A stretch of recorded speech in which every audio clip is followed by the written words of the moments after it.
To Houston, insider access, exclusive content, Sports Radio 610. The Texans play here, an Odyssey sports station. Check out the BetQL Network, wagertainment for every fan. Get sports betting tips from the best in the game. Available on the Odyssey app and our sister station 650 The Bet. Sports Radio 610 presents Seth Payne and Sean Pendergast. We coming to H time. Let's get the work in, man. Let's go. Great day, great day. Oh, give me some juice, baby. Oh, yeah. Hey, what's happening, everybody? Happy Wednesday to all of you. Great to be with you. We're live in West Palm Beach, having a great time down here at Astros spring training. And we got a lot to get to today, man. We got a lot on the agenda between the Combine and Astros yesterday. About as fun as a spring training game in February could be yesterday, whether you were on site or just following it along back in Houston. Great to be with you. Big thanks to Exclusive Furniture and Academy Sports and Outdoors for bringing us here. I'm Sean Pendergast. That's Seth Payne. Good morning, my friend. Good morning. That was fun yesterday. You know, I was kind of depressed after Monday when we didn't get to go to a game because Mother Nature screwed us over hard. But yesterday it couldn't have been better. It was great. It was windy. It was breezy to very windy out there at Cacti Park. You spent more time outside than I did. You were kind of the feet on the street while I was up in the press box. I did about like 3 or 4 total laps of the entire ballpark. I need to do that today. Yeah, and but I mean it helped out with carried it a little bit, and it was 74 degrees and sunny. It was beautiful out, and we saw a lot of really good things out of some of the new acquisitions. It was cool. Yeah, we'll overreact to a lot of this stuff here today, like in a good way, in a fun way. Because except for Jake Myers. That may not be an overreaction. Yeah, you're right. But Cam Smith yesterday was the big story, man. He got in probably about the 5th inning, midway through the game. That was kind of fun for me. I turned to our boss, Parker, as they were kind of bringing in the younger guys. And this is you and I have talked about this leading up to this trip here, is that this is going to feel very different because previously when we were here 2 years ago, that was a veteran team coming off of a World Series. This is a team that I won't say it's a younger team. It probably does skew younger overall because of some of the guys who've left. But the younger guys that are in this spring training are much more crucial to the near future of this team than the guys who were in camp a couple of years ago on the aggregate. And the fact that you have one in Cam Smith that came in on a trade for one of your core pieces the last few years makes him incredibly interesting. So when they were bringing in Bryce Matthews and Cam Smith, and when Forrest Whitley came in to pitch, and I know Whitley pitched, I know he had a cup of coffee with the big league team last year, but he might be a key part of this bullpen this year. And he had a clean inning yesterday with a couple of strikeouts. But Cam Smith was the big story. First pitch, first swing, like a big boy home run. Yeah. The second one, you're right, got caught up in the wind. But the first one, man, first pitch, Oppo Field, and you knew it right off the bat. Yeah, it was a really impressive display, and he's impressive physically. And anybody watching him, but just watching him out there at third base, he's a different body type than Alex Bregman in an extreme way. Yes. So and him displaying the power, but also you could see his athleticism at third. There was one ball that he dove for that I don't think most third basemen would have gotten it. No, it wasn't like it was that was really exciting, and you can see, and you can very clearly see too with Bryce Matthews, kind of what the scouting report is, that you see the potential, but that he doesn't have the same judgment at the plate yet that you hope that he does at some point. But he will walk. It's just he's got a lot of stuff to figure out still. Cam Smith, I'm trying not to get overly excited and think, oh, yeah, he's going to be there day one. At the very least, even if he does really well, they're going to probably wait until after be sure they get this extra service time out of him. Yeah, and get a little seasoning in the minor. Yeah. It's not going to be 2 home runs every day for the rest of spring training. Whatever, hater. I know. He ain't gotten out yet. Tired of your hating. He walked twice in his spring training debut, and he hit 2 home runs yesterday. Yeah. We were doing all the numbers up in the press box. We're like, he's got a 4,000 slugging percentage. He's got a 1,000 batting average, 1,000 on base. He's the best player in spring training. It's a fun on pace day. It's a tremendous on pace. Paredes' first at bat, he walked, which is good. He showed that plate discipline that you hear about. Yeah. What's fun about the pitching in spring training is if somebody has a good outing or an inning like Forrest Whitley, you're like, yeah, Forrest, you go. And then if somebody has an outing like Renel Blanco did yesterday, you're like, he's probably working Yeah, he just went south. Was he for fine? him. You caught a glimpse of him as he was walking. He was down pretty the upset. bowl. I think he was genuinely upset. Yeah. So that was cool. He's not blowing it off like, I'm a pro. It's no big deal. He looked genuinely upset as he walked into the bowl. I was watching Wisniewski warm up, and at the same time, Ronel Blanco came in and to hang out in the bullpen. Yeah. After he gave up 5 hits in an inning and a third. He didn't look jubilant. No, and he gave up a bomb to Siri. Which if there's one Met I wanted to see Cadillac a home run, it was Jose Siri. I was actually there happy. for that. I get happy. Jose Siri makes me happy. Jose Siri's my favorite disobedient child. Yes. Like, he's always in detention, but you can't help but love him. Even the detention hall monitor loves him. Yeah. He's like, oh, Jose, stop messing around, Jose. Oh, you. He's that kind of personality. Yeah, he's just so likable. Jake and Chaz, as you alluded to, not great. Yeah. 0 for 5, 3 strikeouts. That's what's interesting about this. Between the two of them. The two of them, yeah. Yep. And a couple of them in kind of, it's a spring training game, but a couple of them kind of big spots. Yeah. A lot of guys on base. So that's what's interesting about this spring is like Cam Smith, you look at him, you go, okay, that's cool. He's coming in. He's hitting a couple home runs. He's playing third base. Probably not going to play third base if he were to make the team. So can he make the team and play right field? Like there's a lot of moving parts with this team. With no Arenado trade – and then a subsequent move of Paredes to second base. Mm-hmm. Second base is open right now. Yeah. Because Altuve is going to play left field, it sounds like. So second base is open. None of these outfielders should be other than Altuve. I know Jay's going to get all kinds of shine for his range and his defense and that he's some sort of sidecar that Altuve needs out there to make sure he's not a complete disaster defensively. But Chaz needs to step it up, man, out there in right field. Yeah, and, there's competition. There's competition in right field. The thing that continues to make me nervous about Altuve playing left field is whenever either Espada or Dana Brown said, hey, it's really good having Jake Myers out there because he's so rangy. And I'm like, yeah, that's great. But I'd like him to hit a baseball every now and then. Lot, yeah. Can he hit a baseball in 2025? Not so far. My goodness. Not so far. Texans Combine yesterday as well. DeMeco, we get Nick Caserio today at the Combine, so we'll see. My one prediction about DeMeco, and we'll play some more DeMeco coming up here in the next segment. We'll go deep on our Astros experience yesterday at the top of the hour as we are live here in West Palm Beach at our Airbnb. My prediction yesterday, would we get a better answer from DeMeco about Stephon Diggs? This was DeMeco at the Nick Caserio press conference when asked about Stephon Diggs. We won't get into specifics on free agents. Like, that's a process that'll take its time, so I won't get into specifics on different guys. And this was DeMeco yesterday with the local media, not in his national session, when he was asked about Stephon Diggs. We love having Steph on our team. We'll see how things work out with him. Steph, he brought, you talk about energy, you talk about leadership, he brought a lot to our team. So it hurt us down the stretch not having Steph, not having Tank. You need those playmakers, especially at the wide receiver position. Really be able to move the football down the field, score points. So that is an area of emphasis for us, is looking at the wide receiver. It's just so weird. That was one of the stranger answers that DeMeco gave back 2 weeks ago or whatever it was at the Caserio press conference because he treated him like a free agent. He's an actual free agent now. Yeah. And he does the gushing answer, which is what I was expecting back then.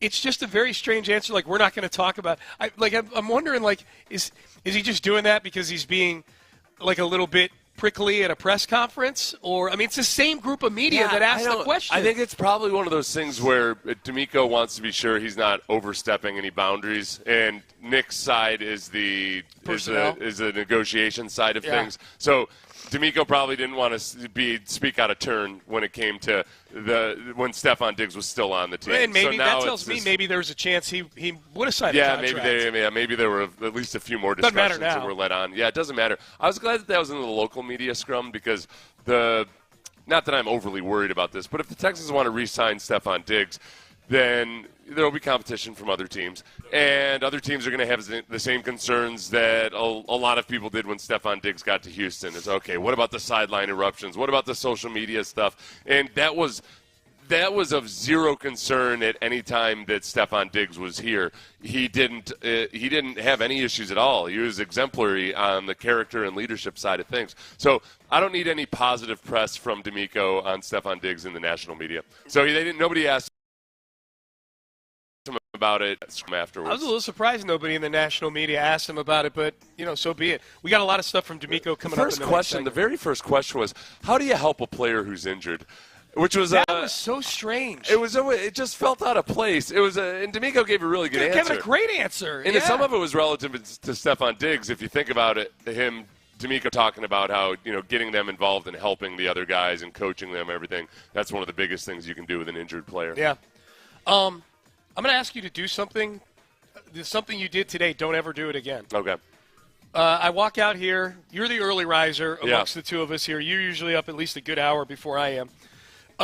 So I come out here at about 45 minutes before the show, and there's a laptop out on our back patio on the table with no person sitting at it. Right. A cup of coffee, a hot cup of coffee on the counter. Yeah. An open dishwasher. Mm-hmm. And ripples in the water. And no Seth. Yeah. On the heels, less than 24 hours after you and I were practically accosted by a group of iguanas. We almost lost at least a limb and possibly our lives yesterday by iguanas. And so I was patient. I said, Seth is probably taking the garbage out. Or I don't know, maybe he's he's out on the front porch on a phone call or something. I don't know. But, man, tick-tock, like 30 minutes goes by. Yeah, the computer being on is probably the weird thing. Yeah, the computer's on out there. I'm like, not to mention, the humans in Florida that might have taken me. Right. There's a lot of crackheads. I could have been abducted by a meth head or something. Yeah, some guy on bath salts ate you or something. Yeah. Like, there's a meal. No, I realized we're getting close to the show. I wanted to be sure to get my brain working. Okay, well, just check in with I was over at the nature trail there along that lake. It's a nice nature trail. I saw ducks. I saw cranes. I saw big dogs. We have a lot of wildlife out here, man. Yeah. It's cool. I was just worried about you. That's all. I wanted to tell you. Sorry, Mom. Yeah. I'll be sure I wear my life alert Check bracelet. in with me. I'm going to give time. you my. I'm going to hand you my. I have one of those Apple tags. The tags. The air tags. So I'm going to. Do you want me to add you to my Life 360? Is that you want to be sure you can check in with me? Okay. After today? Yes. Yes. All right. So Payne and Pendergast here at the the Animal Kingdom. God, I wish I'd had the foresight to leave a blood trail or something, just down to the water. Then I would have got legit worried. I was just fake radio worried. That would have legit worried me. Hey Parker, take a note. I need fake blood today. Fake blood. We'll take that. Put it on the account. Or ketchup. Yeah. Yeah. All right, Payne and Pendergast with you. We are live in West Palm Beach again. Exclusive Furniture and Academy Sports and Outdoors bringing us here. More Astros baseball today. Very excited. Nationals. Astros, Framber on the mound today. So Framber. That'll be a whole lot of fun. All right, up next, Combine. The value of the Combine to the Texans, and DeMeco has asked, what is a meeting with the Texans like at the Combine? I thought this was good stuff from the Texans head coach yesterday. You want some good stuff if you're battling your insurance company? Daily and Black.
Sports Radio 610 presents live from West Palm Beach. Thanks to Academy Sports and Outdoors and Exclusive Furniture. Here's Payne and Pendergast. All right, Payne and Pendergast with you. We are live in West Palm Beach. We'll be out at the ballpark today. Nationals and the Astros. Framber Valdez on the mound for the Stros today. We'll go deep on what we saw yesterday with the Astros at the top of the hour at 7 o'clock. We'll do that. The NFL Combine underway. The workouts don't start until tomorrow, I believe. First position group goes tomorrow. The big position groups everyone's waiting for, the most sizzly ones, quarterback, running back, wide receiver when it comes to the drills. Those are on Saturday. But coaches were meeting with the media yesterday. Today is GM day, at least it is for the Texans. Nick Caserio will meet with the media at around 12:15 Houston time or so. DeMeco ran a little late yesterday, just got backed up. But we'll have all of that for you here on Sports Radio 610 throughout the day. DeMeco was good yesterday. Here was DeMeco Ryans when he was asked about the value of the Combine to him as a head coach. The biggest value I get from being here is just being able to sit down across from the players face to face, be able to hear their story, hear their background, their upbringing, but also just get to feel their energy. Feel their passion and love for the game of football. It comes off in those 15-minute interviews, and I can feel that energy very instantly. He feels the energy, Sean. He reads their aura. He like an Under Armour hippie. Mm-hmm. He can he'll sit there in athleisure gear, but with a dream catcher dangling above his head. Aura. And he'll just like let's do some chanting and humming together. He feels their aura, but if they themselves mention their aura, they're off the list. That's right. Yeah, that's right. We don't need that. You can't use the word aura. Yeah, you have to have an aura, but don't cite your aura. Deshaun. Look, he's one of these guys, though, because we've seen it now that there is a certain type of DeMeco player, and he talked about that yesterday when he was on the Texans radio. The scouts and the coaches and everybody now that they're 2 years into it, they're starting to get a feel for what DeMeco wants, what type of player he wants. They'll say, oh, that's a DeMeco Ryans guy. Yeah. So that's good. That's good. Organizations tend to over several years get their scouts and their coaches on the same page in terms of what they're looking for from their players. DeMeco's going to mention energy a lot, but it's not just something he read in a book once and decided to make a focus this offseason. He's all about that and the way that guys are committed to football and the way they play on the field. It's cool because we've seen the product. It's not, especially on defense, that it's not one of these things that a coach is just saying, but there's no substance to it. Yeah, like the Combine is that's their first swarm filter with these guys. You know what I mean? Like that. This is the vetting of the guys that, particularly on defense, we've talked about. Wow, they've really done. And on defense, it's true, and with some of the offensive guys, but not all of them. But on defense, I feel like from the top of the depth chart of vet, finding guys that kind of embody what DeMeco was about as a player. And you're right, that the interview he did with John Harris and Mark Vandermeer was really good, and he literally said that. He said some of our scouts will literally write on their scouting reports, this guy is a swarmy player. He's a DeMeco Ryans guy. Yeah. And when he talks about energy, I've told you guys before that one of the books that he has in his office is The Energy Bus by John Gordon, and I read that book a couple times. I'm not bragging. It's a very short book, and it's basically a bunch of parables more so than anything else. But it's crazy. If I were an agent and I had a player that I wanted to go to the Texans or that player wanted to go to the Texans, I would have them read that book because tell me if this sounds like DeMeco, the main themes in that book. Okay. Positive energy. Yes. Building positive relationships. Absolutely. Purpose and meaning. Yeah, no question. DeMeco said, what is your why 3 times yesterday. Yeah. Enthusiasm and passion. No doubt. And serving others. Okay. Yeah. So if you're a young kid out there that wants to go play for the Texans, read that book and then basically parrot it in your meeting with DeMeco Ryans. Not annoyingly, though. Yeah. Don't say, so as I read in The Energy Bus. Have you ever heard of it, Yeah. Coach Ryans? Yeah. Oh, it's your favorite book. I didn't know. I had no idea. Yeah, I didn't know. And then if I were DeMeco, I'd give him a red X. I'm like, well, you should have known. I'm DeMeco Ryans. What's a meeting with the Texans like at the Combine? Yeah, a meeting with the Texans here at the Combine, we hope it comes off as very loose. We want to make sure we're not trying to grill guys too much. I want to make them at ease because I remember being here at the Combine where I had some of those meetings. And so I just want to make sure guys are at ease and they're comfortable, and we just get to know the person. That's the main thing. We get a chance to watch as much tape as we can on these guys, but to really just sit down, helmet off, and let's know your background. Let's know why do you love the game of football, and what's your why. Those are the things that we ask our guys, and we have to get a lot of insightful comments from guys from asking those questions. Yeah, I think keeping it loose I like hearing that, just because I've always hated the way some teams operate with their combine interviews. It's that if you make it formal or if you make it intense, there's certain guys who might be awesome football players and awesome dudes who just don't do well in that environment. So you just don't really get to know them, and it can end up being a strike against them. Or as a coach or as a personnel evaluator, you're not actually getting any useful information. You're just learning that, okay, if this guy ever applies to medical school, it might be tough for him in the interview process. But it has nothing to do with actually who the guy is or how or football itself. Yeah, how much he loves football. It does make me wonder, though, too, because Lance told that story. Lance Zierlein told the story about how there might have been some combativeness between CJ and Bobby Slowick at their meeting.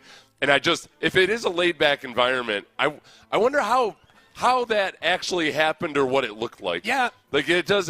Did he see DeMeco and CJ, or did he see DeMeco Ryans and Bobby Slowick, and they were both like, "Hey, how you doing, fella?" Yeah. And CJ said, "What the hell do you mean?" I wonder where does this aggression come from? It might have been on the 30 visit too, where it could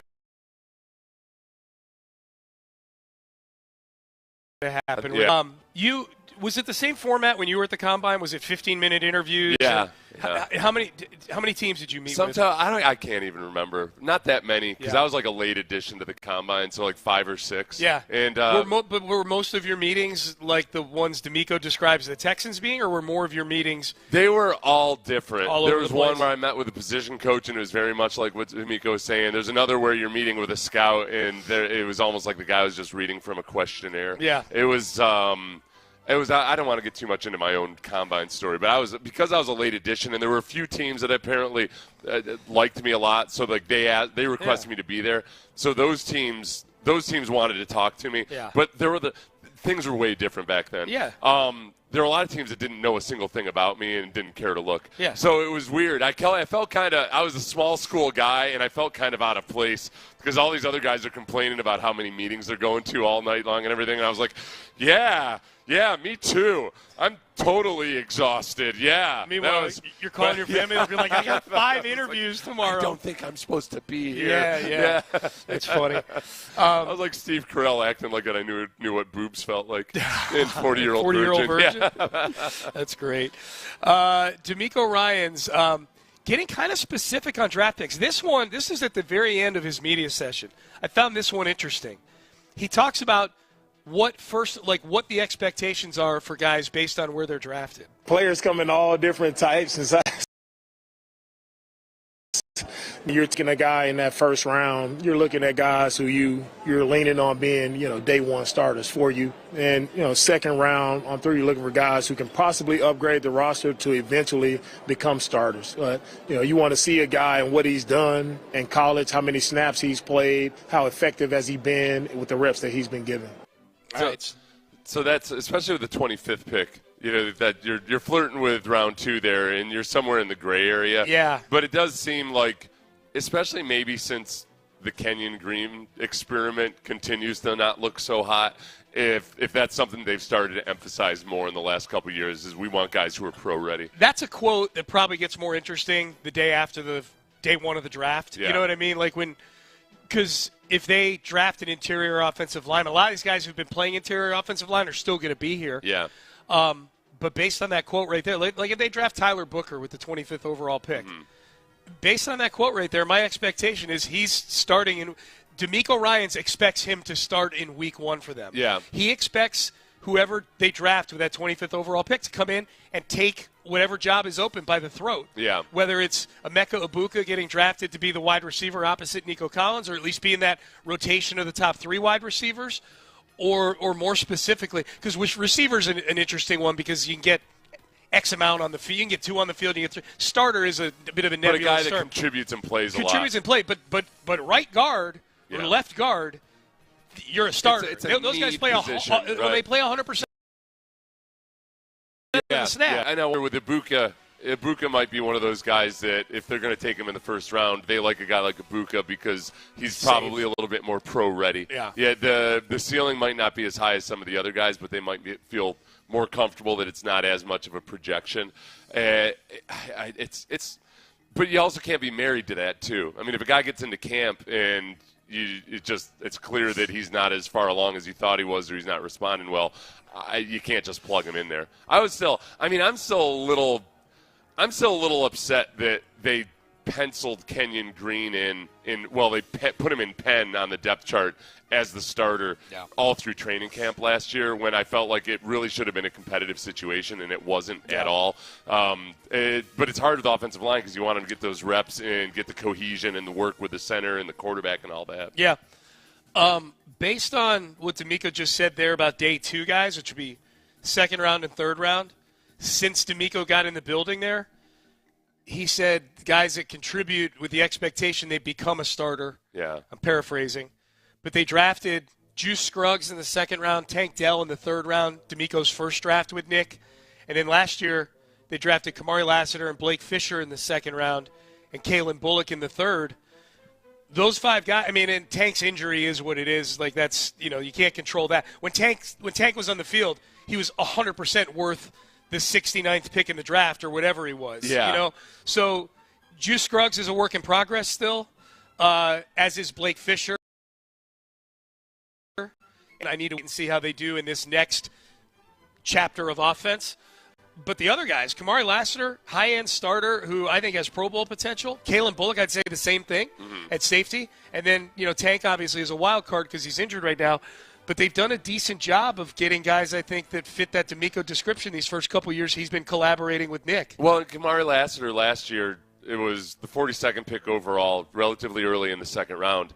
And he was a guy that they felt, I think, through their evaluation process, but definitely when he stepped in the building, that he was ready to play. Yeah. And I wonder if, with Kamari, if they had a first-round type of grade on him, perhaps, because they felt like he was ready to play. He got the Kenyon Green treatment. Yeah. He was, he was right away. He was a starter right away. Yeah. Now, Kenyon, to be clear, Kenyon wasn't a rookie last year, but he got that, as a rookie, Kamari Lassiter got that treatment right away. Yeah. One more from DeMeco. This is DeMeco on working with Nick Caserio these last few years on the draft. Year 3 for myself and Nick working together, and it's been seamless. It's easy because we see football the same. We know the type of players that we want on our team. We know that mindset that we're looking for in players. It's guys who have that relentless mindset, guys who love football. Those guys jump out to us, right? Guys who are leaders, that jumps out to us. Those characteristics that they don't lose those when they come into the NFL. If guys were leaders at college, guys played with a certain play style and a demeanor in college, that's going to carry over to the NFL. So those are the type of players we look for. And that's the thing that me and Nick agree on the most. You want to win, but you want to win with great people. And we both believe that you can do that. And we've shown that by some of the guys we drafted in CJ, Will, Kamari, Henry. It's just a lot of great people. And it's fun when you're working with great people who are talented and they're like-minded, and we're all reaching that same goal. It's one thing that it used to bother me a lot with when Rick Smith was the GM, and I'm not trying to just bag on Rick Smith. There was just one element of one thing that Rick Smith operated was sometimes the guys in the mid-rounds, it felt like every year there was a guy taken in the third round who was a really good football player, had a whole lot of physical potential, but his one flaw was we're not sure if this guy actually even likes football. Yeah. Eventually one would go off to be wrestling in WWE. There's Lewis Nix was a guy that I was never sure he was 100% all that committed to football. Sam Montgomery, right. Part of the KC. Yeah, and I think the one thing they've done well in the Braxton Miller. Yeah, he loved him some Braxton Miller. Yeah, remember the knock on Braxton Miller? They took him off the board up in New England because they felt like he cared way too much about Hollywood, the football lifestyle than football itself. Yeah. Whereas what they've done with the mid-rounds with DeMeco and CJ together, I think they've done a really good job of getting guys who are just kind of gritty football players. You go back to last year, like Blake Fisher, Kalen Bullock, Cade Stover. Those are your guys in your second through fourth rounds. Those guys all feel like the right kinds of guys. Yeah. If you go through the second through fourth round, fifth round picks from a couple years ago, Juice Scruggs plays the right way. We still have to see what his actual potential is as a player. But then Tank Dell and Dylan Horton and Henry To'oTo'o. Yeah. One of those guys, what did he do? Oh, he just beat stage 4 cancer. Stage 4. Yeah, that's all. Stage 4. Yeah. That's swarmy. That's very swarmy. I would say if there's one thing DeMeco said that maybe there's a disconnect with some fans. Not me. I'm with him. It's way more fun to win when you actually like the guys that you're winning with. Yeah. I do think there's probably some fans out there I don't really care how good a person they are if they're really good at football. Yeah, but it's not like he's saying I want somebody that was, teacher's pet in college or anything. He wants guys that are really he thinks that having a passion for football and then having a bunch of those guys on your team go hand in hand with actual success. It's not, as Nick had said, you don't need all choir boys, but you want guys who have good football personalities. Yeah. Yep. Payne and Pendergast with you on a Wednesday here. We will circle back to the Astros at the top of the hour. We're here in West Palm Beach, thanks to Exclusive Furniture in Academy Sports and Outdoors. We thank them for bringing us here. We'll talk about the Astros and headlines coming up next. We'll hear more from DeMeco Ryans. Rockets win last night. One of the ugliest close game wins that you're ever going to see. But a win's a win, right? With the Rockets, and they got the Spurs sans Wemby tonight on the docket. So we'll get into all that in headlines coming up next. Let's get you guys some 2020 vision first.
Pendergast with today's headlines. All right, let's get to it. The New York Mets 8-5 in a spring training game. The hated Mets. I was talking so much smack. I was actually to Mets fans. Nah, I couldn't. That's one of the nice things about spring training. There were a lot of Mets fans there. Yeah, well, there's always a lot of opposing fans because easy to travel 10 minutes down Florida, the road. Yeah. But go ahead, Sean. Finish your recap. Yeah, no problem. The Astros win yesterday, 8-5. Cam Smith, 2 home runs. That was the big story. Here's Joe Espada following the game yesterday on what he's seen out of Cam Smith. It doesn't look like he's the first spring training camp, and he's walking into an organization that has had a lot of success, and he feels like he can be part of this, and he can be part of our success, and he's excited to be in here. You just see how he goes about his work every day. I've been very impressed. So I know it's early in camp, but that's what you're looking for in young players that have the ability to do special things. Come in, swinging the bat, and that's pretty cool, man.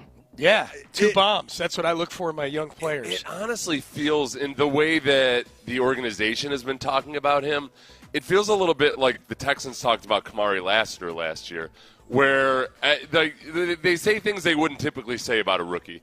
Because a lot of times, even if they're impressed by a rookie, they don't want to get ahead of themselves. They don't want the rookie himself to get a bloated head. But everybody, including people up in Chicago, have really gushed about Cam's college this time last year. Yes. I mean, he's young. He just turned 22 on Sunday.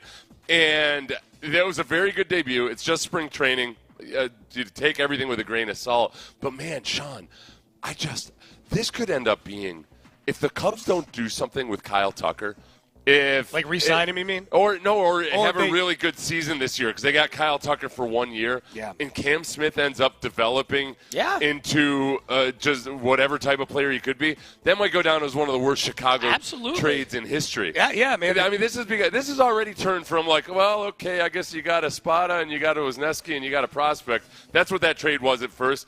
Now it feels more like the Cam Smith trade than the Paredes. When I say Espada, Paredes is what I meant, obviously. Yeah. No, I thought that when the trade got made, I said if Cam Smith turns into a player, this thing is going to be a steal. And you sent me a tweet yesterday, and I've seen people position it this way before, but I guess Dana Brown on the broadcast yesterday, the way he framed the trade, and it's a good way to look at it, is they looked at it like because they weren't going to re-sign Tucker. So they looked at it, they being the Astros, looked at it as we traded 1 controllable year of Kyle Tucker for a cumulative total of 13 team-controlled years for Paredes, Wisniewski, and Cam Smith. Yeah. That's a great way to look at it, man. And don't look at it too hard, though, because then you're tempted to be like, well, we'll keep Cam Smith in the minors for 4 years. Yeah. And then it'll be even better. Well, I think the key with that trade, though, is these are all 3 of those guys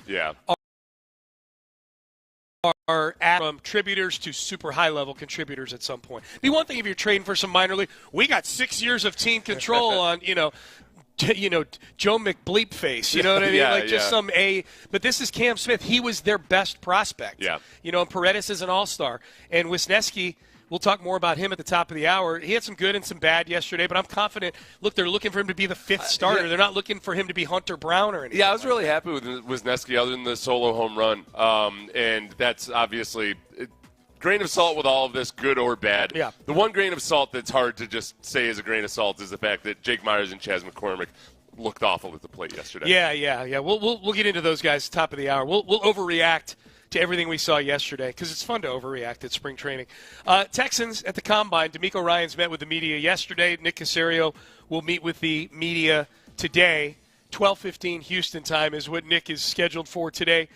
Here was DeMeco yesterday on the biggest value he sees in the Combine. The biggest value I get from being here is just being able to sit down across from the players face-to-face, be able to hear their story, hear their background, their upbringing, but also just get to feel their energy, to feel their passion and love for the game of football. It comes off in those 15-minute interviews, and I can feel that energy very instantly. Yeah, that part of it, the energy obviously, but I think the passion for the game of football, that's what's really started to show on the defensive side of the ball. is that you can just tell when you've got guys out there who really just care about playing football.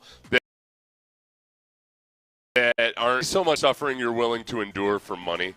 There's got to be something else driving you. Yep. In general. There's some incredibly motivated people can do it all for money and be very successful. But on the sum total of things, it's hard to have a group of guys that are willing to embrace the suck for money.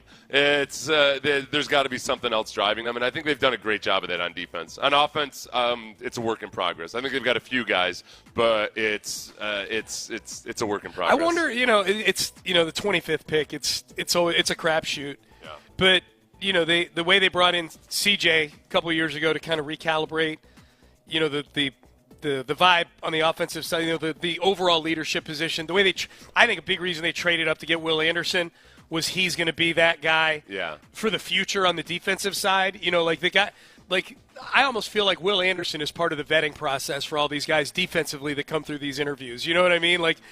Can you match the energy? Will, what do you know about this guy? I do wonder, on the offensive line, Tyler Booker from Alabama. Yeah. If he's a guy they feel like they bring in and it changes.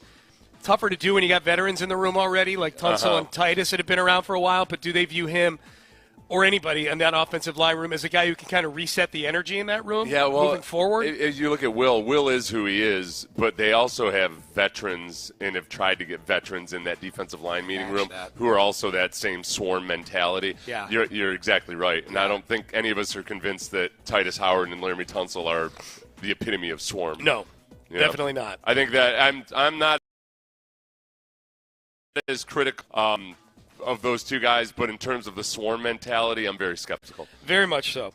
We'll have more DeMeco Ryans a little later on in the show. Rockets last night, they beat the Milwaukee Bucks 100-97. Here's what it sounded like at the very end. 3.7 to go. Rockets by 3. He wins it to Lillard.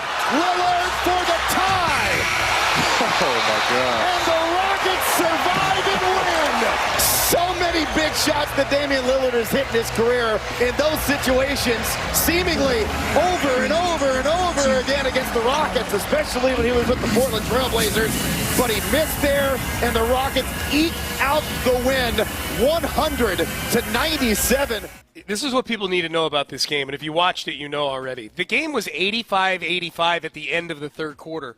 The final score was 100-97. They were halfway through the fourth quarter of this game, and there had been a total of 7 points scored, and they were all scored by the Rockets. They're up 92-85 with about 6 minutes to go in the game. This was a hideous fourth quarter, and the Rockets at the tail end of this game did everything they could do to give away the game at the end. They were up 98-95, got the ball, got a turnover, and for whatever reason, instead of just dribbling around to try to get fouled, Alperen Şengün throws a behind-the-head pass to, I think, Dylan Brooks or somebody who's not expecting it. They're like, what are we doing? They turn the ball over. That shot you heard at the end of the game by Damian Lillard came about. Lillard shooting free throws down 3, and there's a double lane violation with 3.7 seconds to go. Yeah. Jump ball at midcourt. So there's a jump ball. So all that has to happen is for the Rockets to either tap it to win the jump ball or just defend and just not let a guy get off a shot. The Bucks win the jump ball. Lillard gets the ball, and ball fakes. I forget who went flying past him. He got a clean look at that 3 to tie the game. The Rockets did everything they could do to give that game away at the end. I knew he would get his comeuppance someday, Sean. Ever since the playoffs ended in 2014 with 0.9 seconds left on the clock. I forgot about that. And Damian Lillard, it's emblazoned in my – I've got a 0.9 tattoo on my butt to remind me of the pain of that. Dude. So, this regular season game in February, that's vengeance for them. It was frustrating to watch, though, man. I'm like, just put these guys away. This is what I'd say. All right. Sometimes you get scrappy Rockets. Sometimes you get good basketball Rockets. Rarely do you get both of them at the same time. Yeah. But we haven't seen scrappy Rockets consistently in a long time. Well, Amin Thompson. So I'll take scrappy. That was scrappy what Amin Thompson did. It was stupid what he did. It was dumb It was scrappy. Stupid scrappy. Yeah, for those who don't know, he tried to decapitate Giannis Antetokounmpo. Yeah. He was. It was a hard foul. Antetokounmpo was going up for a dunk. And it required a hard foul to put it. You want to put him on the line. But for whatever reason, Amin Thompson felt like he should bring both arms down with force on Antetokounmpo's head. He did a little bit of was flagrant too. Was it gone. Terminator? No, it was what was the Arnold Schwarzenegger movie? It was like Kindergarten Cop. No, the one where he broke the guy, like reach over and turning it to the side real quickly. I saw Mel Gibson do that in Lethal Weapon 2. It used to be a big move in the 80s. Yeah. I don't think I don't think you can actually do it. It was a big move. In action movies in the 80s, there were a lot of times people would break somebody's neck just by twisting it to the side real quick. Yeah. And it made me just terrified of it. My entire youth, I was scared of quicksand and somebody yanking my head too quickly. You were scared of quicksand too, huh? That was a big theme back then. Too. It's not a theme in movies as much as it used to be. Me too. And cartoons. Yeah. Back when cartoons were they weren't scared to scare you of death. Yeah. Yeah, ask Wile E. Coyote. Mm-hmm. That guy died 7 times every episode. All right, Payne and Pendergast with you. Those are your headlines for today. We head into the 7 o'clock hour. Up next, let's overreact to some of the things that we saw yesterday. Astros and Mets. In all honesty, there were a few things to get very excited about. There's definitely some early concerns. We'll see what happens today. Maybe some of them get soothed. But the big one is, man, we may have a power merchant on our hands here with Cam Smith. So we will get to that and a whole lot more that Seth and I saw out at the yard yesterday. But first, hey, if you're looking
KILT-FM HD2 Houston.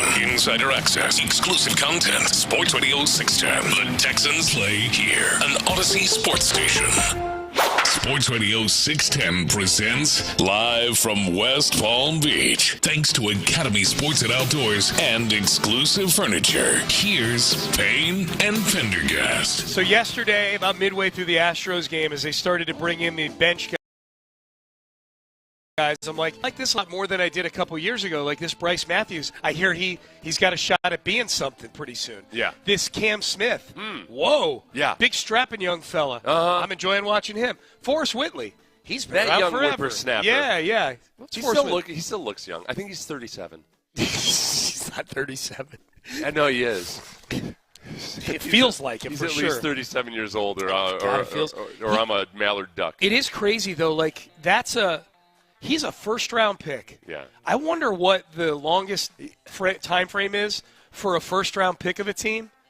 And I know he pitched briefly last year in the majors. Yeah. So it's what I'm about to say stands. Let's use last year as the benchmark. That's 8 years. He was their first-round pick in 2016. He is only. Is that the longest it's taken a first-round pick to get to the majors with the team that drafted them? Mm-hmm. You know, like if he had to make an actual, like to go through the minor league system. Yeah. He's actually only guess his age actually because he's been around forever. But remember, he was, Don't he tell got drafted. me. Okay. He was drafted in 2016, so I'm going to guess he was 18. Yeah. So he's 27. Yeah, he's 27. 27. But it does feel like he should be 37. Because when a guy gets drafted and is highly as regarded as he was, you were expecting, like, when does he get his first Cy Young?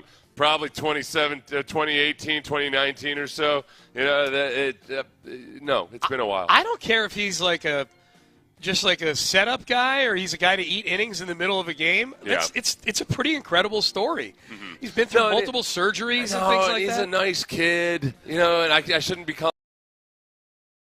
calling him a kid. So you still have a little bit of a glitch with Forrest Whitley, I think. You do?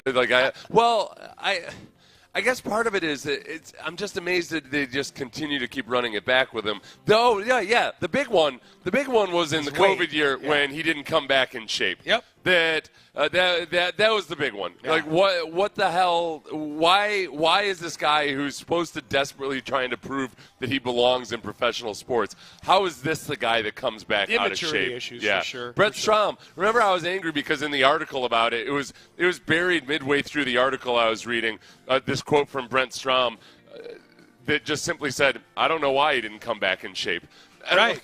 That seems like a big deal. Why are people not angry? And then I got angry that people weren't angry about it. Right. Next level. Yeah. So yesterday was fun with some of the young guys, some of the new guys in town that are going to play actual big roles with this team. The big story was Cam Smith, who has potential to be the crown jewel of the Kyle Tucker trade. You know, Paredes, good player. Wisniewski, we'll see what he is. Cam Smith is a first-round pick who looks the part. Yeah. Who's got all sorts of tools, all sorts of power, and we saw it on display yesterday. 2 home runs. Here's Cam Smith. Adam Spolane caught up with Cam Smith after the game in the clubhouse. He said, hitting 2 bombs, cool. I can't even describe it, but it feels like the best feeling in the world. It's a blessing just to get opportunities to get in there, whether you're starting the game, whether you're getting the back half of the game. It's just to see that caliber of pitching this early, it's huge. As a ball player. So Cam Smith, a couple of bombs. The first one was a no doubt. The second one was one that got kind of caught in one of those West Palm Beach breezes. Yeah. And carried into the stands, which, look, for 95% of the other players, it gets caught up in the breeze and gets caught on the warning track. That's part of having power, is the ones that get caught up in the wind might wind up in the stands. There have been some comparisons to Carlos Correa with his swing, and I think physically he's physically more impressive looking than Carlos Correa. Definitely at that stage of his career. Yeah. Like early on, yeah. But of course, he was 22. Carlos was 18 when he came up. Yeah. But I like Cam Smith looks more like a football player. Absolutely. He looks like he could be playing tight end or wide receiver. Yes. He's put together really, really well. Yep. And he's toolsy and all of that. I talked to Brian McTaggart a little bit about one of my concerns about Cam Smith yesterday, which was that in an article I think it was in a McTaggart article, Cam Smith said that his hero is Yasiel Puig.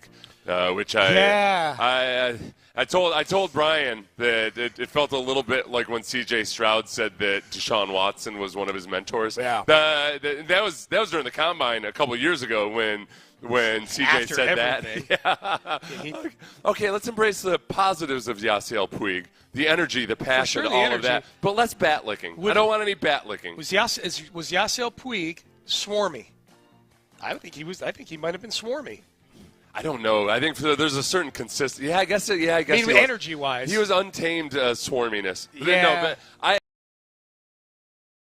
it seemed really, really good with Cam Smith. Yeah. Puig definitely would have tried to decapitate Trevor Lawrence for sure. Yeah. Yeah. So now I'm getting my sports mixed up. Cam Smith grew up about 20 minutes from here. Yeah. Or at least 20 minutes from Cacti Park. Yeah. And he's staying at home during training camp. And this is his first spring training, remember? He was in college this time last year. That's right. He was submitting book reports and stuff. Yeah, now he's in a major league ballpark. Yeah. Here was Cam Smith talking about that. Playing at home has made it easier. The big thing for me was being home. That's a huge part. I'm living with my parents, so this transition was pretty, not easy, but a lot easier than it would have been, going to another team. So that helped out a lot. These guys welcome me with open arms. There's no bad blood. They're just like, you're family now. So it's good energy around me. So it made it easier. So we have the unique opportunity here, Seth, for the audience to not only give our in-person scouting report on Cam Smith, which one game in for the two of us here is very good, 2 home runs.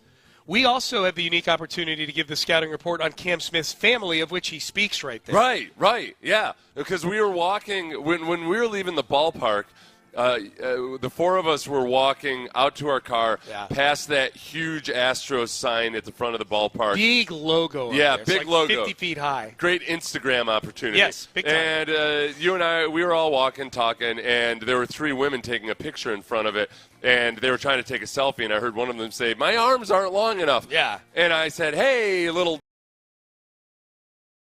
hey, I can help you out. You want me to take a picture? I've got long arms. And I took a picture of them, and then I did take a selfie with them. You did? With my long arms. And you were complaining about the sun being in your eyes. Yeah, they were Big really. baby. And one of them, Yeah. I think it was. It was the friend. It was the friend. Yeah. The friend was like kind of calling me a Sally for complaining about the sun in my eyes. We say the friend, but people don't know who the friend right. is. So, well, because at this point we still didn't know who it was. Yeah. And we were kind of laughing and joking. They were wearing Astros gear. And then one of them said, this is Cam Smith's mom. Yeah. And so we met Cam Smith's mom, and it was really, really great. She was delightful. I love seeing the parents of players either at training camp with the Texans or in that moment after her son just had a huge moment. And we had a great time. We talked to them for about 5 minutes. Yeah. And they were awesome. They were awesome. It was Cam Smith's mom. Yep. Cam Smith's, I think she said aunt, but it felt like a it was family friend. aunt. Yeah. Well, and then the grandmother was the older lady. The other one was a family. Anyway, there was a family friend, and then there was either the grandmother or the great aunt. I guess it was grandmother. Yeah. I thought grandmother, but whatever. An older lady. The older lady was. She, by the way, was a Cubs fan. Yes. So the older lady. Yeah. So her grandson or whatever the relation was, Cam Smith had been on her team. Yeah. But she saw a pretty good debut for the Astros. Absolutely. Yeah. Now the interesting part was Cam Smith's mom asking, like, hey, because we told her what we did. Yeah. After about 2 minutes, we disclosed, hey, we're media members. Yeah. We should let you know. Full disclosure. She seems being viewed by Astro fans, and I'm like, I don't know. Like, I know you and I are really excited about him. They were worried that Cam Smith himself was not liked by Astros fans. Yeah. And I'll tell you, that's the evil of Twitter is that she brought that up. Yeah, and this isn't an Elon Musk take. This is how Twitter's been for like 15 years. They funnel the negativity right towards you. Yeah. And it's so whatever minority of fans out there were lashing out at Cam Smith somehow. Yeah. I assured her, no, I don't think I haven't met anybody that has any vitriol at all for Cam Smith, including before these 2 home runs. They might not have liked the trade or whatever. And I assured her, listen, don't worry about it. This is how sports works. Yes. People are going to hate Kyle Tucker and Alex Bregman within 3 months. So you have nothing to worry about. Everything's going to be cool. This is exactly how the conversation went at the outset on that topic. She said, I'm worried that the Astro fans are not that happy about this trade. And you said, well, why do you think that? Yeah. And she said, the things I'm seeing on Twitter, to which you said, F Twitter. Yeah. To her. Yeah. And I didn't censor myself. I thought that talked her off the ledge a little bit. She seemed, she laughed and she seemed a little more comfortable. Oh, yeah. That's good. It's hard, man. It's hard with social media and the families. Like Steve Smith Sr.'s kids have to live with. Yeah, for the rest of their lives, they're going to be they're just going to be randomly scrolling through their feeds, and something's going to come up about their dad. If you're his kids, you cannot unsee those texts. No. Ugh. Brutal. Her part of that whole scenario, did she have kids? The couple, I don't think so. I don't know. Okay. Yeah, I'm not sure. That would be rougher. Yeah. Oh, yeah. Oh. I'd rather see it about my dad than my mom. Okay. Yeah. Call me a sexist if you will, but I just we're a little in the weeds now. So Cam Smith, big day yesterday, 2 home runs. Here was Joe Espada after the game on Cam Smith. It doesn't look like he's the first spring training camp, and he's walking into an organization that has had a lot of success, and he feels like he can be part of this, and he can be part of our success, and he's excited to be in here. You just see how he goes about his work every day. I've been very impressed.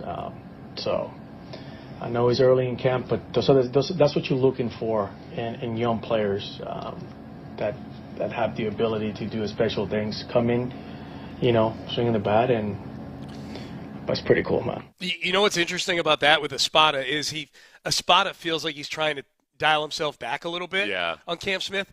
You recall Espada, I forget where it was, if it was at the Fan Fest or if it was at some event within the last week or two, and he had that quote about Cam Smith where he said he's got the potential to carry your team. Yeah. He was effusive in his praise about Cam Smith. I wonder if Espada maybe hurt himself or got wind of the reaction to that cut and kind of tamped it back. I mean, dude just hit 2 home runs in spring training, and he's like, honestly, the way they've been talking about it is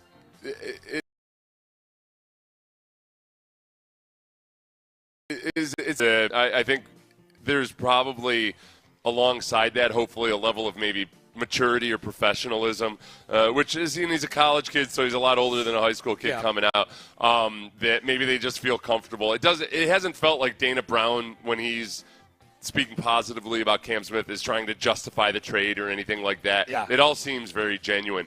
And to juxtapose the 2014-15 era Astros with today's Astros and how things feel so different. I mean, Carlos Correa had 3 years in the minors and then on into 2015, where it was one of those promises that you didn't even really necessarily know how much to believe and how much would it matter because this team's no good anyway. Whereas this has been on rocket fuel in terms of the timeline. Oh yeah. The from the trade to all of a sudden, like, wait a second, oh wow, there's a chance he could play in the majors this year. It's a lot. I'm enjoying this a lot more than I enjoyed 2014. I am I'll too. tell you that much. No, he could find a spot on what is actually a legitimately good baseball team. Anytime if you're an Astros fan that's distraught over the fact that there's a somewhat of a reset going on here, just remember what it was like in 2014. There you go. Okay. Yeah, man. That was a reset. That was rough. Yeah. Forrest Whitley, we talked about him as we're reacting to things we liked yesterday. Cam Smith was the big one. Looking forward to seeing him again today. Forrest Whitley, clean inning, couple of strikeouts, looked really solid, which is important because the bullpen right now, you know it's Hader at the back end. You know it's Abreu as a setup guy. Taylor Scott got in and did some decent things yesterday. Put a couple guys on base, but got out of it. But Forrest Whitley, 1-2-3 inning with a couple strikeouts. That was good. Christian Walker, our first chance to see him. His Astro debut yesterday. Yeah. Had a double off the center field wall. Over the head of Jose Siri. Yeah. Hard to do. Not easy. Jose Siri's got some range out there. Had a walk. He's like Jake Myers. Yep. Had a walk, Christian Walker did. Had a chance to make a couple plays in the field. I was a little disappointed. A couple diving plays. I'm like, I hear this guy's a 3-time Gold Glover. Defensively, I was, Paredes had a chance at a foul ball that would have been really tough. It was like directly over his head, and I don't think that it's not one that I thought, Bregman certainly would have made that. Christian Walker had a chance to make some plays and didn't, but definitely had more of a chance than Jose Abreu. Yeah, that's what I'll say about that. Yes, he at least dove. And then since also, because I know you don't have him in the rundown and right this spot, okay, the new body type of John Singleton. For one, meets the eyeball test. The guy looks trim and muscular and fit and all of that. And you can actually tell through a baseball unit. Yeah. And we didn't see it do anything for him at the plate, but at first base he made a couple of athletic plays that I'm not so sure he would have made last year. He was nimble. And if he had made them, they wouldn't have looked nearly as good. No. I mean, he did his part in turning a double play. They weren't able to turn it. Then he made another play where he had to dive. Those were within a few at-bats of each other. I think he definitely looks different athletically. He does. No, Singleton should be on this list here for sure. Here was Christian Walker after the game. Adam Spillane caught up with him. This was an interesting cut. The biggest challenge of these spring training games. Just the mental capacity of staying locked in for 2.5, 3 hours. Even now with the workouts, it's like, 15, 20 minutes of work and then you get a few minutes off. So getting back into the game where, I only played maybe 4 innings or so, but, just staying tuned in for an hour and a half is a good challenge and you just slowly build that. So, I would say just getting used to staying locked in for the length of 9 innings. I've never heard a cut like that before. I was surprised that you were surprised by that. Surprised he was that open about it. Yeah, that he was open about it, I guess. Yeah. No, that's definitely a real thing. Stay focused for 90 minutes. No, in football it's like that. And one thing that used to bother me is the way some teams operate even is in training camp, you're taking all these reps where it's 4 reps at a time, 5 reps at a time. And I never felt like it got you in football shape. Because all of a sudden, week 1, you're in a 12-play drive, and you haven't felt that kind of fatigue yet. So that's physiological. But in baseball, you got to stay dialed in on both sides of the ball for 3 hours. That's a long time, man. It makes sense. It's just I was surprised. That's one of those things as a fan. I can see fans react like, you get paid $20 million a year. You can't pay attention? Is pay attention for 90 minutes. It's a different level of focus than the normal person is his hand. Yeah, for sure. Are you worried? Are you worried that Christian Walker has attention span difficulties? No, I'm zero worried about Christian Walker's attention span. I don't know if he's going to make the team, but boy, this Luis Guillorme cat yesterday, I was enjoying him. He does not look like an athlete at all. He's got a big, gigantic. He looks like a hefty version of Jose Urquidy with his big beard and everything. And he was out there making some smooth moves at shortstop yesterday. Yeah. That was cool. He had an RBI single. Early on in the game, before Cam Smith started hitting bombs, he was the only one driving in normal runs. Other than that, they needed errors. They needed Chaz to get beamed with the bases loaded. Guillermo's up there, professional at-bat, man, just serves it right out into left center field, drives home a run. And it's a fun name to say. Guillorme. Yeah, so that basis alone, I would like him to make the squad. We'll see. Hayden Wisniewski. What'd you think of Hayden Wisniewski yesterday? I thought he was fine. He let up the solo home run, but I was biased though too because I watched him warm up in the bullpen. So I was I grew That made you biased? I grew emotionally attached to him. He's a Houston kid. Yeah. He has a house in Houston, so he talked about how that'll be nice to be able to just. Oh yeah. But I'm watching it and I'm totally thinking like, oh yeah, you could totally Garrett Cole this dude. Yep. No, through the car wash? Garrett Cole was different because he had that one really good year in Pittsburgh, but he's an all-star. But then fell off. Yes. He hadn't been the same guy, and so he was a reclamation project in some respects. Yes. Charlie Morton's a better example. That you got a different version of him in the Astros. He could very possibly be one of those Astros car wash guys. Wisniewski gave up the home run in 2 innings. He struck out 3 guys. The only thing I didn't like is his first inning in there. He got the first 2 guys out. He was 0-2 on the third guy, and then he gave up the home run. Yeah. It was Beatty, I think, the guy who got the SUV from Soto for giving him his number. Oh, Beatty. That's right. Yeah. He worked him back to 3-2 and then hit a home run. I didn't like that. Gave up a little bit of hard contact. Whatever. Overall, I was pretty happy with it. Here was Wisniewski after the game explaining what he was working on. The curveball today, we threw a few of those, and it's been okay. It's a new pitch. Looked okay though. I felt okay about it. Changeup is what I wanted to work on in the second inning, and threw him for strikes. Probably not ideal spots, but we're working on it. So other than that, Slaughter was struggled with the slider today, but we found it in the second inning, and it was good to be back out there. That's classic spring training explanation. Oh, I'm all for it. He's a pro's pro. Yep. But it is true. I heard some talking heads saying I got up 0-2 on the third out right there, and I gave up a home run. He didn't know I was working on my slider. It really is, though. I know that people get tired of hearing it, and they feel like it's an excuse, but they really are. Pitchers are going out there working on pitches, and it's not always going to go awesome when you're working on a pitch, obviously, and there's a reason you're working on it, that it's not your best stuff, and you're not game planning for the specific batters and everything. So I try to make it more, with the pitchers, I try to make it more of an eyeball thing. Like, this looks right. All right, stuff we hated, just real quickly here. Chaz McCormick, Jake Myers both looked as overwhelmed at home plate, or not at home plate, but in the batter's box yesterday as they did all season last year. No, it's not an overreaction. I mean, yes, it's an overreaction based on one game, except this is an extension of something that's been going on a long time. Yeah. That's the problem. These are the 2 guys that are being gift-wrapped these jobs right now. Right. You know what?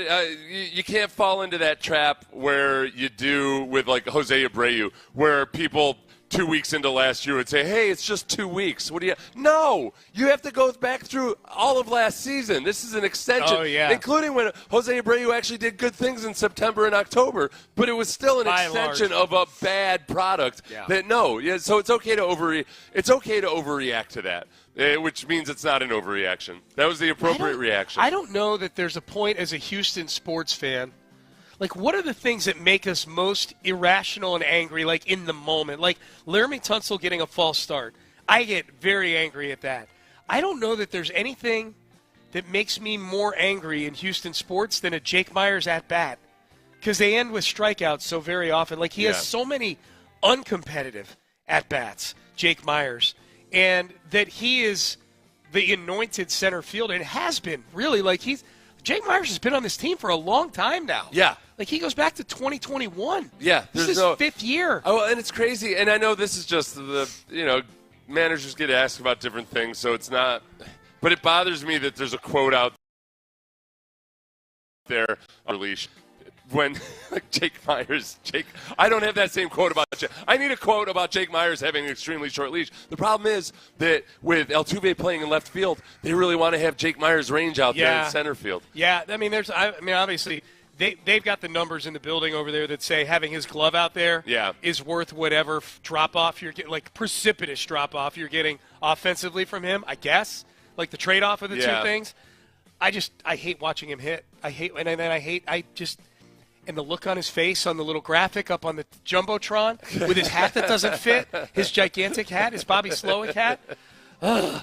All right. No, that's not an overreaction. You're good. Ronel Blanco yesterday. Oh, that overreaction. You laid eyes on an angry Ronel Blanco after because I was watching the bullpen and Blanco came in and he looked. It's the type of insight that only we can give, Seth. He looked genuinely upset. So now who knows? Maybe that's his resting Blanco face. But he looked genuinely upset. And when he went into the dugout in the bullpen, a couple guys were giving him consolation daps and stuff. And he looked like he was upset with himself. It's not like he just lost the World Series or anything. But he gave up a lot of hard contacts yesterday. Yeah, 1 1/3, 2 runs, an absolute monster bomb to Jose Siri, which was fun to watch him sashay out of the batter's box to run down to first base and around the bases. Asuna got onto third by way of a Victor Caratini error when he tried to throw out Asuna, stealing second. So it wasn't. But it wasn't great. No, it wasn't great. All right. Hey, speaking of Charlie Morton, this was good. Charlie Morton was on A.J. Przynski's podcast, I guess yesterday or earlier this week, and told a great Game 7 game day story from back in 2017. You guys remember Game 7 of the 2017 World Series, don't you? Yes. So Przynski asked him, what had A.J. Hinch told you about whether or not you were going to pitch on that day, because you'll all recall Charlie Morton came in relief and finished was it last 3 or last 4 innings? Last 4 innings of the game. I'm looking at Lance. I'm like, dude, this dude's about to start Game 7 of the World Series. Like, what is going through his mind right now? And AJ, I remember, came up to me at the park because I'm like carefree. I pitched pretty well in Game 4. We lost, but like I pitched well. I'm like, man, I'm available. I know it. But that's not my thing. Like, my thing isn't coming out of the bullpen. Like, the chances I'm going to pitch and coming out of the bullpen probably not great. So, like, I'm kind of like, all right, I'm all set. I'm good. And AJ comes up and he's like, we're going to get you in there. He's like, I don't know, maybe in the middle, maybe in the end. I don't know. We'll see.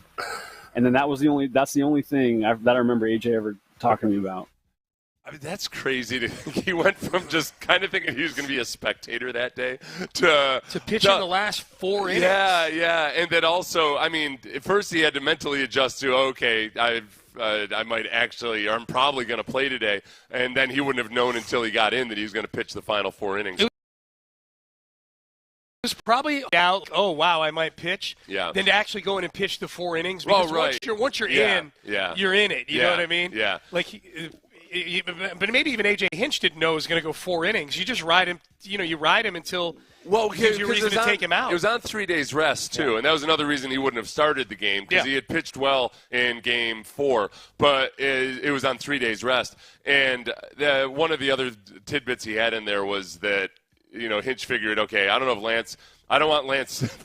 Lance is so fired up all the time that him sitting around in the bullpen for 4, 5, 6 innings might not be the best thing. So they just went out and started him. Lance came out, and remember Lance was just aggressive as hell. He hit 4 guys. Being 4 guys. But it was intentional. Like, he was brushing him back off the plate. He didn't want to. He wanted to own the plate. He didn't give up any runs. Yeah. No, it was boy. He 2 1/3 innings, 3 hits. 4 beaned batters, 4 hit by pitch, and 3 strikeouts for Lance in that game. It's a wild-looking box score, man. Lance, you got 2 1/3 out of him. Peacock came in and gave you a couple good innings. This is a trip down memory lane. Francisco Liriano got you an out. Chris Davinsky, who pitched yesterday for the Mets, got you an out in that game. It was fun. And then Charlie Morton, the hammer, man, 4 innings. One thing that you remember from that series is how annoying it was because both teams were hyper-paranoid, and there were so many stoppages for catchers to go out and consult with pitchers and change signs and catchers getting crossed up and everything. The games all took 5 hours. I'm not sure why either team was so paranoid, but that's neither here nor there. Yeah. What's your problem? Dodgers. They were everybody else. Was the mound visit limitation put in the next year? Yes. Or because of that, basically? Yeah. That in the playoffs that year, everybody was super paranoid. Yeah. Including the Astros. They were paranoid about other teams. That's fun, dude. I love reliving anything having to do with that 2017 World Series championship team. That was fun. Combine going on right now in Indianapolis. We'll get into some more DeMeco Ryans. We heard from DeMeco a little earlier in the show. We'll get to some more DeMeco a little later on in the show. But there's some big storylines going on at the Combine right now. Some of the GMs and coaches met with the media yesterday. Nick Caserio meets with the media today at 12:15 Central Time. Here was Eric DeCosta, the general manager of the Baltimore Ravens. He was asked about the Justin Tucker situation. For those who are unfamiliar, Justin Tucker, kicker for the Ravens, is in a bit of a pickle right now. 16 accusers in different massage therapy, professional massage therapy settings. We're talking about commercial, like spas in a strip mall type places that have accused massage therapists. 16 of them have accused Justin Tucker of misconduct in those massage settings. We've been down this road before with a certain quarterback. Here's Eric DeCosta, the Ravens GM, on where things stand with Justin Tucker. Well, I think a lot goes into that. First of all, a good question. Appreciate the question. The allegations are serious, concerning. The amount of allegations are serious and concerning. I think we're fortunate that the league is doing an investigation. We'll wait as patiently as we can for as much information as we can, and we'll make our decisions based on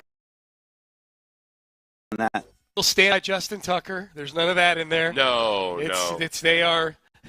I wonder, though, if I think he's going to. If they're doing their own internal investigation, this one seems. Look, and these things are always murkier than they might seem on the surface. I know it just seems like it's almost cut and dry, as cut and dry as it can be in what is it's a murky legal area, and there's always a whole lot of he said, she said. But the volume of complaints and the establishments where the complaints were made, and apparently some internal documentation of massage therapists complaining about it to their company at the time, and booted from two places. Yeah, getting banned from a couple places. That I'd honestly. If I were a Ravens fan, I might be like, okay, guys, what are we doing here? Like, what are we really doing here? Like, why are you waiting for the league to make their decision? I think he's going to get cut. Yeah. I think he's going to get released by the Ravens eventually. I'm just reading all the tea leaves that the rest of us have looked at, and I'm looking at it through like a handicapper's lens. Like, if I had to bet on this, I would bet he's gone. But that's how many DMs have you gotten demanding that the Texans pick up Justin Tucker since Kymie Fairbairn had such a rough end of the year? Zero. Zero right now. I've gotten zero so far. I've gotten zero. Yeah. Remember, Justin Tucker wasn't good last year either. He was not. Kymie was better than just as it went with Ray Rice. This scandal is happening when he might be at the tail end of his career, and it's a lot easier for teams to do the right thing when you're not a good football player anymore. Here's Adam Schefter. He did an interview yesterday. This is one of the McAfee guys. Did an interview with him and said in this upcoming draft. The thing that I feel most comfortable and confident in this upcoming draft is that the Cleveland Browns at number 2 will wind up taking a quarterback because they have to. Because logic dictates that, because common sense dictates that, because they have Deshaun Watson, who you don't even know is going to be able to play again in the upcoming season, hurt, having undergone another surgery on his torn Achilles. You have all the money invested in him. So you need financial relief and you need a quarterback. And the only way to do that is to be able to do it at number 2. That's got to be the team that feel like the fan base that's the most beaten down in the NFL right now has to be the Browns, right? Oh, yeah. Well, I don't know. That's a tough competition. I get it. There's a lot of bad teams. I think even like the Raiders have at least hope with a new coach. They don't have $170 million in cap dollars being eaten up by a quarterback who's never going to play for them. Yeah. No, you're probably right. And all the baggage. Just by the way, to quote Adam Schefter from April 11th, 2023. Okay. I don't think it's a lock that Houston is going QB at number 2 overall. So, take everything with a grain of salt from Nugget Hussy Adam Schefter. That was the best, was yesterday Schefter, that cut getting out there, and then like Field Yates, co-worker of Adam Schefter. Well, I know what I'm doing in all my mock drafts now. Oh. You know? Field Yates. The jock holding. Oh, my God, yeah. They do need a quarterback. This is a whole year to take a swing on a quarterback at number 2 just because you need a quarterback. Cam Ward, Shedeur Sanders, and those are the top 2. And everything I've seen from all the scouts and everything and what I've watched with my own eyes, I don't know that those 2, compared to the 6 that went in the top 12 last year. Right. I don't know that they're – I don't know that they're – if you take the 6 that were drafted in the top 12 last year, Caleb Williams, Jaden Daniels, Drake May were 1, 2, and 3. Then you had Michael Penix at 8. You had J.J. McCarthy at 10 or 11. And then Bo Nix went at 12, which is a little surprising, but he had a really good rookie year. Yeah. I don't know that Shedeur and Cam Ward – crack that 6, if not the top 5? I am all for taking as many swings at the plate as you can to get a quarterback. The problem is when you're doing it, like the way Schefter, this is why Schefter, it annoys me that Schefter said the logic tells you this is what they do. Yeah. Okay, well then by that logic, then he said you should take a quarterback. Like, all right, how about a quarterback that you feel good about at least? Because with the number 2 pick overall, you've also got a really good chance at getting a really good football player that could help your team out for the next decade. Yep. So just taking a quarterback because his position name is quarterback doesn't make a whole lot of sense if you don't feel good about him.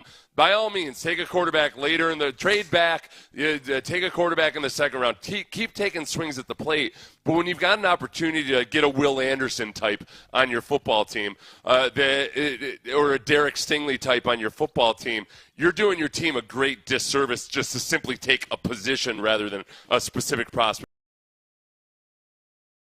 that you feel good. Second behind the Titans this year would be like Abdul Carter would be the Will Anderson in this case. Mm-hmm. Travis Hunter would be the Stingley in this case. And that's a good point. Imagine if, because chances are if you're Cleveland, you're going to be bad again next year. You got your own first-round picks again, so that's kind of nice. You didn't have that for a few years because of the Deshaun trade.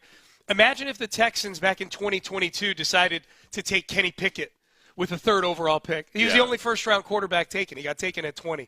Imagine if they decided to reach at quarterback instead of taking Derek Stingley Jr. because you need a quarterback. Yeah. Got to have a quarterback. Well, no, and especially the idea of tanking to get your really, really good quarterback, it just doesn't make the sense that it once did. There's just way too many opportunities and ways you can get a good quarterback on your team, either at lower draft positions or via trade. Veteran quarterbacks are getting traded more than they ever have. That I don't like the idea of wasting. I think the pendulum has swung back to where teams and people are realizing that, yes, quarterback is the most valuable position in sports, but teams that just desperately reach for it end up more times than not getting really pinched for it. Yep. We'll do a mock draft injection here in just a few minutes.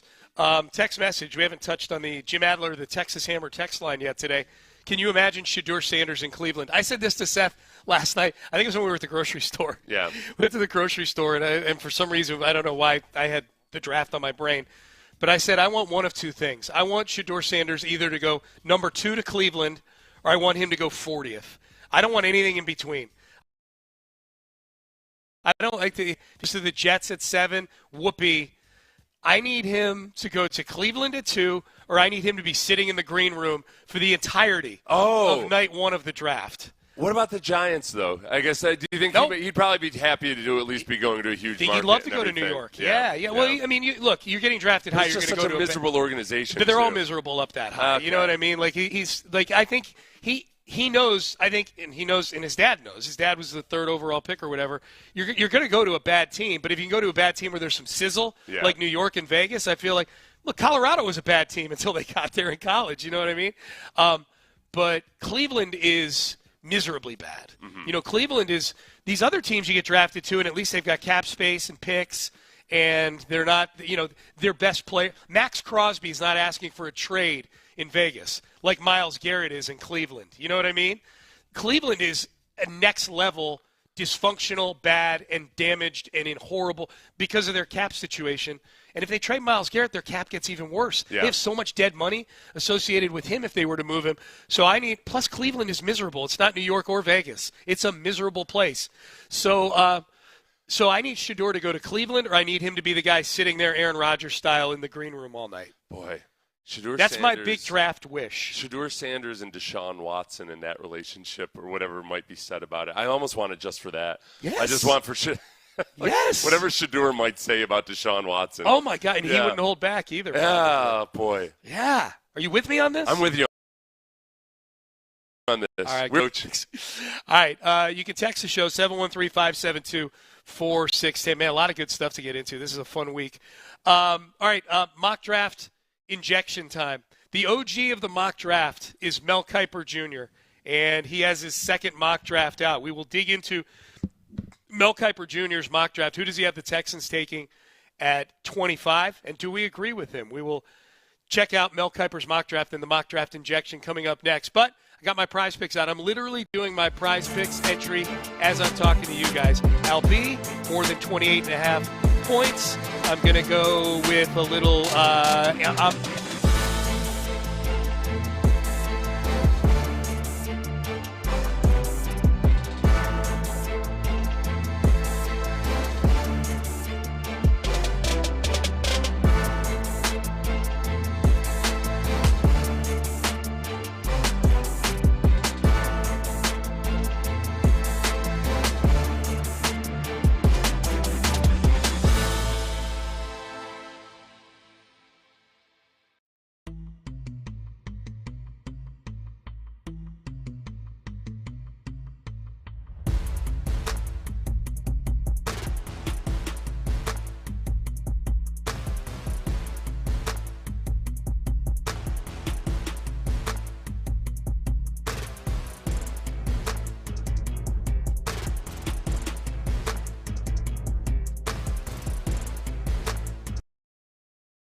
From West Palm Beach, thanks to Academy Sports and Outdoors and Exclusive Furniture, here's Payne and Pendergast. All right, apologies for the long break there. But Ben, back in the studio in Houston, apparently was dealing with a potential towering inferno. Yeah, that was a fire alarm back at home base. You know my feeling on this is that we weren't there, so I let them burn. But apparently it turned out it was no big deal. Yeah. You said the same thing. But not you just don't have the guts to say it on the microphone. That's 100% true. Yeah. All right, let's get to the mock draft injection. Payne and Pendergast with you. We're live in West Palm Beach. headed out to Astros Nationals today. We'll get to some more Astros talk here in just a little bit, things that we saw out there yesterday in the win over the Mets. But first, it is mock draft season. It's combine season. We'll hear from Nick Caserio today. We've got some more DeMeco Ryans that we will get to in just a little bit. Mel Kiper Jr., who many see Seth as the godfather of this format. It's a dead heat between Mel Kiper Jr. and the late Joel Bushbaum when it comes to draft expert analysis going way, way back decades here. So Mel Kiper Jr., ESPN, has his latest mock draft out. And let's get right to it with the 25th pick in the Mel Kiper Jr. And the Houston Texans select Kelvin Banks. O-line. Tackle at Texas, but some questions now arising over whether he'll be a tackle or a guard at the next level.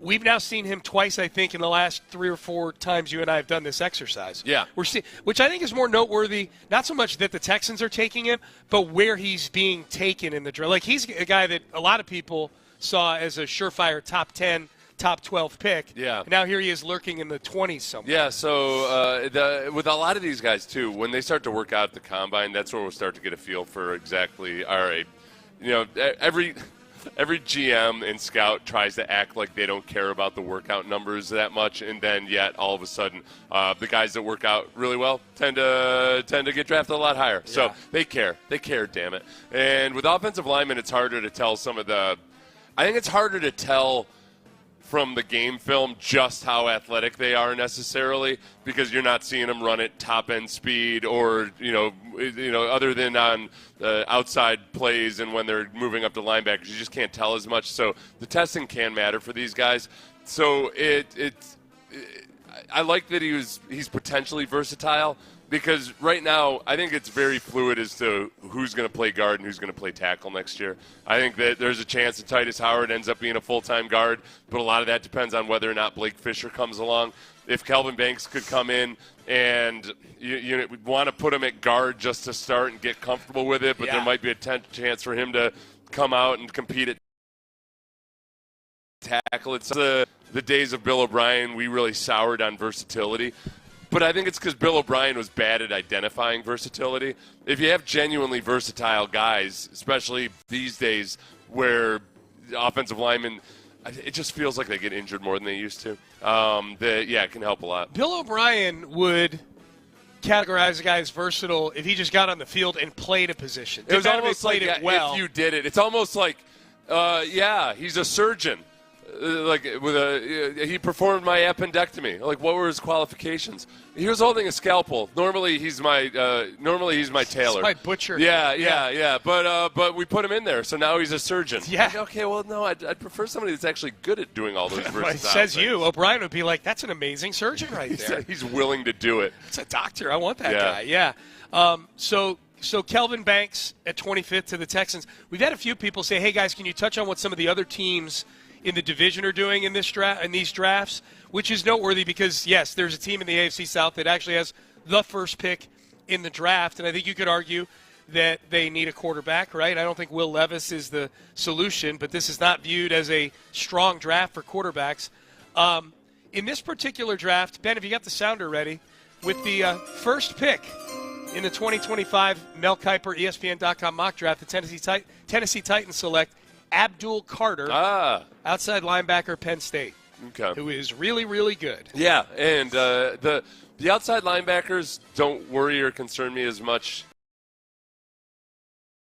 Depending on his play, I thought he showed a lot of promise, but he still played like a rookie in a lot of regards. Oh, yeah. So, they drafted him, and I think a lot of people felt like he was probably a 2-year project. So for him to play like a starter in year one would have been a bit of a surprise, but I think he can be on the right trajectory. But that would go back to that conversation about whether you have Titus Howard out there or Blake Fisher out there to start the year. The interesting thing about this is, if you want to do the sounder again, with the 5th pick, the Jacksonville Jaguars take Mason Graham, defensive tackle out of Michigan. Yeah. Which he's a good player. The Texans, listen, if you listen to this program, you might have an inkling that we're a little bit concerned about the interior offensive line. Yeah. So I don't like seeing more stud interior defensive linemen go to divisional opponents. No. All right? Yeah. All right? They put us into a little pickle at times last year with that interior offensive. You guys remember the name Quinnen Williams? Ever hear of him? Yeah. For the Jets? Yeah. How do you like to see him twice a year? Yeah. He concussed our guy, man. Have you looked at the headshot of Mason Graham? There's a huge disconnect between his headshot and his face and how he looks and like how he actually plays as a football player. Yeah, I know you're right. He looks like a drunken frat boy. Yes. He does not look at all like a guy that should strike fear in your heart. And those are the most dangerous types. Well, and five's about as low as I've seen him going in these mock drafts. Yeah. Like he's viewed as next to Carter, Carter, and depending on how you look at Travis Hunter, if you look at him as a corner or wide receiver, for what it's worth, he's at the combine this week and working out with the defensive backs. But I would imagine that whatever team takes him is going to have him. I don't know. What do you think? If you drafted Travis Hunter from Colorado, would you have him playing both ways at the NFL level? No. Not even like gimmick packages or anything? No. You never. No. This always ends poorly when you try to do that right off the bat. Who was the player for the Browns a few years ago that was the big plan? I don't remember. Well, listen.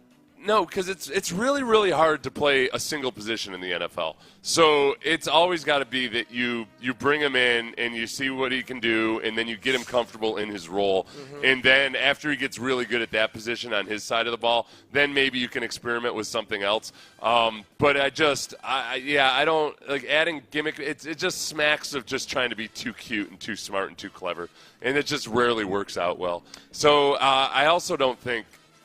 I don't think that you can put that kind of a workload on a rookie and expect them to stay healthy. Yeah. In freaking baseball, Shohei Ohtani is doing something that nobody else does in baseball, and lo and behold, his body broke down. Yeah. I'm not saying do it 120 snaps or anything. I'm saying he's a difference maker on offense. I think using him as a returner is as far as you go. Okay. Yeah. That makes sense. At least in his rookie year. Yeah. All right, Payne and Pendergast, we head into the 8 o'clock hour. This was a good topic I heard being discussed on the other shows. One bold move for the Texans. An ESPN writer put this out there. I have actually come around almost 180 on this particular move because of how the Texans might be able to recover on the back end. I will explain. I think this is a move that might – to that coming up next. But first, I want to get you guys squared.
WCFM HD2 Houston. Insider access, exclusive content. Sports Radio 610. The Texans play here. An Odyssey sports station. Sports Radio 610 presents live from West Palm Beach. Thanks to exclusive furniture. Here's Payne and Pendergast. All right, Payne and Pendergast with you. We are live in West Palm Beach. Big thanks to Exclusive Furniture and Academy Sports and Outdoors for sending us here. We will be at the ballpark today.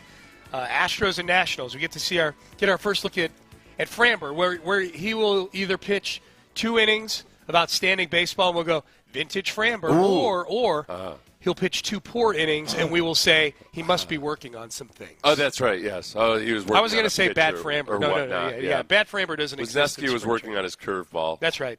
No, wait, was that Wisniewski or was that? Wisniewski. Yeah, that was Wisniewski was working on his curveball. Yeah. And he thought it looked pretty good, he said. He did, yeah. A little braggadocious. But is that something? It is, because it's not. Sometimes it's an excuse, but more times than not in spring training, they're going to go out and they're going to throw the same pitch a bunch of times in the same inning. Yeah. And if it gets hit, it gets hit. They're more worried about the shape of it and all of that and the location and everything else. That's why Cam Smith's home run, the first one, counts for more because it was the first pitch he swung at. That's right. It wasn't like it was some pitcher who's going curveball, like working on something. Yeah. First pitch. So they play the Nationals today. So this is basically a rematch of the World Series is the way I'm looking at it. Yes. 5 years ago, yes. Well, yeah. You know who's the sideline reporter, at least during spring training, I saw for the Washington Nationals is Kennedy Smith, Patty Smith's daughter. Yeah, I saw that. So I don't know if it's a full-time gig or not, but hopefully we'll see her today. She's good at what she does, man. She's up-and-comer for sure. One bold move for each NFL team. When I first saw this article, I'm like, they're not doing this. I've been steadfast against this particular move because it gets suggested by a lot of people. Yeah. However, I did some thinking over the weekend, Seth, about this. Mm-hmm. And I was like, you know what, though? This is a lot like a situation that Nick Caserio was himself somewhat involved in New England. And I'll explain in a second. But here's the move first. Aaron Schatz. Deflategate? Aaron Schatz, not Deflategate. Is it Spygate? It's not. It's none of the gates. Oh, okay. Yeah. It's jiu-jitsu instructor stuff? It's nothing like that I know of, no. The one big move, Aaron Schatz, who writes for ESPN, I believe he used to write for Football Outsiders back in the day, has one big move, bold move that each team should make. And this would be a bold move for sure. Texans trade for Garrett Wilson. Ooh! We know Garrett Wilson wants out of New York. Can't imagine why. Clearly unhappy. Mm-hmm. He's a very talented young wide receiver. 3 straight 1,000-yard seasons with very, very janky quarterback situations. Yeah. He's had 3 straight. He's like DeAndre Hopkins before Deshaun showed up. Yeah, a little bit. He won Offensive Rookie of the Year with Zach Wilson as his quarterback. Yeah. At wide, he's as a wide receiver. So he's a good player. And we saw it in the Texans game. He had 2 spectacular touchdown catches in that game. The one-handed catch on the crosser over the middle that he took to the house, and then the catch in the back of the end zone where he got the shin down. Oh, that's right. Going against Kamari Lassiter on that play. Yeah, that was a replay that you just couldn't even. Yeah, you couldn't argue against it. Like, yep, that's all shin. Yep. He's incredibly talented. Yeah. So he's really good. Schatz says they should trade for him. The Texans can't be sure whether Tank Delzany will be healthy next season. Fair. And Stephon Diggs is a free agent. True. Recruiting college teammates of their reuniting college teammates such as Joe Burrow and Jamar Chase, Tua Tagovailoa and Jaden Waddle. Why not do the same thing in Houston with Stroud and Garrett Wilson? The 25th pick and a day 2 pick next year should get this trade done. Okay, 2 questions. Yeah. One, don't they already have the college reunification in Cade Stover? So check that box. They have a college reunification, yes. That's this is a different level of college reunification. Yeah. So, it's intriguing. There's a part of me that I like one of our texters said the other day, and he went a little too far with it, but the basic thing is, you don't have to have 2 A-plus receivers to have a good offense. You don't. And they already have 1 A-plus receiver in Nico Collins. So trading away a 25th overall pick that you've got a good chance of getting a really good player who's going to be cost-controlled for 4 years at the expense of bringing in, yes, a very, very good wide receiver, but you're also, if it works out, you're going to have to pay him sometime in the next 2 years. Not so fast, my friend. Let me bring up an example of something that happened. He's going into his 4th year, right? Okay. Yes, he is. He's going into his 4th year. And so if they traded for him, they'd probably immediately say, we're doing the 5th-year option also. Because you decide that after year 3. So you got control over him for 2 more years. In New England, the Patriots in 2017 traded for Brandon Cooks, who was 3 years into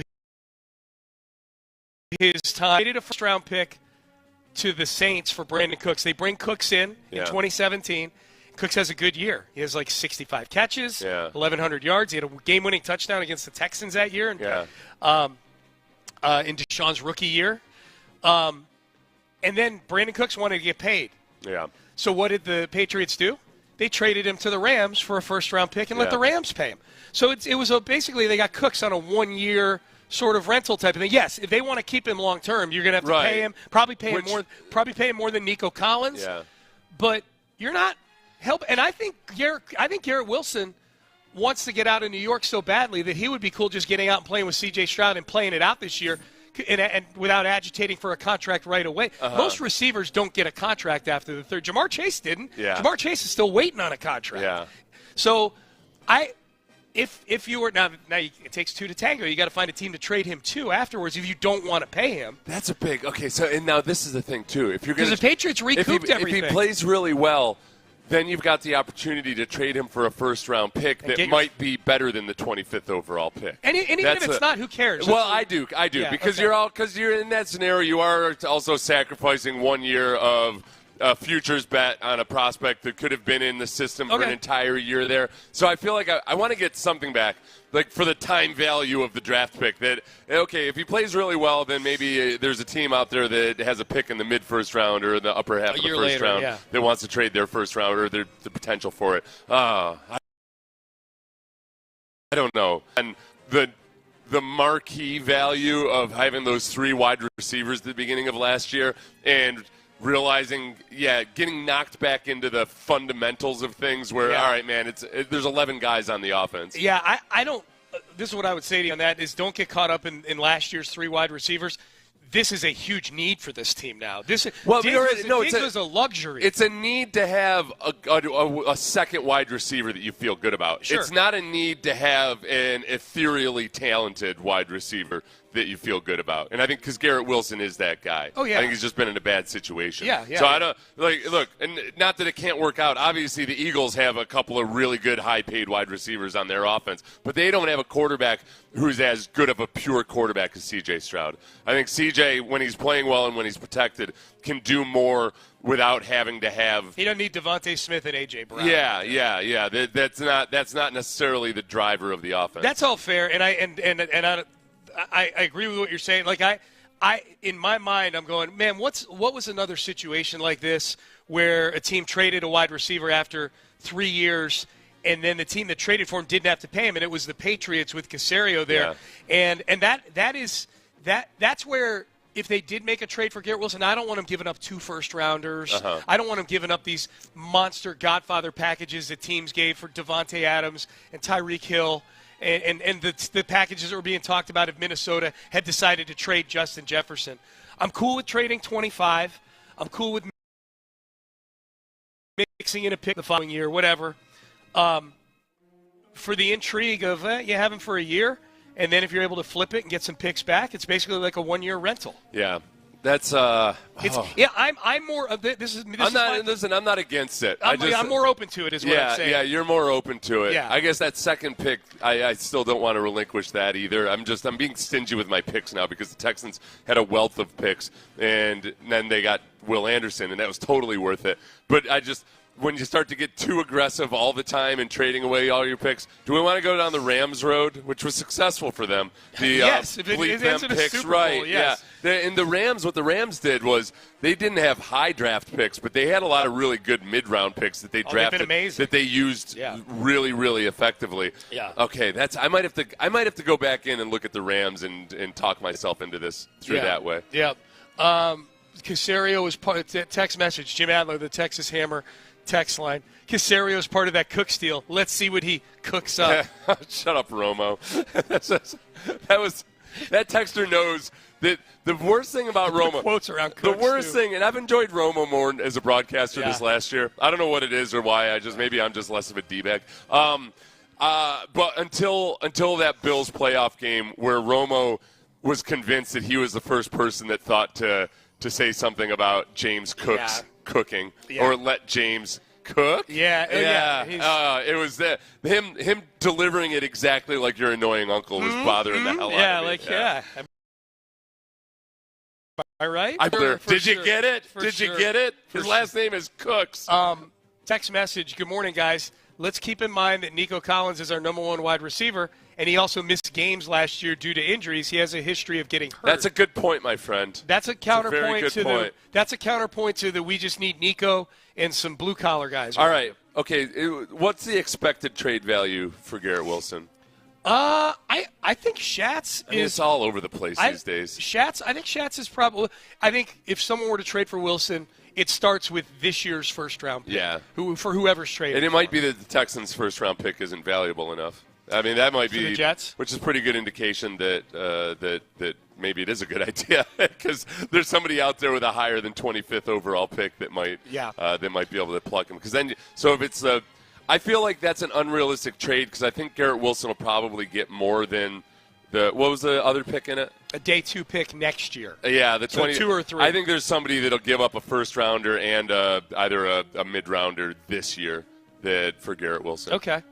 Yeah, we'll see. Draft Emeka Ibuka, someone says. I mean, that's the flip side of the argument is the argument for Garrett Wilson is he's a known commodity, and in a good offense, boy, what kind of numbers could he put up? How much easier could Nico and Garrett Wilson make life for each other out there in what we hope is a much improved and just a smarter-looking offense? That was the warped justification, which at least on one sense made level for the DeAndre Hopkins trade, is that, hey, there's lots of good second round. Turned out to be true. Yeah. Guess what the Texans didn't do? They drafted a defensive tackle who lasted 1.5 seasons on the team. Yeah, they drafted Ross Blacklock. A player who will be a valuable player for the Texans for a long time was the way that they framed it at the time. I hate that memo. So much. Text message, no first rounder for Garrett Wilson. F that. Okay, well, you feel strongly about that. Yeah, okay. I think if you put the Pender poll up that way. Okay. You do this now, Sean, or at least during the break. During the break, yeah. Would you rather do that Garrett Wilson trade or just simply draft a wide receiver at number 25 overall? I think a lot of people are going to go with the draft a wide receiver number 25 overall. I agree. And again, I am not for trading Garrett Wilson and then at the end of next year just unconditionally dropping $30 million a year on him. I know, but you're up for trading for him and then trading him away immediately, which I appreciate what you're doing and bringing up the Brandon Cook scenario. Yeah. It's not like that's a standard scenario. Well, I don't think you go into it thinking our plan is to just trade him away next year. No. I acknowledge it takes 2 to tango. I get that. Yeah, I get that. No, I think there'd be a market for him. It feels to me like you're like if we were spouses, you're coming to me trying to point out like, hey, I know one family that's swingers and they get along great, and I'm sitting here, I'm like, all right, maybe that works for them, but I just don't think it's right, and I feel like you're leading me down the wrong path. It does here, work Sean. For some people. Does it? It does end up working. It worked for Belichick. It kept him. He's really a swinging fella. It kept him happy. Yeah. I don't think so. Garrett Wilson is like 23 or 24 years old. Diggs was an older player who was already expensive. I think with Garrett Wilson, though, if I trade for Garrett Wilson, I understand that scenario you're talking about can happen. Yeah. There's no way I bother with the trade, though, unless I'm thinking because he is a younger player, hopefully this works out and we're going to keep him around. You need to be open to the likelihood that you need to plan for the fact that the contract for him might be the best scenario. Yeah. And how does that affect the way you build out the rest of the roster? And all the other money you're spending everywhere else. Yeah. And all the other guys that have to get paid. Not to get too nerdy, or how much you embrace starting to shove a lot of money into voidable years on guys. Like the Eagles have $400 million in future, voidable years. Like the Eagles won a Super Bowl. They are sitting on massive salary cap credit card debt. Yeah. They've robbed so much money from future years to field this team. if you're comfortable doing that, then these are the types of deals you can make. You know? They should just follow my advice, which has worked out horribly for me. Is I just plan for hyperinflation at some point. Mm-hmm. I hope that there's some kind of huge cataclysmic event to where we have hyperinflation, and then the cap just becomes, the NFL salary cap will follow it by a year or two, but you'll be bailed out eventually. All your debts will basically be like just wiped out, worthless pieces of paper. Yes. So someone said when Seth learns how to put polls up, it's over. LOL. I know how to put up polls. I just choose not to do it. Yeah. Well, you get all the replies and everything, I know. I got eliminating distraction, Sean, in my life. That is what eliminating choice. Someone said you're such a prude. Come on, Seth. You won't do the Garrett Wilson. I feel like you don't love me. If you're open to new things, maybe it would help our relationship, Seth. Someone's saying I need to swing a new co-host in here from time to time, just to get you adjusted to the swinger's life. That's funny. Too many T's in Garrett Wilson's name would never do it. Yeah, too many consonants in general. Does he have 2 R's and 2 T's? I think he does. I think he's got 2 R's and 2 T's. Yeah, it's tough, man. You gotta limit the. I don't feel like you should be allowed. Arrighetti's got 2 R's and 2 T's, and he's delightful. Yeah. It's still too many. There should be 1 R and 2 T's. Let's tell him that today if we see him in the clubhouse. Hey, consonant boy. I mean, both of them you could do without one of each. Yeah. 1 R and Easily. 1 T. You're still going to pronounce it Arrighetti. He's very gluttonous. Having all these consonants in there. Very much so. All right, Payne and that comes from a time whenever his, back in the day, that was extra ink that people had to spend. Yes. Yeah. On a quill. Yeah. Yeah. All right, Payne and Pendergast. We were out at the Astros. They must have been rich folk. Astros game yesterday, and we got to see the future, possibly.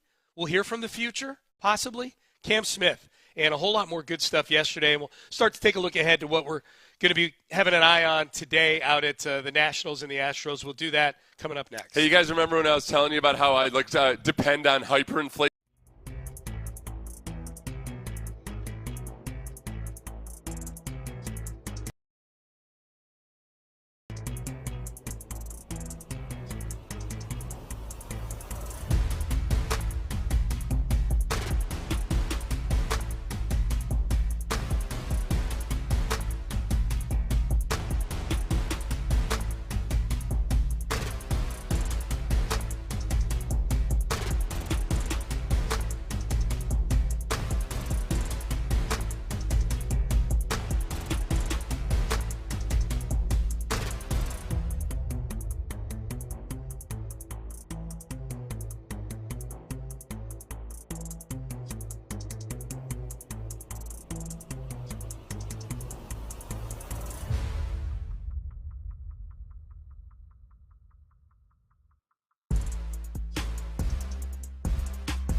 Sports Radio 610 presents live from West Palm Beach. Thanks to Academy Sports and Outdoors and Exclusive Furniture. Here's Payne and Pendergast. All right, Seth, we got the lineup out today for the game that we're going to at Cacti. Cacti Ballpark at the beaches. Ballpark at the. Is it Cacti Park at the beaches? I don't know what it is. Cacti Ballpark. I don't know. I just know I haven't seen a single cactus out here since I got here. Yeah, it's they're called very cacti. Cacti. There's a bunch of palm trees. It's very confusing to me. Yeah. So the lineup is out. Spo has posted it, and I wish he took a better picture of it. They took a picture of it like it's like he's 3 feet tall, and he took a picture like aiming up at it. I'm going to tear him a new one. Oh, when he gets here, he is going to get. Watch out, Spo. Yeah. Head on a swivel when you get Okay, now back. I can read it. Okay. These are I would say well, it's not all spare parts. Our boss said it's a bunch of spare parts. What a loser. And Brendan Rodgers, who himself is a spare part. No, look, Paredes is DHing today. Yeah, baby. A little disrespectful to Paredes. All right, Yainer Diaz. Yeah. Yainer Diaz is catching today. Sleekleton is at first base. Scoopleton. John Singleton, the revamped body of John Singleton. At first base, where he made some nice defensive plays yesterday. We get some hot Zach DeZenzo action in DeZenzo. right field. Yeah. Oh, in right field. Let's watch this ball track. For someone who cooked some really good steaks and asparagus last night, I've got to take exception with the categorization of all these things, Parker. At least 3 of these guys were on my hot list of guys to watch in spring training. Yes. All right, look, when we came back and you had about 5 seconds for me to give you the lowdown because you couldn't find Spo's Twitter. Yeah. I should have said, okay, the storylines aren't as big today. We get to see Paredes. We get to see Diaz. We get to see guys we saw yesterday. Yeah. Like, the only big news storyline is, okay, this is the first time Brendan Rodgers is going to be in the lineup. Yeah. And on the pitching side, you get Framber, and we don't have the same big storylines that we got to watch yesterday. That's what I meant. That's fair. Sorry, I had 5 seconds to give you a quick rundown. Yeah, that's fair. DeZenzo in right field. Guys are trying to talk me into being a swinger. Not DeZenzo, Pendergast. It's a callback. Go back and listen on the Odyssey. That's right. Rewind. So DeZenzo in right field. I'm very, very intrigued and interested. Yeah, to watch here's him. the lineup. Which, by the way, Chaz McCormick playing in left field yesterday. They had a chance to make a nice play on a ball he had to run up on, and it just bounced. It was a pop in fly front behind of him. Shortstop. He took 2 steps backwards. Yeah. And then ran forwards. Well, you gotta load up. You gotta get that. You know? My God. So Corona batting leadoff, whoever he is. Hummel. Yeah. One of the moles. Yeah, one of Hummel, the guys Gamble, and competing. Trammell. Yeah. Paredes, Right DH. Yiner's batting. Where's leadoff. Hummel playing? He's playing in today. He's playing in left field. Hummel Telescope. Paredes DHing. Yiner is batting cleanup and catching. Singleton batting 5th, playing first base. DeZenzo playing right field and batting 6th.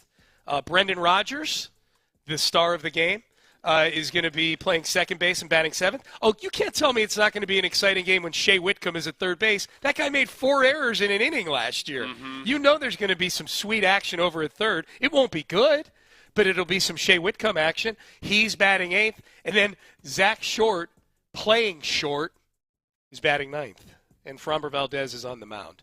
So there we go. There's some things to watch out there today for sure. For sure. DeZenzo's he's in the mix to make the squad. So we've got that. The big story yesterday was Cam Smith,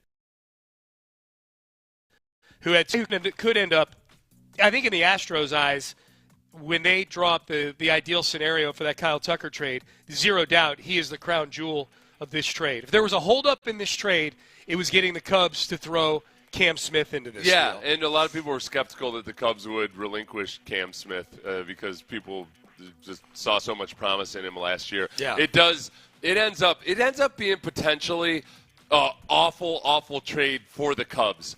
If they don't win a World Series or get close with 1 year of Kyle Tucker, and then if Cam Smith develops into what a lot of people are very optimistic that he could develop into. That ends up being a very good Astros trade with or without Paredes and Wisniewski. It's just this is the Cam Smith trade. Yeah, absolutely. Well, and the big variable will be, can the Cubs keep Kyle Tucker? Yeah. Does he like playing there enough this year? Are they successful enough?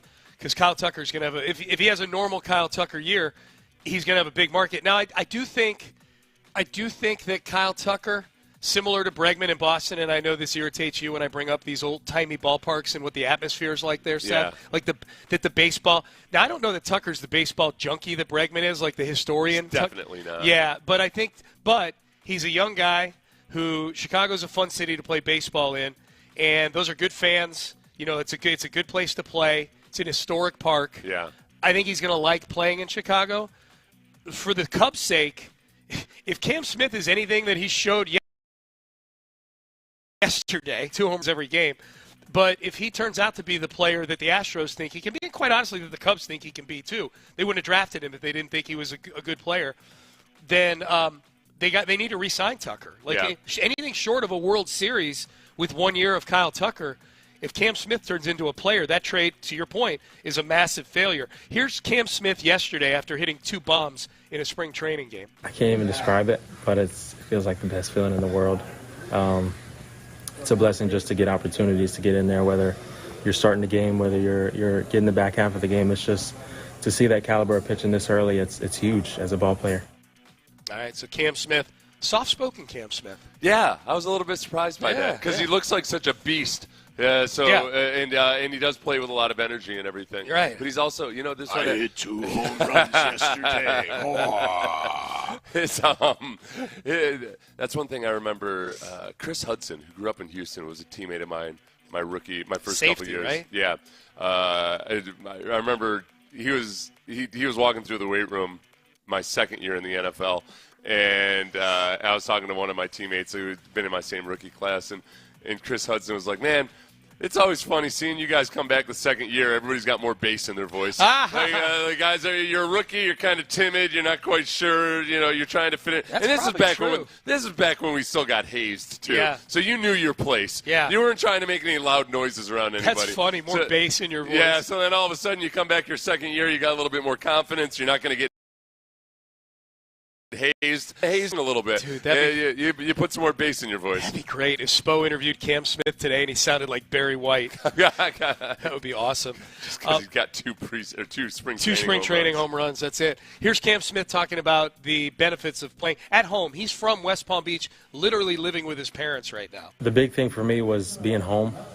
That's a huge part. I'm living with my parents, so this transition was pretty not easy, but a lot easier than it would have been, going to another team. So that helped out a lot.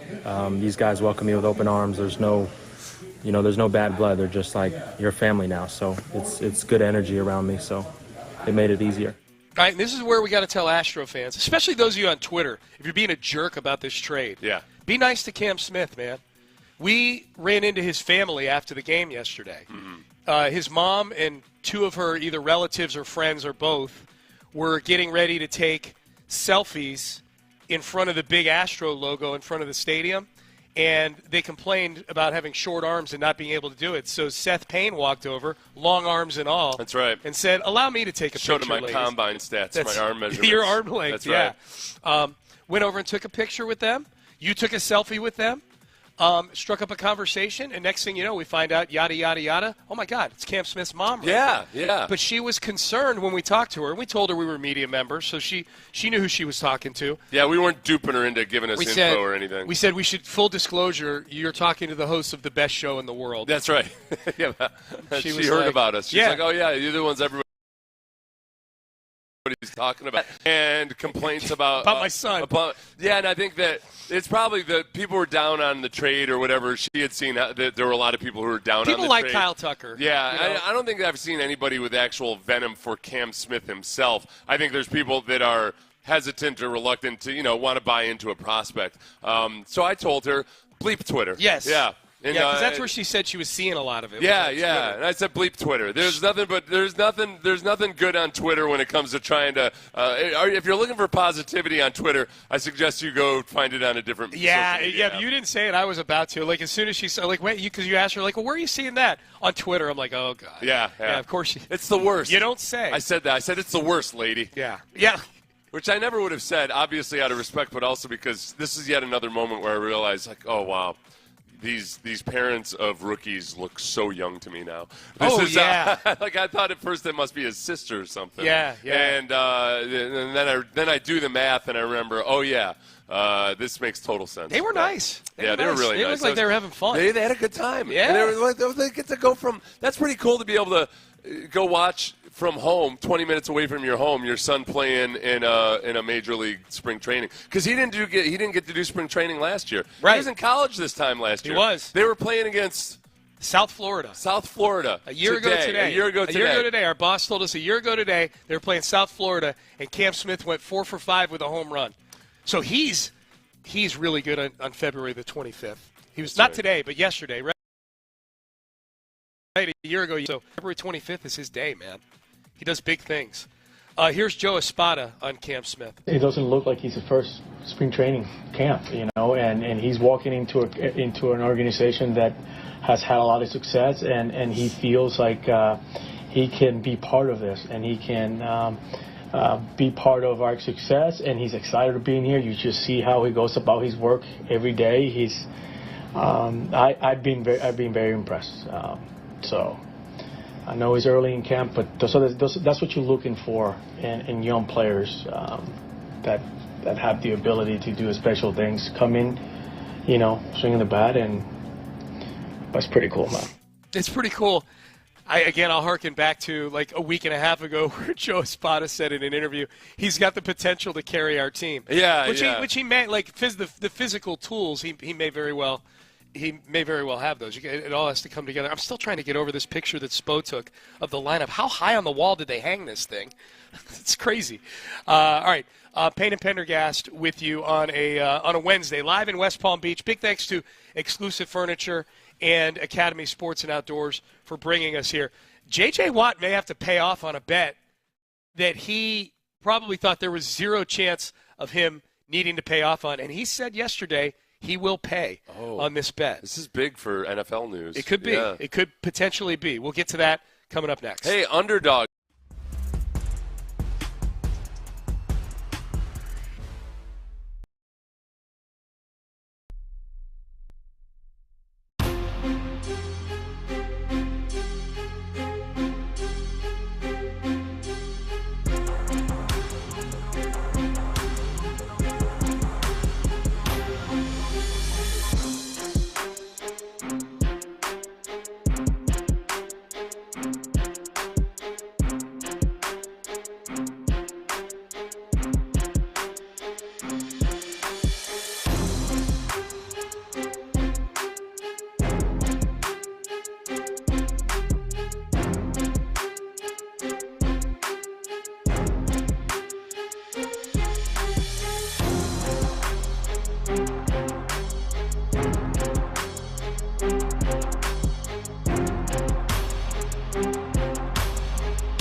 Sports Radio 610 presents live from West Palm Beach. Thanks to Academy Sports and Outdoors and exclusive furniture. Here's Payne and Pendergast. Payne and Pendergast with you. We are live in West Palm Beach. Excited to get back out to the ballpark today. We just learned during the break, our boss Parker Hillis informed us via social media that Jose Altuve will not be playing left field today. He will not be playing left field tomorrow. But he will make his left field debut in spring training. Luckily, we will still be here on Friday to be able to go watch the game. Is that at Cacti Park of the West Palm Beaches of Florida? Yep. Southeastern United States. It is, yeah, that long name. Above the Gulf of America, yes. Or well, to the east of the Gulf. Yeah. That's going to be fun. Fun. Now in left field there, it might get crowded if we want to get a seat out there close to Altuve. Yeah, you had no problem maneuvering yesterday to sit in big pockets of people out there. Yeah. There might be more people congregated out that way though, which could be fun for us. There'll be a lot of Astro fans, and we can say, hey, do you listen to the morning show on Sports Radio 6? Yeah, it's funny though. When you're out there, I almost felt, because it's a smaller environment, there's not that many people out there, obviously, that I almost, when I was on the phone with the midday show, I was out in right field, and I almost started hushing my voice because I was afraid that the right fielder could hear me. That would have been funny. I didn't want to distract the right fielder into dropping a ball because you're doing an interview with Reggie and John. But if you want to catch a home run ball, there's not that much competition out in the lawn area on the hill there. Usually the Cam Smith's 2 home runs, if you watch the replays, there's maybe like 8 or 9 people. They're scurrying down to that are all it. spread out. Yeah, like there's room. There's a chance you can hoover one up. Did you see what Amy tweeted about that? My wife. She thought she was going to see you and I fighting for it or something. Going down there and then like conking heads while we went down there to try to go get it. There's one thing I'll tell you about this spring training crowd. Yeah. The fan cams, not nearly as much fun. Look, it tends to skew. Dance cam, very conservative. There's no dance, nobody. So they've got the fan cam on the crowd, and it's just a bunch of happy people waving at the camera, the guy keeps scanning, and I looked like I was watching a Episcopalian sermon more so than a fan cam. There wasn't a single hip gyration there. The lip sync of those partially replaced hips. Karaoke cam is Sinatra. Yeah, yeah, it's an older crowd for sure. Which is why, though, that's one of the best things about it is some of the conversations you get in with some of the older people there, because you get you always get that little bit of wisdom they drop, but also it's just such a great example of some of them who are totally living their best lives. Yes, they're either snowbirds or there's people that are semi-retired. A lot of the people working at the ballpark are people who are semi-retired.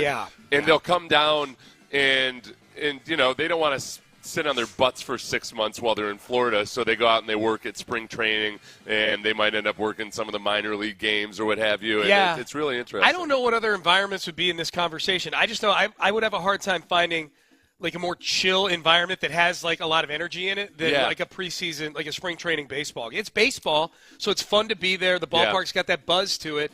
But spring training is just so chill because you don't really care about the outcome of the game, but it's fun to see they could have lost 13-2 yesterday, but as long as the 2 were the 2 Cam Smith solo home runs, I would have walked away from the game like I was cool watching a future star. You know? It's really the exposure to the players is a lot easier. And one of the guys I had an awesome Jose Altuve story. Because this gentleman's probably 65 years old or so. Gosh, I hope I'm not overshooting on that. If he's a listener. So he asked Jose Altuve for an autograph while the team was on their way out to either field drills or batting practice. I can't remember what it was.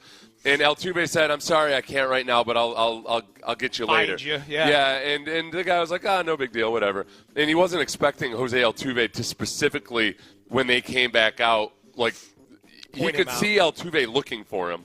Wow. And he found him and came up to him. And then he said the little kid next to him was getting an Altuve autograph. And Altuve complimented the kid's watch, and the kid was just like, it was the best thing that ever happened to this kid. It was just a casual little story about Jose Altuve where he sounded like a saint, Sean. Well, and you see that and you hear about that all the time with people with Jose Altuve. I don't know if any athletes brought more joy collectively to Houstonians than Jose Altuve. Between what he does he could sign 0 autographs and be in that conversation just based on what he's done on the field and the teams he's been a part of and the moments that he's authored as a player. But then you add in there are probably literally 100,000 stories like that over the course of the 15 years now he's been part of the Astros organization, maybe even longer, part of the organization. He brought a lot of joy to people, man. Yeah. Jose Altuve, that's cool. J.J. Watt, another guy who's brought a lot of joy to you. Probably J.J. Watt and Jose Altuve, maybe the two collective brought the most joy to people in the last several years in Houston. Why am I bringing up J.J. Watt? He's got James Trafford. We played this on Monday. Yeah. We talked about this on Monday and Acknowledge Me. J.J. Watt made a promise to James Trafford, the goalkeeper for the Burnley football team that J.J. is a part owner of, back several months ago, that if Trafford didn't give up any goals the rest of the year, he would come back to play for the Cincinnati Bengals. J.J. would. It's Trafford's favorite team. And he talked about it over the weekend about, man, Trafford, since that promise, he's had 13 straight shutouts. And he's got, I counted 12 games left. Maybe it's a little bit more. JJ's numbers don't quite jibe with mine, but the overall point does, which is this guy is on his way to doing something special. Yeah. Here was J.J. Watt on the Dan Patrick Show yesterday, and Dan Patrick asked him, hey, man, if this guy gets to the end of the season having not given up any more goals, he's more than halfway there, are you going to come back and play for the Bengals? Okay, do you have a game plan? Let's say he doesn't give up a goal. I'll do it. I mean, I'm if he does that, which is insane. I mean, there's 12, 13 games left. If he does it, it's insane enough and respectful enough that I will absolutely follow through. And I'll go out there. Who knows if they even want me? I don't even know. I haven't talked to him. But I'm in shape. I'll go play. But are you contractually, you're not obligated to the Texans or anybody? No, I don't even know how. I didn't even think that far ahead. How do you unretire? Do I have to file paperwork to get back in? I don't know if they actually make you file retirement papers. No, I didn't. So no, they don't. Yeah. Damn. Okay. Yeah, what would you do? I mean, technically, I would assume I'm a free agent. Okay. Was he under? No, his contract ran out. He definitely wasn't under contract to the Texans. He was under contract to the Cardinals. Right, it would have been the Cardinals. Yeah, no, he's a free agent. He was a free agent. Yeah. He just played out his contract, and then he was done. Said he was retiring. So he'd be able to come back. As far as filing his retirement players, I might have to get on him about this because there's a nice little maybe it's changed with the CBA. You used to get a nice little severance package. Yeah, you get a certain amount of money for each year that you played when you do file your retirement. You get that? Not that he's hard up for money, but that money's just sitting out there, not earning interest. Don't you also get, like, if you retired injured, don't you get, like, line of duty pay and stuff that? It all gets complicated. Yeah. So, that's a whole different scenario. Okay. But, yeah, like with a disability and all that. Yeah. But he might have a retirement package. Okay, so two things here. One, 100% he has to follow through with it. Yes. Because, sounds like he will. I was watching Cillian Murphy, the actor, the English actor, talk about James Cameron, the director. Mm-hmm. And there was a scene in Dunkirk where Cillian Murphy was supposed to sit out on an overturned boat, and it was in rough seas. Mm-hmm. And all of the advisors were really nervous about whether or not he should do it. So James Cameron, the director, who's famous for stuff like this, says, well, I'll go out and do it and test it and see how it is. So James Cameron, the director, went out and sat down. He's famous for doing a lot of stuff where he follows through and he puts himself. He's not going to ask an actor to do anything that he wouldn't do or anything. So yeah, JJ might have made that promise, just kind of joking, thinking like, okay, no big deal. He has to follow through on it. The second part is, as JJ said, he doesn't know if the Bengals would even want him. You said you would do it, JJ. Yeah. You said you would do it. So I don't want to hear any excuses. You got to put the heat on the Bengals. You got to figure out some way to, at the very least, go out and play, and walk out and do stretches during OTAs or something. Okay, first of all, do you think there's any chance the Bengals would not want J.J. Watt on their team? I can't imagine. Sucks. Well, especially if he was just going to, take veteran minimum or something. Right. Yeah. I think there's a chance, a very good.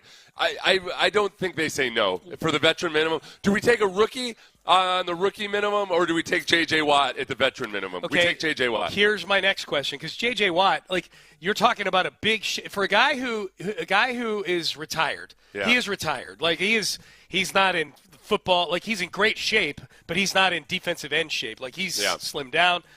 Those things can all get fixed. I understand that. He can put weight on. But the mentality of I'm retired, I'm home with my kid, I'm broadcasting, that's a big shift to now I'm going to go battle 300-pound men on a daily basis. But he's also the owner of a football club, Sean. He is. And if there's anything I know about whichever league they're in, that your word is bond. Yes. No, but here's where I'm going with this. What amount of football would J.J. Watt have to play for the bet to be considered paid off? Football for them. If he plays one game? If he goes out, not even a game. I think if he goes out and plays at practice. You're playing football when you go out and practice. I feel like he's got to at least play in a preseason game. Yeah. I feel like he's got to get into a game. He's got to play for the Bengals. Maybe even a regular season game. See, now what if he does something dodgy, like he plays for their celebrity basketball team or something in a charity destroy event? him. Yeah. Okay, we'll destroy him. I'm sure we will. We'll get right on that. I'm sure we'll really tie him up to the. We'll burn him at the stake. We'll take it to him. Yeah. We'll put the old thumb screws onto him. No, man, you don't get away with stuff like that on my watch. On Sean T. Pendergast's watch. Not on my watch, man. You pay off your debts. So he sounds like he might do it, man. We'll see. We shall see. I'd feel scorned. I'd feel scorned if you could do this for your fancy lad soccer player, but you couldn't do it for the Houston Texans. I think he had zero idea that it would even get to this point. You know what I mean? And it makes me want to follow the Burnley games now. Is there a part of JJ that's secretly hoping that it Yes, happens? He doesn't want to go back and play. If he wanted to play football, that he secretly has to go back. Because then he doesn't. Then there's no decision. That's the nice thing about it. It's really hard to make the decision whether you should come back or play or not. Yeah. This kind of takes it out of his hands to where, I got to go play football. Got to go back and play. I've done this before. Let's go. That's a good question. I have no idea. How much is he itching to play? He may really like retirement. He might really like it, but sometimes choice is overrated, man. Yeah. Choice is overrated at times. Yeah. The problem with choices is when you have too many choices, you get stuck just ruminating about things all right, into the 9 o'clock hour we go. Payne and Pendergast with you. Let's circle back to the Combine. DeMeco Ryans asked about past evaluations of certain players from the Combine. This was really interesting stuff on guys who are prominent pieces of the team right now. We'll get to that as we head into the 9 o'clock hour. Live from West Palm Beach, coming up next. Coach DeMeco gave a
HD2 Houston.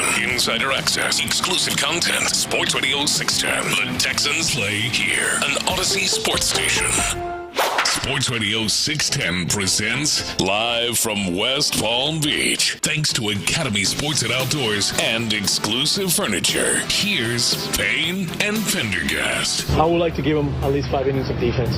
4 or 5 innings of defense. I think that would be a good first day. Hopefully, it's a nice sunny day, and we get a good first look out there in left. That was Joe Espada. And who is Jose Altuve, who is going to get 4 to 5 innings in left field on Friday. Not today, not tomorrow. Will we be at that game, Sean? We will be at that game. All right, nice. We will be at that Altuve. game. Yeah, let's razz him. Oh, yeah. Yeah. Well, either we need to be in left field. We need to be near him, either to razz him and toughen him up a little bit. Yeah, he needs to be toughened up. Or because he doesn't hear it every stadium he goes to. He's been booed by 55,000 people at Yankee Stadium, but he's never heard the likes of us. We got to toughen that kid up. We're going to tell short jokes out there. We're going to make it personal. Yeah. I'm sure none of the Yankee fans do that with him. Oh, that's it. Okay, imagine. Remember when, I can't remember which player it was that was talking about how, because he wasn't here in 2017 through 19, but he had pointed out, like, you go to all these ballparks and you hear the same, same insults over and over again about garbage cans and everything. Yeah. And it always becomes funny how unoriginal all of them are. Yeah. So Altuve's had to deal with both the unoriginality of those jokes, but then also the unoriginality of anything you say about a short person. Yeah. Like there's nothing you can say, there's no short insult you can come up with that hasn't been done a million times. No, you're already. right. We're going to need really good material on Friday. That's fine. We have to take tomorrow's show off so we can write. We'll have a writing session. A brainstorming session? Yes. We'll go into the Everglades and sit in a hut. I'll let you do that. Write. Yeah, with the iguanas. So that was Joe Espada. 4 to 5 innings for Altuve in left field on Friday. We will be there for that one here in West Palm Beach. Espada said he thinks that Altuve's ready for left field. I think he's in a good spot. I think he's ready for it. But I think we have done our work preparing him for this next step. Yeah, everything we've heard about Jose Altuve in left field is he's having the time of his life. He's loving it. He's embraced the challenge, so he's not doing it grudgingly. This is a headline of a Chandler Rome article today. Okay. You ready? And it's got a picture of Jose Altuve playing left field. Right before the ball hits him in the forehead. Yeah, I don't know. That stance right there doesn't look like someone who's super comfortable playing left field. I don't know. I like it. Well, it looks like he's running. He's tracking the ball. I guess. The arms. Because he's not set up. So he's got his glove hand up and the right hand back. So it means balancing a little bit? No, he's running for the ball, which means he's tracking it before he catches it. Oh, gotcha. Instead of just being planted and waiting for it. Okay. That's a good sign, Sean. Well, now, I need to know how long until the ball got there, because I don't want him being the guy that's running with his arm outstretched before, like they got like kids do in Little League, where they're running across the field with their arm outstretched with the glove up, as soon as it leaves the bat. Yeah. That tells you where I am right now with Altuve playing left field, the skepticism level. Yeah, that's why you don't like that picture. That's why it looks like he's running with his arm outstretched. Well, that's how I'm filling in the rest of what's happening before and after this picture right here. This still shot is that the ball is still a good 5 seconds away from getting near him, and he's got his glove up, and he's so. Anyways, the headline of this article by Chandler Rome: a look inside Jose Altuve's left field learning curve. He's like a kid in a candy store. What? Because he's short? Nice, Chandler. Oh, I mean, what did we just tell you about the short jokes? Yeah. My candy store who can't reach the M&Ms. That's right. Great. That's how I read that. Great, Chandler. Yep. Great. Yep. My God, have some class. Hey, guess who's on the hotline right now? The great Adam Spolane. Oh, I thought it was Altuve. No. I was like, I'd have to explain to him that I was like making fun of somebody who would make short jokes. And then I wasn't making the short joke. And then he would say, what? It's okay. Come again? When was that again? Yeah. There you go. Nothing, Jose. Yeah, just citing this headline here. Adam Spolane is on the hotline. He covers our Astros. He's out there every morning getting sound from Joe Espada, talking to the fellas in the clubhouse. Spo, how are you? I'm good. How are y'all? We're doing good, man. So it doesn't sound like we're going to get Altuve in left field till Friday. We played some of the Espada clips, but you're there. You can kind of see the look on the face, the energy about Altuve playing left field, and you've been in that clubhouse. What's the What's your sense right now on Altuve playing left field, and the either optimism or pessimism about it amongst people, specifically Espada and people like that in the clubhouse? Well, there's a lot of optimism about it just because of how he's looked so far. But I will say, I was talking to Chas McCormick about this morning. It looks weird out there. You know, you guys have seen Altuve play now for 15 years, and McCormick has played with them for 3 or 4 years at this point. And it just looks strange when you look over in left field and there's Jose Altuve. But he has looked good. You know, he's been able to check the boxes of like the easy things. But I do think one of them is going to be out, and he'll play the first 4 or 5 innings of that game on Friday. But there are some things that you can't simulate during outfield drills. You can't simulate a broken bat. You can't really simulate a ball getting hit off the end of the bat. You can't really simulate a jam shot. It's hard to simulate, spin with the ball slicing away from you. So as good as Altuve has looked so far, as good as everybody says Altuve has looked so far, you're not really going to know how this looks until you see him in a game situation and see how he reacts when the ball is, hit a little funky to him. And then the other thing that people will bring up, myself included, is, okay, he doesn't have the greatest arm strength. I mean, amongst infielders last year, he had one of the weakest arms in baseball. I'm not overly concerned about it, but I don't want to act like it's nothing. What do you feel about his arm strength out there and how it might be a hindrance or how it might not be as big a deal? Well, I asked Dana Brown that exact question, I guess it was earlier this month. And the one thing he said is that just the throw from the infield is so different from the throw in the outfield. When you're an infielder, you're throwing flat-footed. You don't have a whole lot of momentum behind the throw when you're throwing from the infield. When you're throwing from the outfield, you have the crow hop. And so that allows you to maybe mask some of the issues that you might have with your arm strength. Also, you have to be a lot more accurate with your throws when you're playing in the infield as opposed to the outfield. You've got a little bigger window to make that throw. So I think they think that his arm will translate fine in the outfield. Again, we have to see it to believe it, but it's not like you can survive in the outfield. It's not like they're asking him to play right field. It's not like they're asking him to play center field. I'm sure that teams will test him early on, and that's just part of this whole thing. That's just the experiment that they're working with sticking him in left field after all the years at second base. Do you think if somebody tests him early on and he guns him down at third, he does the Bo Jackson finger guns? Oh yeah. Do we get a finger gun out of Altuve? Yeah. I don't think we'll get a finger gun out of Altuve, but I think that the dugout would absolutely erupt if that happens, especially if it happens like early on. But I'm sure, I don't know if it'll happen during spring training just because, teams are going to be a little bit more careful running the bases. But in the regular season, I don't think teams will hesitate to challenge him and just see if he can make that throw and just, force him to have to make that throw. And I think they understand what the weaknesses are with this. They understand the areas where this can go wrong, but they feel like it's worth the shot.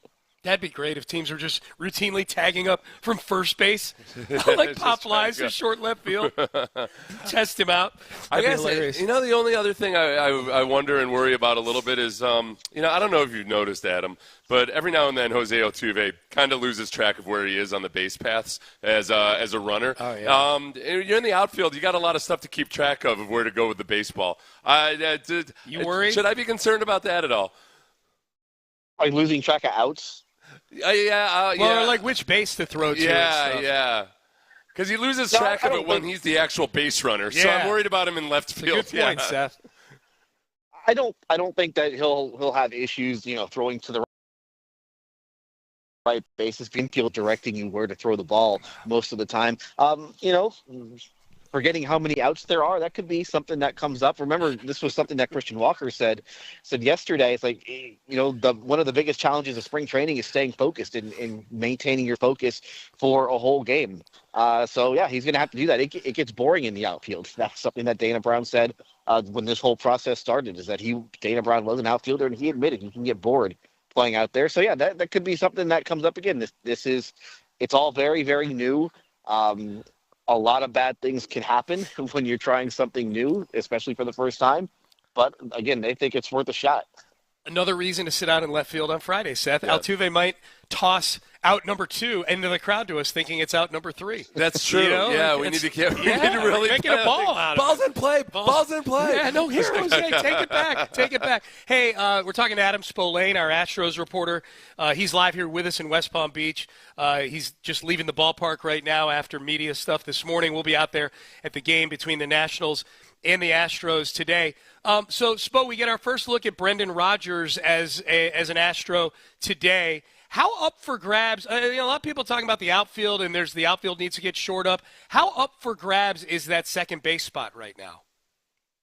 I don't know if it's necessarily that every day the starting second base spot necessarily is up for grabs. I think that's probably going to be Mauricio Dubon on opening day. But there's probably at least one reserve infield spot that's open. And I think that you've got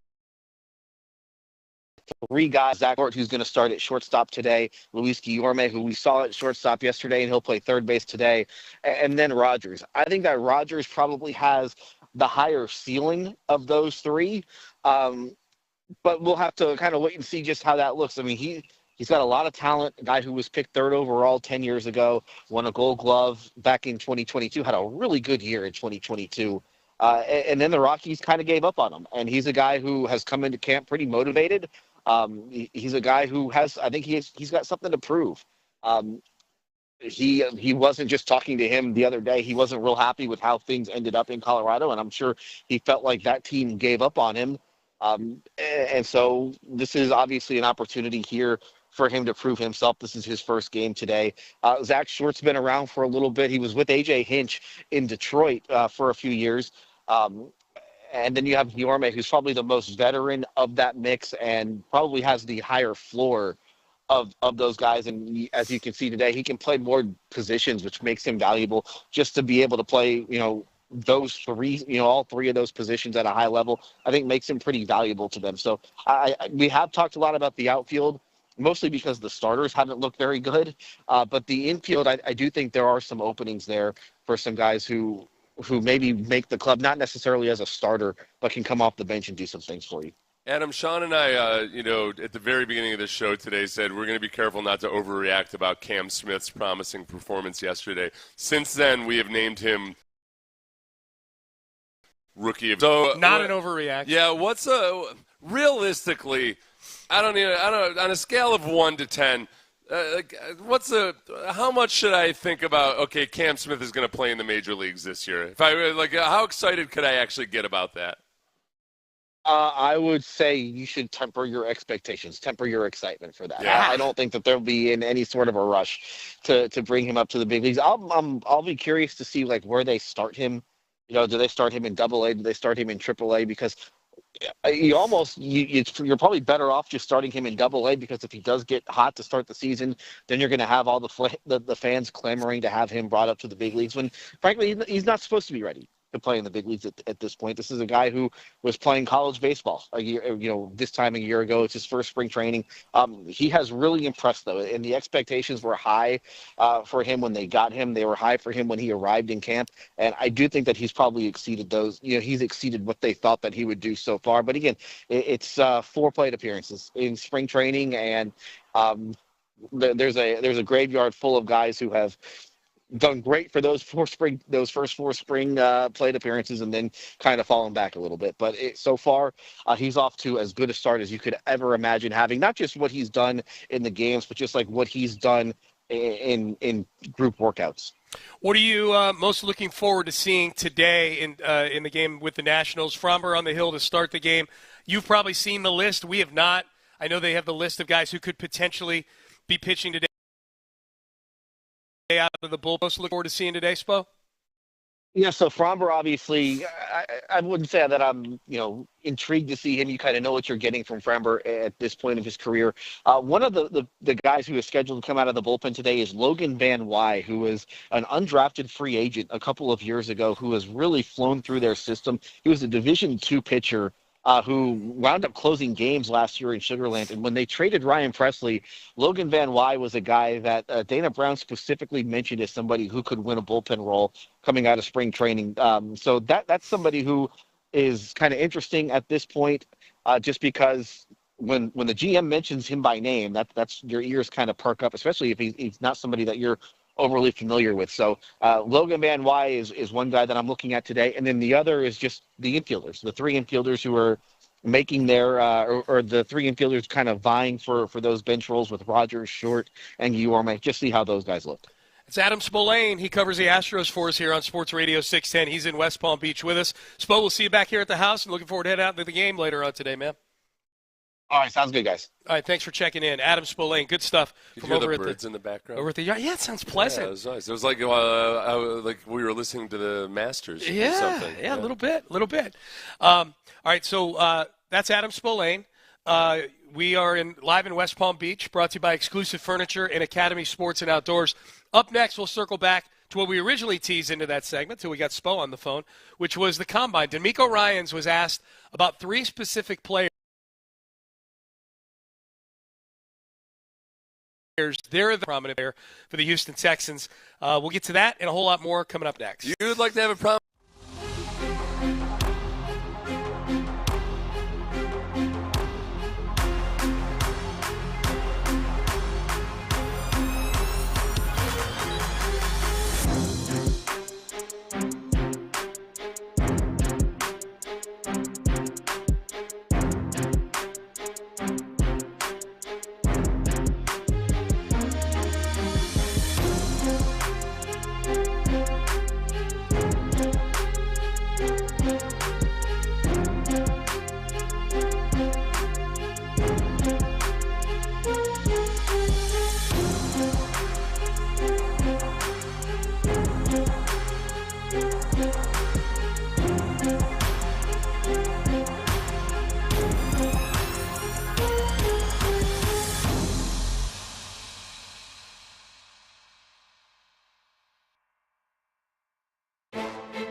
Sports Radio 610 presents live from West Palm Beach. Thanks to Academy Sports and Outdoors and Exclusive Furniture. Here's Payne and Pendergast. DeMeco Ryans was asked yesterday at the Combine at his media session on what the evaluation and drafting of C.J. Stroud, the role the Combine played in evaluating and drafting C.J. Stroud, that whole process back in 2023. Here's what the Texans head coach had to say. For me, taking over this franchise, I know, I mean, every team that's here, right? If you want to win games and you want to be, if you want to have a run deep in the playoffs, you have to have a quarterback to do that, right? And that was the main focus for us, so it was easy in the evaluation process of getting CJ, just seeing his talent, seeing the type of guy that he was, like ultimate competitor, true leader. His teammates loved him, like he cared about his teammates, and that's what stuck out for me, is the type, not only getting a quarterback, but getting a guy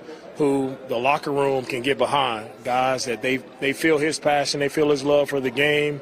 He's competitive, he has the leadership and drive to be great, and that's what led us to getting CJ, and CJ's done an outstanding job for us these past 2 years. I wonder how much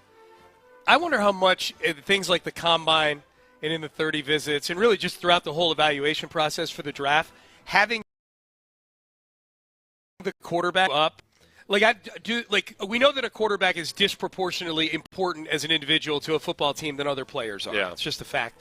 Is the evaluation disproportionate as well? Like the time spent, the energy spent on it, the vetting of it. It's one of those things almost, it's like anything that causes stress in your life. It's almost impossible to quantify how much energy it takes because it permeates everything else. Yeah. And it's hard to focus. It's hard to concentrate. Right. It's hard to make the right decisions. One of the old sayings in football is that need is a horrible judge of character, or judge of evaluator. Need is a horrible evaluator. It's as soon as you really need something or want something, it just everything gets skewed, and it does. It affects all of your other decisions. Yeah. So it's probably I don't know if relaxing is the right word, but it removes a lot of the stress. I mean, the teams that are operating this week with the quarterback already in place are probably able to do things so much more freely, and especially the teams that are at the top of the draft who are trying to determine whether or not to take a quarterback. Yeah. It's one thing, like the Texans were in a draft where it was pretty obvious they needed to take a quarterback.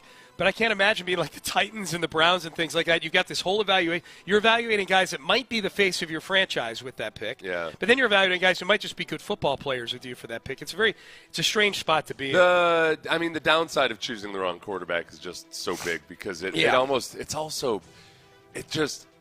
unless you've got an incredibly good defense, you pick the wrong quarterback, and all of a sudden, all the other money you're spending is wasted money. Like you're just. Why are we spending money on running back? Right? Yeah, like you're buying birthday candles for a cake that doesn't exist or something. It just doesn't. So it's nice to have that, and I don't think there's anybody that has any doubts about CJ's potential in the long term. Now it is all very much about. Now the pressure is all right. Look, we got the right guy. Don't screw this up. Yep.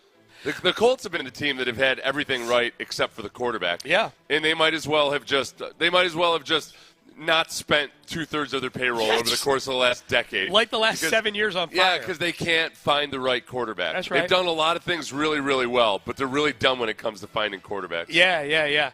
Here's DeMeco Ryans on the evaluation and drafting last year of Kamari Lassiter. Going back and thinking about Kamari and Kalen, when I think about both of those guys, what stuck out to me about Kamari was what his teammates said about him last year, this being here at the Combine. Like his attention to detail, his intensity in walkthroughs, just his mindset and how he loves football, that stood out to me. And that definitely came true throughout the season, watching Kamari play, watching how physical he was, watching the plays he made, watching how locked in he was each and every snap. Kamari felt like a pro the day he stepped into our building, and he's been a true pro all throughout his first year, still with a lot of improvements ahead of him, but love picking him up, and he's been a great addition to our team.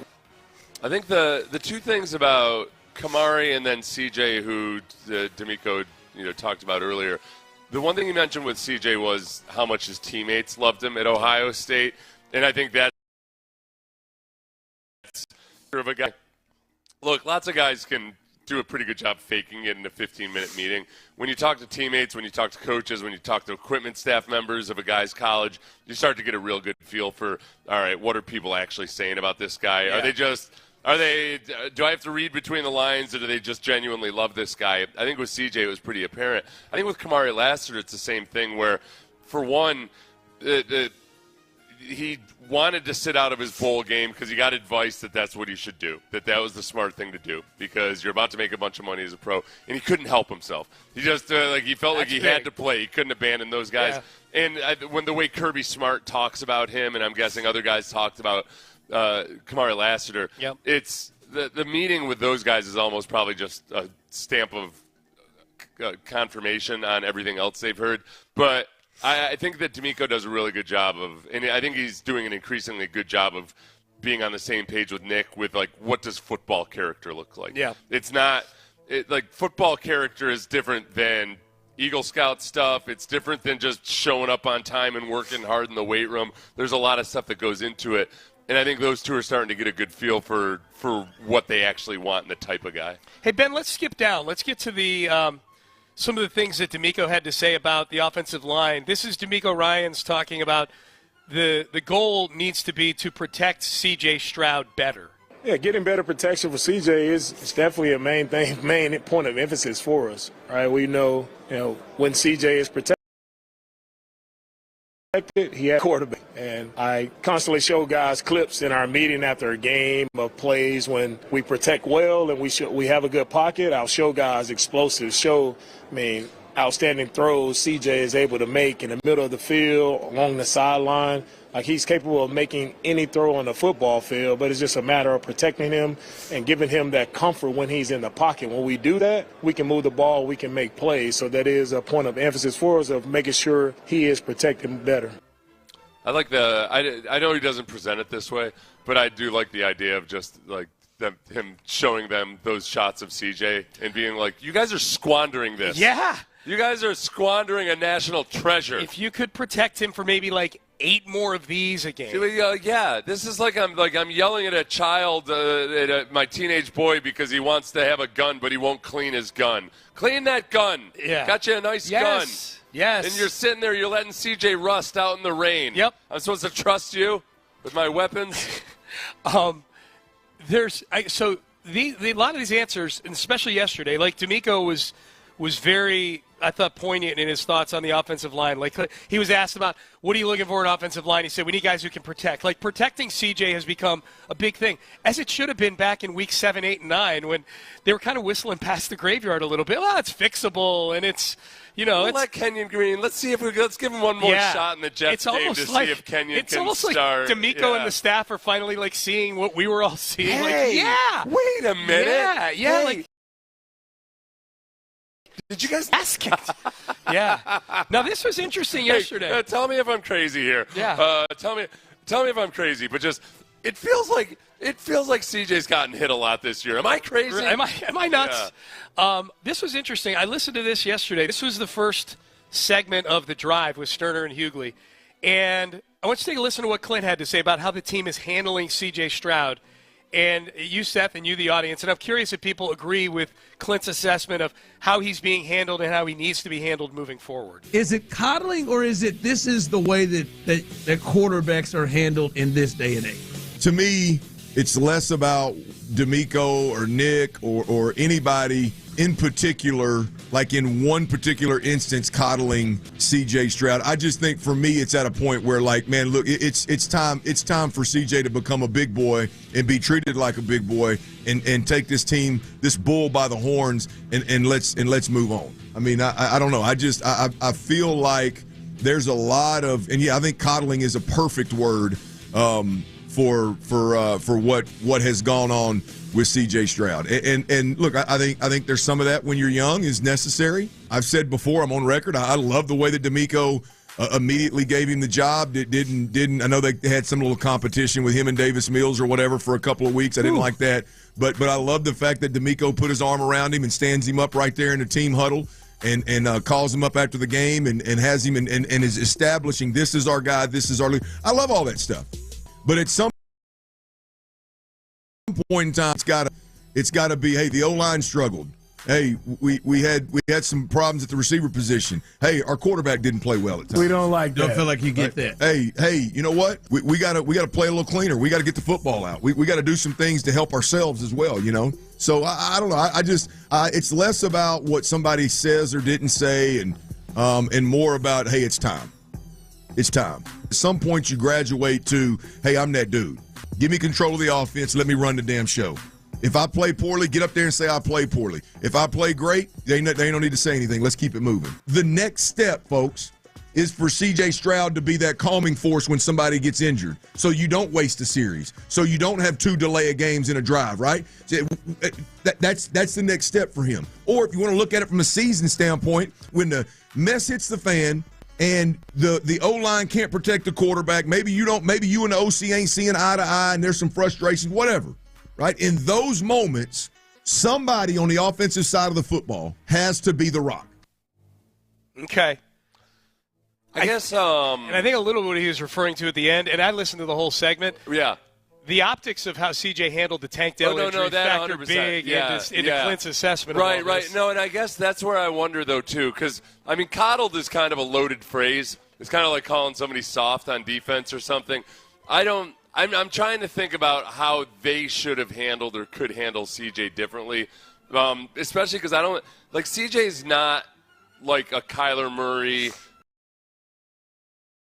or about how hard he's going to work or how much he cares or how willing he is to commit. He's certainly not like Johnny Manziel would be the worst case example of a guy that just flat out didn't put any time in. Like CJ's the opposite of that. Yeah. So I don't know if – I guess I don't – like it's a – does it need to be that CJ needs to get called out in a press conference or something? Because they don't typically – They don't do that. Yeah, no, again, I played for Tom Coughlin, who was the toughest dude I've ever played for in my entire life in any sport.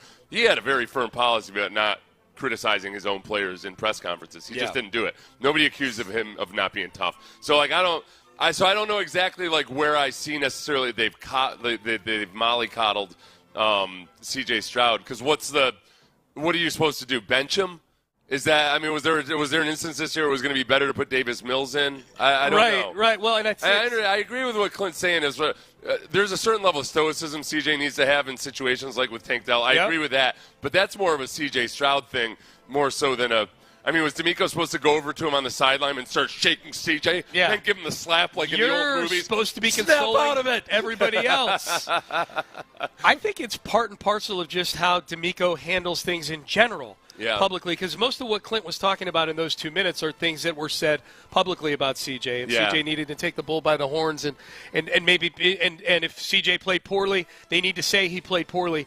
I think DeMeco has some Coughlin in him from that standpoint that he's not going to throw guys under the bus publicly. I think it's hard for us to say whether or not he or anybody is being coddled. DeMeco can be a very different person, and we've heard that he's a very different person. Well, no, and inside the building than he is at press conferences. People tell you around the league that who runs the toughest training camps in the NFL? It's Andy Reid. Is Andy Reid a big? Does Andy Reid strike you as a guy that's such a old school hard edged coach or whatever? No, he sets really high standards and he holds guys to it, and he does it in his own style. But he's not an easy coach to play for. Yeah. He looks big and cuddly and he makes funny noises on insurance commercials. But he's a hard guy to play for. So a risky dude. So stop it. I'm not discounting because I think I partly agree with Clint, but it's also that he is still a young quarterback on a team that had a bad offensive coordinator. Yeah, he got his ass kicked, and had a bad offensive line. There were so many things going on that offense that were just fundamentally, systemically wrong. And starting with the offensive line and the way that they were handling certain situations and the way none of it made sense. And I think a lot of it, just by virtue of the way they handled the coaching staff in the offseason, I do think, and I think some people are skeptical of this or they're criticizing the Texans for saying, it was all Bobby Slowick. Yeah, I've been on teams that had really bad coordinators that needed to go. Yeah. That needed to go because they did not know what they were doing. They sucked. I told you the story about that defensive coordinator from the past. I won't say his name because he's passed away. He was the worst defensive coordinator I've had on any level of football. He made everybody, including the assistant coordinator. Yep. He needed to go. Yep. And then, no, and I'm not even talking about Richard Smith. I'll say his name. He was a horrible defensive coordinator as did well. Richard Smith die? No. I was talking about another one. I forgot. Well, I don't think Richard Smith was as bad as the other guy. Yeah. Richard Smith was the second worst. Yeah. And Richard Smith was such a bad defensive coordinator that none of the defensive backs even knew exactly what their rules were in any given week. They didn't know. That's bad. You look at them and they come out of the meetings and their eyes are like, I don't know what I'm supposed to do this week. Sometimes the coordinator is that big of a deal. All right, Payne and Pendergast with you on a Wednesday here. We are just a few hours away from heading out to the ballpark for a little Astros Nationals action. Keep it tuned to Sports Radio 610 all day long. Seth and I will be checking in on the midday and afternoon shows. And also keep it tuned to our social media, on Instagram especially. Follow our journey through Astros spring training here this week. We're having a great time down here in West Palm Beach, catching some ball. Big thanks to Exclusive Furniture and Academy Sports and Outdoors for sending us here. 4 players have been granted permission to seek trades.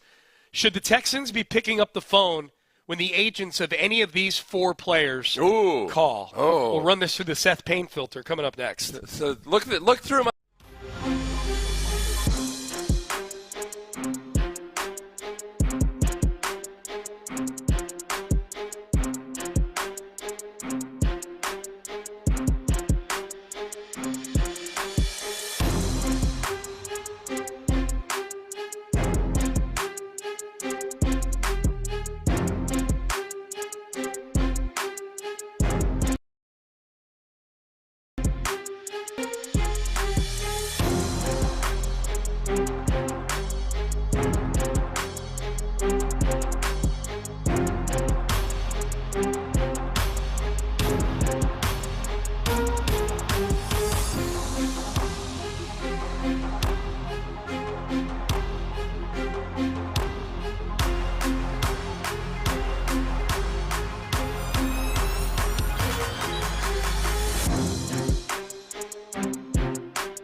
Sports Radio 610 presents live from West Palm Beach. Thanks to Academy Sports and Outdoors and Exclusive Furniture. Here's Payne and Pendergast. All right, so we're in the roster building phase of the NFL calendar. The Combine is this week.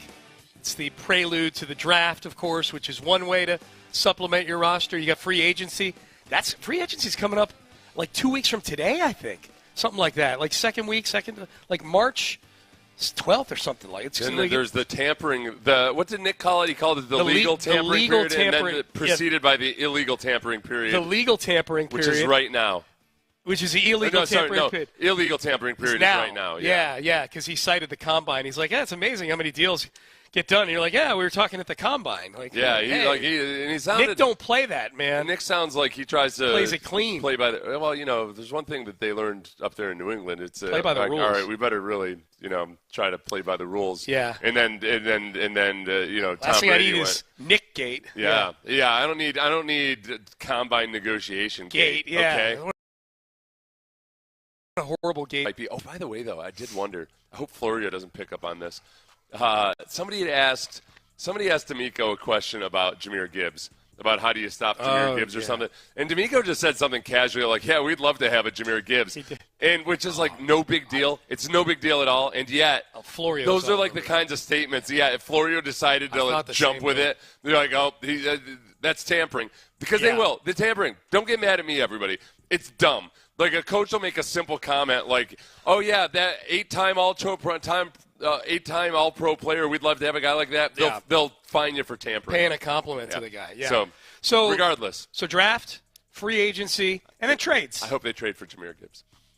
That would be delightful. I don't think Detroit's going to do it. I don't think so either. They might. So, let's to these trades. Then I'll talk about Detroit. Okay, sounds DeMeco good. mentioned Detroit yesterday. Yep. Players. These are the 4 players who have been granted permission to seek trades that we know of. And the latest one is the first one on this list. This came down today. Harold Landry, edge rusher for the Tennessee Titans. Interesting. Has been granted permission to seek a trade. Apparently he's not having too much fun playing for the Tennessee Titans. I think the thing about Landry is yes, he's certainly a good player to have on your team, but you're talking about an edge rusher who's a little bit undersized, too, for I think what DeMeco likes out of his edge rushers. And if I'm going to trade for a veteran player, I'm not going to trade at a position of strength. There's one thing to draft a guy where he's cheap, you can bring him along and rotate him in and everything. Go with Harold Landry. Yeah, and that's how we're looking at these names. Yeah. Seth, we're looking at them.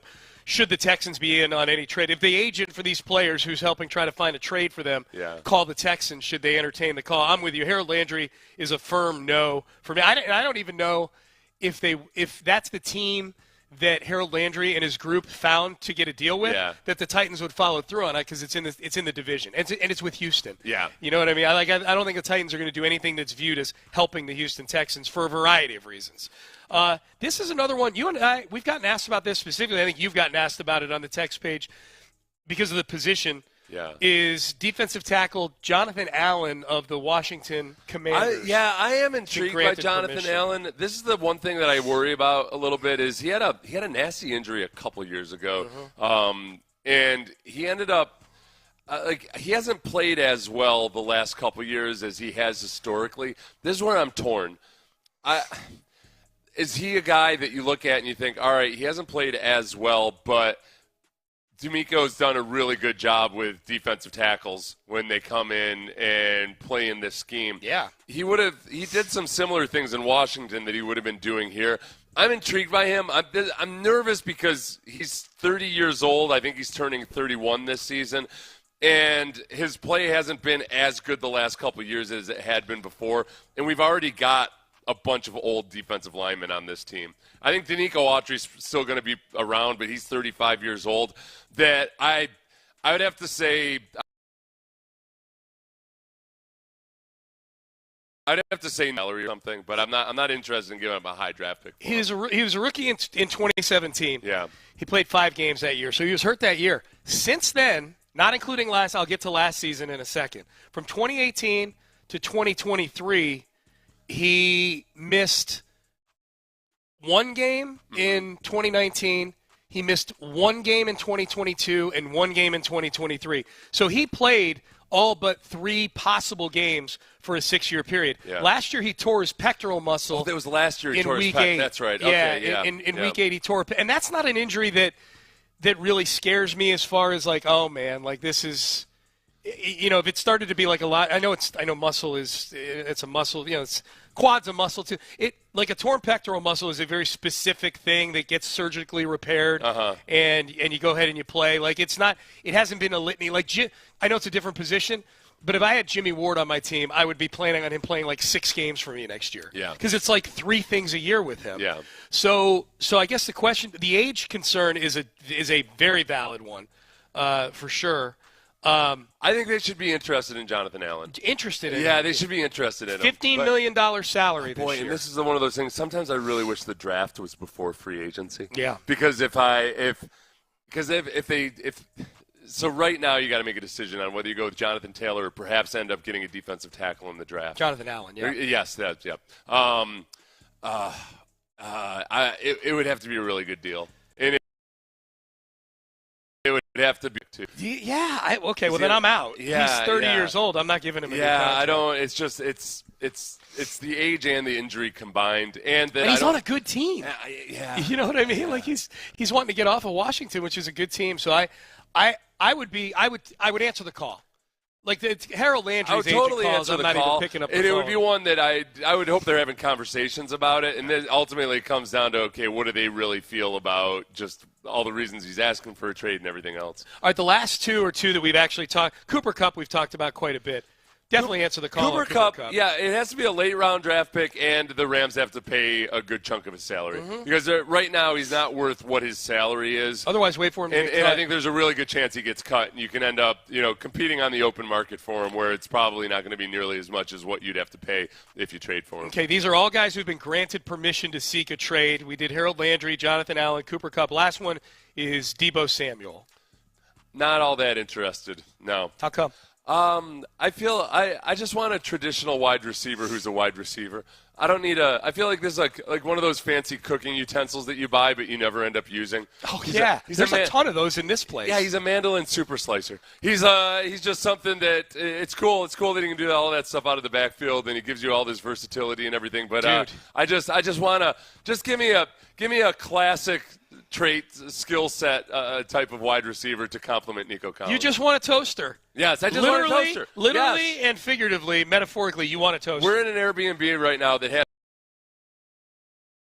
an incredible Airbnbs I've ever been in, and yet they don't have a toaster. It's weird. It's very strange. It's very strange, yeah. So, yeah, just don't bring me Deebo Samuel. Bring me a toaster. Not a toaster oven. No, although I would take that. Every now and then you use it for a tuna melt. Toaster ovens are, like those very underutilized. Has there ever been anything cooked in a toaster oven that wasn't a tuna melt? I think not.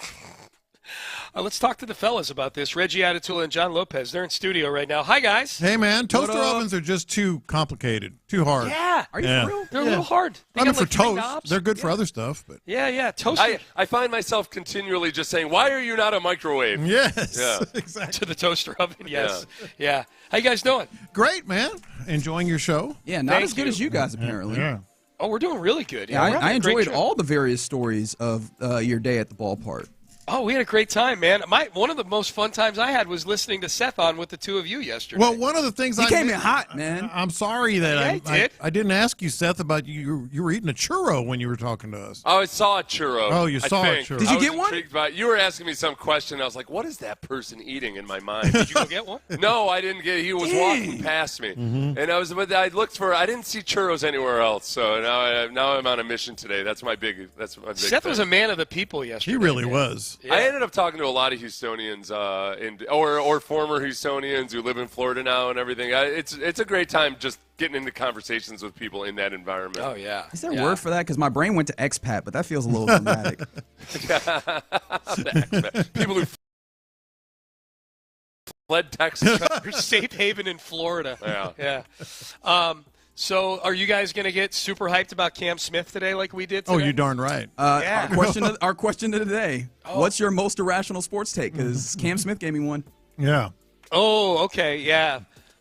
Probably something to do with Johnny Manziel for me. I always default to that. Anytime irrational means bad to me. Tell me, Sean, what's my most irrational sports Your most take? irrational sports take? I probably need more of them. Yeah, maybe. I like the idea that you're going in like I feel like that's a too rational way of going about an irrational sports take. I know. I need to be more balls, less brain. Yeah, exactly. Yeah. I've often said that. Frankly, my brain's not all that impressive. So, but your balls here. Your balls, however. Now, those are impressive. Now that's impressive. They were named the most underutilized anatomical piece in all of sport. Lists like that. I want to know the publication that did that ranking. Yeah. Lopez, you would be proud of our boss, Parker. Cooked some amazing steaks last night. Oh, nice. Did an incredible job. How did he do them? Did he reverse sear them? Did he just put them right on the grill? Here. That's let Parker jump in. I'm a fan of the reverse sear. I've started using that lately. No, it was just super simple. Just a little marinade, a little salt, pepper, seasoning. And you flipped them a lot, right? Actually flipped him 3 times. Didn't flip him a ton. Oh, okay. Let him sit. Let him get a nice char. I feel like Lopez is about to, from 2,000 miles away, say they weren't that good. No. Even though he wasn't here, he's going to say, well, you flipped them 3 times. There's 3 different ways to do steak. What are the other 2? For the reverse sear. Amateur? And then the fast and flip. You get pretty high heat, and you flip it every 30 to 45 seconds. That way you get the char, and it cooks it a lot more even. Sure we're still talking about grilling here? Yeah, the fast and flip. Yeah. That was my high school career. That's one of the things that made me quit. One of the many times I've quit Twitter, that was one of the things that flipped me over the edge. Was when I did the dumbest thing you can do, which was ask for some tips on cooking. And I specifically said, I'm going to reverse sear a steak. I've never done it before. Any tips? And I would say 90% of the responses were, no, don't do a reverse sear. Do something else. Yeah, okay, you can all go die. It's good, especially if you're cooking multiple. Like you have 5 or 6 people there, you got to reverse sear them so they cook quicker that way. Okay. Yeah, Seth got a bunch of people. You got the grilling equivalent of you don't know ball. Or actually. It's like I specifically wanted advice on reverse searing. You never played the game. Don't do the thing you're asking about at all. Do this entirely different thing. Right. Why aren't you general manager? Yeah. Exactly. And you guys, did you? I didn't get to hear. Do you carry DeMeco and Nick? DeMeco was yesterday. Are you carrying Nick during the show or just mixing in bites today? No, we're going to try and carry him during the show. We gave deference to our guy Seth yesterday, and we were like, man, we got to talk to Seth. And then we got clips after. But I was like, you know what? Caserio, let's run it. So 12:40, we expect to let that thing run. Nick Caserio from Indy. Yeah, I didn't realize I was going on. No, we wanted it that way. You should have bumped me. We wanted it that way. It's Seth, DeMeco, Nick. That's the pecking order. Honestly, we probably should. Clearly, it did not help the squad during that period of time. That was the woeful part of the game. I basically destroyed Renell Blanc. Yeah. At least they won. Yeah, they came back. Well, all right, boys. Well, we look forward to listening today. I'm sure one of us will be jumping on with you at some point here. We probably should have. That would be you, Sean. West Palm Beach. Is it me today? Okay, I'll go. I'll go in the loop today. Sounds good. We often talk to Spo on Wednesdays, so if you want, we can move you to tomorrow to make sure that you're like fully adequately prepared for it. You guys tell me whatever we want to do. All right, we'll do you tomorrow. All good. It'll be Parker's pointing. It'll be Spo today for you guys. Yeah. All right. Oh, thanks a lot. Boy, you really celebrated that. Wow. I would too. All right, fellas, have a great show. We are done from here in West Palm Beach. Seth, antibodies to you. Antibodies. I could use some antibodies with this damn head cold. I wish your wishes were a little more. You'll probably get better someday. Yeah, I know. Seth basically told me during the break I'm going to die. Well, you said that. You said like I'll feel better someday, and I was like, sometimes people get sick and never get better. Yeah, so there is that possibility. Good pep talk. Glad we had this chat. It's on the table. It is on the table. Thank you. Yes. You don't know ball, Seth. All right. We are done. We're out of time. Live in West Palm Beach. Again, big thanks to Exclusive Furniture and Academy Sports and Outdoors for sending us here. We are on our way over to the ballpark. Keep it tuned to Sports Radio 610 all day long. Keep a follow on our Instagram for Sports Radio 610 to take you inside the experience here at West Palm Beach. You are listening to KILT AM, KILT FM HD 2. Houston, it's John Lopez, Figgy Fig. They are in the loop, and they start now. I got very slam poetry. I loved it. Very good. All right, you're in the loop right here on Sports Radio 610. Salute to Payne and Pendergast. Obviously, listen to the man. Get on the Instagram, Sports Radio 610 on Instagram. It has been fun following those guys out there from there. Who's running the Instagram? It's basically Sean at this point. It's me. It's you? You're still running the thing? Yeah. Yeah, they send me clips. Yeah, I just okay. posted. All so. right. So, but he's making sure to record things. I can appreciate. I don't know if did you have any hand in them recording each other? No, I didn't. I just got a random text from both of them. I'm like, what's this? Yeah. And like, Parker told me send it to you. All right. I'm like, all right. I'm like, I'll do it. Figgy's going to start racking up those miles, man. That's right. He's going to have to go everywhere. Hey, no, I'm down for it, man. Yeah. I'm down for it.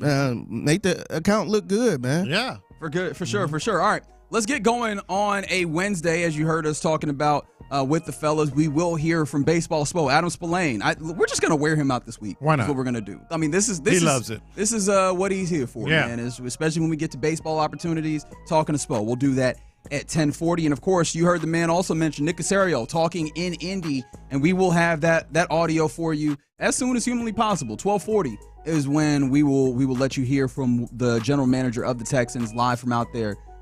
So, yeah, that should be fun on this day. No churros for us, but I hear that Seth is going to have his churros. So, he's going to have his churro? Excited for that. And also, don't forget, with the Astros playing, we're going to have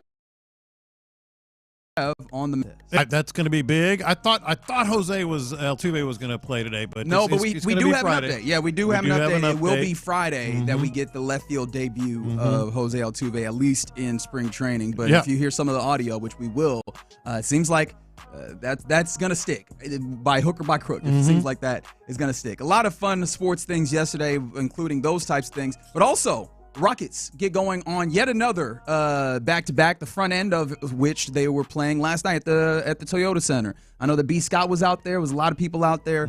And there were the Milwaukee Bucks were there because that was your opponent. And look, a huge win down the stretch in a game that got real funky. Yeah, it did. It was real wild. More than funky. So let's take you through the end of this, or the nearly the end of this. So we get to about 4 minutes remaining in the game. This thing is really tight.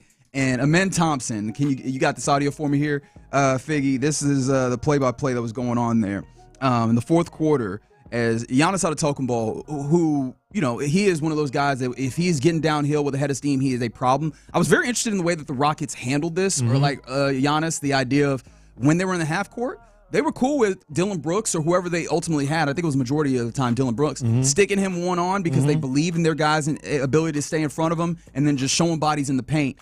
He got in the paint in this one instance, and Amen was behind him, and he decided no free baskets. Hopefully they play forward, but, he gets them right here. He's making, he's making sure he doesn't get up. A little follow through.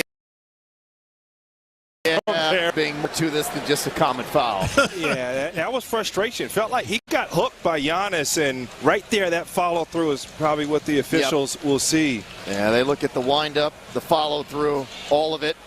This was my favorite thing for a couple of reasons. First, flagrant 2. Let's talk about that right there. I'm not, obviously every home announcing crew leans toward the home team. Leans toward the home team. Okay. They just do.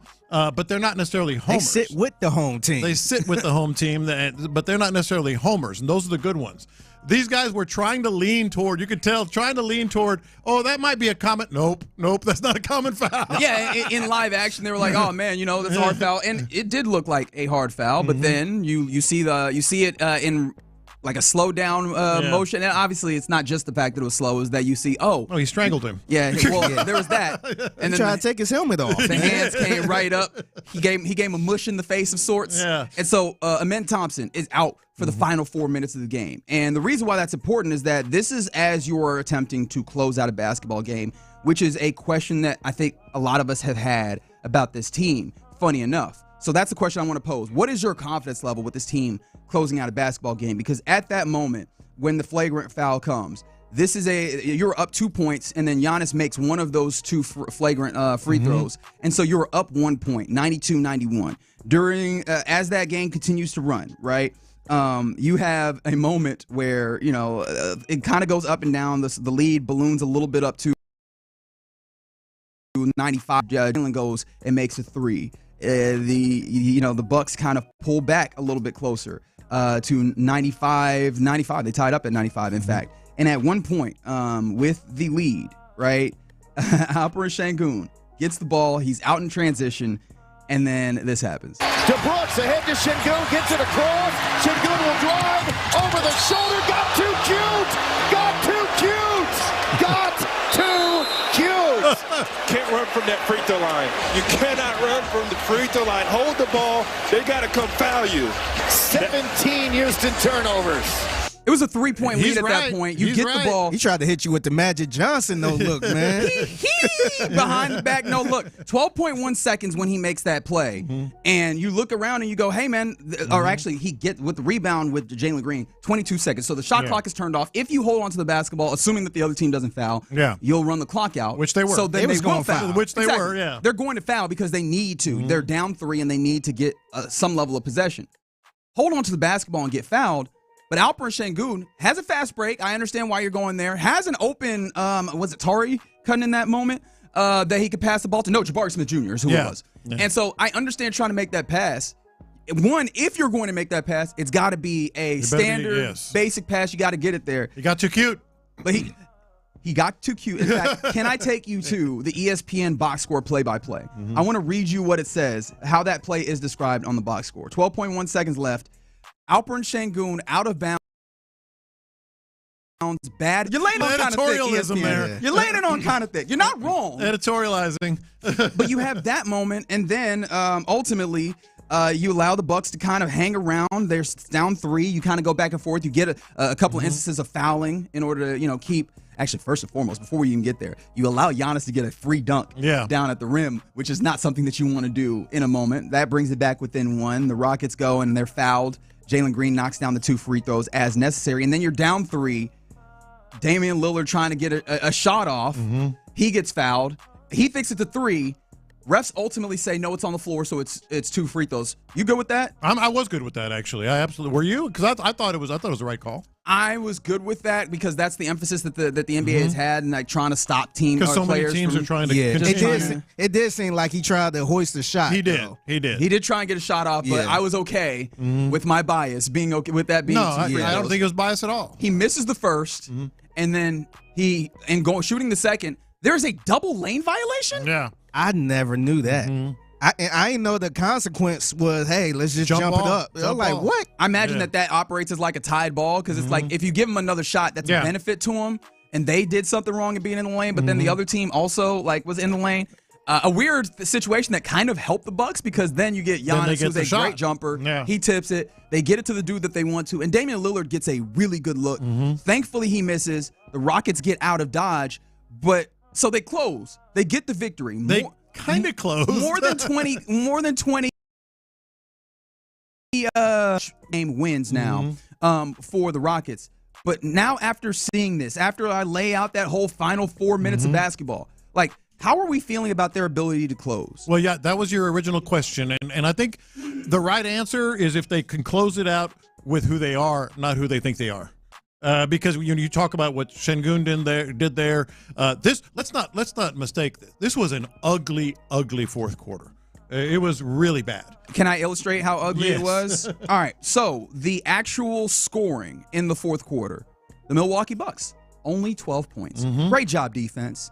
The Houston Rockets only 15 points in a it was ugly basketball. But that's my point. If they play like who they are, not who they think they are, because they were trying to get a little fancy, too cute, all that stuff. They tried to force some things that weren't there. They didn't know where to put the ball on the offensive side. Nobody was doing much outside of Jalen Green and Şengün. But those were not really, that wasn't working in that moment. But on the defensive side, and this gets back to the first highlight that you heard.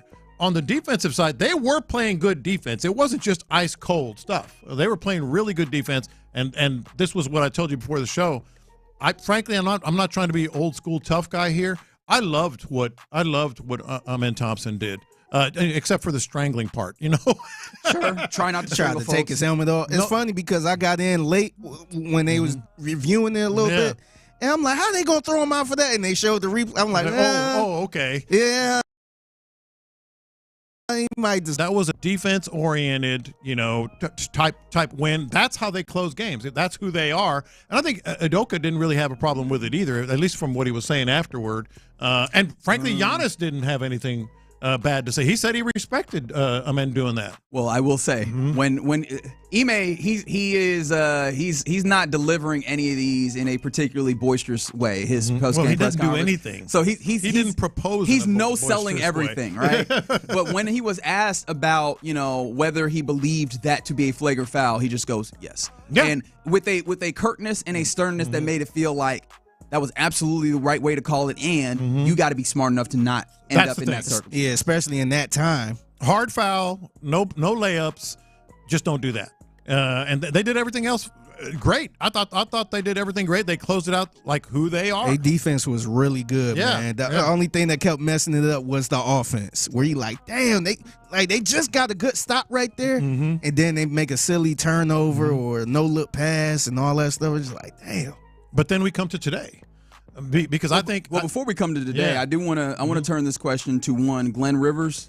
Some people call him Doc. He is the head coach of the Milwaukee Bucks. He was asked after this game about the youth of this team and them closing games. A bit of a scramble late for Houston with a young team looking to the playoffs. Is that one of the bigger challenges, closing games in your experience? Yeah, they're going to close out games. Green is playing terrific, really starting to shoot the ball, know what he can get. St. Gillen is a monster down there, ropers around them. Ben Fleet, championship player. They got a lot of good parts. Look, that seems to belie a level of confidence that he has in the Rockets' ability to close out games. So that's an opponent looking out and saying they're going to close out games flatly. Yeah. Not necessarily mentioning necessarily the youth and some of the inexperience in the way that it got sloppy. He goes, they're going to close out games. And Udoka said recently he's tired of this whole youth thing as well. So no, I think absolutely that's who they are. That's how they do it, and they did it quite well yesterday. My big thing walking away is what a great win. I used to tell players, don't pull a muscle patting yourself on the back because you got another one. You got another one today, and this is where they have stumbled a lot recently in the back-to-back against an inferior team. Spurs with no Wemby, Spurs in town, probably tanking. Don't let them hear that, because the San Antonio Spurs, even without Victor Wembanyama, obviously dealing with that deep vein thrombosis in the shoulder, they've still played some pretty aggressive basketball, even with they've lost 2 in a row though, haven't they? I mean, yeah. Yes, but they're still playing an aggressive brand of basketball. They got to fake it, man. Yeah, they can't make it obvious. They got to fake that they're tanking. Exactly. They're not tanking. But they got to back it up with a relatively easy, nothing's easy, but a relatively easy win today. And the other interesting thing is, Tari Eason, I don't think he's going to play today. No, Ime Udoka said it flatly. He's not playing. Yeah. But he does expect Steven Adams. Another up, because you heard Fred VanVleet mentioned by Doc Rivers. Fred is not, it doesn't seem like he is on the immediate path to return right now. But I appreciate the idea that this team has been able to close basketball games. They closed out an ugly one there. And I do wonder, for the time being, for the purposes that they serve right now, it is working. But there's still a level of growth that's necessary, because you can't do that and expect that to consistently win in the playoffs. Well, you still have to, and I don't know if they're going to find this. You still have to be able to close out on the offensive end at some point and get those buckets when you need them, the big shots, et cetera. They have guys that have done it, and I will say consistently do it. Yeah, I will say, in a game like this, with the size that the Bucks present in the fourth quarter, the Houston Rockets, you had, basically all the points outside of one bucket by Tari Eason. Jalen Green, Alperen Sengun. They were able to get the points. Obviously, some of this was free throws. Sengun had 6 free throws. He knocks down 4 of them in the fourth quarter. But they were able to do that. Plus, this team as a whole rebounded really well against a tough team. They 20 rebound edge. Right. So, finding, it's one of the things we've talked about, finding the places to be able to get offense in these late moments. And I imagine Fred being in a game helps calm them down to where they don't do some of those, knuckleheaded things. But at least the thing that's nice is the foundation is, when it comes to effort, when it comes to energy, that was there in spades in this game, and that's where you saw them win the rebounding battle against a team that's bigger than them and close out a lot of shots that made it tough for the Bucks to score. Again, the Bucks didn't score 100 points in this one. And I'm going to be interested to see if Cam Whitmore plays tonight because he got a very direct. He's been getting a very not quite. Finding the floor in those important moments. Well, yeah, and that feels like a response to the slide that this team went on, where the defensive rating dropped. Like, it feels like, again, and it's something that you said, and I want to continue to highlight it, playing as who you are and the identity of this team, especially when they're running hot, was the idea of, hey, we're going to play defense, we're going to get offensive boards, we're going to be the team that has the most effort on the floor any given night. And the rebounding was outstanding. Like, it's absolutely outstanding. Absolutely. Yeah. And, I mean, it doesn't hurt. Jabari Smith Jr., absolutely. Like, you were feeling the benefit of having that man back, getting his hands on the basketball. Unfortunately, like, not knocking down shots last night, 1 of 5 from 3. But you could see, like, obviously the openness and the willingness to take, and you know that he shoots at a decent enough level to where that should kind of regress to in a positive way to the mean.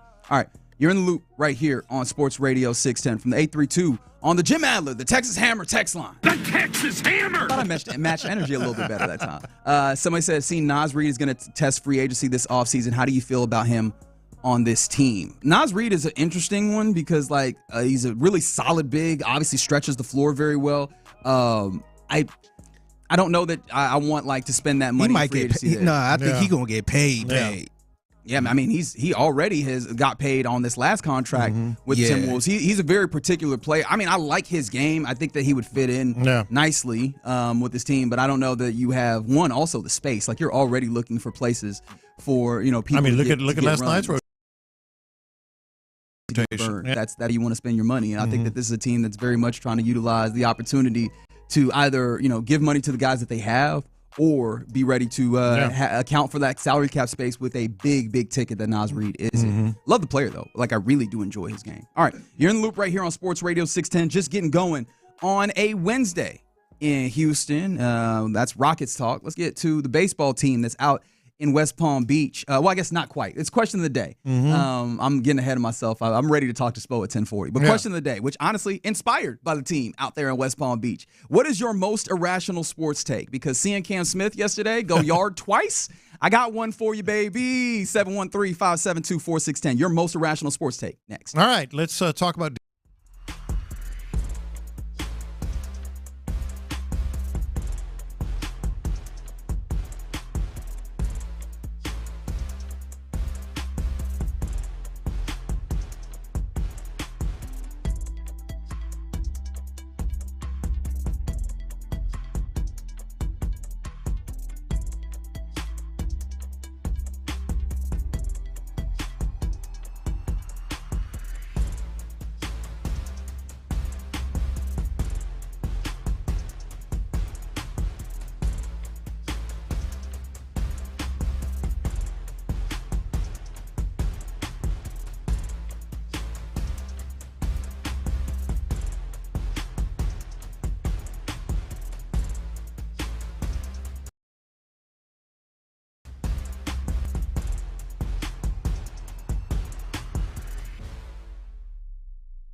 Houston, let's get in the loop. You better get ready because we're going to show up and show out. With John Lopez. It is what it is means nothing. And Reggie Atatula. And that, my friends, is a scoregami. Always live, always local. 713, what's the damn number? 572-4610. You're in the loop on Houston Sports Leader, Sports Radio 610. Yeah, in the loop right here on Sports Radio 610. John Lopez, Reginald Atatula, Figgy Fig, hanging out with you on this Wednesday. Hope you're having a great one in the great city of Houston.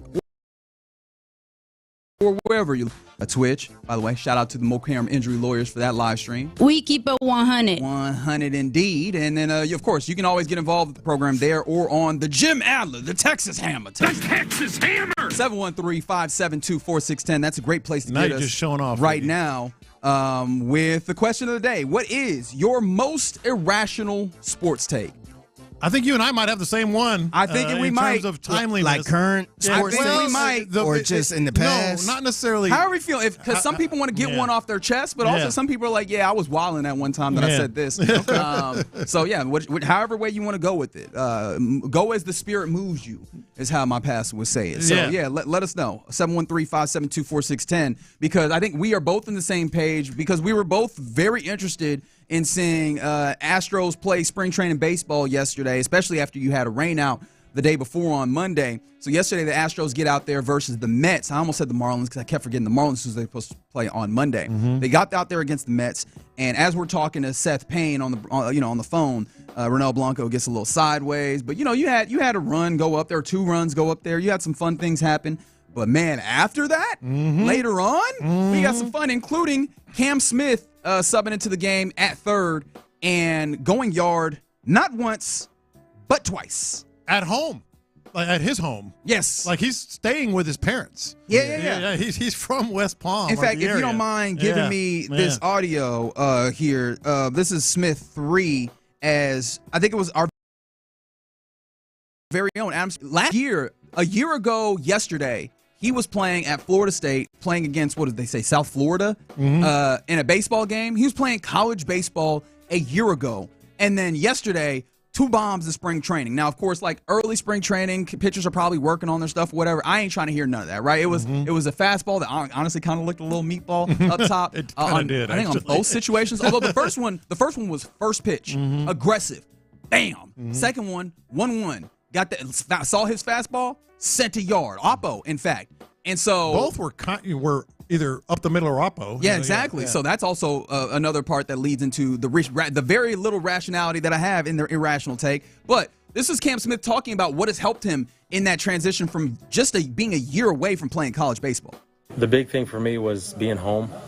That's a huge part. I'm living with my parents, so this transition was pretty not easy, but a lot easier than it would have been, going to another team. So that helped out a lot. These guys welcome me with open arms. There's no bad blood. They're just like your family now. So it's good energy around me. So it made it easier. It was that's the irrational take, right? The irrational take for me. What's your version of it? The irrational take for me is why not have a chance to make the big club? Break camp as third baseman. That's the irrational take. Okay, I'll go with that. I'll go with that. I out-irrationaled you. I was like, you're not coming strong enough. Break camp at third base. Yes, he's only played at AA, and I think it was something like 20 at bats, something to that effect. 20. I'll have to pull it back up. Yes, I understand that. Yes, he might have only hit batted like 236 in AA when he did get up there. Oh, sorry. I might have shorted my man there. He got to AA and he had 20 plate appearances. Okay. There. 5 hits and 20 plate appearances. Ended up with a 263 average. Or maybe I'm reading this wrong. Or 19 at bats because one of those was a walk. There we go. That's what happened. 263 average in AA, right? 776 OPS, which is solid, but that's not immediately the majors. However, the discipline that he's shown. He already had 2 walks on Saturday now, mind you. The plate discipline he showed. The power that he's shown. Going the other way. Going the other way. Yeah, man. Especially when you consider Do you have somebody that you feel great about at second yet? See, that's where I am, and that's why I'm irrational on this. And we'll have others. Eastside can play second. Yeah, Cam at third. Text y'all's in 713. Let's get to work. 572-4610.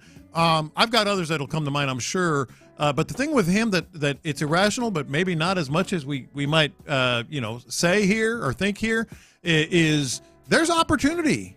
Like outfield has opportunity for him to play. Oh no, you're talking about outfield. That's what I'm saying. Like, no, I'm not. I mean, making. No, Cam, you're saying second base. That's the fair. That's the fair. Like, if you're trying to, because outfield, there's places, but he ain't played outfield. He played third base, and I'm like, well, why not? Like, we were already talking about doing the musical chairs anyways, and I understand Isaac Paredes, right? Like, put him at third. Mm-hmm. Put and then put Isaac at second. Let's do it. I mean, why not? And here's the other, I know for a fact when we bring this up with Adam Spillane here in the next segment. Oh, he's going to poo-poo all this. That's why I have to have my fun right now. He's going to raise his leg. No. Yes, just. Hasn't played in AAA. Like God, no. Only had 5 games in AA. Like, what are you doing? Like, and what I'm doing is having fun. Like he had one of those old milk jugs at the, working out. Those guys that drink water out of a milk jug. He's going to hike his leg on it like that. But the gallon of water? The gallon of water. But. And I'm sure one of the points he's going to make is, well, he's just not even 1 year out of college. Well, the whole idea of drafting a guy out of college is because he has a rapid, potential. But this is way too early. There's that. This is too early, guys. There's that. We know Dana Brown, at least this front office under Dana Brown, has not been shy about bringing guys up earlier rather than later. Now, is that the best way of going about things? If you look at the way that Shea Whitcomb, Zach DeZenzo have kind of, maybe not, right? And again, I understand. I started this knowing that I'm being irrational. Yeah. And I'm having fun with this irrationality. Yeah. For the time being, I just saw that man go yard twice in one game, and the game prior to that, get a couple of free bases. I'm ready to go. Yeah. All right, so I turned to the Jim Adler, the Texas Hammer text line. Let's see how much fun you guys are also having with this. Texas Hammer! Thank you, Jim. From the 281, most rational sports take for each team. Texans don't need a D tackle. Ooh, fun. They said they developed the position very well, and I imagine they're probably comfortable with the guys that you've had. Maybe make sure that you just free agency, sign back Foley, and then run it back. Rockets, team doesn't need to sign a superstar. Either Jalen Green or Amen Thompson will take that mantle. All right. I want you to rank these, by the way. Keep these in your mind. And then the Astros will carry us to the World Series again. They didn't put a timeline on it, but they just said carry them.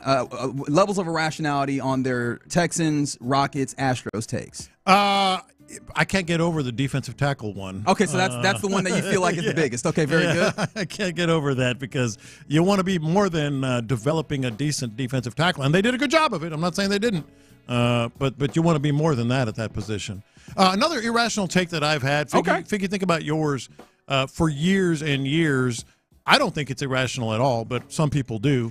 Get rid of the draft, especially in the NBA. I am there. Abolish the draft. Big abolish the draft in the NBA, especially. There are ways to do it. Hard caps, all that good stuff. But you don't need a draft. You don't need a draft, especially in the NBA. I think it just incentivizes the worst actors of ownership. Like you just serve to help and protect them from themselves from being bad owners. I feel like, look, man, if you want to be competitive, do better. Like, why are we subsidizing your poor decision making by giving you good players? Believe you, be better. Yeah. Yeah, so I've been watching a lot of Cavaliers basketball this year, not just because I'm from there, but they've been fun to watch. Like, if you watch, they're getting, it's a lot of joy in watching the way they play. But this is my rational take. I feel like this year they're playing better than any LeBron team in Cavaliers history. Yeah. I love the recent team. Including LeBron. All the LeBron years. God, I love that. Like, it's so, no, honestly, not, like, outside of the stats and all that stuff, it's so much enjoyable, man, because Bleak 2016. When you watch LeBron, it's a little draining just watching the way he play at times, because he got to have the ball in his hand a lot, and you're waiting for him to it's LeBron and the Pips for the most point. But just seeing the way everybody's sharing the basketball and it's not one person just dominating. Like, it's fun to watch, and they putting up a lot of points. Yeah, they playing defense. Like, it was no LeBron team that ever did all that. I have an irrational take that was just texted to me. Get a load of this one. They're doubling down on our Cam Smith one. Let's go. Irrational Cam. This is the show of irrational Cam Smith takes. Astros won that trade. And directly into my veins, injected. I like it. No. I did see a lot of that after the 2 home runs. Yeah. But here's the thing, though, right? Look, let's be honest. Kyle Tucker, when he plays, it's going to be really good. He's a bad man. Like that is potentially MVP level type play if he is healthy and if he plays, which I think I would be fair to point out. However, you traded him because he's going to want his money. Mm-hmm. I think the Cubs are probably willing to do that. However, he has to be part of that, right? What if he does not enjoy it there? What happens if this does not go over quite the way that they want, and they look up and they go, we've been solid recently in Isaac Paredes, although he wasn't very good for them, to be fair, in that short period of time, so I can understand that. But then you also trade Cam Smith, who instantly came in. I think he's the 59th ranked prospect in baseball, and instantly became the Astros' #1 prospect. And if let us be right, he comes up breaking camp, but at the very least, he feels like he has a relatively reasonable path to playing big league baseball this season. You gave that up for a season of Kyle Tucker in a year where they're not expected to be competitive in any way. He's in. He's in. Reggie's in. No, I can get there very quickly. Won the trade. Paredes, Wisniewski, and Cam Smith. Oh, and look, Wisniewski looked pretty solid too. Yeah. With the Astros car wash, I hear revving up. I see the sides of the bubbles going. I'm not mad at that take though. I'm not mad at that because I felt like even with Kyle Tucker, I don't think he was gonna get the Astros to the World Series.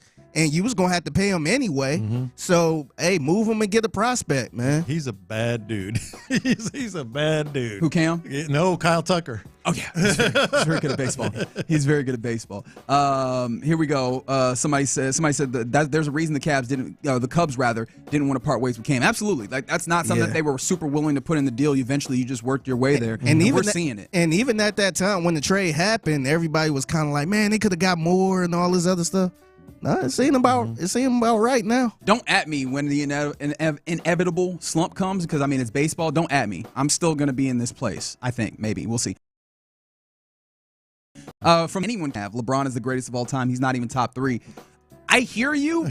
If you are doing the thing where we're keeping the centers in with the rest of everybody, it almost feels like you have to split them. If you're talking all-time basketball players, no, exactly. Yeah. But it's kind of wild to me where we start talking about best of all time, and Jordan is obviously incredible. Yeah. But we have no clear discussion about Bill Russell or Wilt Chamberlain or we don't really have. I feel like people pick and choose when to add them or not because yes, you're right. A lot of times people point when they say LeBron ain't even top 10, they point to championships and all that stuff. It's like, all right, so Bill Russell was the best of all time, then, right? Because he got more championships. Yeah, and then they pick and choose when to you're right. Move around and move the goalposts a little bit. Speaking of, and we'll talk more about what we saw and liked from the early portions of spring training thus far. But from the 832 Irrational Take, Forrest Whitley makes the starting rotation and wins 15 games. Good. You beat me. You beat me. I thought I was going to win. Yo, man. Nuts. I thought I was going to win this segment with Cam Smith. I was like, look, I'm going to start the betting with Cam Smith breaks camp at third base, and I was like, I'm going to win. I'm just going to bully everybody. Everybody else is going to fold. I'm going to bully everybody out of this pot. And then you came with Forrest Whitley starting rotation, 15-game winner. Yo, dog, I can't beat it. You win. I can't beat it. Yo, dog, I got a bridge for sale, man. You want to buy it? It's a bridge over there, right off of 610 for sale. Just give me the money and it's yours. Yeah. He was pretty solid in that game, though. Take me not that one, but I do have a take on Forrest Whitley. All right, well, you know what? Let's not make you wait any longer. You're in the loop right here on Sports Radio 610. Coming up next as we continue to reach out to our fellas out in West Palm Beach, courtesy of Exclusive Furniture and Academy Sports and Outdoors. Let's get back around to Baseball Spo. Hear what he's talking about there. We'll do that next. There's plenty for Seth to look forward to.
Karam Injury Lawyer Studios, Sports Radio 610 presents In the Loop with John Lopez and Reggie Atatula. Baseball Spo, Baseball Spo, Baseball Spo. Yeah!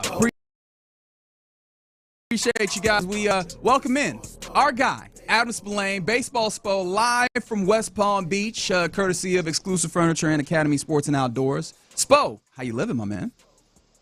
I am outside. The weather is it's a little chilly, but not too bad. It can't get much better than it is out here right now. Excellent. So you sit in the bleachers? No. Take your shirt off, sit in the bleachers. Shirt off. Have a churro. Let's not get crazy here. He's still a professional, sir. That means that it's going to be great baseball weather once you get to 1 Eastern, 12 local, when you guys are going to be sitting down for to see Fromber hit the mound.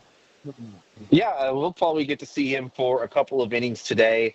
That's kind of what they've done with their starting pitchers so far. I think you kind of know what you're going to get from him at this stage of his career. But obviously, it's the start of a big year for him with free agency approaching. But then a couple guys, or at least one guy that I'm really interested to see once Fromber leaves the game is Logan Van Wy, who's an undrafted free agent from a couple of years ago who was in he was in AAA last year, was closing games in AAA last year, and he was a guy when they traded Ryan Presley. That's a name that Dana Brown specifically mentioned as somebody who could step into a bullpen role for them this year. So I'm interested to see him for the first time today. Yeah, and that's the thing. We talked about it yesterday, and you know this. You know, the starting pitching, I could care less, to be honest. Well, the ones that we know are going to make the squad. The established ones, blonde boy. Where I wanted to go was, and I've not been very confident about this guy, but Forrest Whitley yesterday showed a little something. What did he show you? Yeah, he was really good. He's healthy. I mean, obviously the health thing is always going to be big with him. But I think he struck out 2 guys. He made very quick work of the 1 inning that he worked yesterday. So it's a good sign, and I think that the chances are incredibly high that he makes the team out of camp, just because he doesn't have any options left. So if he doesn't make the team, then you have to expose him to waivers, and he would be picked up right in there. I think that you'd probably have at least 20 teams put in a claim on Forrest Whitley, just given the talent and what he was as a prospect, 4 or 5 years ago. So I don't think there'd be any shortage of teams that would be looking to claim him if you did expose him to waivers. So this is his opportunity to really make the team. There are openings obviously in the bullpen, and I think he will wind up winning one of those jobs. We're talking to Adam Spillane from West Palm Beach, and how did you assess the outings of both Jake Myers and Chas McCormick, those guys who have kind of been penciled in as starting outfielders, but because it felt like there was a lot of consternation, and I mean probably rightfully so, about the way that they went about their at-bats yesterday in admittedly a spring training game, but still felt like in the course of what we know of them was a little discouraging. Do you agree? Not really. It's a spring training game. It's their first spring training game. The hitters are always going to be a little bit behind the pitchers. So anything at this point, I still think those guys are well on their way to being on the opening day roster and probably being in there in the lineup on opening day. Part of the reason is there just really aren't guys that are on the roster that are there to challenge them at this point. That was one thing the Astros really didn't do this offseason, was add anybody to the outfield aside from the guy they're moving from second base to left field. But no, I think those 2 guys are going to be in there. And if anything, just with Myers, he was a Gold Glove finalist. So that really gives him a leg up on everybody else, regardless of what the bat does. But no, I don't know if we're having the same conversation in 3 weeks where they don't have a hit or anything like that during spring, then maybe you start to get a little bit worried. But I don't really care about anything that those guys did specifically in their first spring training game. Adam, you said something that I don't want to gloss right over. You said you expect Forrest Whitley to be in the bullpen. So it kind of leads to the point of, all right, with knowing that a lot is going to change, what would you expect that bullpen to look like? Also, you have the 2 guys in the back end with Abreu and with Hader. Those guys have not pitched in games yet, but they are on track to. I think Hader will probably pitch in a game this weekend. Abreu Abreu might wind up pitching on Friday. I got to check the schedule again. But those 2 you obviously have in there. You have an 8-man bullpen. Taylor Scott will certainly factor into that as well. But then it really gets wide open because you look. Caleb Ort was supposed to factor into that. He's been hurt, and he's probably not going to be able. He's probably not going to be ready for the start of the season. Sean Dubin was another guy who I think was so. He's got a shoulder. He's got shoulder inflammation, so it looks like he's probably going to be down to start the year. So if you include Whitley into that, that's 4, and then you've got four jobs that are kind of open, I guess, at this point. I think one of the guys, Van Wy certainly will factor into that mix. Bennett Sousa yesterday had a really good inning of work, and that was a guy that was supposed to, I think, be part of that bullpen last year, but he had he had an injury with the shoulder, the thoracic outlet syndrome, and that cost him the entire year, but he's worked his way back, and he threw really well yesterday. I think there's a really good chance that he winds up making the team coming out of spring. And so that the bullpen is one of those areas where there are some open jobs, and there are some opportunities for guys to really put themselves into the mix. And then you also have to remember if guys are going to be put on waivers and things like that once spring wraps up, so they might look outside the organization in order to maybe fill one of those last bullpen jobs. But yeah, the bullpen has been a big strength for them over the years, and there are some question marks there as we have guys fighting for some jobs. All right, Spo, we've been going so well, and I might derail this thing here. I was going to do it. There's an elephant in the room, and his name is Cam Smith. 2 bombs yesterday, and so I need you to rank this take that I've been giving this morning on a scale of 1, which is, no, that's absolutely reasonable, 100% reasonable, the most reasonable thing that could be hedged. And that is that go ahead and break camp with Cam Smith at third base. That's fine. In 2025? That's right. So one is most reasonable. Correct. And 10 is okay. How about 1,500? 1,500. All right. So how do you then take in? I figured that it was going to go that way. How do you then take in the first couple of outings for Cam Smith? Yeah, there's a better chance that I break camp with them than Cam. Let's not get crazy. No, yeah, it's obviously it's an incredibly impressive debut, and not just what he did yesterday, but also what he did in his game on Sunday, and then what he's done all throughout camp. Like, this is a guy who had big expectations coming over from the Cubs, but they're not in any position to try and rush him to the big leagues at this point. This is a guy who, he hit 2 home runs yesterday. A year ago yesterday, he was facing Western Carolina, in a non-conference game, and he went 1 for 4 in that game. So this is a guy who was drafted less than a year ago. He has played in very few minor league games up to this point. And the one thing that Joe Espada said about him after yesterday's game, after he did what he did, and Espada couldn't wait to talk to him, or talk about him after yesterday's game. But the last thing that he said when he was talking about Cam Smith is, we got to develop this kid. So they aren't going to skip any steps with him at this point. They are going to be very careful. They are going to make sure that he is fully prepared to get to play in the big leagues whenever he is called up, and I'm sure it'll happen at some point. I don't think it'll be in 20. Maybe they do have. Maybe they do decide to give him a look. The other thing right now is just defensively. Defensively, there's some work to do, and they are basically only having him work in the infield right now. He said yesterday defense is his number 1 focus, and he named 2 coaches that he's working with.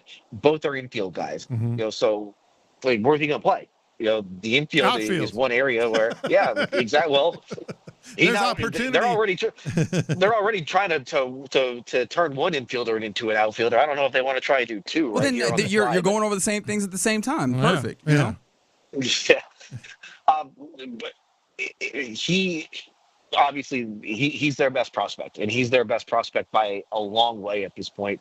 I'll be interested to see where they start him. I think starting him in Double-A would probably be the right decision, and to see what happens at that point. But yeah, listen, I'm sure there will be a lot of clamoring. A lot of people will be looking at the box scores of wherever Cam Smith is at early in spring and early in the summer. And if he gets off to a good start, there are going to be a lot of people like Reggie who are going to be demanding to have him in the big leagues right away, especially if they get off to a bad offensive start. Or what if he's just sizzling, all spring long? Again, I think there's a better chance tiebreak camp. That silence was very definite. I will say this to get back in your good graces as we're talking. You could never leave my good graces. Oh, that's cute. That's adorable. That is very adorable. That warms my heart. This Logan Van Vi guy, I've been digging in on him as we're talking here. I heard you mention him this morning with the fellas. He was nails last year. Like, absolutely having a real shot, huh? Yeah, it's interesting just because he's a Division II guy from a Missouri a small Southern college. State. Yeah.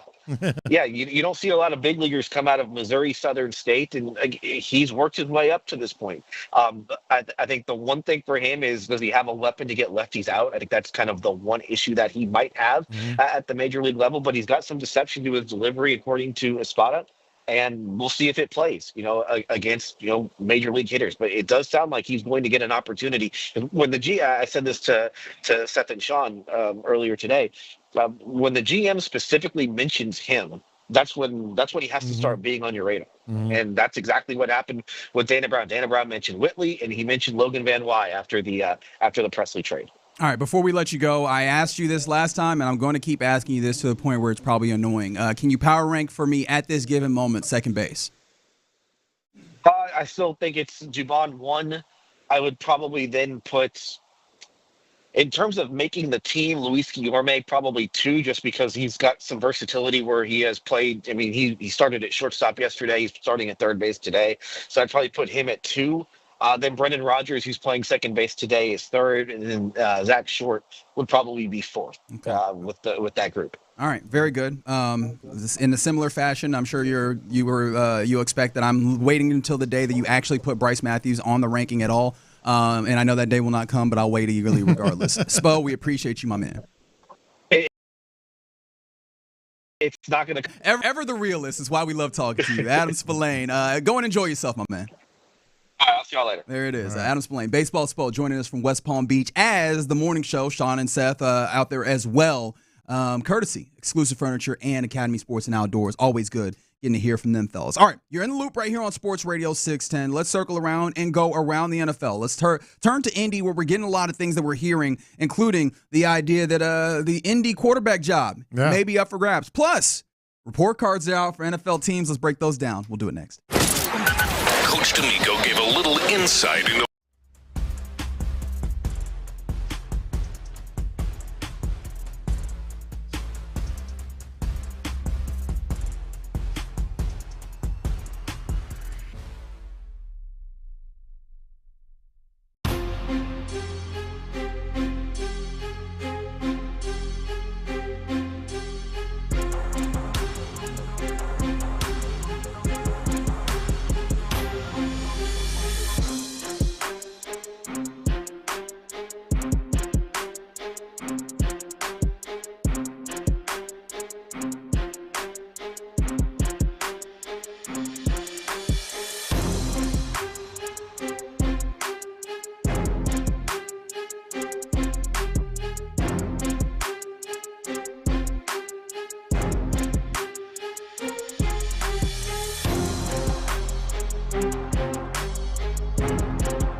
HD2 Houston. Insider access. Exclusive content. Sports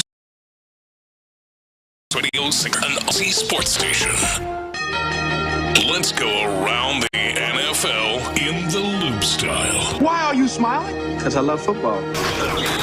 Here's John Lopez and Reggie Adatula. I'm going to tell you all about how much fun you're going to have this season. On Houston sports leader, Sports Radio 610. All right. You're in the loop right here on Sports Radio 6. I just realized I start so many segments with just all right. I do that all the time. Apologies. Like on the podcast, I catch myself. All right. When we change topics. That's a crutch. I'm gonna start sprinkling in different words. My bad. But let's go around the NFL here in the loop on Sports Radio 610. And of course, when it comes to NFL, the NFL world has descended upon Indianapolis, Indiana for the scouting combine. And I've seen various Instagram stories and stuff of like just people out there out and about, getting the Elmos. What is it? The St. Elmo's. St. Elmo's with the shrimps. Very overrated. Possibly the most overrated restaurant in America. Oh wow! Look at that. No, it is. Just is. It's freaking boiled shrimp. Is it expensive? Yes. Yes. It's dude, let's think about this for a second. By the way, if you're not familiar, St. Elmo's a restaurant in Indy. It's one of their, one of their big ticket kind of places. Yeah. And of course, it's talked about in NFL circles because, Indy ends up being one of those NFL hubs. There's a lot of events that has at least historically been held. A lot of meetings there. A lot of meetings and such. Informal. And especially when you get the combine and you end up having a lot of meetings with various NFL people at St. Elmo's because that's the place you got to go. You got to go to St. Elmo's to get the shrimp. And it's probably the most overrated restaurant in America. And do they give you cocktail sauce? Well, that's what people are like. Oh, you got to put the cocktail sauce on it. That's because they put too much horseradish, so it gets really. You're steaming out of your nose by the time you eat it. I could make St. Elmo's shrimp in this kitchen. I was waiting in this kitchen but right here. Make it better than them. Somebody bring me some shrimp, some horseradish, and some off-the-shelf cocktail sauce, and I will duplicate what they do. Sounds like a challenge. I don't know how we compare it to St. Elmo's, but what we gotta do is whoever had it before, that's not John Lopez. You gotta they gotta do a little taste test. Yeah, but how is that gonna get me eating shrimp? Yeah, that's really my ultimate goal. I just want to eat shrimp. Anyone who's been there, and I know a lot of our listeners have, prove me wrong. It's just boiled shrimp with a lot of horseradish in the cocktail. So if we eat yours, are we going to say... You could eat yours or Reggie's or mine, doesn't matter. All you got to do is boil shrimp and put a lot of horseradish in cocktail sauce. So if I you got it. So if I eat yours, is it fair to say, man, this is overrated? Man. Yes. As if I were selling it for $18 a shrimp, at a restaurant in Indianapolis, you could say that. All right. So shout out to all the people in Indy getting ripped off on the shrimp. However, also shout out to Chris Ballard, who is the general manager of the Colts somehow still. And out in Indy, he says something that I think is interesting. Obviously, it's always going to be interesting to Texans fans because it deals with one of your rivals in division, the Indianapolis Colts. But he did make it known. Anthony Richardson, quarterback of the team, will need to battle for the starting job. He said, quote, I think that's good for the team. And he said, it's got to be the right guy to create real competition, but we want to create real competition. So first and foremost, do you agree with him on that take? And secondly, where do they get that quarterback from? Because I think that's the real question. Well, you know what their depth chart is right now. It could change, but it's Anthony Richardson, then Joe Flacco. No, Joe Flacco's a free agent. Right, well, I'm saying right now, as they go into free agency, and Sam Ehlinger. Sam and shout out they could bring in. They're going to bring in someone, and here's how I read this. He's still mad about him not being on the field. He said that. Like he said, we still haven't seen tapping out. Yeah. Well, no, that's the second part. Okay. But he's talked about hurt. He's talked about Anthony. Well, we still haven't seen him play a complete year. Got you. Still haven't seen him play a complete season. So he's mad about that, and I still think he's a little mad about. I'm tired. I'm gonna take a play off. I mean, look, the football people, like the real hardcore football people, did not take very kindly to that. Yeah. Right? Especially when you consider, like, hey, man, like it's not like you're in a position where it's going to be wildly taxing. Mm-hmm. You should be able to find a way to remain in there. There was some football players that kind of took offense to that. 100%. Yes. 100%. It's probably good. Competition, obviously, in theory, is something that is always good. And I don't know, do you feel like it's confidence that's lacking for him? Because I feel like that would be the one argument against putting a level of competition up against a guy in that place. Is like, oh man, you don't want to break his confidence. And I don't know that's what's lacking. Or do you want to maybe build some kind of confidence and have him fight for it? You know, I do being sincere. Right. I mean, I think that it makes sense because Anthony Richardson, he took that benching after that situation. Obviously, there was a little bit of questions as to what actually inspired the benching after he had tapped out. But he at least publicly seemed to take the responses that you imagine or that you would want in a situation where he's like, no, actually, I think that was helpful. I think that it allowed me to kind of focus on what I needed to do and how I needed to play in order to get to that place. My word's not his necessarily, but that's the general sentiment. And so maybe the level of competition is good. That sounds great. I do wonder if this is the year where you can actually find good competition for a quarterback. Yeah, where is it? Are you gonna sign Sam Darnold? Because he'll be your starter if you do. Well, I just can't imagine if you have a guy like Anthony Richardson, even as out as some people may be. That's what I'm saying. It's ludicrous. It would the market would not make sense to go and pay out for a Sam Darnold against teams that are looking for legitimate starting quarterback, and then in order to just put him in a competition with your quarterback. Yeah, no, they're going to look at somebody like a Justin Fields. That's somebody that can. Russell Wilson. I'll tell you, Justin Fields probably has the opportunity to get a space where he can actually try and be the That's starter. what I'm saying. That's the market that we got If he play good, he could be a starter. But you wouldn't be surprised if he starts the season as the number 2. Yeah. So, I mean, these are your choices. But I do believe he's being sincere. I really do. All right, we continue around the NFL. We head to Baltimore, where I'm not in Baltimore, but obviously the Baltimore Ravens, where they are dealing with a case that we have likened multiple times, not because we just want to, but because it's on Watt's case with Justin Tucker. Obviously, we've had more and more information. The Baltimore Banner has been really good about continuing to give more details. I think the number that we are at of allegations, 16 was what I recall from the Baltimore Banner. And with all of that being said, the general manager of the Baltimore Ravens, when you're in front of a microphone, people going to ask you about things of this nature. And so Eric DeCosta had to speak to this. He called the allegations serious and concerning, which, quote, the amount of allegations are serious and concerning. We'll wait as patiently as we can for as much information as we can, and we'll make a decision based on that. Every case is different. We're fortunate the league has come down to Baltimore. We'll wait for the investigation to take place, and we'll make a decision based off of that, close quote. They've made their decision. It's pretty obvious. John Harbaugh was speaking today about it and pretty much said, thought he was going to kick forever, but everybody has a shelf life. Oh, boy. Oh, boy. See, that's easy to say when you got a kicker that didn't have a good year. Yeah. A kicker that didn't have a good year. So it'd be kind of easy for them to move on. Yeah. And I guess I could say that I kind of understand why a general manager needs to play it in such a way where they, kind of give themselves a little wiggle room. However, I just can't. He can't come back. Can't come back. He can't come back to the league. It's not worth it. And it's easy enough because of what you said, Figgy. Like, he has been dealing with a down season. In fact, a down couple of seasons, because the season before, he wasn't great. You started seeing some cracks in the facade. Yeah, you could see it's broken. Yeah. And then we find out that even when he wasn't broken, he was out here wilding. Yeah. And I feel like that should probably be enough. Yeah. Should probably be enough. And it will be. All right, so we continue around the NFL quickly. Letting you know that Nick Sirianni, the head coach of the Philadelphia Eagles, the team that has really taken the quarterback sneak to another level in the tush push, he had his comments on the tush push. Lopez, can you summarize what he said? Well, he said he was insulted, and he went on. First of all, thank you. But he said the amount of things that were looked into as a coach that play, it comes down to how you teach the fundamentals and how the players go through it and do the fundamentals. It's not easy. It's not an easy play to practice. The fact that it's an automatic, we work really, really hard at it, and our guys are talented at this play. It's a little insulting to say just because we're good at it, it's automatic. We work really hard at it. And I loved this quote because he's basically saying, we figured it out. He's like, damn, man, I'm sorry that y'all can't get it done, but we built different. Yeah. why y'all mad that we just good at this, man? Maybe you should get your coaching game up. Exactly. No, he got a point to He's it. got the biggest point, the best point. Because it's been around for years. Yeah. It's been around for a long time, and, we see it often get stopped. Yeah. But can't nobody really stop this It's a quarterback sneak that is well within the rules. If some team, let's say the Eagles, all of a sudden they implemented the wishbone, the old, Barry Switzer wishbone, and started just running. They couldn't because of the speed, but let's just say, started running all over teams because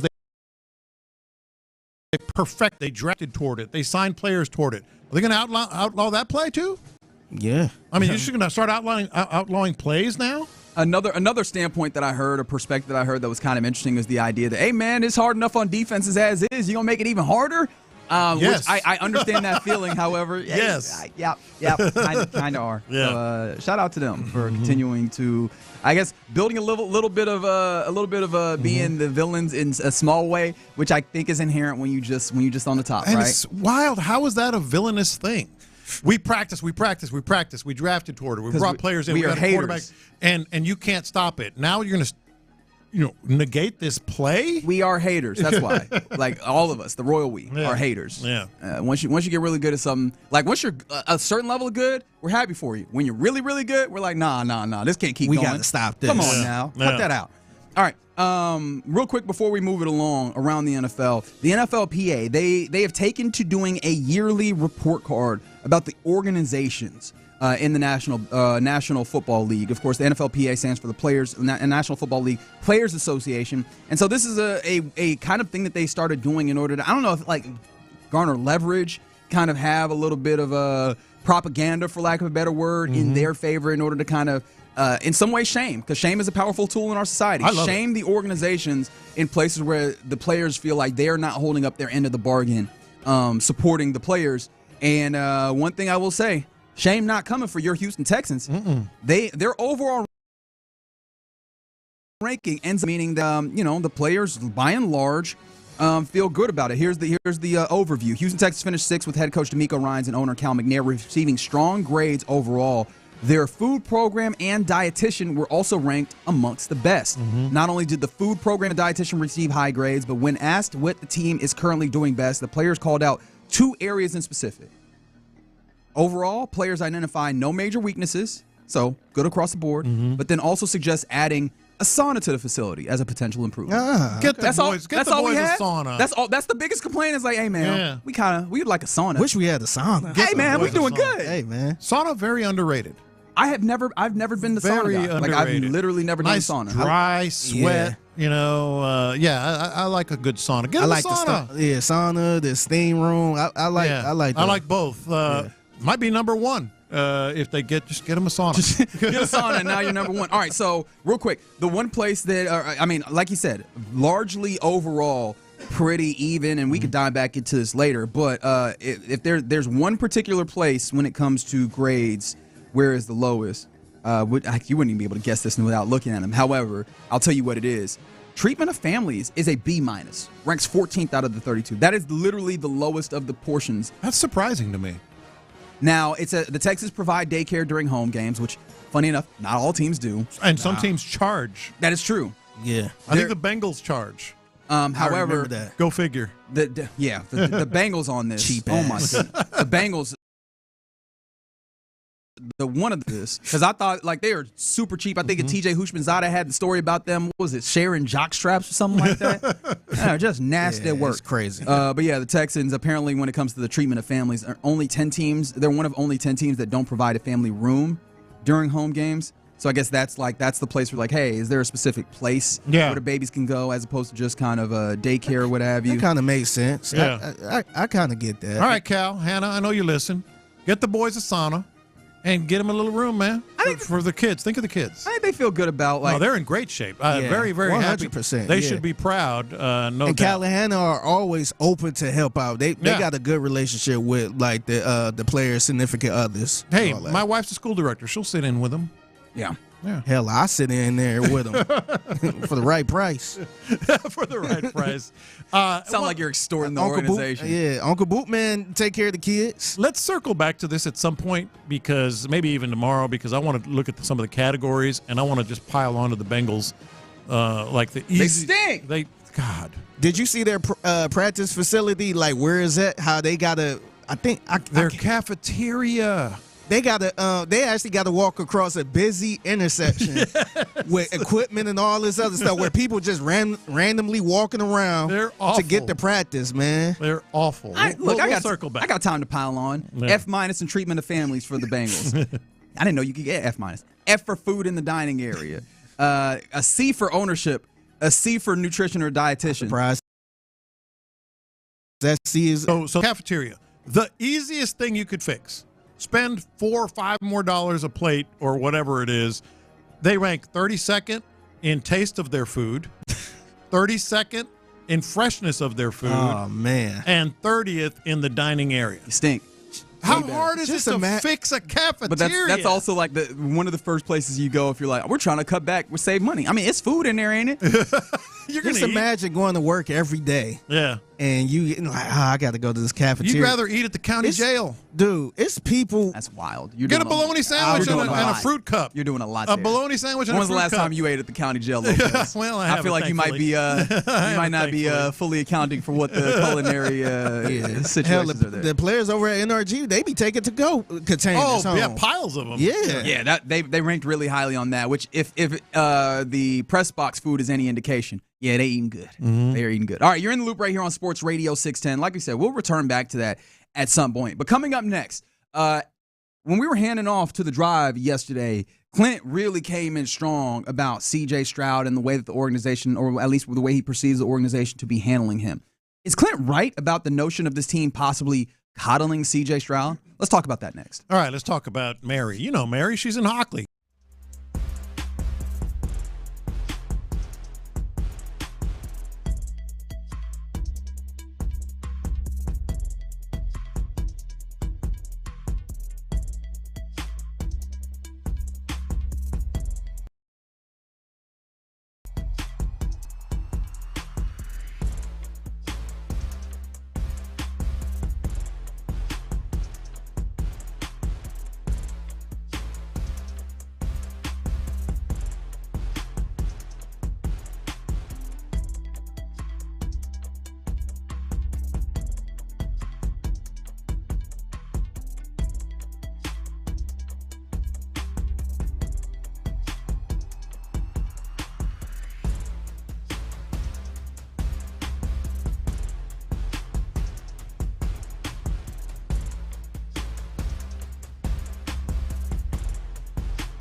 O'Karam Injury Lawyers Studios. Sports Radio 610 presents In the Loop with John Lopez and Reggie Atatula. All right, you're in the loop right here on Sports Radio 610. I was very interested in this. We were getting ready to hand it off to the fellows of the drive yesterday, and we were, running back some more of the DeMeco audio as he talked in Indy yesterday at the Scouting Combine. Some interesting stuff, and, we were kind of running through some of the stuff, and I think we were talking about offensive line and the ways in which you were mentioning the ways that DeMeco was really harping on the idea that, the most important thing is protecting CJ. Yeah. And then when Clint came in with Ron, he came in hot. I liked it. And he wasn't speaking specifically to that thing, but he felt like it was indicative of a larger kind of complex that the Texans seemed to have with CJ that he was not really rocking with. This was him as they began their program talking a little bit more about his feeling when it comes to the possibility. And coddling feels like a strong word, but hear him out on the possibility that the Texans are kind of coddling CJ.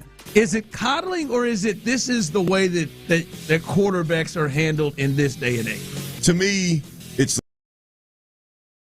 less about or anybody in particular, like in one particular instance, coddling CJ Stroud. I just think for me, it's at a point where, like, man, look, it's time for CJ to become a big boy and be treated like a big boy and take this team, this bull by the horns, and let's move on. I mean, I don't know. I feel like there's a lot of, and yeah, I think coddling is a perfect word for what has gone on with CJ Stroud. And look, I think there's some of that when you're young is necessary. I've said before, I'm on record, I love the way that DeMeco immediately gave him the job. Didn't I know they had some little competition with him and Davis Mills or whatever for a couple of weeks. I didn't like that. But I love the fact that DeMeco put his arm around him and stands him up right there in the team huddle and calls him up after the game and has him and is establishing this is our guy, this is our leader. I love all that stuff. But at some point in time, it's gotta be, hey, the O-line struggled. Hey, we had some problems at the receiver position. Hey, our quarterback didn't play well at times. We don't like that. Don't feel like you get that. Hey, you know what? We gotta play a little cleaner. We gotta get the football out. We gotta do some things to help ourselves as well. So I don't know. It's less about what somebody says or didn't say, and more about, hey, it's time. It's time. Right. At some point, you graduate to, hey, I'm that dude. Give me control of the offense. Let me run the damn show. If I play poorly, get up there and say I play poorly. If I play great, they don't need to say anything. Let's keep it moving. All right. I love this take, largely because I think it was very, I kept telling him, I get it. I get what you're saying. But when I was driving home yesterday, you know how you always throw, replay things in your head and absolutely. all that stuff. I started thinking, I said, is it really coddling if a lot of it is true? Yeah, because we sit here, fans ask for the same thing that we do. Just be a little more transparent. Tell us we have questions. We kind of want to know what you're thinking. You don't have to give us all the details, but be candid with things. The fact is, this offensive line was bad. These receivers did take a hit. Bobby Slowick apparently was a bigger mess than we all thought he was. That's the one. I feel like you went backwards in the power ranking for me personally. He put his quarterback in an awful position.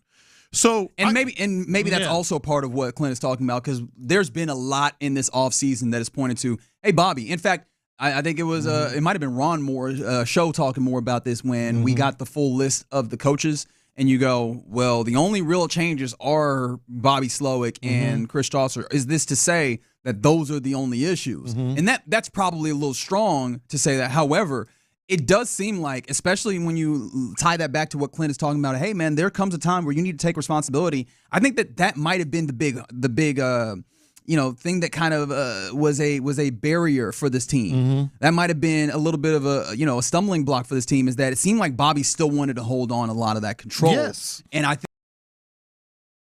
think that when you TJ's trouble, but like wanting to take hold of the offense, I think that is probably why he did want to take a hold. I think that's why you see the change. I think that's, or at least a large part of why you see the change, is that, hey, man, it's abundantly clear. It's apparent that CJ was not having an opportunity to be that guy where he could fully hold the reins of the offense and where he could, set all of the protections, or that he could change the plays a lot. It felt like that he did not have that. And so it feels like, at least I hope, when Nick Caserio comes in, there's going to be more of a consideration for how much can CJ get involved in all of these things, and how much can he put his actual stamp on this offense as opposed to trying to run it the way that it's kind of intended for him. But it's not even about that to me. Okay, all right. You're not wrong. But what I'm saying is, if all these things are true, then maybe it's time to tell CJ, look, coddling, whatever you want to call it, look, we're going to fix this.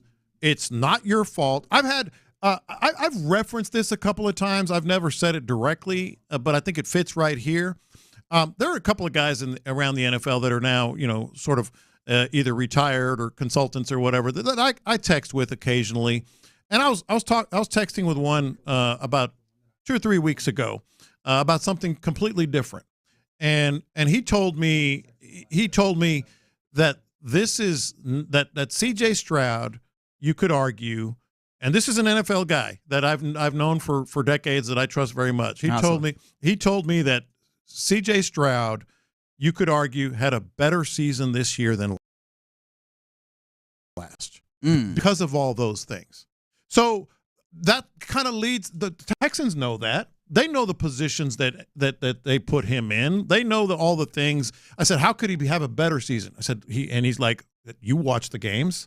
The things that they did to him were practically unfair, to do that to a quarterback. So maybe you do coddle that quarterback and say, look, man, you put your arm around him again. It's not your fault. The old Goodwill Hunting thing, it's not your fault.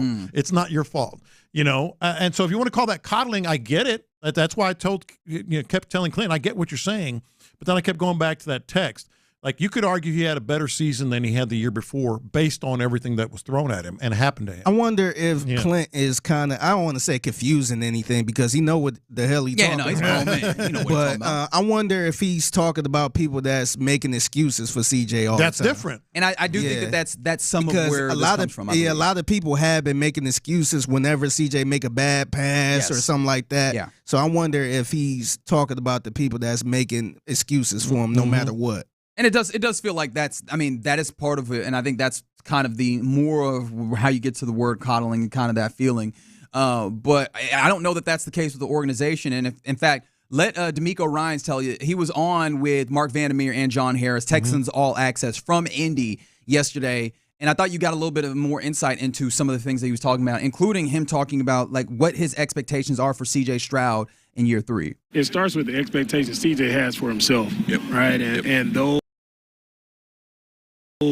DJ, he understands and knows that he can be one of the best quarterbacks in the league. So you start there, and a guy who has that mindset, it's easy to coach a guy like that because he's so hard on himself, right? And so he has high expectations. I always have high expectations going into each and every year because I don't see it any other way. We put so much work, so much time and effort into what we do, whereas why don't you have high expectations? Right. And so, it's our job to make sure we continue to add guys to our team, add great players who can help us and help CJ. I think the more we can put great players around CJ and help him, the more we'll see him, take off with all the talents that he has, right?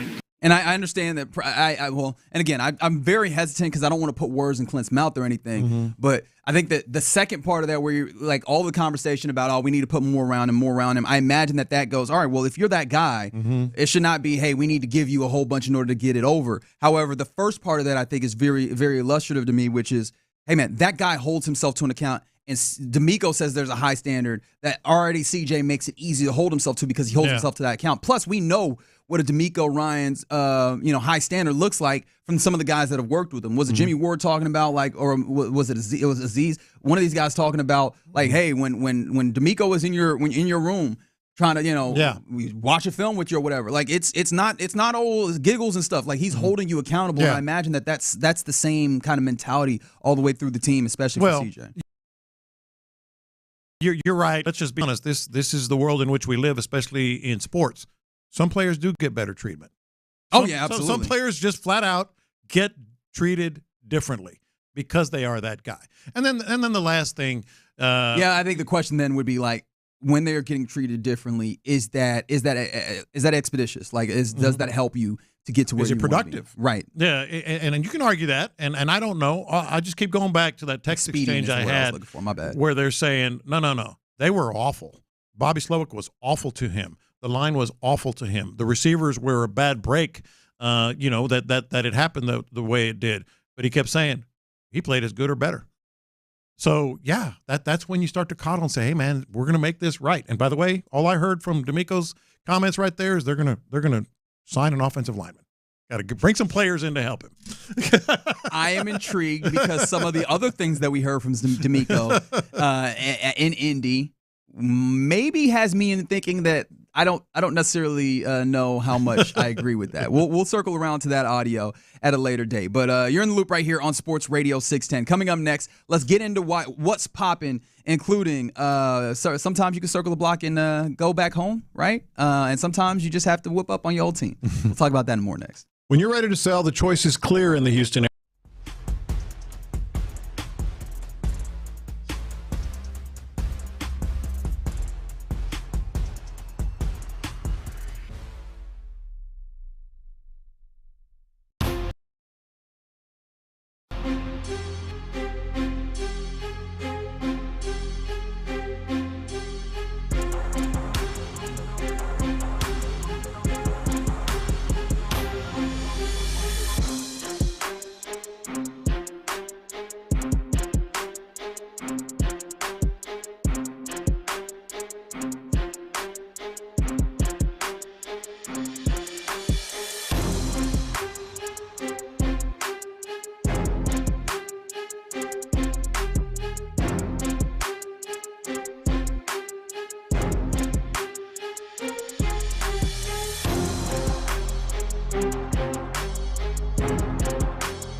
TexansSportsRadio.com. Offer valid through 4/15/25. Taxes and fees apply. Requires purchase of single line Gold Unlimited plan or higher. For network management practices, visit StraightTalk.com. The biggest stories in sports and entertainment. Sports Radio 610 style. In the Loop presents What's Poppin'. All right.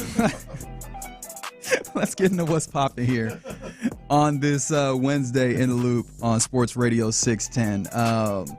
I kind of want to start with what you just said, but I feel like there's a better way to get into it, so that at least we can explain why you just walked into the segment chuckling. Yeah. But no, well, let's get into some other things, including if you are so interested in hoops, there was a fun hoops day yesterday. Obviously, your Rockets get a what I think was described as a frantic victory against the Milwaukee Bucks last night at the Toyota Center, 100-97. Oh, what other adjectives would you use for that one? Yeah, frantic, gutsy, frenetic. Frenetic is a good word. Frenetic is a good word. Yeah. That's a great way of saying that they was running around with chickens without their heads. Yeah. Yes. But yes, they ultimately get a victory. It was dicey down the stretch. Only scored 15 points in the fourth quarter, but held the Milwaukee Bucks to 12 points in the fourth quarter. And that was very important because if they had gotten that final three to tie it up at 15, they'd have gone to overtime. And it was close. Damian Lillard, Dame time. You know about him knocking down late shots, Rockets fans. I know you do. I'm still sick that they switched that defensive assignment back. Was that 2014? That defensive assignment that they switched when he hit that in Portland? Well, I don't know. But yeah, man, he puts up a last-second shot, fly by. I think it was Tari that flew by him, and he had an opportunity with the open shot. Less than a second to get it off, though. Good shot. Yeah, good look. Off the banked it, missed far right. And so the Rockets ended up with a victory. They keep moving. They broke a Bucks 4-game winning streak, in fact, in doing that. And so they get the first half of the back-to-back.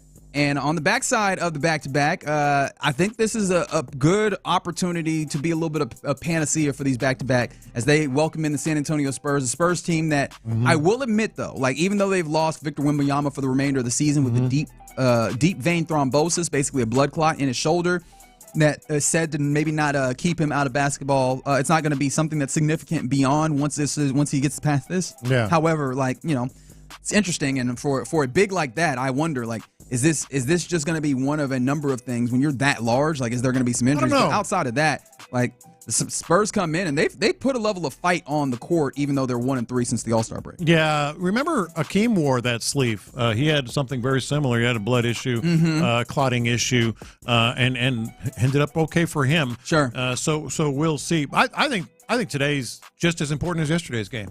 A really good team against a really bad team, or at least one that's going in the wrong direction, that doesn't have its best player, but exercise some demons, as you put, a panacea, but exercise some demons of those back-to-backs. They got a lot of them, and it would be nice to just go paint by numbers, as I always like to say. I'll be honest. I just wanted to say the word panacea. It's fun, it's fun to throw down. Out there, Sarah, try not to, but sometimes you just got to do it. Say it, Figgy. First of all, you're throwing too many big words at me. Okay, now, because I don't understand them, I'm going to take them as disrespect. That's fair. I apologize. But what I will not apologize for is, as I was watching that game play out, I was also keeping my eyes on Los Angeles, where Luka Doncic, who is now a Los Angeles Laker, welcomed in his former team, the Dallas Mavericks. And there was a lot doing with this one, including the general manager of the Dallas Mavericks, Nico Harrison, being on the court in pre-games. Like, he looked like, you know how, and you'll know this obviously because you've covered teams in writing, especially when you're a columnist. There's kind of this known kind of practice where if you write something about somebody, you better make sure you're in the clubhouse in order to take the heat. It felt like Nico Harrison was like, I did that and I'm gonna stand here. If y'all want to tell me something, I'll be here. I'm not hiding. He was kind of hiding. It was one of those situations where you see someone, but you act like you don't see them. You know, like your ex-girlfriend's at the party. At the same restaurant? Yeah. I'm not going to go over and say hi. Oh, I didn't see you. I didn't see her. Yeah. She was there. No, I didn't see her. Yeah, you did. They're dead in the eye. Yeah, like you don't see her. Yeah, you did. Did you see that picture?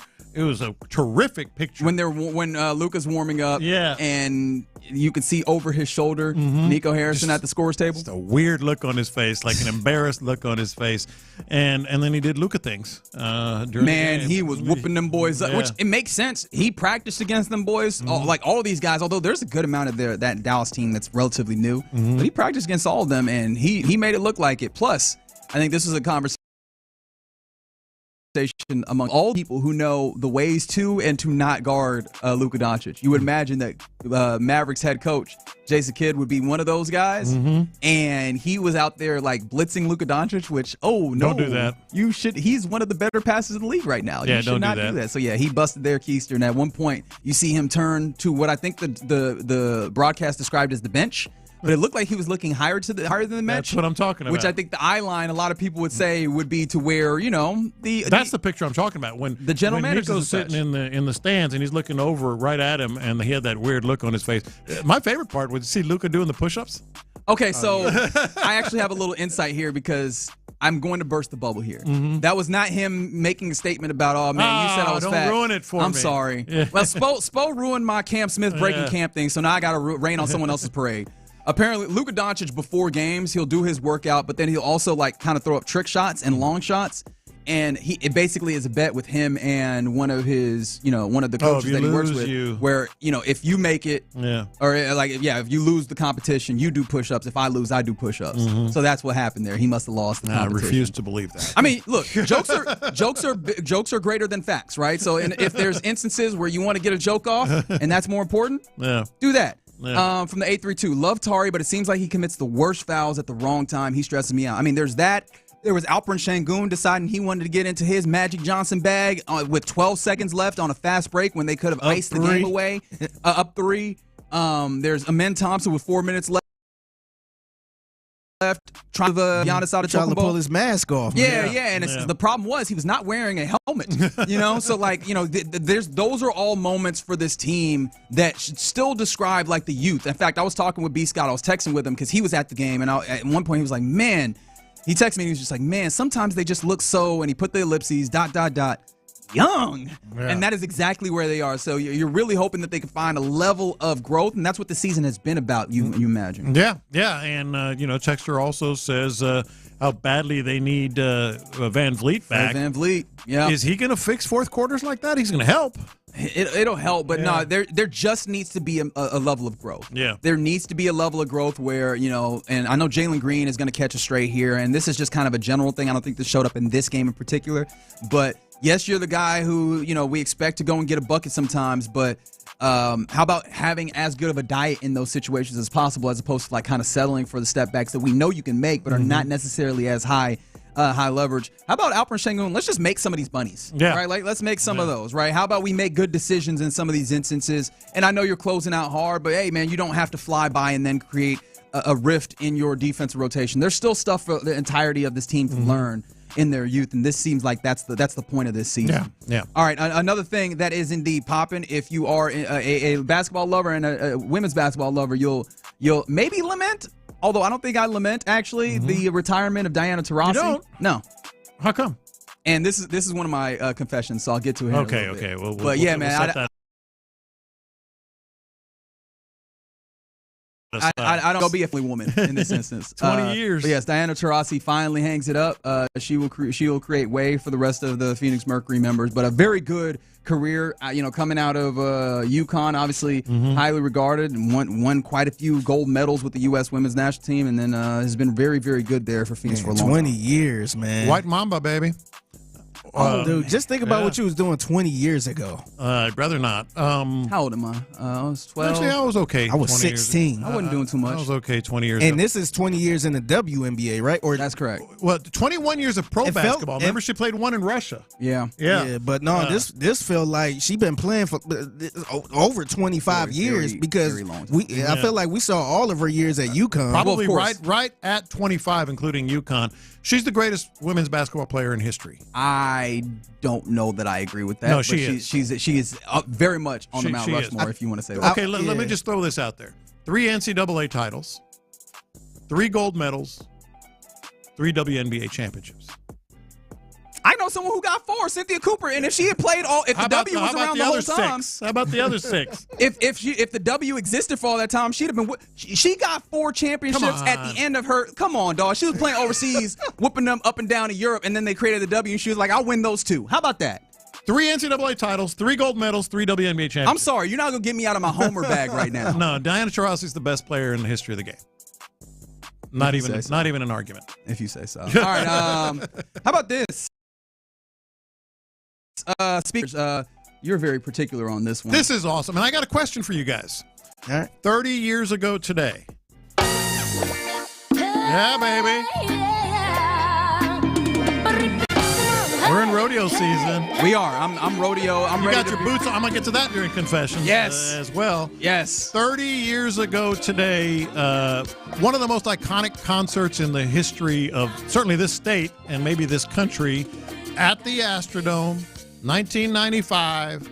John Lopez with his daughter on his shoulders and holding the hands of his two sons. Oh, really? Took them all to go see Selena at the Astrodome. Anything for Selena. Interestingly, they all remember it well. My daughter, I believe, was 3. But she remembers it. I call shenanigans. I think she remembers the stories that y'all tell about it. Maybe. But that's still certainly the sons worthwhile. remember it. They were tykes as well. So it made me think about this was just an iconic concert that I'm glad I went to. The most iconic concerts you have ever been to. 713-572-4610. My first concert ever is one of the great stories, and I'm not bragging, but one of the great first concerts ever stories that you'll hear was Elvis. Oh, very nice. Elvis in 1975, and then I saw Selena in 1995. I also saw the Rolling Stones in 1975. Oh, look at you. You was just all over the place. My brother and sister would take me to concerts. I was like 11, 12. So I got to see the Stones. You had the cool sibling. Yeah. One time, the Rolling Stones concert in 1975, I'll never forget it. I think I had a CYO baseball game. They picked me up at the game, and I went to the concert in my baseball uniform. Okay. see Mick Jagger and the whole gang there. How about iconic concerts? Iconic figure. You've got to have some in the barrel. Not really. Like, I ain't really go to concerts as a kid like that. I've not been a big concert guy myself. I'm trying to get myself a little bit better into that space. Yeah, I haven't been to a lot like iconic concerts. I haven't really been to a lot. Yeah. So I need to get into that. But that's also one of the benefits of rodeo, man. You have the concerts built in.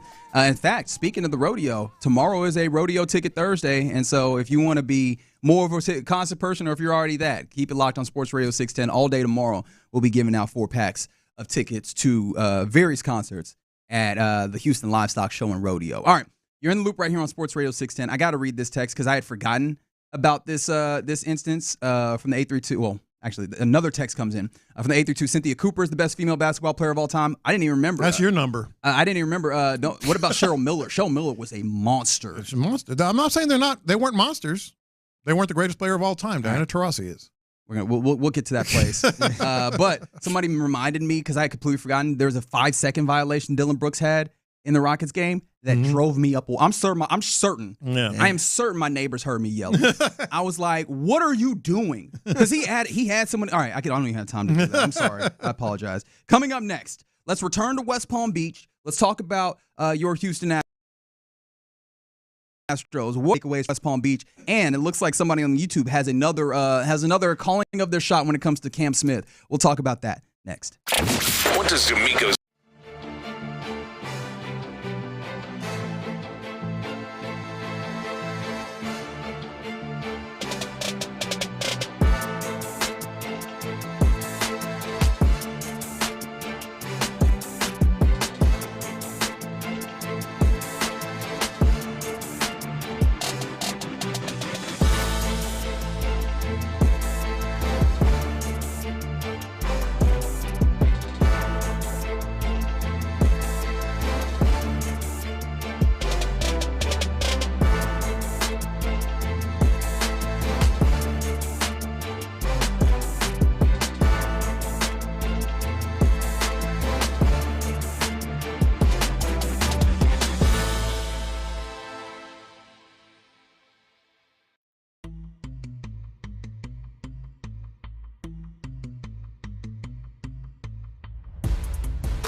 Radio 610. The Texans play here, an Odyssey sports station. Sports Radio 610 presents In the Loop with John Lopez and Reggie Atatula. All right, you're in the loop right here on Sports Radio 610. You heard the big voice man, John Lopez, Reginald Atatula. Figgy Fig on the ones and twos here with you on a Wednesday. Hope that you're having a good time. Apparently, you guys are used to good times because Lopez started talking about that time he went to see Selena. That was Astrodome, right? Mm-hmm. For rodeo back 30 years ago, you said today? 30 years ago today. That's wild. And he asked for your favorite concert, your most iconic concert. Yeah. And boy, y'all have seen some shows, let me tell you. Earth, Wind, and Fire. They said they came down from a spaceship. That's wild. Somebody said they were there with you at the Selena concert. Yeah, man. Rough Riders, Cash Money. I appreciate that. How about this one from the 409? Elvis at the rodeo in 1970. I was 9. My mother made a fool of herself. Which she should have. Trying to go over the rail to touch him. 100%. That's right. She didn't get kicked out? I guess not. Well, maybe in this day and age, you out. Yeah. You out of here. Jefferson Airplane, says Sally. Black Sabbath. Mm-hmm. The Jacksons. The Jackson 5. Man. Black Sabbath brought out coffins. That's crazy. I believe that. Somebody said NWA's first concert tour stop in Houston. That's Ocho, in fact. Mm-hmm. Okay. Oh man, there's y'all have seen some really great shows. Keep those coming in. Prince in '99, Lake Charles. Now we're talking. Man. Prince stopped in Lake Charles, huh? All right. Okay. Interesting. All right. We'll circle back around to that, but it's hard to ignore what is happening in West Palm Beach. In fact, coming up very soon, the Astros should get going. Fromber on the mound. I believe that you'll see DeZenzo right about now. You'll see DeZenzo out in outfield, so that'll be fun to see what he's doing as he moves from infield to outfield. I know he played a little bit last year, but if this is actually going to be one of the places that he sticks and has an opportunity to try and contribute to this team, is one of many things that you might have been kind of learning and taking away from West Palm Beach from Astro spring training. What are the early takeaways that you have? 713-572-4610. Lopez, I mean, for me, I came in with my irrational kind of take, which is that go ahead and break camp with Cam Smith at third base for your major league squad. Adam Spillane came in and immediately poo-pooed that, as he probably should have, because that's the after a reasonable long way. pause. Yes, he was very sickened by the idea that I got out here on this foolishness and this tomfoolery and this nonsense. Yeah. However, one of the big takeaways is, though, that, man, he's a four-tool player, like, when it comes to, like, his scouting, and he looks it. Like, I imagine that it's going to be sooner rather than later that he comes up for this major league squad. I do, too. And, look, this is beyond early. This is extremely, extremely early. But that's what we're talking about here. So I'll just put it this way. The things that I am most intrigued about, this irrational about everything. Why not? But, well, you can, I guess. Thank you. But very, very intriguing, this bullpen. That's why I kind of followed up with it with Adam Spillane. We always talk about, how much the pitching staff changes, not just starters, but the bullpen over the course of the year. Yeah. And there's kind of starting with some openings. Kind of? Yeah, they're starting with some openings in the bullpen. Like, I don't know that you get past Josh Hader, who is clearly going to be the closer. Yep. Brian Abreu, who's clearly going to probably be your eighth inning guy. Mm-hmm. That's it. Right? Like, Taylor Scott had a good outing yesterday, but I don't know if you pencil him in. As like your seventh inning. Like, once you get there, it is all up for grabs, right? And so there's a lot to be figured out, and I think that's one of the big spaces where I don't even know, like, even if it's not all that solid, right? We were talking about it with B. Scott on one of those breaks yesterday. The idea of, okay, if you can get the infield, the defensive infield to be better, right, with your ground ball pitching and everything, and if you can manage to get some level of health between Luis Garcia and Lance McCullers, like, all right, cool, you have enough hitting, you think, right, where you have a good offense. Your defense should be solid enough to hold up. Your pitching, is pretty damn good, right? Yeah. Like it fell a little bit to a median kind of level last year, but there's an opportunity for that to jump back up. And then you go, all right, if the bullpen is what it is, then you deal with it. But maybe you have some young guys that come out and do something special. Well, and that's what intrigues me the most, specifically, and again, very early. But Forrest Whitley, I went several years wondering if he was even real. Does he exist. Like Finch, old timers will know who I'm talking about. I recall that story. Yeah. I actually know that reference. Yeah. I do not feel young. But is he Sid Finch? Is he even real? Does he exist? He exists. And so I say all that to say I've been skeptical about ever seeing him up here. Yesterday was not just, okay, I see why he was so highly touted, but he struck two dudes out in a 1-2-3 inning. Had that he's going to start in the bullpen. The stuff looked good. That stuff was bullpen stuff ready. And then you have other guys, and he talked about Logan Van Way, who was. I think you called it Van Wy. Van Vy. So I think you pronounced it. Did you turn into the count? I think there? One, two. I think you might pronounce the W with a V, but I could be dead wrong. Now I have to go and that. find a pronunciation. See what you did? You created work for me. Anywho, he's an undrafted guy out of Missouri Southern State that the general manager mentioned by name.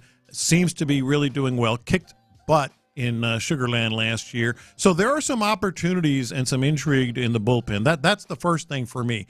And then let's talk about this Cam Smith thing, because I don't immediately say no way, like Adam Spillane. Not going to happen, like Adam Spillane might say. I think if this thing continues, big if, but if he tears the cover off the ball in spring training, we will see him sooner rather than later. So you're saying if he keeps a home run, a spring training game pace, great spring, great start to I'm like, that's you're going to let me get away with saying that? It's a great spring, great start in Corpus Christi or Sugarland, wherever he ends up. We might see him sooner rather than later because of injuries and opportunity. Yeah, that is fair. But I feel like that's probably like early probably feels like on a realistic scale. I know that I'm the guy who has it on record now that break camp with not only him on the big league roster filling in somewhere, just taking somebody's job right out of camp. But I think probably a more realistic looking at this for Cam Smith is probably September when you start getting that expanded roster and the call ups, because he only has, as we were mentioning earlier, 5 games at Double-A last year with the Double-A, with Chicago's Double-A affiliate. I imagine that he starts at Double-A with Corpus Christi. Could. And then, allow him to have time and then move and work up to Sugarland. And then you're close enough, and I imagine that in a few months he could probably make that transition. Plus, I mean, remember, 263 in Double-A, like you want him dominating Double-A before he moves up. I think it was Ocho on the text line earlier today was saying that his take is that he doesn't believe that you throw guys into the fire when it comes to baseball and they're going to crumble. And I view it more like weight training, where hey man, you're not. I mean, depending on the strength of your muscle, you're not just going to immediately throw up 400 pounds on the bench and just think that it's going to go. Like, you're going to overtax yourself. You have to have a level of weight that is challenging, but is still relatively within that range. And that's what the different challenges of the different levels of baseball are. And, I mean, he looks like he's capable to get to that place. You go through the process of building. He looks like he could do about 10 reps of 225. Oh, well, yeah. As soon as I start talking about weight training with him in particular, it looks like, oh, no, he's already there. Yeah. He won. And there are also exceptions for players like him, that are older, played college baseball. That's why you kind of move these guys a little quicker as well. So, no, I think that those two things are probably the most intriguing. You know who we haven't mentioned at all? Who's that? Force of habit. Lance McCullers Jr. We've been told by the text line from the 832 on the Jim Adler, the Texas Hammer text line. Fellas, please stop mentioning Lance McCullers. He will not be back pitching anytime, any kind of help starting out or in the bullpen. I butchered that text, but you get what I mean. Yeah. I actually don't think that's the case. And again, you can accuse me of getting high on the hopium. Yes, that is fair. However, we have some tangible things that give you an indication that it might actually happen this time. And I understand if you want to be skeptical there, you are well within your right. I am. I couldn't even get you that place where I try and wag a finger at you for being skeptical on whether or not Lance McCullers will impact this squad. You've seen it too many times. Yeah. Last time he pitched was 2022. Yeah. I get it. However, it does feel like you're moving in that direction. With him actually doing a live bullpen and then coming back on the backside, and the manager reporting that he still feels good. Or was it? It was both of them. It was Luis Garcia and him. So I am trusting the process. I understand why some people wouldn't, but when it comes to other situations. other thing. And Wisniewski is one of those because if you do not if that skepticism proves right that the Dear Texter is alluding to, and you don't have Lance McCullers coming to help your starting rotation, and Luis Garcia, I think there's probably more optimism for various folks, but let's say that you don't necessarily have that. Hayden Wisniewski is going to have to be nails for you as one of your 5 rotation guys, and that's before we even talk about injuries or anything to that degree. But he's going to have to come up big for you because as of right now, he is in your top 5 in your rotation. And so Wisniewski's going to have to be good. He gave you a pretty good outing yesterday on the mound, and one of the things that he's talked about that he's working about is actually a curveball, and that came from the car wash of the Houston Astros. This is him talking about the curveball. Oh, just help out with everything, right? You throw another pitch in there, it makes it harder. They seem like they really want me to start, and so that's going to help with the curveball's going to help with that. You know what I mean? Yes, I do know what you mean. I'll also add this is a spot of 3 if you don't mind here. Espada is actually from the manager perspective because he was just like, yeah, they want me to do that, which thank you. I appreciate you letting us know. This is Joe Espada telling us why they want him to do that. We know, his slider is pretty good, east to west, just trying to create something north to south, just kind of change looks with the changeup away from lefties. Just give him different weapons that he can navigate, a lineup multiple times. Look, I think, it's, you just said it. I mean, crucial that you have him. I think it's going to be kind of a wait and see or fingers crossed with the starting rotation from 3 down, to be honest. So because I feel like that's leaving one out that I would be a little bit more comfortable with. Fromber. Yes, of course. Blanco. Okay. And Brown, I'm guessing. Hunter Brown. So Arrighetti, you're like still. Arrighetti, I still want to see some more. Okay. And certainly, all these. The second half of last season was so strong, but I guess look. Yeah. I can't just ignore the first half of last season then, right? Yeah, and certainly, Luis Garcia. I'm more confident in Luis Garcia, and I can't tell you why. Yes, I can. He's not Lance McCullers. Than Lance McCullers because he's not Lance McCullers, and we all know how we feel. I bet Lance is somewhere where he just probably wants to fight all of us. Oh, he probably hates me. He probably like, hey man, y'all gonna keep bringing this up? But why are you bringing up old stuff? I love that guy. I mean, what he's done for this team is incredible. But are we going to be honest or not? November of 2022. Sure. Was the last time he pitched. And I don't care if you get back 100% healthy, there's gonna be a big learning curve to get back to what you were. Not because he's not a fireballer. He's a guy that is grip and finesse and action on his pitches. That's one of the first things to go, man. Yeah, that's fair. But I'm interested for that. But like with Wisniewski, I really do want to see the curveball. I was looking at my favorite baseball website, Baseball Savant, looking at all the various advanced stuffs, but really just looking at his pitches and the movement that he has. Obviously, the slider or the sweeper rather, and the slider were mentioned by the manager. And yes, he's right. East-west in addition to the 4-seam fastball that he has. But like there's nothing down. There's nothing there. And like, hey, as a starter, you want to have a little bit more of a robust arsenal. Change the different eye levels for the guys. And also keeping the ball down probably helps because again, that's especially with this defense. That's what they're gearing it towards. Like being able to get kind of ground ball pitchers' backs. Yeah. And so you might want to help Hayden get to that space. But yeah, I'm interested in Wisniewski now. I'm very invested in that, and especially when he came out and in the first instance of us seeing him on the mound, he acquitted himself well. Not that again, you can always, or you have to rather take all of these things with a grain of salt. I'm very interested. Anything else that you're like really trained on right now? Look, it's really those 3 things. Starting pitching, there are no givens for me outside of those top 3, and certainly, Cam Smith is intriguing, but I get it's going to be a while. And then that bullpen. I mean, that bullpen is wide open right now. That's it. Okay. Yeah. Well, and Altuve. Yeah. I mean, come on. Let's not bury the lead here. I was trying to tee you up. Yeah. I thought you would give it to me earlier, but yes. It slipped my mind. Of course, Altuve. I kind of thought he was going to play today. It's going to be Friday.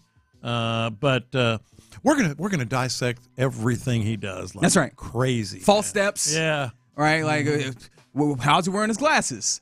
Right? Is he using his glove to cover his eyes? Yeah. Like, is he getting a good jump? All of that, like everything. What's that arm look like? Let me ask y'all this: how much would the whole city or us will overreact if he like drop a fly ball or misplay something? We're gonna overreact if he doesn't. Like you said, if he just takes a step, he should have taken another angle. Bad route to the ball. Yeah. Clearly, he can't do this. I mean, he caught caught it, but yeah. Might overreact. Let him throw one good ball into the cutoff. One good one. Like, oh, man, it's going to be fine. We all good, baby. Although he put too much air under it. Gold glove in left field coming for Jose Altuve. Yeah, you know what? I'm building right now, Friday. I guess it'll have to be Monday because he's playing on Friday. Yeah. Build in overreaction segment or winner or loser of the weekend. Jose Altuve will be in there somewhere. He is either a winner or a loser. There's nothing in between. Guarantee it. I guarantee it. Yep. All right, the fellas are going there in West Palm Beach, and it seems like through a half inning, Astros already have a couple of runs up. So seems like things are going well there for the Astros. We'll touch base with some of the guys out there to get a better idea of what's happening. All right, you're in the loop right here on Sports Radio 610. Nick Caserio, not Kaylee. There's a lot of Nicks on this team now. Nick Caserio is speaking at the Combine. We'll get you what he says here at, I believe, 12:40 thereabouts. But coming up next, we got to get you your lunchtime confessions. We do that next. There's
610. The Texans play here. Sometimes it's sports, sometimes it's not. Whatever it is, Reggie and John are keeping it real. It's In the Loop's Lunchtime Confessions on Sports Radio 610. Watch this. These are my confessions. All right, I'll just go straight to the point here. Uh-oh. Yeah. This world is going straight to hell. I mean, sure, but like, for what reason? I don't know about that. There's a lot of things that you could say that about, but it's a pretty nice world, right? It's a nice world, but I think this one pretty much proves it. I woke up this morning, usual time, 5:30ish. Rolled over, picked up the phone. Mary Kate Cornett trending, #1. Still trending, by the way. I'm surprised that I actually know about this. Barely. Because it was trending #1 in the country. I don't know who this woman is. I don't know who her boyfriend is. I don't know who her boyfriend's father is. But, I died, a little bit, reading the text that apparently there is a lot in her. All right, this is why the world is going to hell. Yeah. So apparently, long story short, this... By the way, the parents are from Houston. His parents are from Houston. So you feel comfortable just talking about their business, huh? The world was talking about their business this morning. I'm sure they switching the music, listening Twitter. to this. This is why the world is going to hell. So I was like, what is this? I don't even know who this person is. A student dating this kid named Evan. Poor Evan. For whatever reason, she went to a basketball game. Well, I'll read the text that explains the details. Oh, you're going to read the whole text? I'll read the text, and you will see why the world is going to hell. You've heard this part, but so over the break, or I can click right before the break started. Mary Kate went home early from school because, I guess she finished her exams early and went to go watch Evan's little sister in her basketball game. You got to put the upward inflection so it makes and with the basketball game, and with the dad. I think he turned Irish. And then they dropped the sister off at home, after the basketball game, and they went to dinner and drinks, and he was buying her drinks and stuff like that, and then they got with each other, over there, or something, and then that was the first time, and then I don't know how Evan, the boyfriend, found out, but I know he did, and then he was upset about it, and then Mary Kay was told him she'll never do it again because she's such a bleep liar. I'm sorry, and so that was what they said. All right, what's going on? It's so here, painful, man? Dude. And this actually is a Snapchat, but did they have voice to text? Is that what happened there? It had to be. There's no way you typed out liking them all that time. It's one thing to so that's what you're mad about? I thought you were going to be this is why the out world here going to hell. We have college students texting. That was going to be the issue. Like this. I should have known the confession. That's the confession. Of all the things. This world is going to hell. Of all the things. It's one thing to talk that, because some people have different different ways to speak, and they're comfortable with their friends or whatever. But if you are texting and you put 95 likes in that, in the text,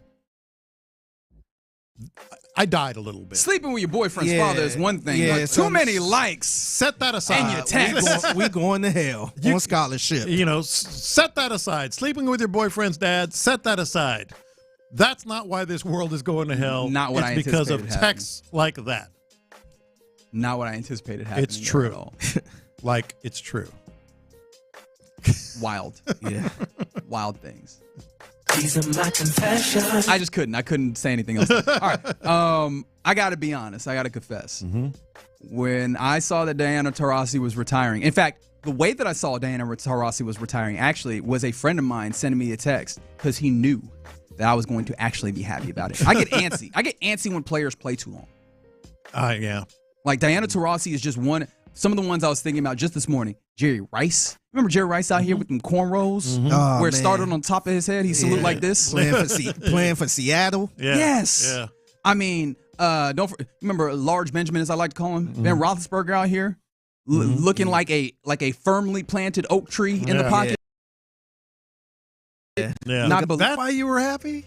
Yes. Yeah. She's been given a lot of credit also. Like, this is where the hater in me comes out. I'll admit it. I will confess. She continues to be like talked about as a great, which she is in the longer standing kind of arc of everything. But over the last couple years, she ain't been that good. But she just keeps coming back. Year 19, year 20. I'm like, yeah. You don't want to go home? You're not done yet? You ain't won enough championships because you're not winning them now. She's either. a competitor, Reggie. All right, if you say so. So she's real competitors look at themselves and go, "Hey, I'm not putting this up no more." So she's pretty much the person at the company that been working there for so long, but don't really do a good job. But it's just there because they've been there so long. Mailroom. Yeah. I mean, that might be a little far. However, I'm being a hater right now, so yes. Yeah. Yeah. Go home.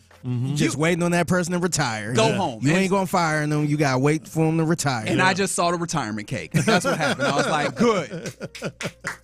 Go home. It's funny. Thank you. We had a weather guy in Cleveland that was such a legend. Rest in peace to him. Dick Goddard, like a legend type of guy. But towards the end, that brother kept coughing all throughout the segment. He was choking and spitting up and all this other stuff where people had to go in to do his segment for him.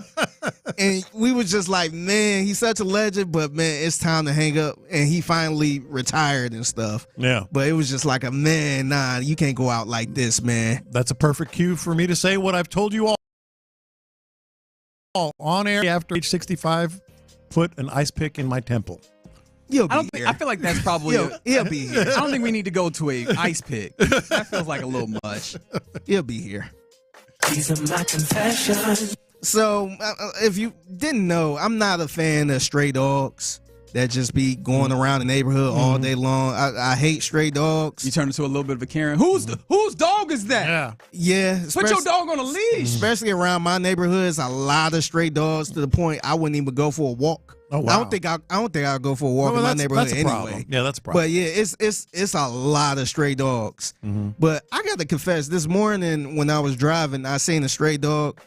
I like seeing stray dogs that be on a mission. Like they just galloping. He was going somewhere. He was going somewhere. He had something to do, man. He damn near had a suitcase in his hand. He was gone. He bent the corner. Yeah. He took a left and was just going. They're waiting for me. I got a job to do. Yeah, he waited to cross the street a little bit. And I love dogs like that. Man, he was on a mission to the point I wanted to follow him. I wanted to see where he going.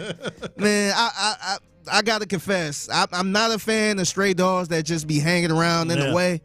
But this brother was going somewhere, man. He said, "Don't loiter. At least look like you got somewhere to be." He was trotting. I'm like, man, where is this dog going, man? He's got a mission. He's got a job to do. I drove right past him. He wasn't in the way. Yeah. He was going somewhere. I love seeing stray dogs just on a mission, like they got something to do. I just love dogs in general when up to this, and they're so determined to whatever it is. You know, like I got to protect the front window.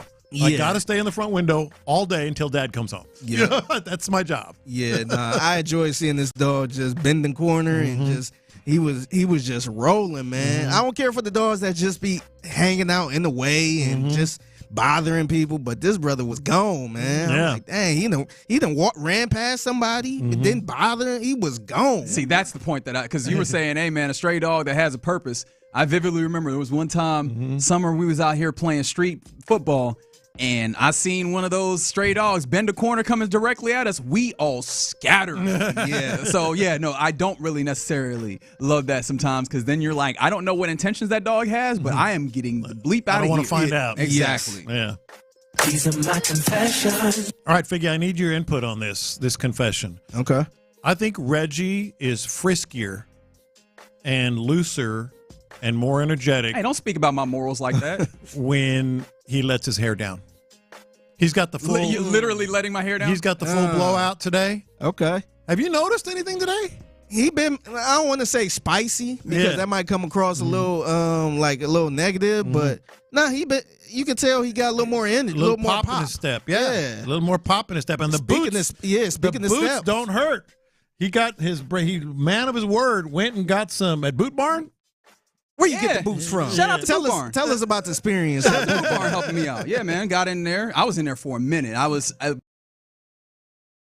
because I was doing a lot of research trying to make sure I got a decent quality boot. But, got a few people involved, including John Lopez, to help make the decision, and got me some boots. Man, these things are comfortable. I'm telling you that. That's what I've been saying. I was told I needed to break them in, which is why I'm wearing them today. Yeah, you do need to break them in.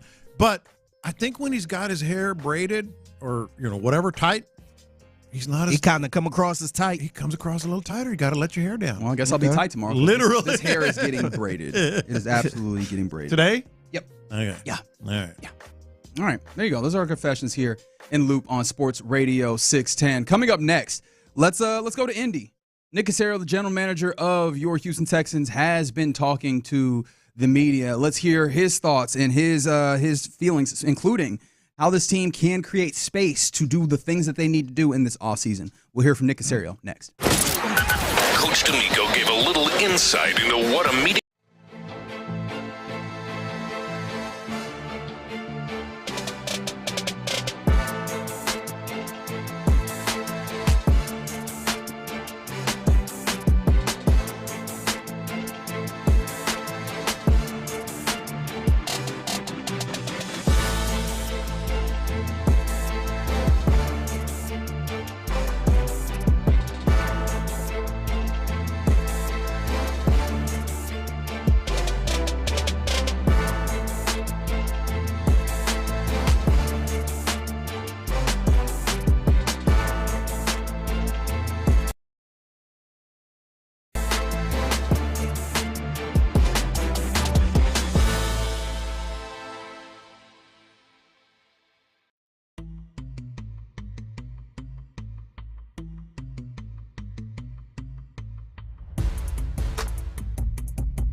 too, and the world was ending. So it just goes to show you it's a long season. The margins in this league are very small, but if you kind of keep pressing forward, the teams that are most consistent over the course of the season put themselves in a position at least to have an opportunity, at the end, and they finished this season off very well.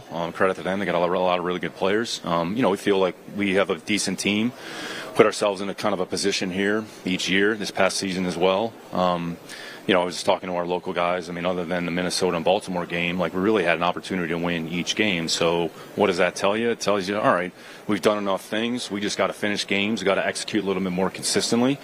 But if you just keep putting yourself in that position, keep knocking down the door, eventually it's going to cave in. So, but it was fun to watch. Always fun to watch. There's a reason those teams are still playing. We've been fortunate to be playing here the last couple of years. We've been in the last 8 the last 2 years. So what's the next step? I don't know. It's just about trying to put together a good team once the season starts. It's just about being consistent over the course of a long period of time. So we're trying to build a consistent program be a consistent winner. We've got one of the best head coaches in the league. We got one of the best quarterbacks in the league. We feel like we have some really good young players. So just try to continue to build and take advantage of our opportunities and be smart about it.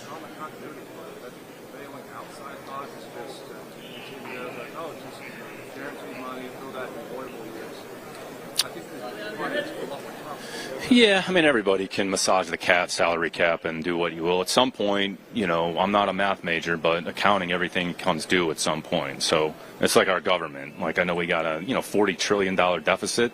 Well, at some point, we're going to probably have to pay for that, right? So you can push everything out as long as you want to.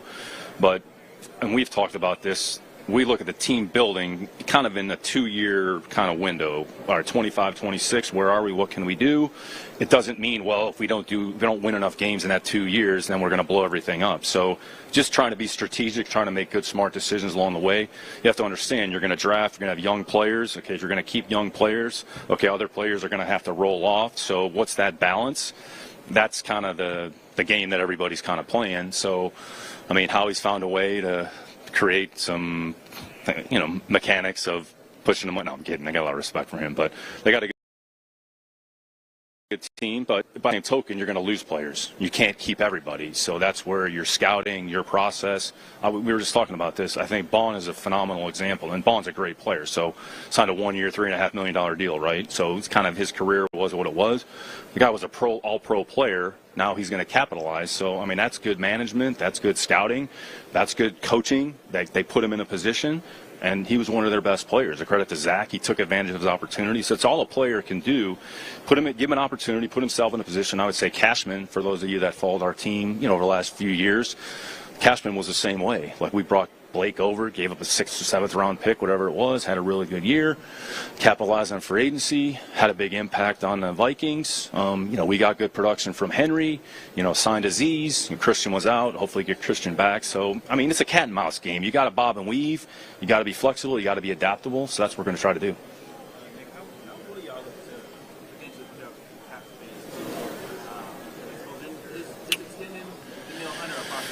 Yeah, there's always different ways you can do it. You can release players, you can restructure players, you can sign extensions. So we'll entertain all and everything. So we're not going to be fixated on one particular thing. But you want to be strategic, you want to be smart about how you do it. So try to keep as number of good players as you can. Where's the opportunity there on a margin? And just try to make good, smart decisions. Yeah, it's like year one. It's been phenomenal from the beginning. And I can't, I've been asked about DeMeco countless times, and I feel the same way. I love the guy personally and professionally. This message, how he handles the team, it resonates. And look, he's one of the best head coaches in the league. I don't think anybody would argue that. So we're very fortunate to have him in a position that he's in. I enjoy our relationship. We enjoy each other's relationship. My role and job is to support him in any way possible. So that's my fiduciary responsibility to him. So, and I'll go to war with this guy. So whatever he needs, whatever he thinks we need to do, we talk about it. We have good conversations. We view football through the same lens. a lot of times I'm talking, he's thinking, I'm talking, so we see it through the same kind of, I mean, he's old school in a lot of ways, but he has a very personal touch, and the players respect the hell out of him, and he's so consistent, and when you walk in the building, you feel his energy, you feel his juice, and there's a reason why players want to come to Houston. It's to play for DeMeco, and it's to play for the players, with the players that are in the locker room. I try to get the hell out of the way and just try to be a good resource for DeMeco as much as I can. The players that are coming out, some getting no money, some transferring a lot, more voices in your evaluation. Are you seeing more guys that are NFL ready necessarily? Or it's a great question. It's case by case. I would see, you've kind of seen the players that have played a lot of football. You know, you're looking at, go through the play history, and some of these players started 40 games, 50 games. You get better at football by playing football. It doesn't mean if you're an underclassman, you've played less games, doesn't mean you can't be successful.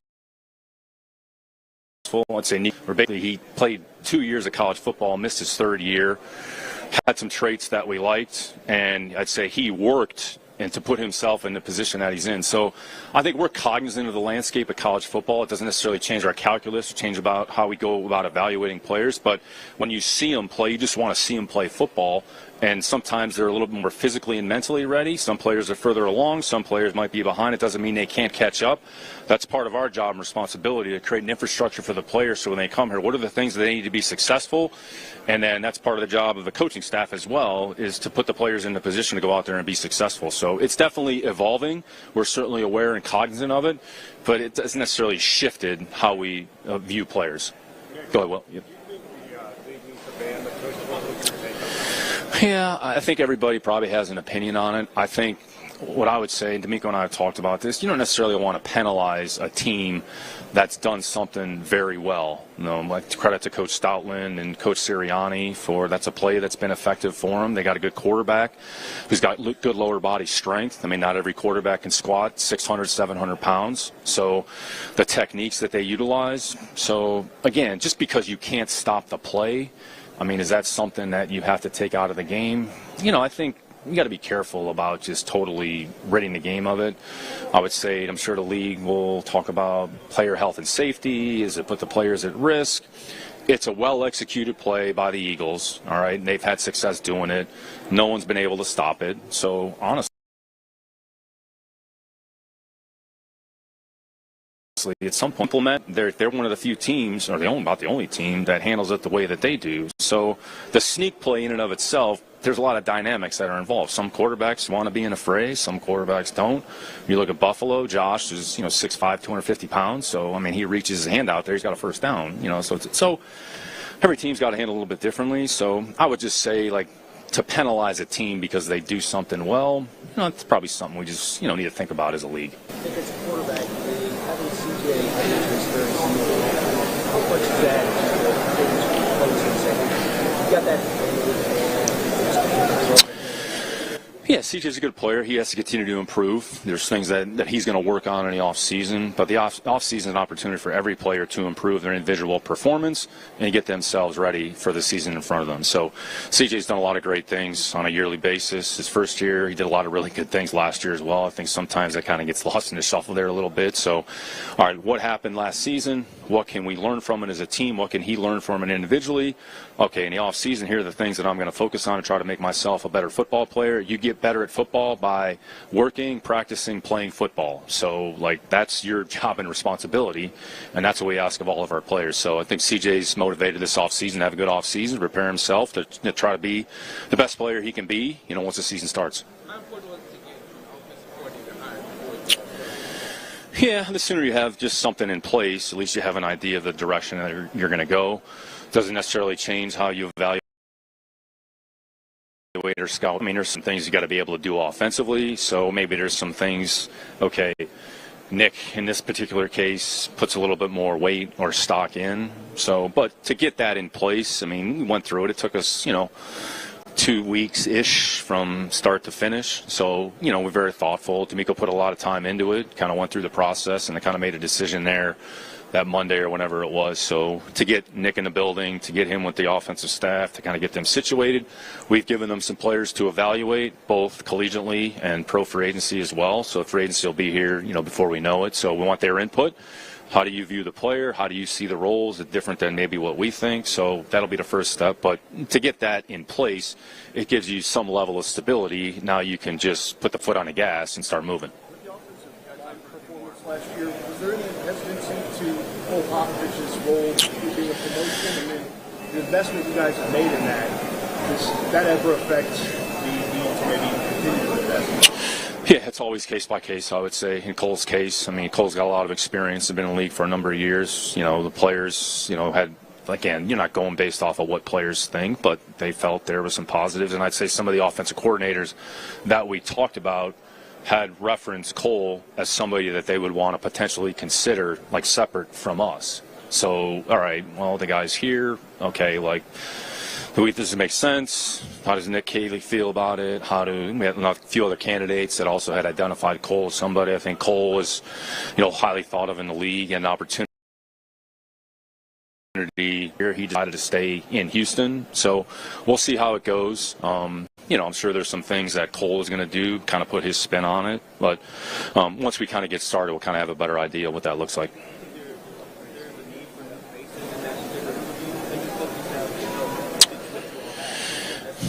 Yeah, there's never one particular thing. So I think the big thing is, can you get the players to do the right thing? Do they understand their assignment? Do they play with the right techniques? Do they play with the right fundamentals? Can they execute their assignment? They have an understanding of what's going on. So don't want to oversimplify it. Sometimes it's we got to come up with some magic formulas. So, you protect from the inside out. Can you protect the interior of the pocket? Can you identify the rushers that are most the threat? Do you have an answer to solution as somebody what they're doing on defense? So we'll do whatever we think makes the most sense. Again, it's February 25th or 26th, so where we are today could be different in a week from now. It could be different a few months from now. I don't know how it looks. So, just because a guy is here doesn't necessarily mean, well, that's what it's going to look like. You guys were here a couple of years ago, where we basically traded for 3 offensive linemen, signed another player, guys that weren't even here, weren't even talking about in training camp, were playing week 1 through 4. So, that's just how it goes. So you're prepared for anything. So you got to start with the foundation. You got to start somewhere with the group, and then just kind of figure it out as you go. Last one, sorry. Nick, at the combine, you're watching these players who could potentially be drafted to your team and feel some of the needs that you all have. But leading up to, let's just say, a wide receiver who could be traded and the team is asking for picks, how do you evaluate we're going to give up picks for this player and keep those picks? Yeah, there's always a cost. There's an opportunity cost associated with doing something. So, okay, said player, here's a cost associated with them, whether it's a contract, whether it's draft compensation. Do you feel the player is worth that, whatever the opposing team is asking? Trades are always, it takes 2 to tango. So we could think one thing, they could think another thing. If it matches up, in the Diggs case is a good example. So we felt comfortable with that. We thought it made sense. We thought it was the right value, so we went ahead and did it. What's going to look like this year? I'm not sure. So we'll go through this process here. So, again, I think we're very case by case. Look at the situation, take the information in. All right, if we make this decision, what's at the expense of? All right, what are the alternatives? What's the next best option? And that's kind of how we'll approach it. All right, thanks, y'all. There you go. Nick Caserio, general manager of the Houston Texans, talking at the NFL Scouting Combine in Indy. Some really interesting stuff said in that, about 14 minutes of conversation. And so this is what we'll do. Coming up next, let's break down what our impressions were of Nick Caserio talking at the Combine. And I think I have something interesting going back to yesterday, DeMeco Ryans' conversations at the Combine, and why I'm a little concerned about what this offensive line will look like this year. We'll do all that next. There's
TFS exclusive content. Sports Radio 610. The Texans play here. An Odyssey sports station. Sports Radio 610 presents In the Loop with John Lopez and Reggie Atatula. You're in the loop right here on Sports Radio 610. Hope you're enjoying your Wednesday here as we are. Just hanging around, talking sports and other things on this Wednesday. About an hour away from handing off to Clint and Ron. I'm interested. Is handoff going to go the same? Are we going to come in with some coming heat? in hot? I'm excited for it. I don't know. Is there anything that Caserio said that you might imagine might bring that heat from the fellas of the Well, drive? he did lead off with some very, very effusive comments and compliments of CJ Stroud. Oh, so you think it just might be in the same vein? Okay, very good. See, now I want to be careful because I don't want to paint it as if now Clint is some level of CJ Stroud hater. I want to make sure that we don't. That's cool. The listeners going to paint it that anyway. This is true. I mean, if listeners do that, that's one. I have a responsibility to try and be as fair. 3 year was never a Texans fan. All right. Okay. They're gonna go in, man. Don't do that. All right. I Nick knew Caserio. you were always against me. Don't do that. Don't do that. Nick Caserio, obviously, is who we're talking about. You just heard him on these airwaves from Indy, responding to the assembled media. Some very interesting things in this. And I think probably the biggest one, although I would like to talk about how he seems to really, really like Howie Roseman, it's probably topic of discussion and something that we've all we scratched our heads on when it initially happened. Because last year, you look at how poorly that offensive line performed, and it just felt like everything that's touched that offensive line should just be fired into the sunlight. It's the opposite of the Sean McVay. Yeah. Where, if you touch the hem of his garment, everybody should get promotions and go and do things, big things. If you touch this offensive line this year, it felt like everybody was in that place where fire them into the sun. Yeah. Except Cole Popovich, who erroneously we reported and various other people reported, was fired on that day when Bobby Slowick and Chris Strasser were fired. No, we went from that to having it wrong, saying he was fired, to now him being the man to be the head coach of the offensive line. So what happened there? According to Nick Caserio, they thought highly of him. Cole's got a lot of experience, was one of the first things he talked about. Cole Popovich has a lot of experience around league, coached for a while. But the thing that I found interesting, and I imagine a lot of people did, is that Nick there divulged that a lot of the coordinators, the offensive coordinator candidates that this team was talking to, mentioned and talked about Cole Popovich as a potential hire that they would make to be the offensive line coach, or someone that, at the very least, that they would talk to.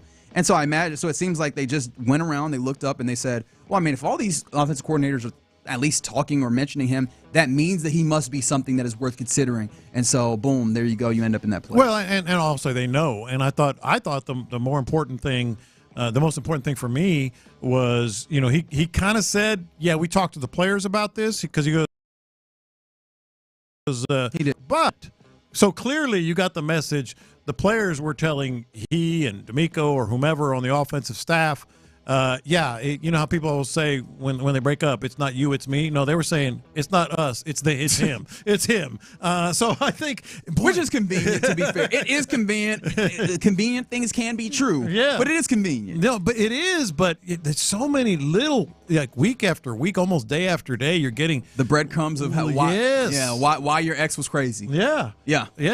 And so I think the fact that they did talk to players, they did talk to other offensive coordinators, as you pointed out, they came back to that, and I thought it's very clear, because he also said in that same answer, Cole's going to put his spin on it. In other words, that tells me Cole had ideas on how they should be blocking and teaching technique and all that. So when he said Cole's going to put his spin on it, I'm like, okay, it's all coming together now. I think the biggest rift from where I'm sitting anyway is the way they blocked and the way Bobby Slowick demanded they blocked. Yeah, there's that, and then also there is this one more nugget in that same answer, because Nick Caserio, he be giving you where he be talking, buddy. Yeah. Woo! Yeah. You love to see it. He gets paid by the word. He mentioned, man, what a life.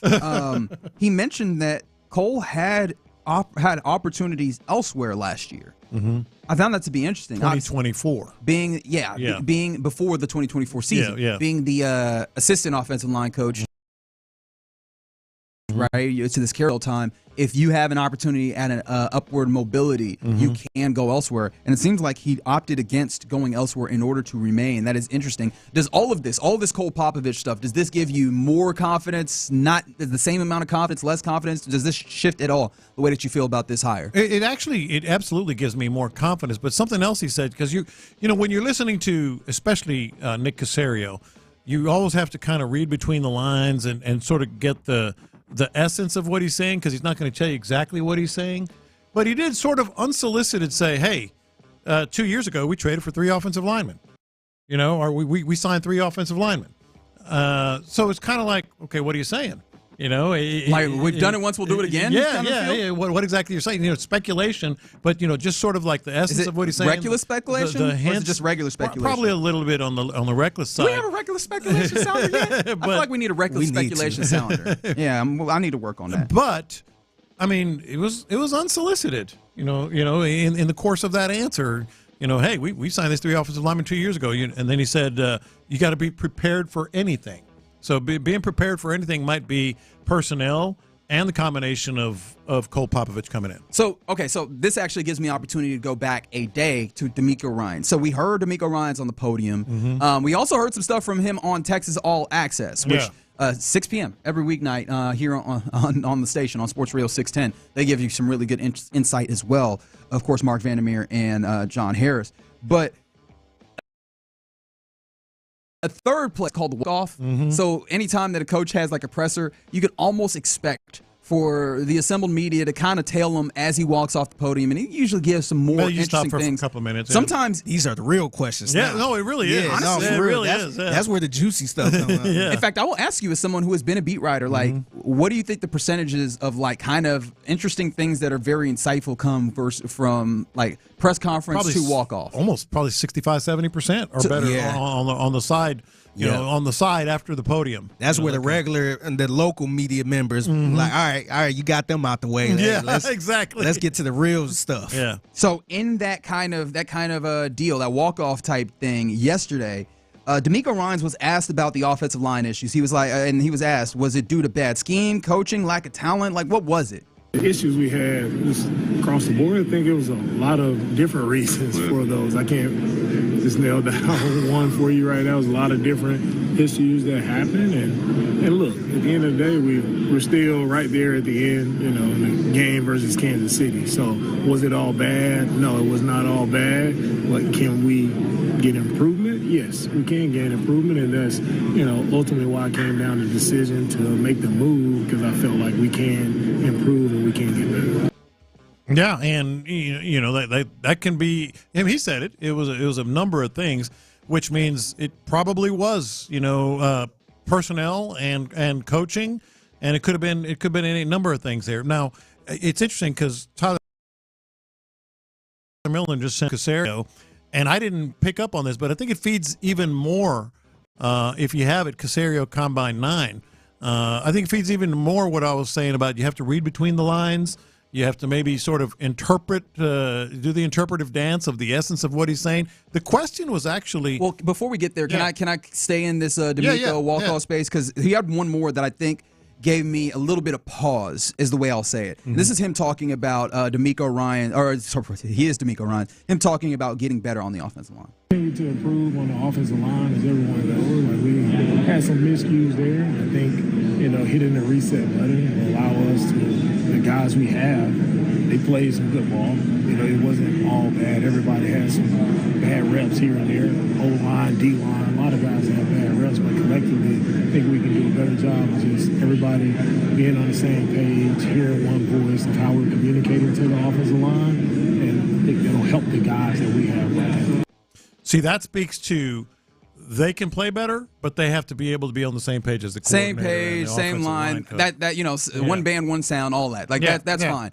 Earlier, where he gets into us, where he's like, everyone kind of had some miscues, offensive line, defensive line. I imagine if I'm a defensive line, with all due respect, I'm like, what you mean? Hey, yeah. Wait, like you're comparing us to them? We're all the same team, and you know we love our offensive side, but like in the words of a poet laureate, they not like us, right? Like that. But also, like he said, you know, it sounded like, what we have, like it sounded like, we're running it back with the guy. guys that we have. I've already kind of come to a place where I don't know that they're going to make a ton of changes, but the level of confidence with which he said that, which I guess you have to be as a head coach, to be fair. But if that really did feel like, no, these guys, I don't have any issues. Or, I mean, I guess maybe not any issues. That's an unfair way of characterizing it. But like, it feels like what we have, the guys that we ran out there, we can still do a great job with those 5 guys that we ran out there. And I don't think very much of the fan base agrees with that. No, and I don't agree with that. And so that's what gives me a little concern that we might see a largely, if not the same, offensive line. I doubt it. Okay. Yeah, I personally doubt it. I hope you're right. And keep in mind, when you hear this answer from Nick Caserio, the question was, is there a need for new faces on the offensive line? Yeah, there's never one particular thing. So I think the big thing is, can you get the players to do the right thing? Do they understand their assignment? Do they play with the right techniques? Do they play with the right fundamentals?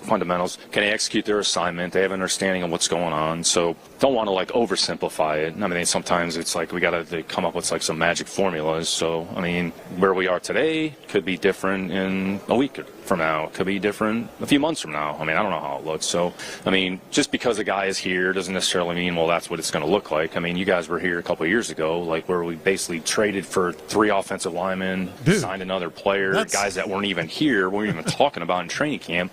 We're playing week 1 through 4. So, I mean, that's just how it goes. So you're prepared for anything. So you got to start with the foundation. You got to start somewhere with the group and then just kind of figure it out as you go. I mean, anything can happen. Just because they're here this week doesn't mean a damn thing. Yeah. That is true. I feel like I'm getting mixed signals, Lopez. We are getting, because DeMeco was talking about, and actually Nick said it there as well. Like it could be technique, it could be, which speaks to the communication thing that DeMeco talked about. Like coaching and being on the same page as your offensive coordinator, et cetera.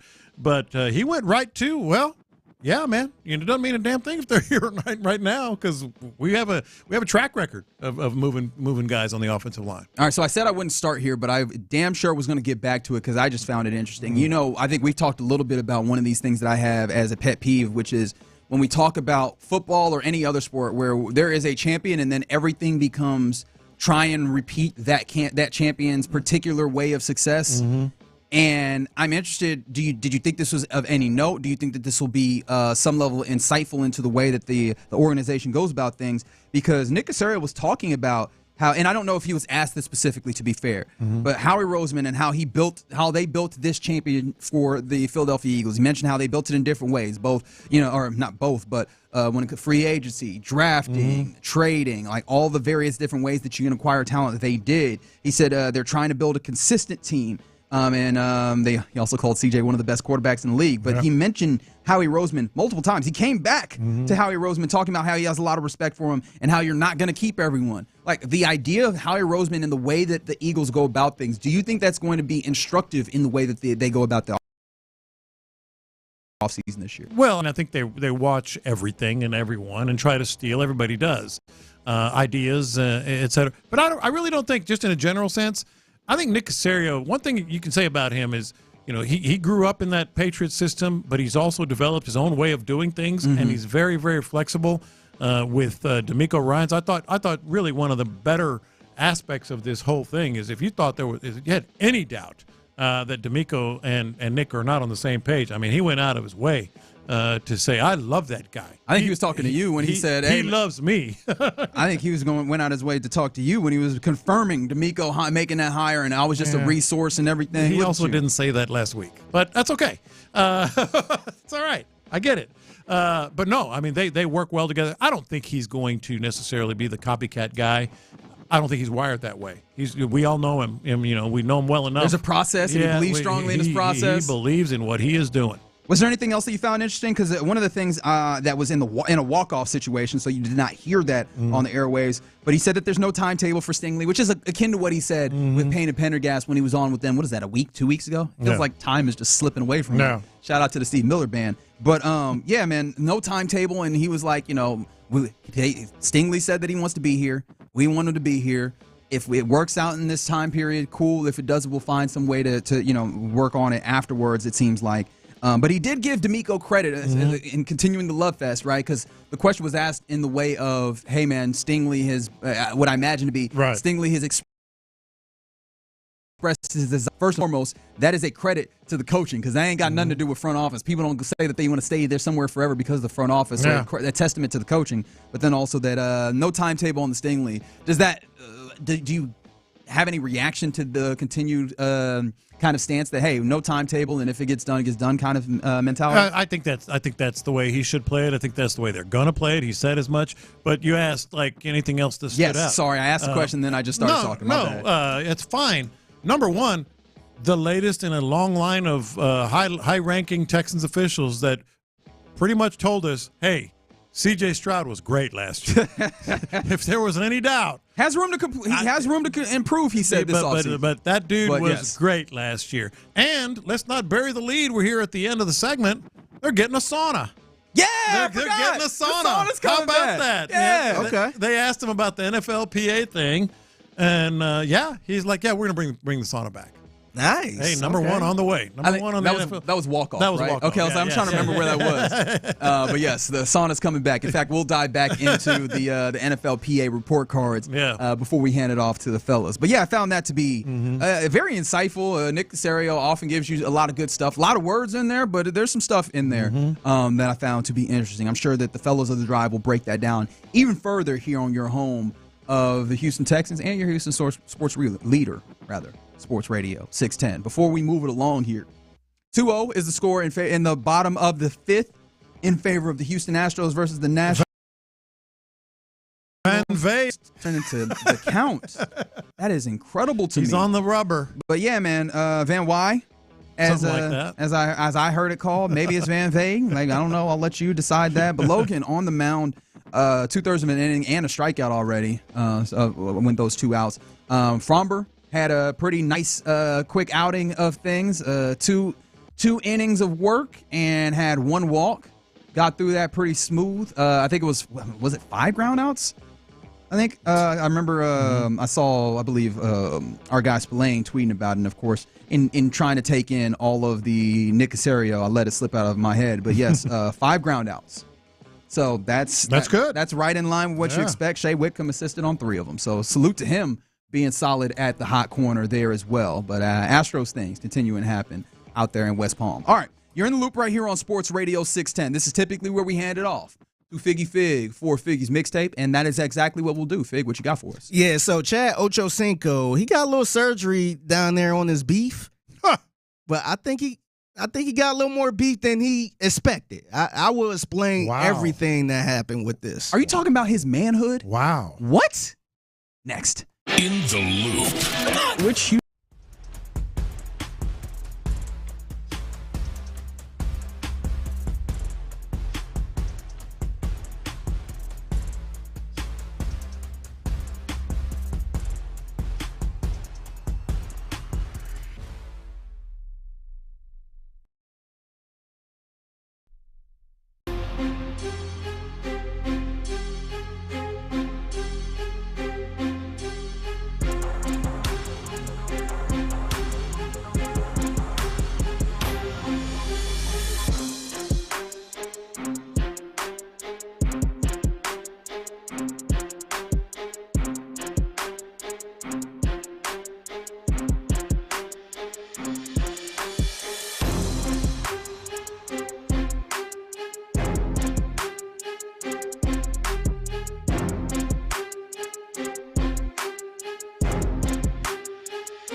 Crank up the volume.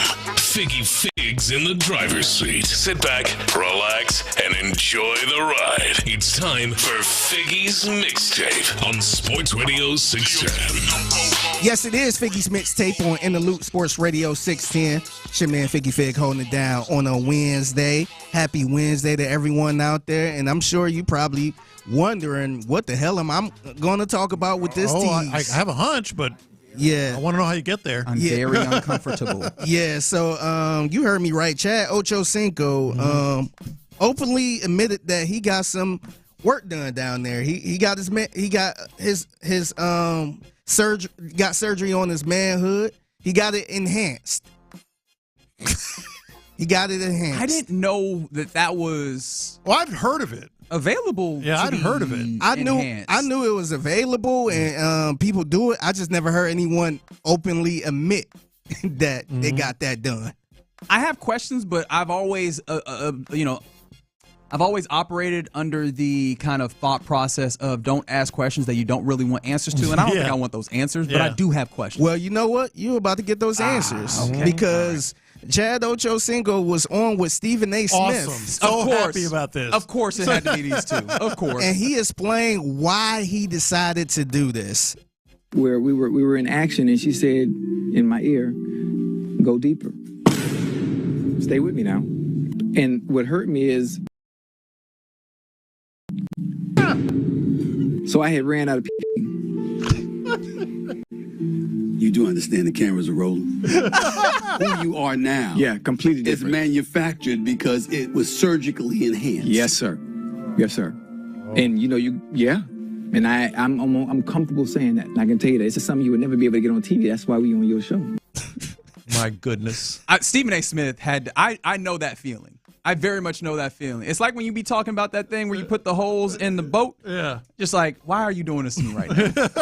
I can't escape right now. Yeah. But this is a level of confidence. You realize you're on the cameras. Yeah. This is a level of confidence that I don't think I'll ever get to. I didn't realize that having too much confidence was a thing, but I think we've reached it. Yeah, that's something I don't think he should have said out loud, man. You should have kept that to yourself. He did answer the only question I had, and that was length or girth. But unbelievable. But so even that feels uncomfortable. So he did answer that. That was the only question I had. In terms of like the process. Trusting the process, I wouldn't. That's the thing. Even if which I won't, because I mean, But anyway, I don't know what I actually don't know. I don't at all. Even if I were to consider this, I would be terrified to actually do it. Yeah. Yeah. Yeah. I don't know. Look, I feel like therapy's a lot cheaper, and a lot of. Or you know what? Just find somebody that you can float their boat. That's the thing, though, right? When it comes down to like sometimes stick to the rivers and the lakes that you used to. Thank you, TLC. Like I think that when it comes down to it, sometimes we talk like that. What you have to learn is there is an appreciation for anything and everything under the sun. You just got to find you the right one. If you really want to catch fish, you got to fish what you know. Yeah. That's what I always say. Okay. Go to the bay that you know. Yeah. Yeah. Yeah, so, yeah. And match the bait with the type of fish, I guess. Yeah, match the hatch is what they say. Okay. I don't think that they say that, but it rhymes. No, match the hatch, like the hatch of bait. Ah, okay. Match, all right. Yeah. I didn't know what kind of hatch we was talking about. Hatchback? What does the Subaru got to do with this? Yeah, so so he got some work done down there, got a little more beef. Mm-hmm. And I think he got a little more beef than he asked for because Whoa. Listen, well, hold on, listen. This is he got an Arby's sandwich. It was just this is a different type of beef right here. So Cameron, the rapper Cameron, who hosts the It Is What It Is. That's right, Lopez. It is what it is. It is. So in other words, he didn't say anything. They be saying a lot. He said a lot right here. I'm about to get to it right now. So here's Cameron reacting to pretty much that clip we just heard of Chad Ochocinco telling the world about what he did, and it got a little bit deeper. Pause. All right.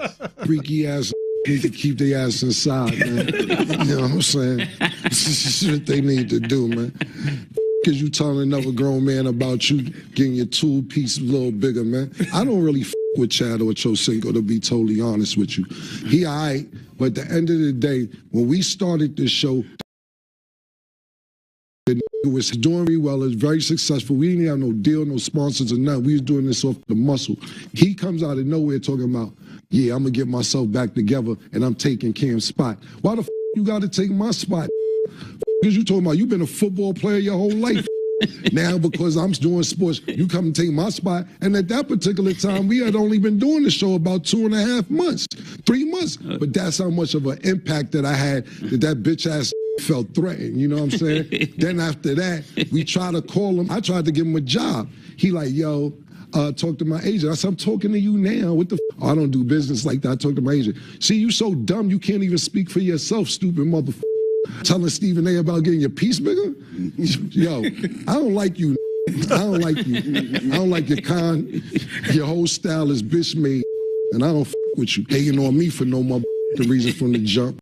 I do love that, like, just came out of nowhere. None of that really had to do with the weirdness of, like, the conversation that Stephen A. and Ocho's had. He was just like, oh, this is an opportunity for me to get my rocks off about this dude that I dislike. I didn't even know they had a problem. No idea. I think he was just offended. like that guy actually did that. He actually went public with that. You know? He was just like I think because he said what he had to say. He thought that was a little bit weird that you telling another man this. Mm-hmm. But then he said, by the way, this is my beef, no pun intended, with while we're talking Chad about Johnson. this, yeah. Like, oh, since you brought it up, we didn't. Let me talk about this. Yeah, I think that this was just an entree into that framed the whole conversation, because I feel like there's those of us, I'll say it, I enjoy Chad Ochocinco. I've always enjoyed him as a football player and as a dude with shenanigans and antics. And so I hear the story about him enhancing his manhood, and I can kind of laugh at and chuckle at it because I think it's like funny, and I generally enjoy him as a person. If you have a certain level of beef like Cameron has there, you are offended by all of these sensibilities. I feel like we've all been in that place where you just don't like somebody and everything they do annoys you. They're like, hey, how you doing? You're like, hey, how you doing? Yeah. Jerk. So-and-so said, hi, let me tell you about so-and-so. Let me give you the rundown why I don't like this dude. But yeah, I ain't see that. I ain't see that happening, man. I'm like, damn. YouTube commenter, picks or it didn't happen. No, thank you. You really want those, huh? No, thank you. That's really what you're looking for? Yeah. Oh, goodness gracious. And the sad thing about it, I think Chad Oh, you know there's some. I think Chad you know there's some. So it's another beef we got to address. Oh man. Not that kind of beef. A little more back and forth. Mm-hmm. So remember when Oscar Robertson, this was actually during the All-Star Weekend. Yes. And Draymond had his comments about what All-Star Weekend is to him. And I think he pretty much torched the NBA and all that stuff.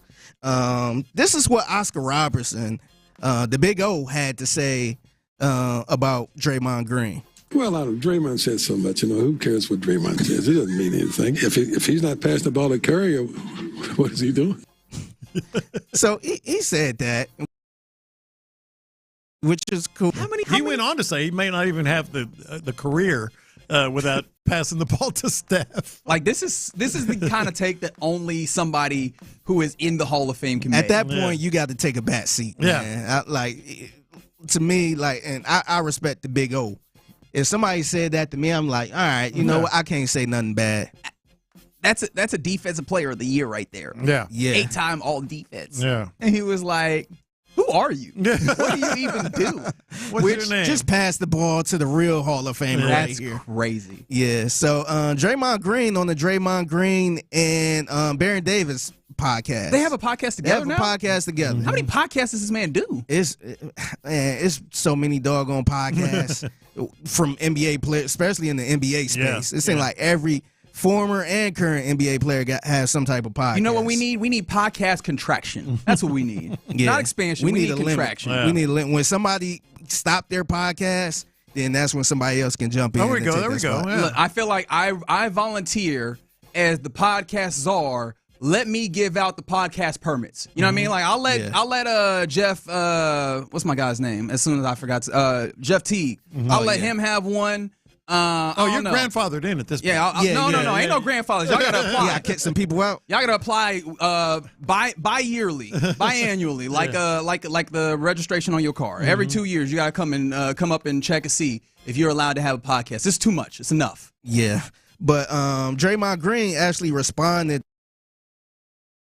to the Big O, and this is what he had to say. Now, to be fair, like, I cut a lot of stuff out because he was kind of repeating himself a little bit. He did pay a lot of respect to the Big O, but then he said this. During the skills challenge that I blew, I saw him on the sideline. I got up out my seat, I went and said hello. And he's like, oh, man, you still out there doing it. Keep on going. I love watching you play, man. I just love watching you play. You keep going. And then the next morning, he completely flip and go opposite. I was a little surprised by that, I must say, because it wasn't quite that same energy when I saw him. And by the way, if he told me right in my face, like, hey, we don't care what you say, you just passed Steph Curry, I'd be like, all right, Big O, respect. That's your opinion. Quite honestly, at 86, I'm pretty sure Big O ain't watching many of our games. Big O's sound asleep by the time we play at night. Like, well, you gotta stop. No, Big O is sound asleep by the time you gotta stop. There's 0% chance Big O is up watching Big O alone. We love you, Big O. No, we love Big O for sure. You're a pioneer. Yes, absolutely. It was a hot take. Barron is like, my name Bennett, I ain't in it. Don't bring that over here. Once it got to that, he like, all right, man. Hey, we love you, Big O. Hey, nah, we good, man. I don't think that's necessarily true either. Like some of these basketball heads. Think he's lying on Oscar Robertson? You think he is up? I think some of these basketball heads watch a lot of basketball till the day they die. I mean, hell, Bill Walton was calling games on the West Coast. You know, I mean, I think these basketball heads love watching hoop. About Draymond. Yeah. I would be shocked if Big O wasn't watching basketball. Yes. Because this thing, I know it's a lot of people that probably not really tapped in like that. And one person that's really tapped in, I was shocked. I actually shocked that he was still alive, to be honest. But Bob Cousy, that brother, he started breaking down. That's what I'm telling you, Kyrie man. Irving game. It's in your blood. I'm like, damn, you still watching the games like that? Yeah, it's in their blood, man. Yeah. So, yeah, man, he tried to keep it respectful as possible, but he like, Did he? Except for making the voice. I will say, which I thought it was actually pretty good, Big O. I thought it was actually pretty good. But the part about it, he's keeping it classy. I think he's just really good at sneak dissing. Yeah. I got to give him credit. He was like, no, I mean, like, it's all respect. I just don't know. Like, I'm not sure if he's watching. I feel like you probably need to get a whole bunch of rest, don't you, old man? Like, that's what it's. He was just like, oh, you're old. Yeah, he did say in the other clip, I took this part out, but he did say, hey, when you got a little older, you had to pass it to Kareem. So like, hey, you was passing the ball too. He kept it respectful as possible. He know what it is, man. I will say, Big O. There are certain guys you don't tug on their cape. Yeah, you don't it's tug but on their so cape. much you can say about him. Yeah. Big O does strike me as a dude who, no matter how big his age gets, right, at his big age, he will still hit you with them paws. Like, he looks like one of them ones. It's like, oh, you think, okay, no, we can go outside. Like, the guy averaged a triple-double. Correct. Yeah. 82 games. Yeah, so I can't say nothing about it. All I can say is salute. Yes. I wouldn't even joke. All right, I'll get y'all out of here on this. I got to give a special salute to my guy, Jake Assman. Jake Assman, a lot of people might be familiar with his work because he worked in Houston doing radio and all type of stuff here.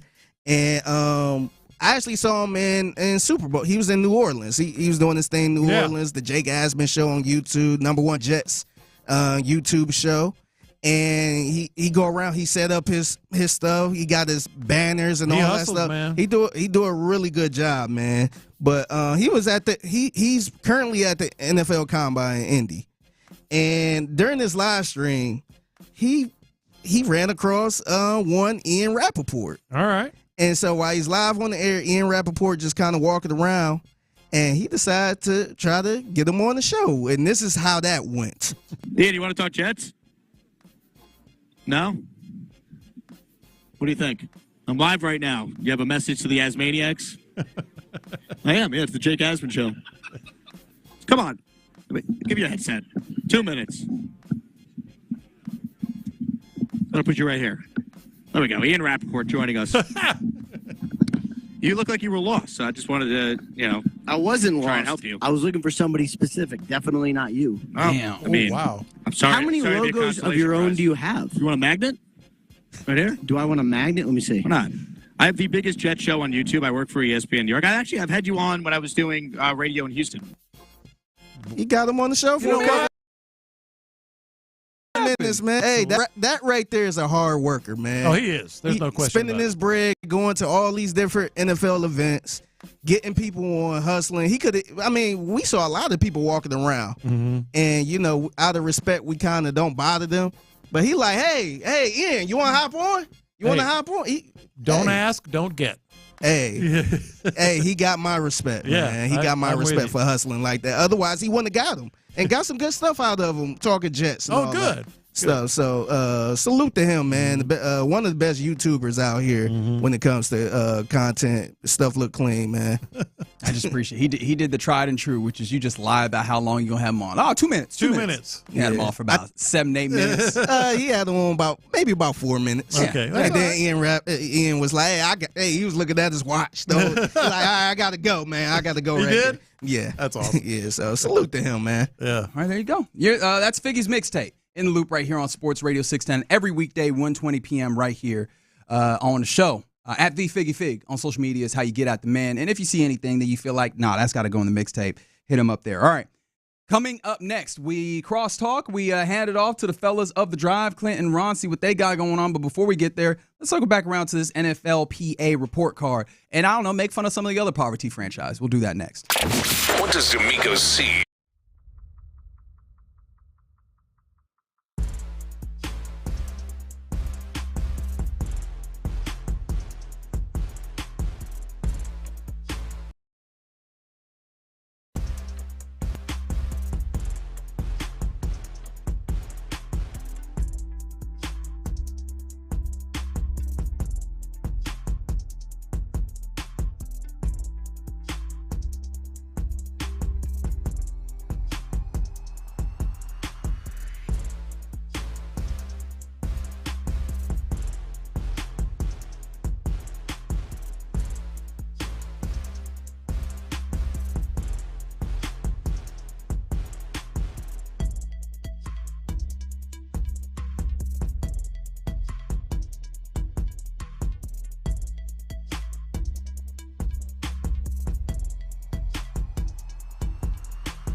Live from the Mokaram Injury Lawyers Studios, Sports Radio 610 presents In the Loop with John Lopez and Reggie Atatula. Been a fun Wednesday show. I almost called it a Thursday show because apparently I'm trying to get a very fun Wednesday show here in Loop on this day. We're gearing up to hand it off to the fellas of The Drive, Clint, Ron, and T-Mill here relatively shortly. But before we get there, wanted to again salute the Astros out there. And I mentioned, that the Astros were up against the Nationals out there, but I did not mention how they got up. Yainer Diaz, big swing. He got a home run on the day, so good to know that the bat's still working very well for Yainer out there. But yeah, mentioned good. That's what you want. You want the consistent backing up last year, which was big with this one. Absolutely.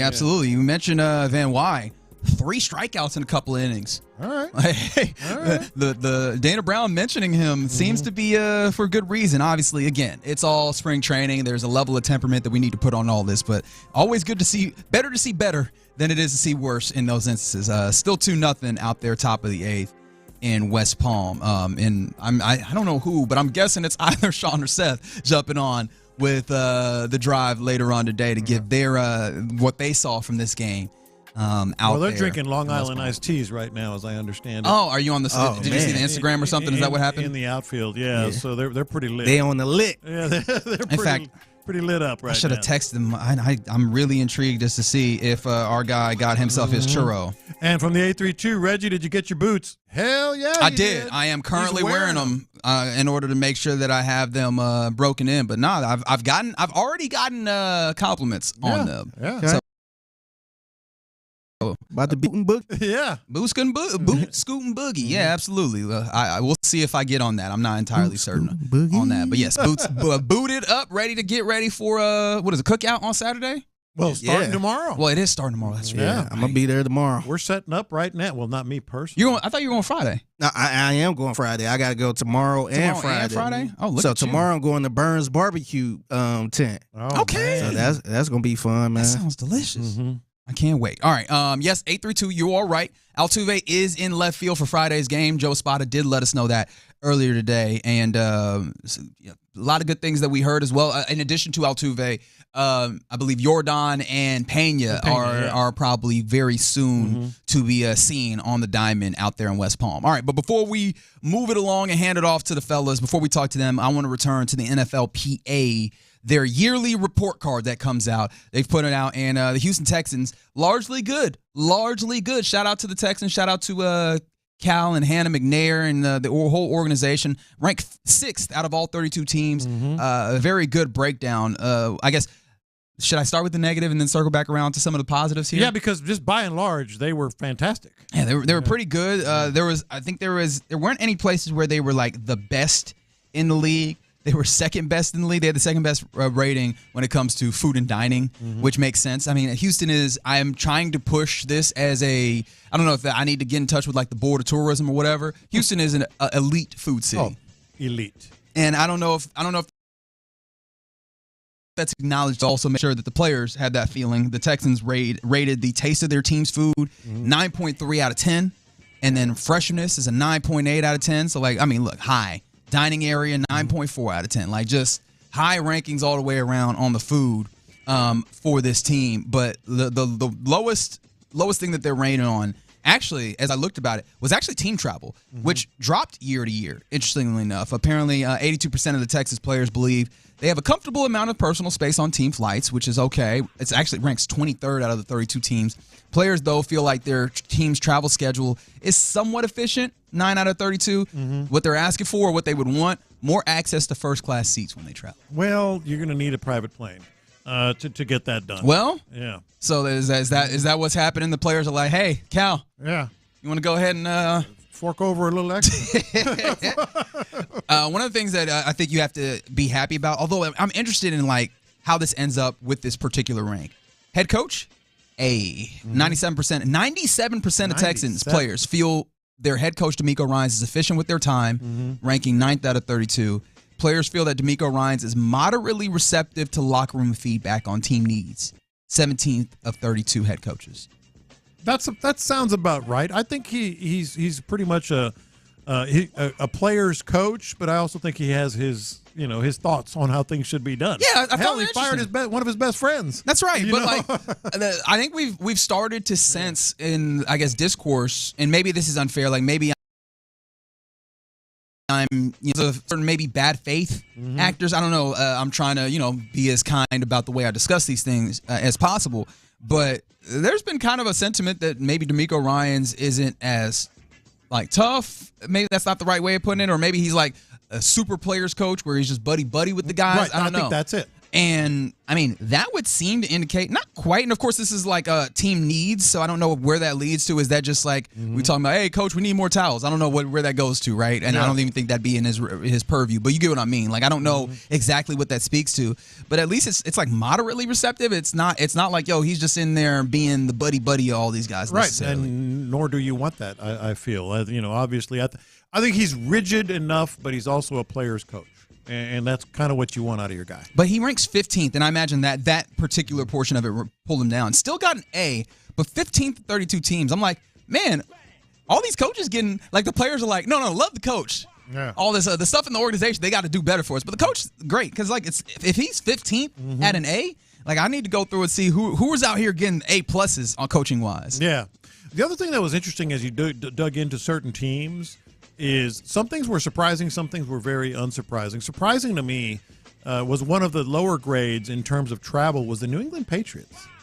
Now, I wonder if just the length of travel, because they tend to fly further than most teams just because of where they are. Do they? I mean, on the East Coast? Well, but and they're then way up in Boston. Yeah, the AFC East, they play Miami. Outside of the AFC East, you're traveling a pretty good hike because you would think they'd have great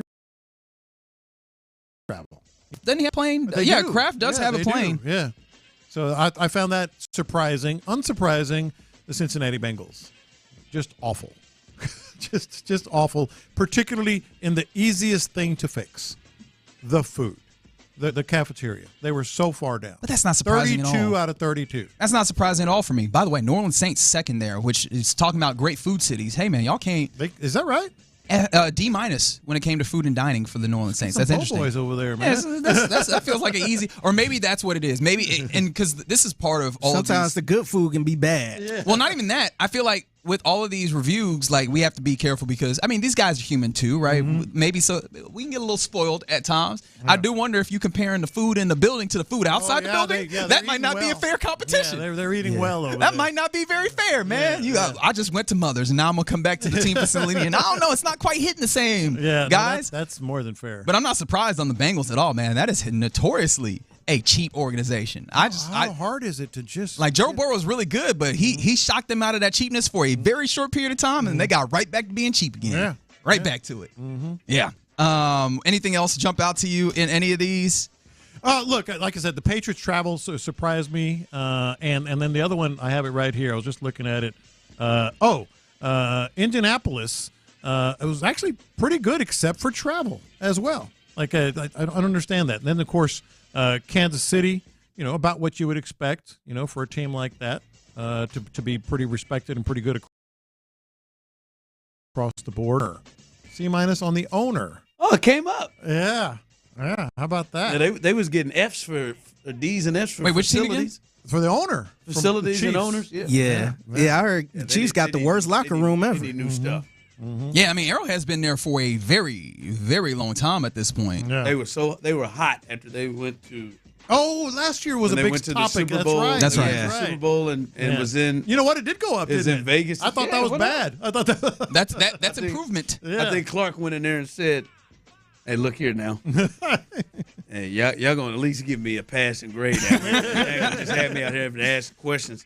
How about this, man? I done bought all these rings, damn it. Yeah, that's right. That's what he's spending his money on. How about the Texans, though? The only two things they got bad grades on were the sauna And they fixed it today. Well, yes, Nick Caserio, he made it a point. He said it's our responsibility to give the players what they need. Back in. Getting that sauna back in there. So yeah, bullying works. I think that's something that we need to remember. If you want to choose this as bullying, I love the sauna. I've never been. I legitimately never been in a sauna. Best. Really? I need to make that thing shake. Oh yeah, I almost got kicked out of YMCA. Did you go steam room? Wait, hold on. What were you doing? I feel like there's two conversations happening right now, and I'm really interested in this one. What you doing in the sauna? One radio. What you doing in the sauna?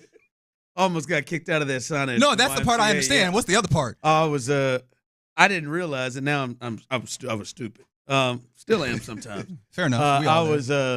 I was really getting the sweat in there. So I'm doing exercise.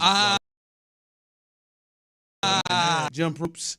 Like I was doing sets of it in there. I'm really trying to get a sweat in, and I just see just a couple of college age kids running towards me. And I'm like, what's up? They go, sir, you cannot do that in here. You cannot, you have to sit down. You cannot do that. And I got home and I was like, hey, Courtney, these people tripping on me. But she goes, yeah, because you can pass out, fool. I said I was getting kind of hot in there. But I was big sauna guy here. Yeah, I really. I got one at the crib. Yeah, I remember. Oh, that's nice. Bought me a little cedar box, man, and the old school traditional straight heat. Put a little water on there to get the steam if you want it. Yeah, man, it's tremendous. Great for you health wise. Oh yeah. It's that dry sweat. Opens up the pores. No doubt, man. Any way you can sweat. If you can sweat 4 or 5 times a week, man, you're gonna be a lot healthier. And that's an old man way of sweating right there. Yep. Just even if you don't feel like working out, just ease off in the old cedar box, man. All you gotta do is turn it on, give it about 20 minutes, and you're ready to rock and roll. I'm gonna have to keep that in my back pocket. All right, real quick before we go, because I want to give y'all the entertainment value that you guys want out of this handoff. Lopez was talking about 30 years ago today. 30 years ago today, I was Selena. there. I had my daughter on my shoulders. She was 3 years old. I was holding the hands of my two sons, and we walked into the Astrodome to watch Selena 30 years ago today. And so it led to the question of iconic concerts, not best concerts. That's one of them. That's what started it. And then the other one, the first concert I ever went to, 75. I went from... I was 12, 13 years old. Yeah, you're on a pretty good roll there. I mean, that's if you're a concert goer. I don't have Elvis or Selena. What you got in the tuck though? What's iconic? Are you a concert guy at all? Kind of. Okay. I don't know iconic. The very first concert I went to, it was supposed to be MC Hammer was the headline, Jodeci and Boyz II Men, but Boyz II Men's manager was murdered right before he came in. So Jodeci actually did the Boyz II Men set and their own. Wow. And I remember it was a big thing after it, so I don't know if that counts. No, I think that counts. It was crazy. I mean, Casey and I don't think I've been to any iconic. The only one I got mad at my mom and decided I wasn't going to go with my buddy was back when Garth was at his peak, and it was rodeo, and I got me and my mom got into it for some reason, and she ended up saying that she ended up saying that I could go, and I was like, no, you know what, to hell with you, I'm not going just because you acted like that. Shocked, I tell you. Right? Shocked. Imagine that. That's the only problem. I would imagine that's the only. But as you know, I'm more of the intimate acoustic setting. I'm a lot more into that than I am the all-time 5 years right there, finishing off setting. Yeah, man. Hey, Chief, that's it right there, man. Venue. Give me something where I can feel like I'm right there in the house with them. Yeah, I'm in that. That's me. All right, I'm gonna let y'all continue your intimacy. Yeah. Who's got to be going through it, man. I've turned into feeling bad for Nico Harrison. Nah, you don't need that. No, I do. He did this to himself. No, I know. Sometimes people do some stuff to themselves, and I still feel bad. That's fair. I don't think Nico in his mind, fellas, thought he was gonna get the entire LA crowd to chant, "Thank you, Nico." How could you not though? I don't think he. Do you think he really thought it was going to be this bad? Nico Harrison, by the way, the GM who's of the Mavs, who decided to trade Luka because he smoked cigarettes and he's too fat and he drinks Coors Light, I believe. But I don't think he envisioned it would be this bad. No, he didn't. And I think that's probably the problem. Like, as a general manager, you probably should have been able to tell that. He shouldn't be one of 30. His ass, that's exactly why he shouldn't be one of 30. He probably should have 25-year-old superstar. I mean, just took you deep in the playoffs. They went to the finals, didn't they? That is correct. They went to the finals. And you didn't think you were going to get blowback when you gave him away?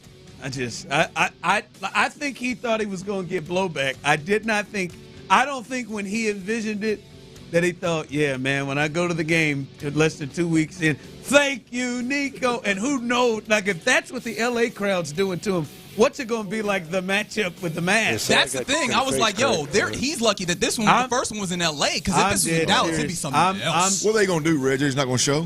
They were showing up with T-shirts and I think they can just the place be empty, right? No. They got to let it go. I swear to God, Those and I know weak-ass fans. I want to get with Parker to see if we could get ourselves in there, to cover it. I'm trying to get in the press. There's Nico right there. Yeah, he ain't got no business being 1 of 30. He don't even know how to accept the criticism. Now, I done gotten excited here getting into the show, but I got to let y'all cook. All right, you're listening to KILT AM, KILT FM, HD2 Houston, and Odyssey Sports Station. And right now, The Drive is live. Come on. Clint, when he hit that three and he stopped and just stood and stared at that man. Like he found, and his dumb ass got that bright-ass blue suit on sticking out like a damn, just sticking smooth out in front of all the people in that goal. Oh, my God. And he's just staring at that man. Man. Luka could smoke a cigarette while he was that's playing. What Luka should have. Who was that? Lenny Dawson back in the day, that quarterback he should have sat his ass right there on the bench in that fourth quarter and lit one up. He could literally have one. He could have smoked. Luka could have smoked every single day, and I wouldn't have traded. I mean, we would have had to. We had to get somewhere real bad. I don't know why, man. I've got to a place I feel bad for that man. I don't know why. I don't know why he's doing what he's doing. But it is The Drive. The Drive is live, and we have ourselves a good day. A lot to get to. A lot on the show today as it is when Brandon Scott with us. And we will take a trip again, as we've had this week. We will take a trip to West Palm Beach and talk to Sean Pendergast. I don't know. Hell, it may not. It may be Seth Payne too. Hell, who knows? Let him jump in there, Let them all jump on it. Adam Spolane, he might be a part of it. But we know today was a Framber Day, so he did pretty well. We'll let you know about that and see what it was like firsthand with those guys. Little stock up, stock down, NFL Combine edition coming up in the 3 o'clock hour. So a lot to get to, but today, Clint, it was Nick Caserio Day. Nick Caserio got to talk, and I'm telling you, here we go. He's gonna make you feel good about this O-line situation, baby. As we know, Cole Popovich, who we all reported and thought was fired along with the other head offensive line coach, but no, that was incorrect. No, he was promoted, we later found out. And he is the new offensive line coach. And Nick Caserio was asked about that today, and this is what he said about Cole Popovich. Yeah, it's always case by case, I would say. In Cole's case, I mean, Cole's got a lot of experience, has been in the league for a number of years. The players, had, again, you're not going based off of what players think, but they felt there was some positives. And I'd say some of the offensive coordinators that we talked about had referenced Cole as somebody that they would want to potentially consider, separate from us. So, all right, well, the guy's here. Okay, does it make sense? How does Nick Caserio feel about it? We had a few other candidates that also had identified Cole. Somebody in the league, an opportunity externally away from Houston last year. He decided to stay in Houston. So we'll see how it goes. I'm sure there's some things that Cole is going to do, kind of put his spin on it. But once we kind of get started, we'll kind of have a better idea of what that looks like. All right, man. You hear that? Cole going to do some things to put his spin on it. A lot of other OCs around the league were checking in on Cole Popovich's services, trying to get him. It feels like, hey, we're hearing some good things about Cole Popovich. Very similar to Nick Caserio. Is this? First off, before I hit you with the question about how you feel about the situation, we're listening to that, and I did want to get with you on this. How much do you think last year's issues with the offensive line was coaching? Like, how much when you say, because that's the thing, they're changing it to Cole, even though Cole was a part of the staff, he was the assistant. How much of it did you look and say, well, that's coaching? I'd say it's 60. 60% of it? 50, 60%. I go 60%. At least half, right? Yeah. I mean, look, because clearly, just from a technique and fundamental standpoint, they were not good. So whatever they're doing on a day-to-day basis was garbage. And I know Cole was responsible. Reportedly, had done a good job with some of the young offensive linemen. They weren't good either when it comes to techniques and fundamentals. And so that a lot of that boils down to what you're doing. It's a lot of times it's less about talent and more about what you're doing on a daily basis, what you're being asked to do on a daily basis, what your habits are. Coaching, I think the communication issues. I think a good chunk of that is coaching. The not allowing the quarterback to have the final voice at the line of scrimmage. That's coaching. That's a problem. I think when you look at when I watch this offensive line play, and I've said this a million times. The willingness for offensive linemen to get on different planes, that is to me that is emblematic of a poorly coached football team. Like when about that a lot. When your guard all of a sudden is 2 or 3 yards deep and your tackle is 1 yard deep, or vice versa, and you're just creating just gaping holes for defensive ends to get through. You're creating, just huge opportunities for these D-ends or D tackles to pick the offensive line. I just don't believe that offensive linemen, this group of offensive linemen, are that bad of players to where it happens as often as it does. I think that was coaching. So yeah, I would say 60-40. I would put on coaching. So you do sense it and get a sense that there could be a major change with coaching. No doubt. Now that is an umbrella over several things that have to get better, right? But I mean, ultimately with better coaching, I think 60% of the problems on the offensive line, I think, can be addressed, can be improved. Yeah. I don't think they go away. I think they can be addressed and be improved. Yeah, it's either just really bad coaching. Yeah. Because I will continue this. These guys have been in the NFL. Chris Strausser been in the NFL for a long time. Right? Some of the stuff we saw, ain't nobody coaching that. Yeah. But it's either coaching or their lack of ability to get it explained and to have those players be able to take what they're coaching on the field. Like either one of them. Like sometimes there are coaches who are able that are coaching what you would want to be coached, but they just don't have a good way of actually selling it and the players responding and understanding what they're doing from what they're coaching. So it's either they were just awful or somehow those guys up front didn't respond at all to whatever it is they were saying or how they were doing it. Yeah, I think I'm very comfortable saying 60% was coaching. There's a poor like. And again, I would probably even say more than that, because I think like a lot of the physicality issues that I see up front, a lot of the accountability issues that we talk about with Laramie Tunsil being the captain and the highest paid, like I think a lot of that is it has something to do with coaching as well. Like I think these coaches are handcuffed as long as Laramie Tunsil is the captain and the highest paid offensive lineman. I firmly believe that. I don't think that's going to change. I just think these guys are handcuffed on what they can ask the team to do and demand the team to do, the O-line to do, as long as that guy's the tip of your spear. And so that is coaching as well. That's DeMeco Ryans coaching, but that's coaching as well. So yeah, very confident in stuff about, and Nick Caserio's the latest on Cole Popovich and their excitement for him. DeMeco in a similar fashion. What you've been hearing about Cole Popovich, what you've been seeing, is this making you feel better about the offensive line situation, kind of going into everything you just talked about? Yeah, look, I think I feel better about the offensive line with Cole Popovich. I mentioned earlier the Dante Scarnecchia connection. It's one of the best offensive line coaches in all of NFL history. When he was in New England, he's got a some history there. So hopefully he learned something. I think Nick Caserio and DeMeco Ryans have done a really good job of finding great coaches. Ultimately, cleats in the turf coaches. it's and I think he's one of those guys.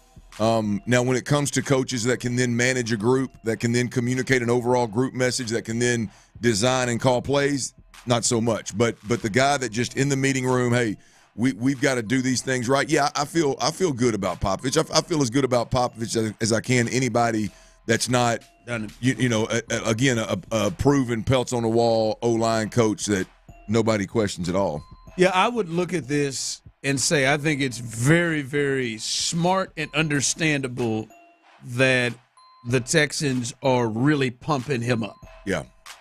Because, I mean, if you say it out loud. The arrow's pointed up. Even if you are the biggest Texan supporter, or even if you're one who listens and says that, anybody that would question it is a hater or whatever, if you just say it, I mean, we're going to take a look at it. The season ended. The biggest issue for us, without a shadow of a doubt, was our offensive line. It really took a toll on our young quarterback. It was, you could argue, not even argue, but it was maybe the number one reason why we weren't able to advance further. 8 sacks in the final game really causes problems.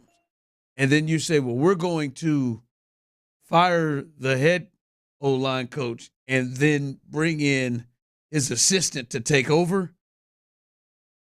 Like, that is a risky hire when you just say it out loud. Like, it's not like, hey, man, we're going to sweep and changes here. Yeah. We're going to bring in the guy who was the assistant. Despite his if he was handcuffed and not able to say something, generally you would say, boy, that's a risky one. No question. So it would make sense to me that they would really pump him up, talk about, as Nick said, that other teams were asking for him, and I'm sure that's the case. But I think it's really smart that they would do that. I am just in a I got to see this. Mm-hmm. Agreed. Like, I don't feel worse. I just don't feel anything. Right?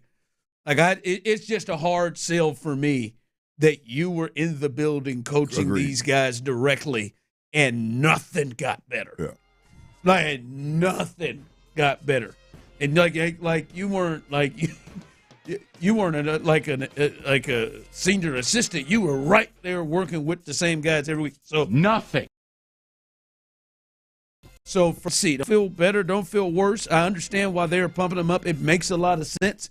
But I've got to see these new concepts, these new touches that Cole Popovich. Oh no, I agree wholeheartedly with that. I mean, it's wait and see with all these guys. The vacancy at the O-line coach position, given all the moves that were made around the guy, the parts that I like are, again, the same thing with the OC. The terminology is going to be the same. The familiarity with the group is going to be the same.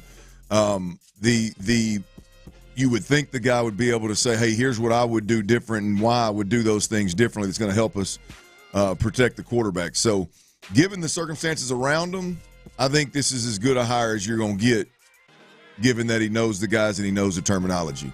But that don't mean he's going to be good. I mean, we hadn't seen it. We don't have any evidence of him running the show. And again, a very complex dynamic, if you will, in that room. So we'll see how he handles that. Yeah. I think that's more important than anything, to be completely honest with you. Yeah. Jim Adler, the Texas Hammer. Text lines. Jim Adler, the Texas Hammer. Yeah. There it is, 713-572-4610. You can also get involved on YouTube and Twitch. I'm looking up at the TV at our guy, Beaumont, Texas own, Kendrick Perkins. Are you have you guys tried the turtleneck under the no. I've tried it yesterday. The blazer. Not enough days and so. Hell, we've had a few here of late. There have been some. Now I like some people. I see the look on it, and it looks like it's a good look. Some of them like Shaq. Shaq was so thick around the neck. So it's got to be the right look. I'll be honest with you. I don't think it's going good on Kendrick either. And he's a big guy. He needs see a right. I was maybe trying to get to that. Like, the bigger guys don't pull it off this way. It's very difficult for me. I like the look, but for me to pull off with my build, like the turtleneck, or a lot of guys nowadays wear the hoodie. under a sport coat. See, I can pull that like off. that's well, I'm just like I'm already a bigger guy, and then when you layer it, thick layers under a sport coat, like it just don't hang right. Like there's some dudes. Look, who is at what's my man that has a podcast? The dude that Kobe did to fake the ball in his face. Oh, Matt Barnes. Matt Barnes does it all the time. And now, I mean, obviously he's rail thin, so it just hangs off of his head. It looks good on him. I think Reggie could pull off a nice turtleneck and jacket. Reggie I think Tyler could. I don't know. Tyler got a big head. I do own a couple of sports coats that got that hood kind of built into it. Hey, you put on the damn. Hold on, man. He said turtleneck. I don't like not turtlenecks hoodie. on me. You put on a turtleneck, you look like a goddamn blow pop. Yeah, I think turtlenecks in general look kind of See, I weird. think Tyler's it's obviously not Davis Mills, but his neck is long enough where I feel like it's.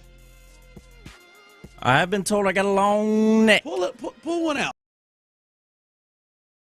Turtleneck with the jacket. There's a picture of me somewhere in Little League wearing a turtleneck under my baseball jersey. Hey, go to like shave your face and go to like Florida or Mexico and lay on the beach for a long time and then come in here with a turtleneck on. Never shaving my face. Put friend. a white turtleneck on and come in here sunburnt. You look like a strawberry blow pop. Hey, you say that? I thought about doing it. I thought about just shaving it all off. What, the beard? I almost did. Oh, I think you should, man. Almost did Sunday. Let's do it, man. I almost did it. You need to start fresh, man. Courtney was like, Ron.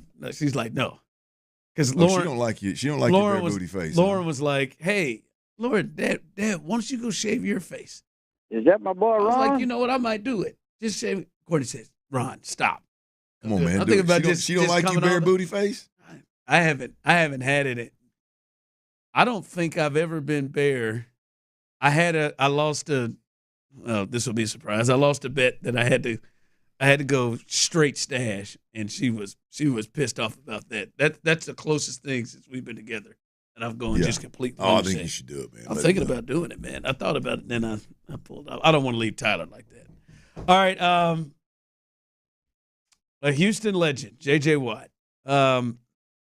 This is something that I think we got to keep an eye on, because if this comes to pass, oh, JJ, this ain't going to be a great look in this city for J.J. Watt. We'll discuss that coming up next. There's plenty for Seth to look forward to as spring.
Just keep your soft ass out of the conversation.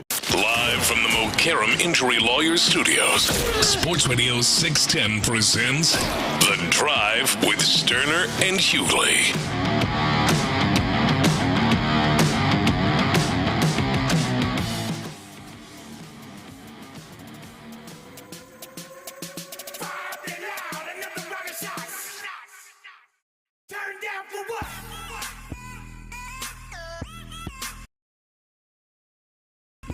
Levi's for that wonderful commercial. I didn't know Beyonce was doing Levi commercials like that. Boy, maybe this whole country thing is a good thing for us all. Wow. She did it all right. I'm gonna tell you, I don't recall too many. I know Levi's does a ton of commercials. I don't recall the details of too many. I will not forget the details of that one. She walked in that damn pool hall. I thought, is that Beyonce? It is. Damn, that old back shot. I didn't know the dismount was going to be that. Come on. Somewhere Laney Wilson is begging. All right, well, hell, let me get in here too then. let me get it on this. As we all are. Thank you, Jesus. Who's number 3 on that list, by the way, in country music? Never mind. Luke Bryan. No, I think he's talking about of asses? I think he's talking about female. But I'm just saying. Right. I'm just saying. I've heard you all tell me. If you put a poll out there, Beyonce, Lady Wilson, and then Luke Bryan in the top 3 asses. He's got big buns. If you let teeny boppers, and I'd say now mid-30s to 40s, maybe even older, you let them vote. Females, yeah. I mean, I'd bet you Luke's gonna country girl. He might take over Beyonce. Girl, shake it for me, girl. That's you talking about go to a concert, boy. You talk about, ooh man. Tyler said Luke Bryan without a flinch. The ladies love that ass. he said Luke Bryan didn't flinch. I hear he clinches a lot during his concerts. He has just cracked out that. And then Clint follows up with, hell, you get the right voting base in there. No doubt. To number 1. He'd rival Beyonce. Whoever you, depending on who you allow to take the poll. Queen Bee and Big Buns Luke. All right, fellas, I heard this and I thought a certain way, and I'm curious if you all think I'm being over the top, and I'm sure many of you will do that just to disagree with me. But I hope you all can be objective and look at this, because if this happens with J.J. Watt, and Clint, I want you to kind of set this scene before we play this audio. J.J. Watt was on the Dan Patrick Show, and a bet that he made was brought up, and it's a bet involving the soccer team that he's part ownership of. Yeah, he's part owner in Club Burnley, which is a EFL championship club. It's not obviously not the top tier, but they're working their way up, and their goalie James Trafford is started off having a really good year, and had a little stretch of not giving up any goals. Great ass too, and probably solid lower half goalie and professional goalie. Hope Solo too. And with about 25 games remaining in the season, a lot of crazy. By the way, James Trafford, the goalie, his favorite team is Cincinnati Bengals, and he and J.J. Watt made a bet, again with about 24, 25 games left in the season, that if the goalie did not give up another goal the rest of the season, that J.J. Watt would come out of retirement and play for the Cincinnati Bengals. In this upcoming season. Where is this young man at right now? James Trafford is 13 games in and has not given up a goal. So he's little over halfway to go. Oh my God! And if he's going to hold JJ's feet to the fire, apparently, if he does finish without giving up a goal. And here's the thing: the team is doing really well. He's obviously doing really well. And now, Ron, what's happening here is you have your normal soccer fan base, that Burnley FC fan base. Now you have the Cincinnati Bengals. Now you have the Wisconsin Badger soccer fans that are J.J. Watt following. And now you've got apparently a pretty good chunk of Cincinnati Bengals fans that have noticed this guy's on a roll, and they have tuned in to Burnley FC. So J.J. Watt, and I don't know if he's going to end up playing, but he's damn sure stoked the fires of the fan base across the country for this particular. I mean, hell, they're in Lancashire, England. Well, you said they're going to hold his feet to the fire. It sounds like JJ is. Yeah. Here's JJ on the day react to this. Okay, do you have a game plan? Let's say he doesn't give up a goal. I'll do it. I mean, I'm if he does that, which is insane. I mean, there's 12, 13 games left. If he does it, it's insane enough and respectable enough that I will absolutely follow through, and I'll go out there. Who knows if they even want me? I don't even know. I haven't talked to him. But I'm in shape. I'll go play. But are you contractually, you're not obligated to the Texans or anybody? No. I don't even know how. I didn't even think that far ahead. Like, how do you unretire? What is there? I never filed retirement paperwork. So does that mean I have to file paperwork to get back in? I don't know if they actually make you file retirement papers. No, I didn't. So no, they don't. Yeah. Damn. Yeah. What would you do? I mean, I'm technically, I would assume I'm a free agent. If J.J. Watt comes back to the National Football League and plays for another AFC contender that I would say is, if not in the same boat, just a bit behind the Houston Texans and the Cincinnati Bengals, if I'm a Texans fan, I'd have a real problem with that. Come on, JJ. I don't give a damn if it was a bet. I don't care. Like, you're going to come back and I listen. You can never have enough pass rushers. Hell, you're in contention that the Texans are. They could use some D-line help. I would have a real issue if I'm a Texans fan and J.J. Watt, after we done retired your name through the jersey and we done gave you that red jacket, you come out and play for the Cincinnati Bengals, another AFC playoff contender. I'd have it if I was a Texans fan. I will be disappointed in Texans fans if you don't look at JJ just a little bit sideways. And they say no. I'm not saying disown him as a Texan or anything like that. But I would be like, hold on, JJ. Come on, man. Like, you ain't about to play for the Bengals. I mean, the Cardinals is different. NFC, you're just coming out. You're still playing clearly. You've been retired for a couple of years.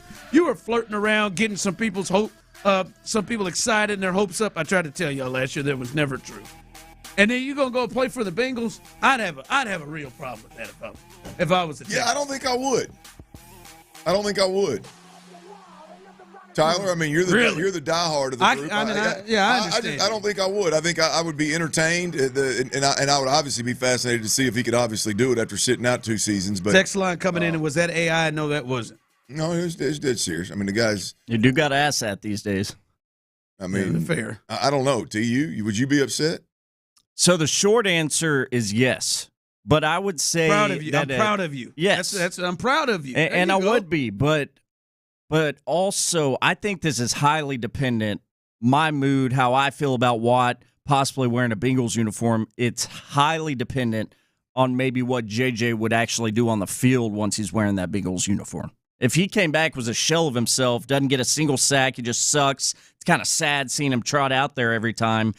At the end of the day, I'm probably like, whatever. You should have done that, dude. That sucked, but we love you. You know what I mean? Another contending team. I'll be like, damn, man. You like I was saying to y'all before the show, you just don't get to make bets like that. He lost the right, huh? Yeah. You could have made a whole lot of bets of I'll come back and play. Now, granted, what has he got? 12, 13 games left to do this? Yeah, 12. Come on, JJ. Now, hell, he's like you said, he's more than halfway there. But I don't think he'll pull this off. But if he straps it up for the Cincinnati Bengals next year, that would be a tough look for me if I'm a Texas fan. A real tough look for me. All right, coming up, the Rockets, they got a big win last night.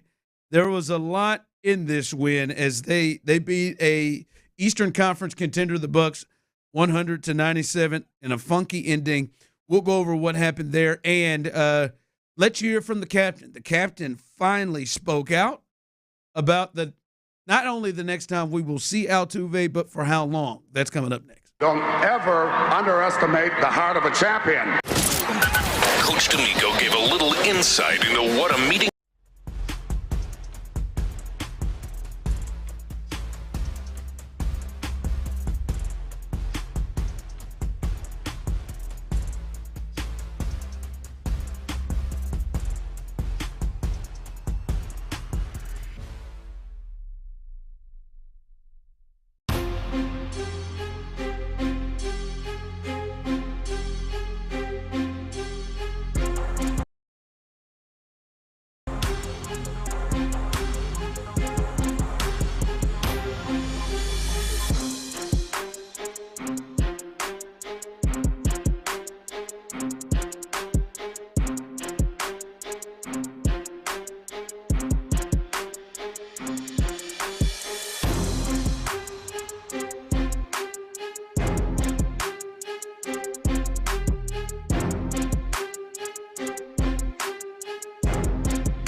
9. It's Ability Trees. Ability Trees, Houston's, say it, leading tree care professional. Let's go, Rockets.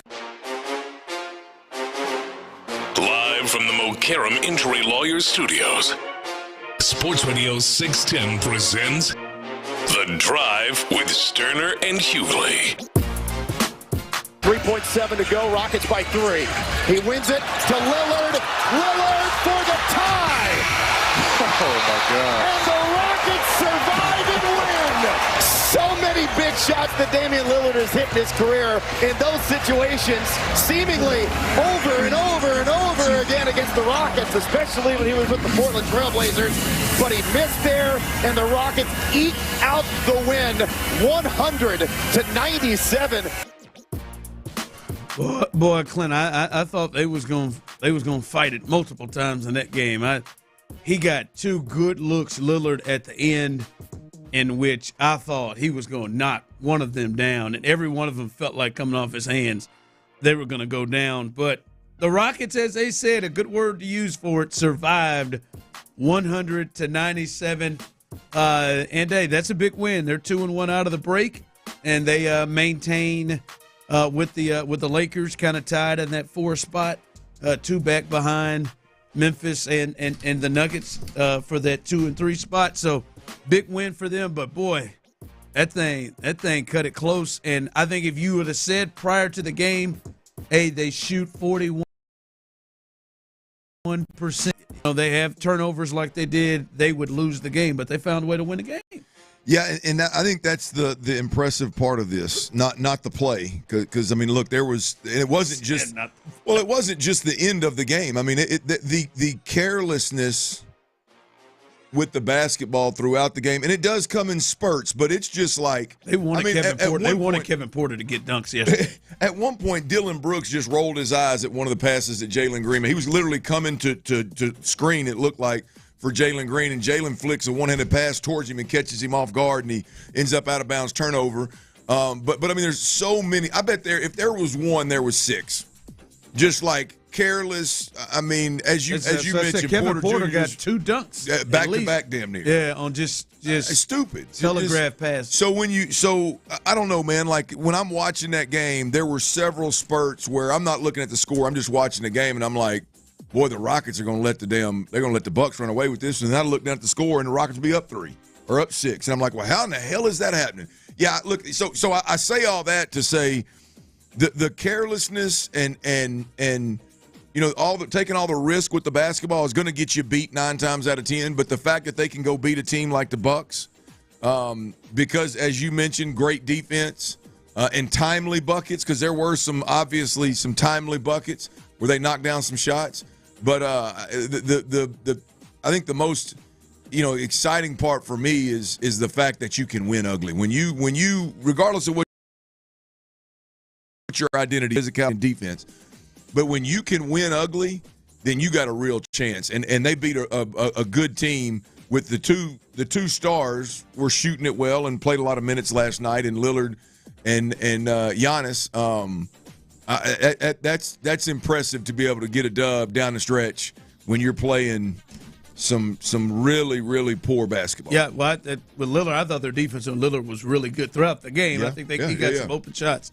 He kind of struggled a bit, but no, I do think the Rockets, because as you said, that's kind of their identity. They're probably pretty comfortable playing ugly. Oh yeah, there's no doubt about that. Like they drag teams into playing ugly. That's how they have been. So I bet you Udoka was. Now I'm sure Udoka is not happy about some of the other stuff, obviously, but I think this is more towards the defensive effort that he wants to see. And and they did it without Fred, which has kind of been up and down for them when he's not been out there. But they are gonna muck up the game and ugly it up. And 100-97, 90s games in the 90s or something like that. Yeah. I feel like the Rockets feel pretty good living in that just because they always are playing that level of defense. They're definitely comfortable in it. I mean, you look over at Ime Udoka and like when Amon Thompson got kicked out of the game last night, or ejected, however you want to couch it. I feel like Kobe. I mean, I'm waiting for Ime Udoka to be like, hey, man, what it's just like, yeah, whatever. That's just us. This is how we play. We're just a physical bunch. Like, it didn't even, which I greatly appreciate, by the way. But it like he is very comfortable, and they are very comfortable in a game that's low scoring, defensive battle, and physical as hell. Yeah, there was a little bit of everything. Like the good in that game, Clint, as we talked about it, how they won that game defense. I mean, you hold them to 40% shooting, 32% from three, and they put up a lot, as they generally do. And to me, what was big is they got Brook Lopez, a 7-footer. They got Giannis, an absolute freak that's out there. And the Rockets demolished them on the boards. Yeah. That was a big key to me. 53-37 on the boards with 9 blocks. That kind of defensive effort against that team is big time. The bad of it, and I know you talked about it a little bit, to me in particular, man, that the execution down the stretch, like, yeah, you talked about some of Green's turners, but even I'm just late. You're up 3, and they turn it over trying to go for more points while they're trying to foul. The 12-second one at the very end. Yeah, Sengun was that was I don't mean it was a whirling dervish that turned into a behind the back pass out of bounds. The hell are we doing? Like the whole thing, like you're Jalen Green, like Jalen, just let him foul you. Yes, just let him foul you. Go to the line. It's over. And he had a turnover late, like at the minute 10, minute 11 mark, and to me. Yeah, you got a lane violation or whatever, and then just too good of looks for my liking. I'm sure Udoka's liking for Lillard. And then to me, I think Udoka's got to handle this a little bit more than he has been. And you kind of alluded to it. To me, the disappointing thing was Amen Thompson getting ejected. And I'll be honest. Until they kept showing the replay, and you can see, like, it's not only was he, slapping down. Yeah. Now he's pulling his face up. I was thinking it would just be a flagrant one, but like this is, I don't want to say Amen Thompson is developing a reputation, but this is one he's been kicked out of. We have the Tyler Hero situation where he just flung him and threw his ass to the ground. Last year. He got ejected for hitting somebody up high. Udoka's response to that was just hit him lower. The true story. Like, I'm not saying he's developing a reputation yet, but we're getting close to his physicality that I love. Like, he plays up against the line, which you love, and you like that. But he's got to bit better control because you couldn't lose him. Yeah, like you did late. And well, I do wonder, and obviously they got the call right clearly, but I do wonder how much. Were you thinking flagrant too? You were thinking he'd be out? once he the way he swatted and then the way he grabbed his face, it was going to be the worst that it could possibly be. I thought, but it seemed to me like, and I'm not saying they should take it into consideration. I just think it's worth mentioning in the conversation.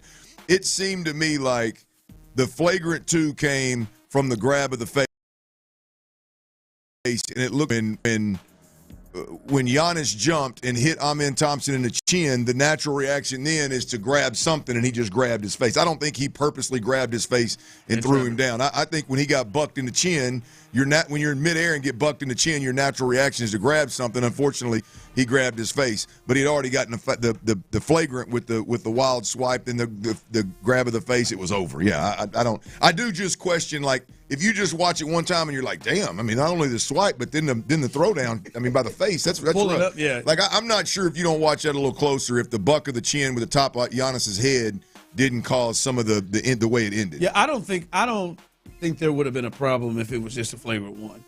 That's what I thought it was going to be. I don't know that's and then but when they did it, correct me if I'm wrong, but a flagrant 1 is like if I go up to block your shot and I just get real aggressive and hit you in the face or hit you. Yeah, this is more completely unnecessary. He swatted, grabbed, and pulled. Now when they did, the pull, like, when they went over it, I didn't say, damn, he got screwed. I thought it could be iffy, but.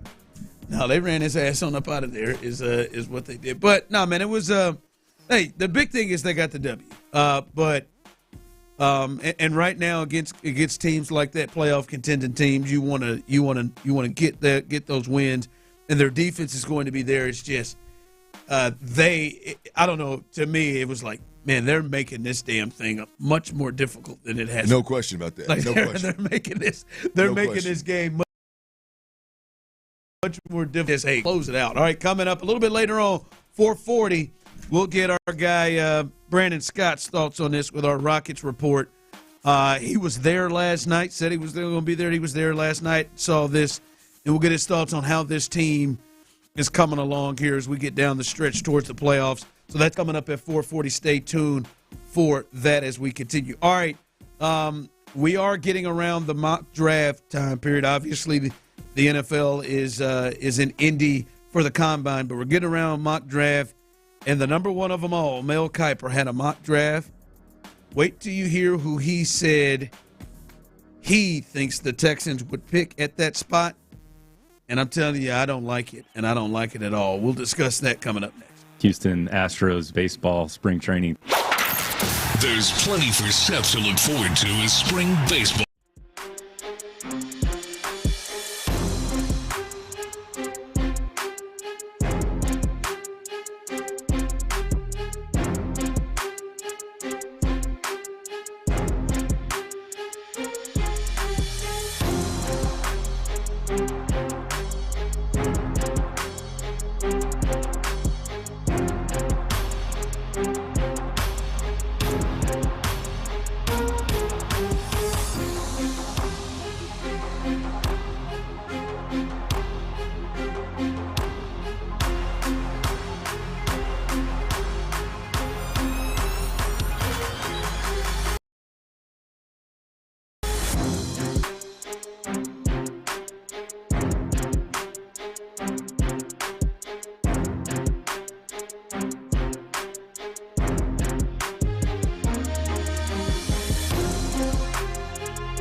Find all the parts you need at prices you'll love.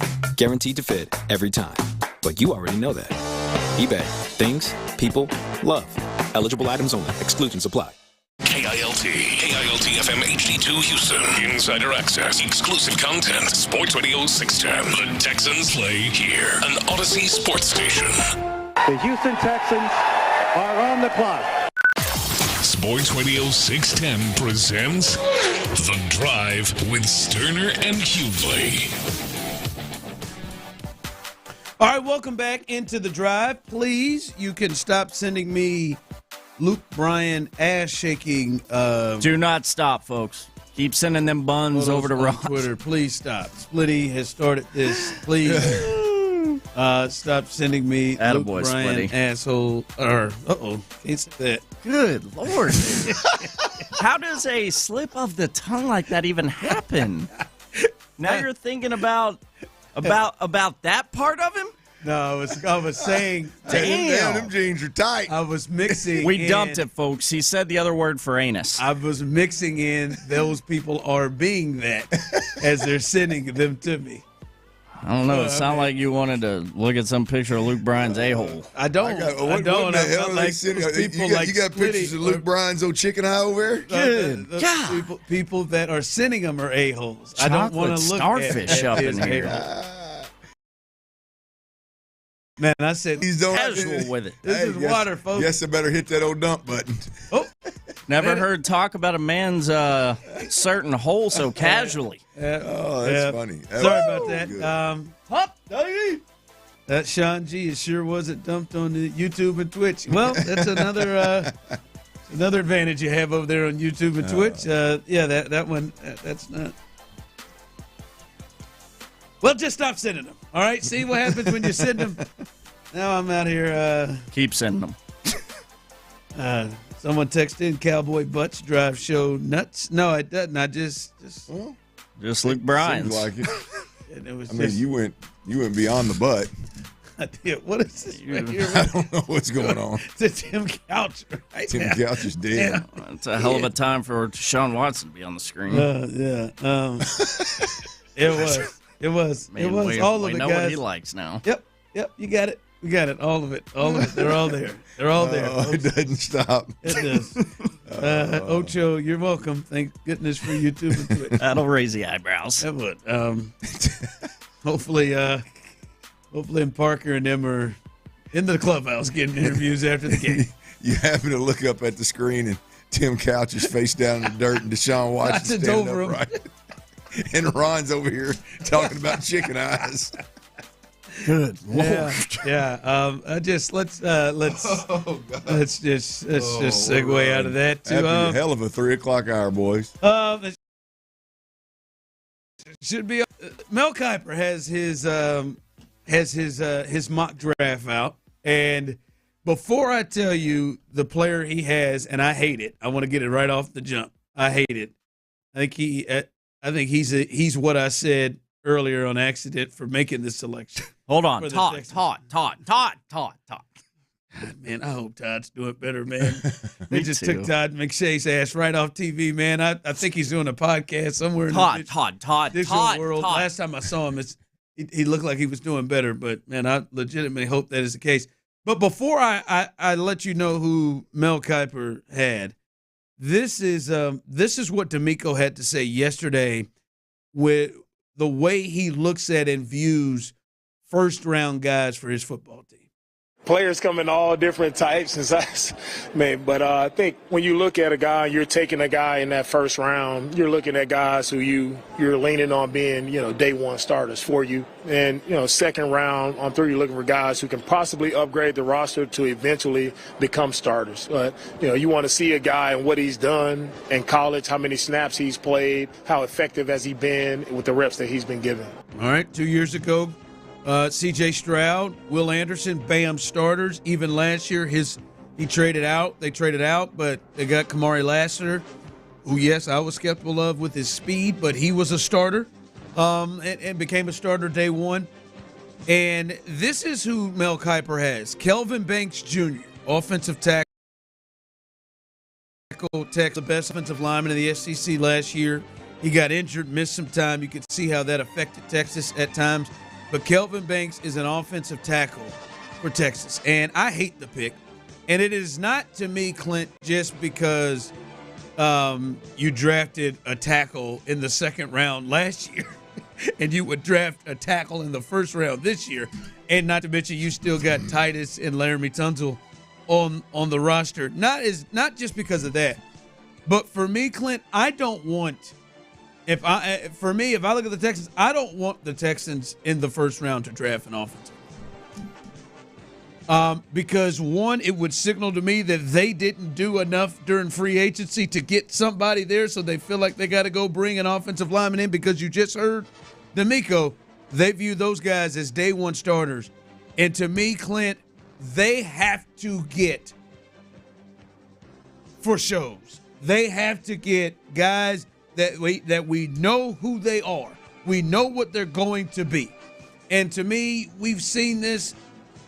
Tackles, not just tackles, offensive linemen, defensive linemen are the toughest ones to adjust from a rookie to a to the NFL level because they're going up against grown men and for me, if they are drafting in the first round an offensive lineman, that means that person's got to be a day one starter, and that is probably what they view as maybe the fix to the new starter. And to me, I that would concern me because they didn't feel that in free agency. Part of this, well, there's two parts of this that concern me. One, this is the one position where Nick and DeMeco have not been good in terms of drafting players. The jury's still out on Blake Fisher. He was forced into action last year because a guy that you drafted in the first round a couple of years back, Nick Caserio, was an all-out bust. Another reason that he had to play inside being Titus Howard is because Juice Scruggs just couldn't figure out the communication and couldn't stay healthy. And so I just don't trust these guys to fix the gaping hole that is the offensive line for the Texans right now with a draft pick, right? Now, that was going to be my other part too, Clint. Well, I don't know that I don't know how anyone can be like. Well, I don't like the thought of fixing it with draft picks anyway when it's as bad as it is right now. So then you tack on to the fact they just haven't been good at prospecting and identifying those guys and develop them once they get here. They just haven't been good, right? So I don't trust that part of it. The only part, Ron, for me that I could say, this I could get down with. You're talking about it's a first round selection of somebody that's a lineman. The only way you make that decision is if Titus Howard or Laramie Tunsil's moved.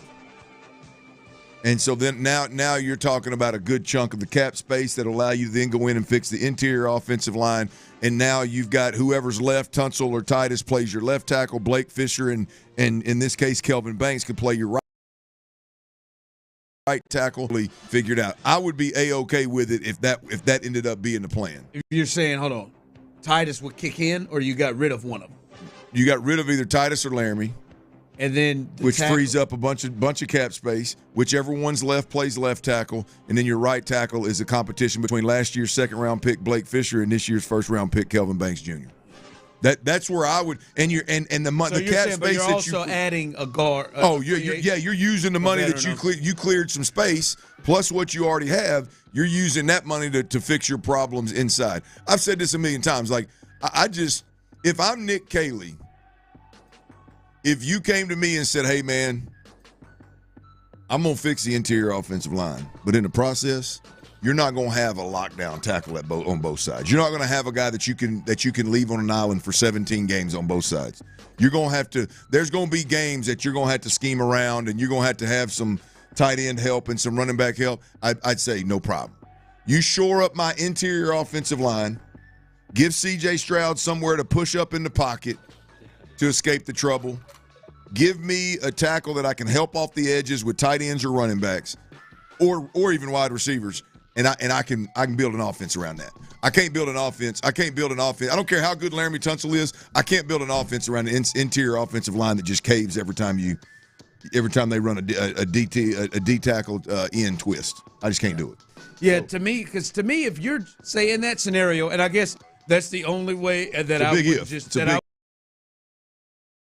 would just see you went and got a Trey Smith or somebody like that, and then you did that. But to me, then it's like, well, hell, have you seen enough? Because if you, I guess maybe you're talking about maybe the future. The thought would be, hey, it's Banks and Blake Fisher eventually are going to be your tackles down the line. Yeah, I mean, you have to move on from those. I mean, in the next 2 years, 2 or 3 years. For me, it's like if I drafted Blake Fisher in the second round last year and he started playoff games for me, I got another pressing need at receiver. Sure. That to me, where I'm like, I got to go there. Hell, or safety or something there. To me, and so because someone texted in on the Jim Adler, the Texas Hammer text line, saying, how can you hate offensive line as a pick and it's our most pressing need? It is the most pressing need, and that is why, to me, I won, just like Clint said, I have this written down right here. I don't trust the Texans to be able to fix this offensive line through the draft next year. I don't. And there are going to be a bunch of guys from Tyler Booker, who's a guard at Alabama, the guard and tackle at Missouri, and the North Dakota State kid who's shooting up. There are going to be guys around it. I don't trust for a team that is trying to get to the next level, which is to the AFC Championship game and beyond, to fix that for a draft pick next year. To me, it's you got to know. You got to get for showing it. It's trust and money, Ron, right? I mean, you look at these two per year wrapped up in 2 tackles and a second-round pick in Blake Fisher. And now you're still trying to add to it. It still ain't enough. Yeah. Like, to me, the only way it makes sense is if you move Titus or you move Laramie Tunsil and you bring in Kelvin Banks Jr. And then you got a healthy competition with a first and a second round tackle, and whoever's left from Laramie and Titus that you bumped them over, they protect your backside. If any of them have problems, you can help them. Shore up your interior offensive line with the money that you free up and the cap space that you already have, and let's ride. I think you can. That's business right there. 2 things from the text line. I'd like to see the Texans draft a wide receiver or a defensive tackle in the first round. That to me, I would like better. Mm-hmm. The only thing that would annoy me more than an offensive lineman is a quarterback or kickers. Yeah, like that's I'll be honest with you, Ron. I'm at a point where I'll take in the first round. I'll take anything but an interior offensive lineman. Guard, center, guard. You got to go. That's where I got to have for sure. I got to have. Now I would like to see him draft wide receiver or defensive tackle. Otherwise, but for me, I just do not trust them to draft another guard, plug that guy in, and that guy not be a major problem by week 4. Yeah, the concerning thing is, Clint, is we would get to the draft and they hadn't addressed the interior thing, and then they'd be forced to do that. That would be a concerning thing. I think we know the answer to this. Someone said, Clint, if it's your choice, which one would you get rid of? As you said, the Laramie. Yeah, I'd clear as much cap space. Here, DeMeco and Nick talk a lot about hitting the reset button on the offense and resetting the offensive line. When you talk about Cole Popovich, you would legitimately hit the reset button if you remove Laramie Tunsil from the group. Yeah, I think the other guys. I think the other guys are, to me, and look, I don't know them personally, but I've been around them just watching training camp and kind of how they flow and how they move. It seems to me that everybody else in that room is impressionable the right word? I think they will follow. I'm not calling them followers. I'm just saying, like, I think they will conform. They'll follow. They'll buy in if you want, if you will. I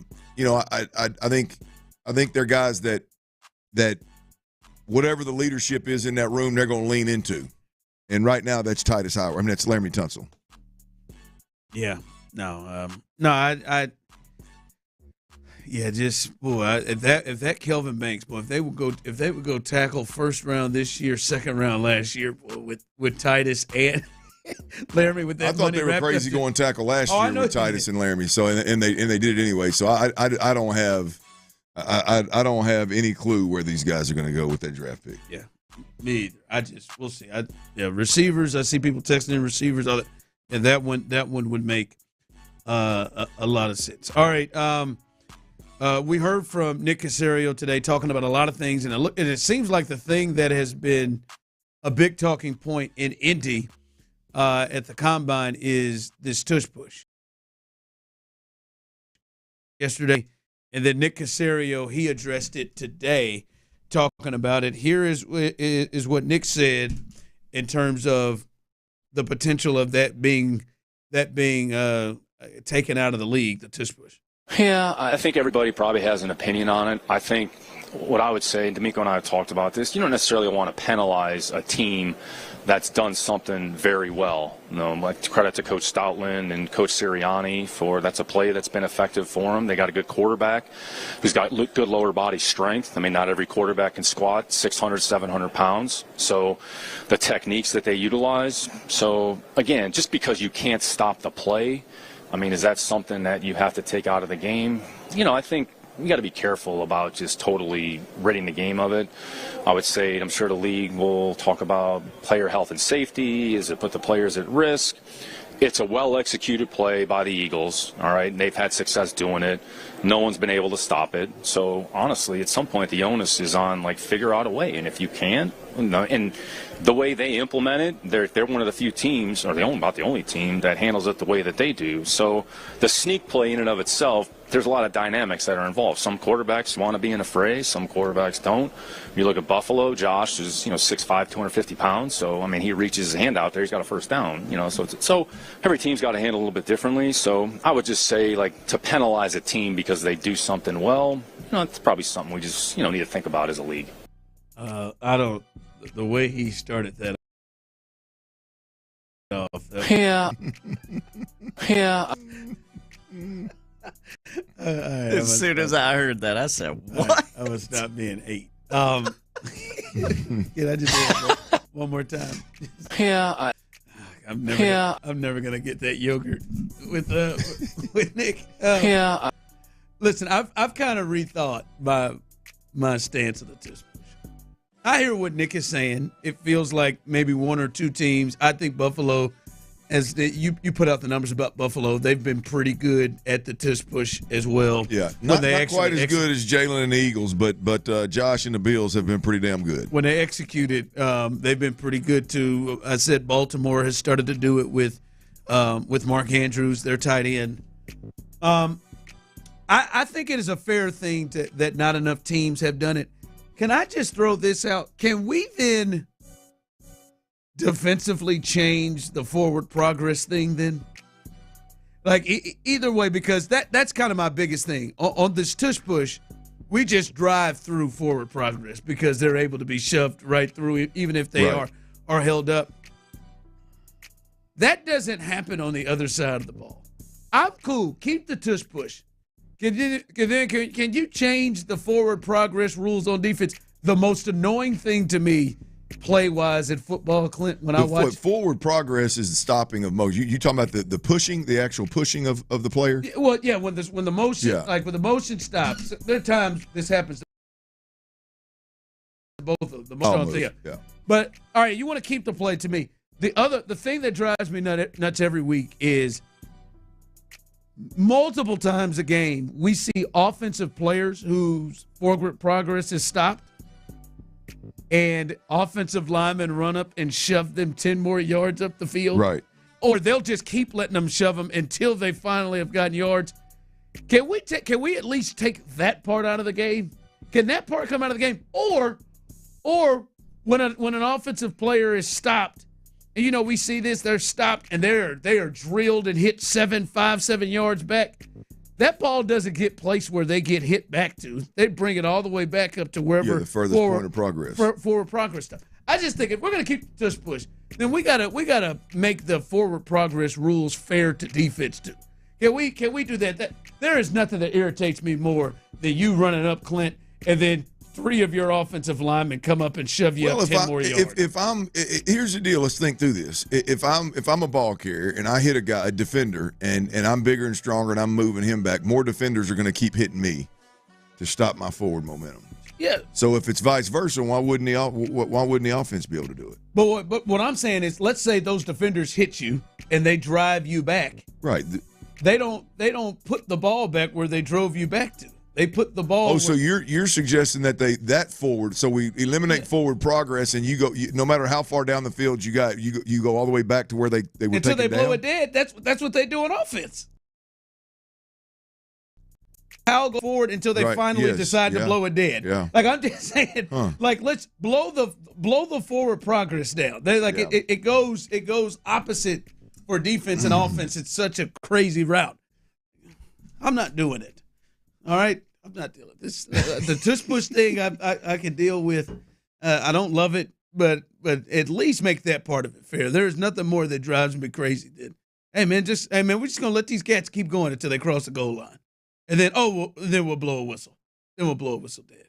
All right, coming up, a little stock up, stock down. We'll do it combine edition. A little combine edition of stock up, stock down. That's coming up next on The Drive. But before we get there, fellas out there, if you have got that problem, that's not just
starts now. 6 to 7 every night on Sports Radio 610.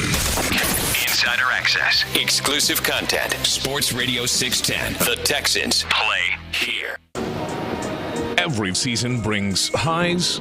I'm in my drop top, cruising the streets. And lows. No way, because I know one of you two ass would have done the same. This trio always has eyes on the market in H-Town. It's time to buy or sell. It's stock up. The arrow's pointed up. Stock down. They're selling, Mortimer. On the Drive with Stoerner and Hughley. That's right. We do it every hump day, every Wednesday around this time here on the Drive with Stoerner and Hughley. It is stock up, stock down, and every week it's a bit of a different flavor.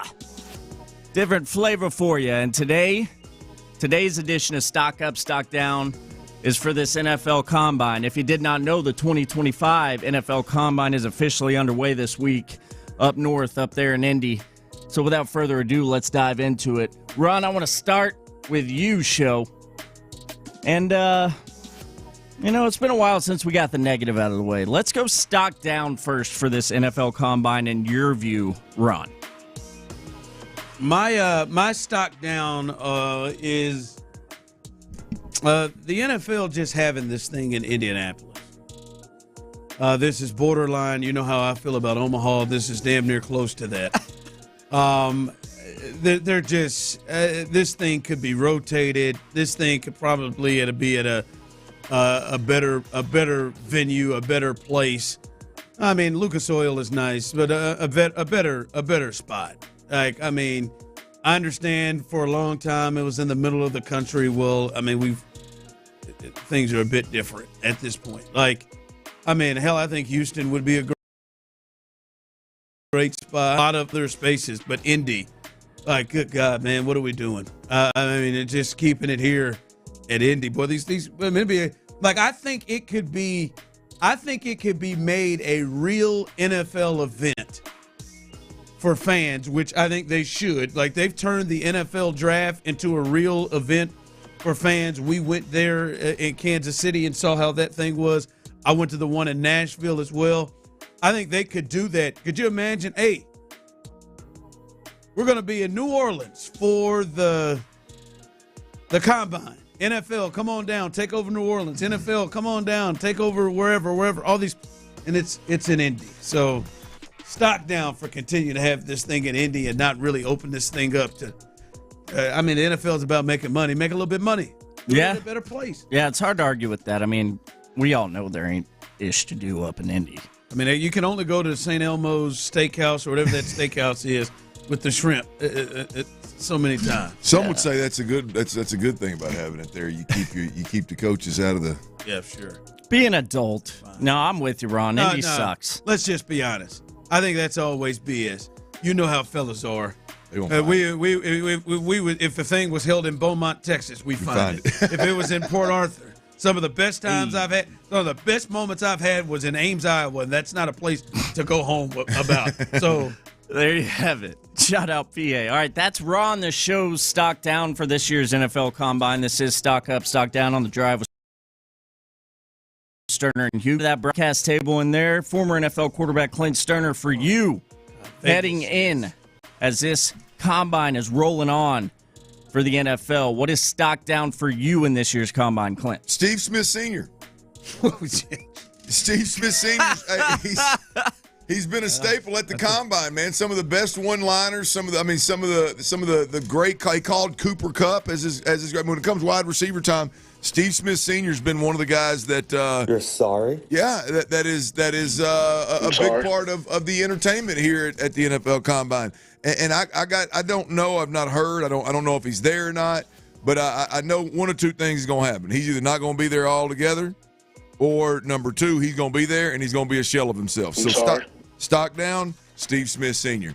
Boy, I mean, do you untied and undefeated? Got him. If you work with Steve, and the next time he comes to work, like you work with Steve, like are you more leaning towards the you nasty sly son of a gun, or are you more like, hey man, man, I know it's going to be a rough time, man. You praying for you. Going through it. I'm one thing. I can't. The normal shake.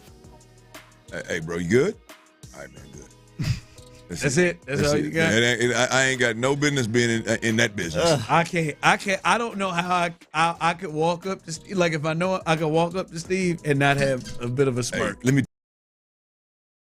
tell you what. Steve, you know the feeling in Steve's mind when somebody comes his direction that he ain't seen since the report. I mean, he is shaking in his boots, nervous as hell. What's going to be said? I'm just going to give you, Steve. I'm going to give you a smooth. You good, bro? All right, man. Keep it moving. He'll probably give you an apology. I'm sorry. See it. I mean, damn. There you have it. That is the stock down for the fellas. The combine being held in Indy, and then Clint there with Steve Smith Sr. This is Stock Up, Stock Down on the Drive with Stoerner and Hughley. Do it every Wednesday around this time. Houston's #1 afternoon drive program. Got the negative out of the way. Let's get stock ups. Ron, over to you again. Stock up for the NFL Combine. I'll go quick. Mine is Jackson Dart. The top quarterbacks are not competing, and I think that is always a case for whoever's next to be there, and him and Quinn, those guys have a real big chance as a third, fourth, fifth quarterbacks to really show out at the combine, and that's an opportunity. If they come out and are the story coming out of the combine, I think those guys really have a chance to have their stock rise. All right, the young quarterbacks. That's it for Ron. Now back to you, Clint. Your stock up for this year's NFL Combine as it's rolling on up in Indy. The Titans. The Titans, they hold all the cards when it comes to the quarterback carousel, whether you're talking about the top two quarterbacks, Cam Ward and Shedeur Sanders, or you're talking about Matthew Stafford asking for or looking like he's going to be on the move out of L.A., the Titans have they hold every one of the cards. They're going to set the market not set the market, but they're going to determine who has a shot at a rookie quarterback, who has a shot at Matthew Stafford, which ultimately a franchise or two moving forward. The Titans hold all the QB cards in this draft. Put those uniforms back in the trunk. Yeah, they hold all the cards. Them fake-ass Oilers in Nashville. They do. Yeah, they do. They got an interesting decision to do. Those guys at the top ain't gonna participate. They got some power. I mean, they got the power. What do you do with it? You know, they got some. They got some luxuries right now. What do you do with it? Carter pulled out. He's not going to participate. The quarterbacks aren't going to participate. I'm just watching myself right now. All right, coming up, let's head to West Palm Beach as the Astros. They got another win today, 3-0. Framber was on the mound. We'll get the thoughts of the fellas and see what they felt about the second game and an update on Jose Altuve. All of that coming up next, right here on The Drive.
las taquerias around us. Well, Sean, you done stepped off in it. Come on, Sean. Gosh damn it, man. Reload Studios. Sports Radio 610 presents The Drive with Stoerner and Hughley. All right, welcome back into The Drive as we are live here. And let's go out live to West Palm Beach as the fellas who you've been listening to, and they've been bringing you the great coverage there as spring training is revved up and going right now. Joining us, Sean Pendergast, and they are joining us courtesy of Academy Sports and Outdoors and Exclusive Furniture. How was it today, fellas? Another dub, or not fellas, just Sean. How was it today, Sean? And another dub, and Framber on the mound. That looked good there. Pitching looked good throughout the day as they win 3-0. It's just me today, fellas. It was not as much activity as yesterday. We got a couple shutout innings from Framber. We got shutout innings from everybody today. That's right. So it was nice. We got a 2-run homer from Yiner in the first inning. We got some shutout innings from Framber. We got shutout innings from everybody else who pitched, and in the end, it was a 3-0 win for the Astros today. So it was nice. What the hell's going on with Seth? He just gonna come whenever we get on the phone whenever he wants to get on the phone, or what? I'm on a walk right now, so I said, look, I can sit in the house and just sit at a table and do my hit with these guys, and then welcome everybody else in. Responsibly drink irresponsibly for the next several hours, and you know what? I choose me. That's what I choose. He's probably hunting iguanas. I'm on a sidewalk right now going around like a little lake that we're near. I see a trailer park right across the lake. There's a bunch of snails. I'll send you guys a picture. There's a bunch of empty snail shells sitting on the bench next to me right now. So, we are in Wild Kingdom here, man. I'm telling you, I know, like, it feels like, right. Yeah, show, right? Like we got to get iguanas out our backyard. There's rats running around back there. I go to take a walk. I want to sit down, talk to my friends, Ron and Clint, and there's 1, 2, 3, 4, 5. There's 7 empty snail shells on the bench next to me. I found these things 15 seconds ago. Hey, so ease over into that trailer park and see if you can't get some good beer drinking going on over there or something, man. I can't. It's not an ease over situation. It's a long walk. I can see it across the lake. But I can tell you right now, if all these guys go to bed as early as they go to bed, I'm gonna walk over to that trailer park and just see what's going on a little bit. Hey, any of y'all watching the Rockets and the Spurs at 9:30 local time tonight? I'll hang out with y'all. I'll be honest, I had never had nobody say that to me. Hey, Ryan, why don't you ease all over to that trailer park over there and see if you can get you some good drinking. Some good beer drinking going on over there, man. I find that hard to believe. I think you've had them. Yeah. Hey, Sean. You talked about it. Yiner Diaz had the big bomb today, and he is somebody that isn't talked about as much with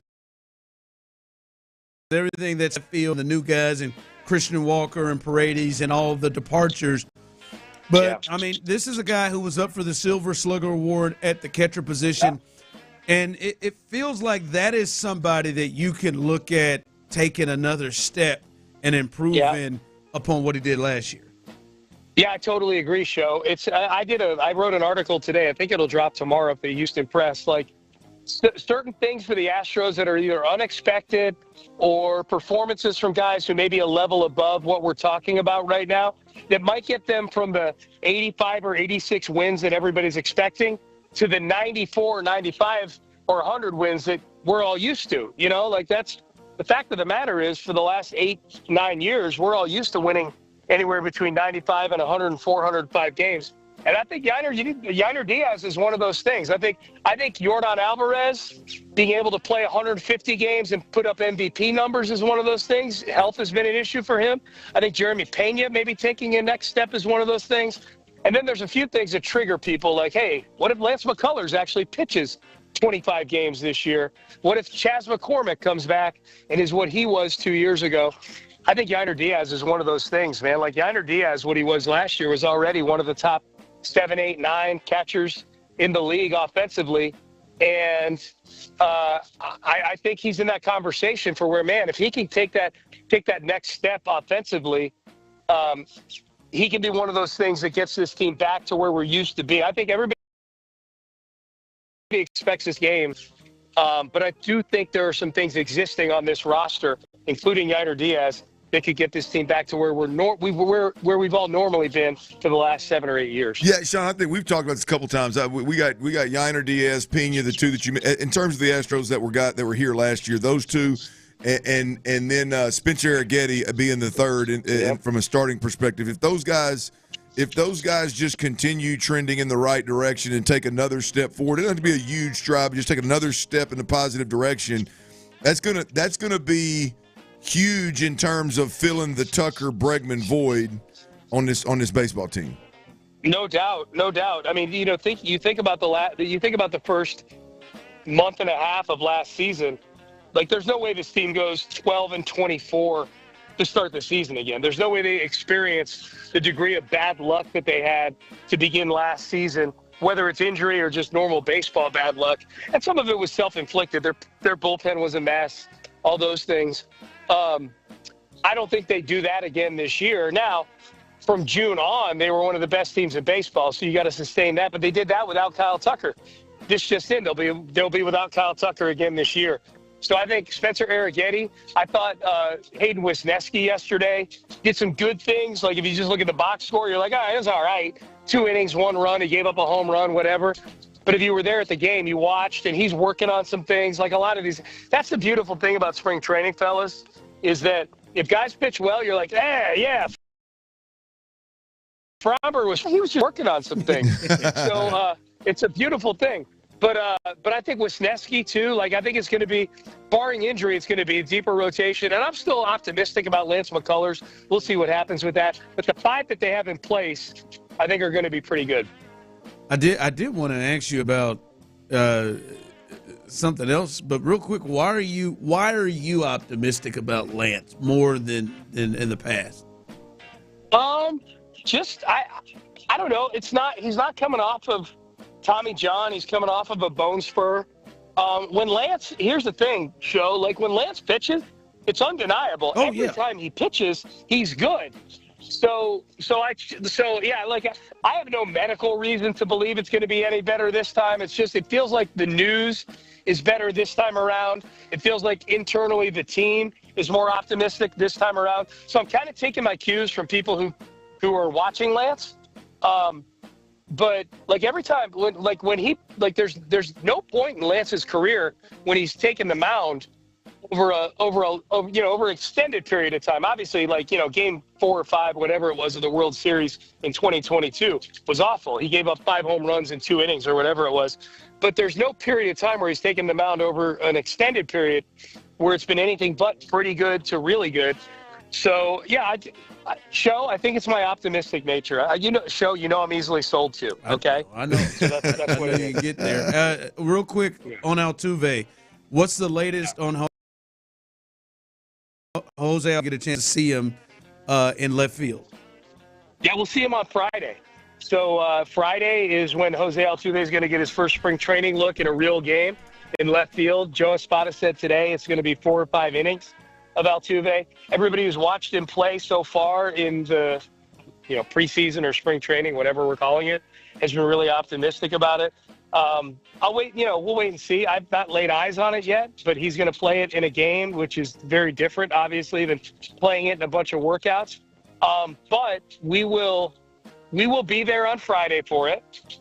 Obviously, Payne and Pendergast will not occur until Monday, so we will report in on the drive with Stoerner and Hughley on Friday afternoon what we saw of Jose Altuve in left field. Sean, is there anybody that you haven't seen yet in person that I know there's some guys that are supposed to get some action tomorrow. I saw a list earlier. I don't have it right in front of me, but I know there's some action tomorrow that I think we had. I saw where Cam Smith's going to start tomorrow at third. I know you've already seen him, but anybody out there off the top of your head that you hadn't seen that you'd like to before you leave? There's nobody I've seen that look, we haven't seen Hunter Brown. We saw Framber today. We haven't seen Spencer Arrighetti. Spencer Arrighetti pitched on Sunday. We haven't seen any of those guys since we got here.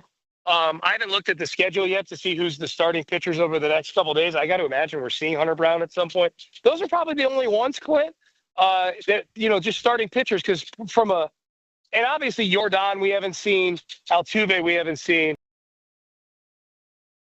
Payne ones right there. So those would be the three big ones, plus any starting pitchers we haven't seen yet. Josh Hader we haven't seen. Anybody who's relevant to this team in 2025 we haven't seen yet, I would love to see before we leave here. But it's been fun, man. Like the Cam Smith show yesterday with the 2 home runs. And today, seeing the lineup today, there's 4 or 5 guys in the lineup today where you go, all right, well, these guys are all competing for jobs. It's just a different Astros vibe, because 2 years ago when we were here, this was a team coming off of a World Series championship where the roster was pretty much etched in stone other than 1 or 2 guys. There's some spots on this team, both in terms of everyday players and pitchers, more bullpen than starting rotation, obviously, that are very competitive right now. So it's been really cool.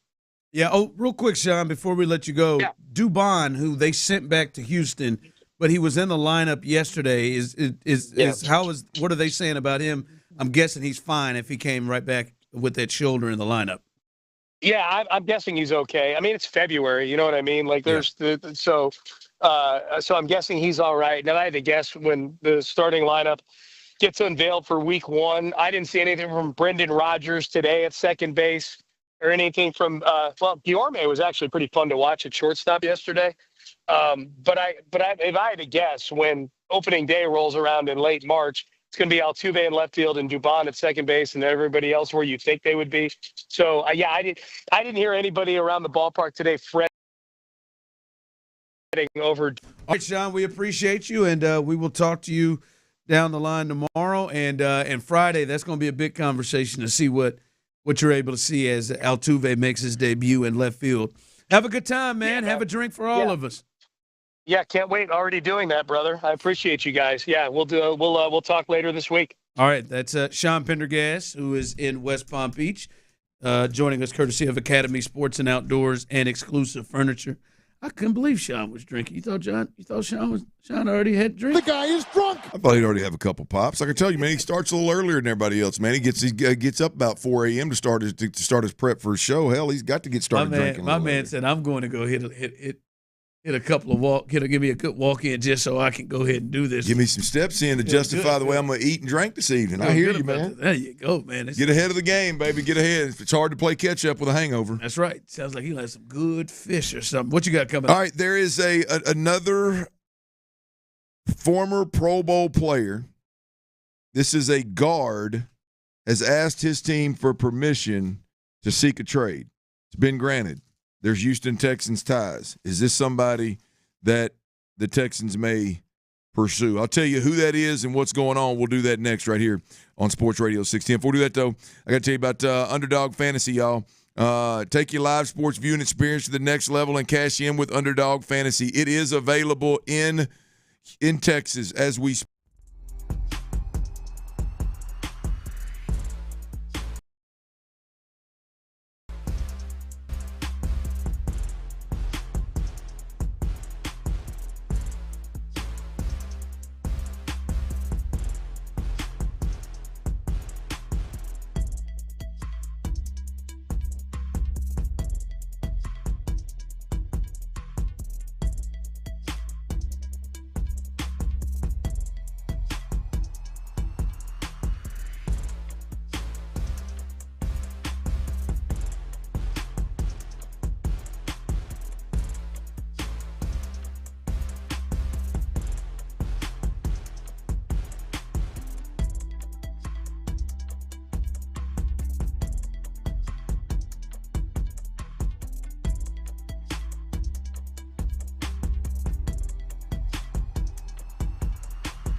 KILT.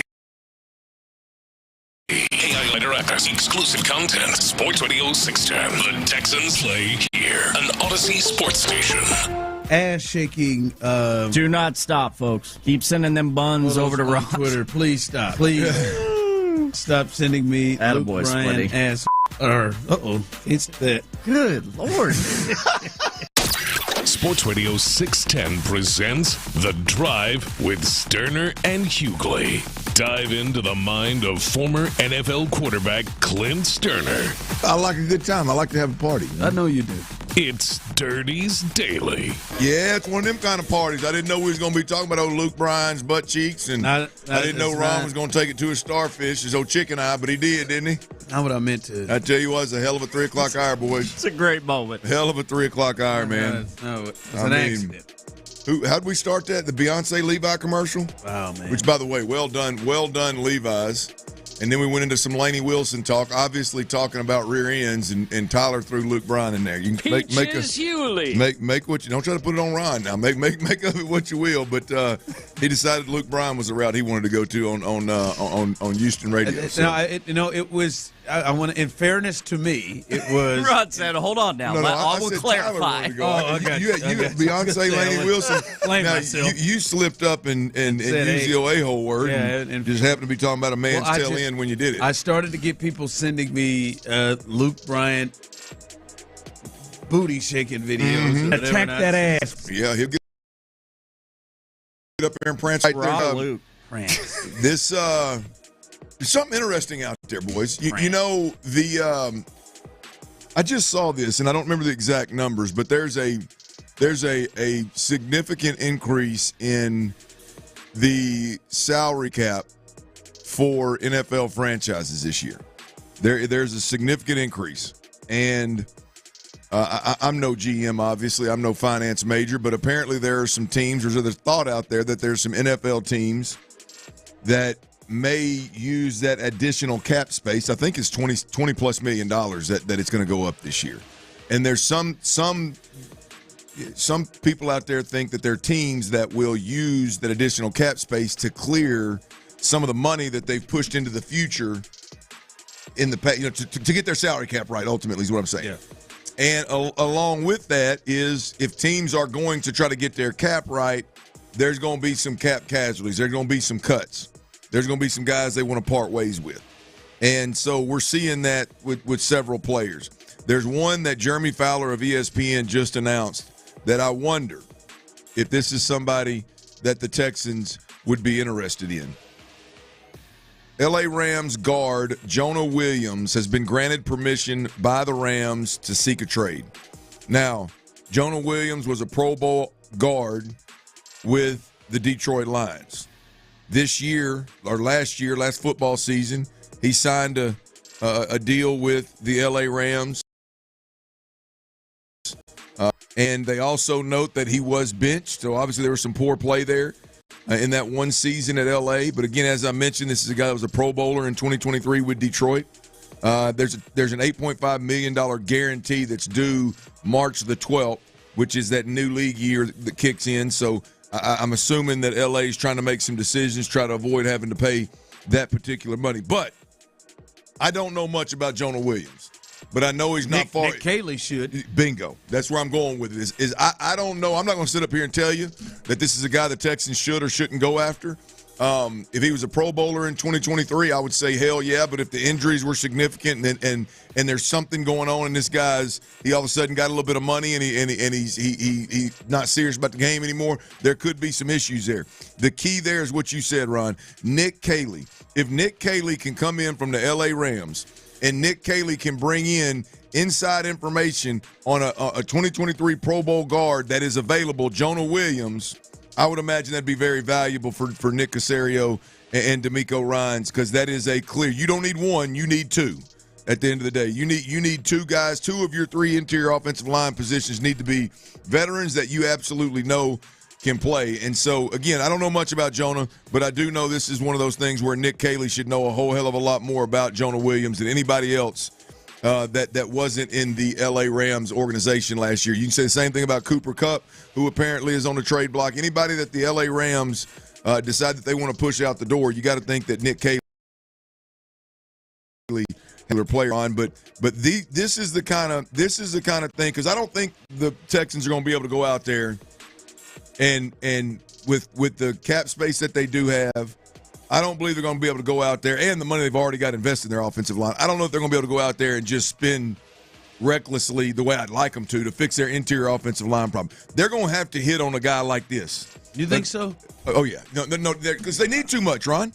I mean, you can argue they need all three, right? But they damn sure need two. They're not going to be able to go out there. They're going to have to gamble on a guy that is a Jonah Williams that had a rough year, or a guy like Zach Martin. I know he's retiring, but a guy like Zach Martin who's 34 years old, and you go, man, he's got enough tread on time. They're not going to be able to go get two Trey Smiths.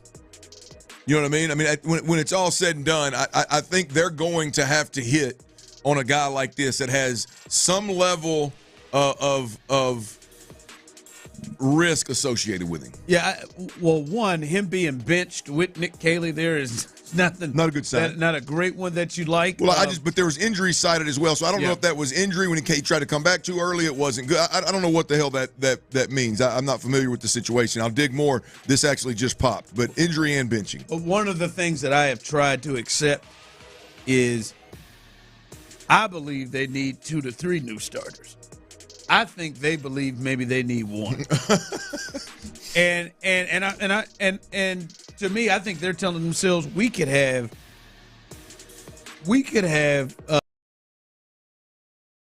Titus, Juice play left guard or right guard, whatever. I think they just feel they need 1. And for me, if you feel like you need 1, I think you may need more, but then go get the 1. That's my thought on this. Then go get the Trey Smith or go get the big boy, because I don't think they think the way that I think we do. Well, boy, if they don't, I don't know what film they're watching. I mean, every one of them, Nick Caserio, DeMeco Ryans, and Nick Caserio, talked about protecting the quarterback from the inside out. There's no way you watch that center guard from last year and you blame every bit of that on Chris Strauser and I think they do. I think they think it's coaching. Badass. I think they think it's coaching. Yeah. And they need 1. That scares me, because that means Shaq Mason would come back, and that means Kenyon Green's going to get the benefit of the doubt. I think they draw the line on Shaq Mason and Kenyon Green. I think they are well aware. I would show them the Charles Omenihu play against Shaq Mason that damn near caused a fumble repeatedly in the playoff. I think they're beyond that. But Clint, I think they believe Patterson and Juice and Titus can play in those areas that they need. I'm not saying that's what I completely agree with it. I don't think Titus is a guard. You can't go into the season without being your one. You can't go into the season without being your plan. 2, you can't go into the season without a backup plan. Like that. That just I just believe this one. I agree with you. We're obviously on the same page that they got to go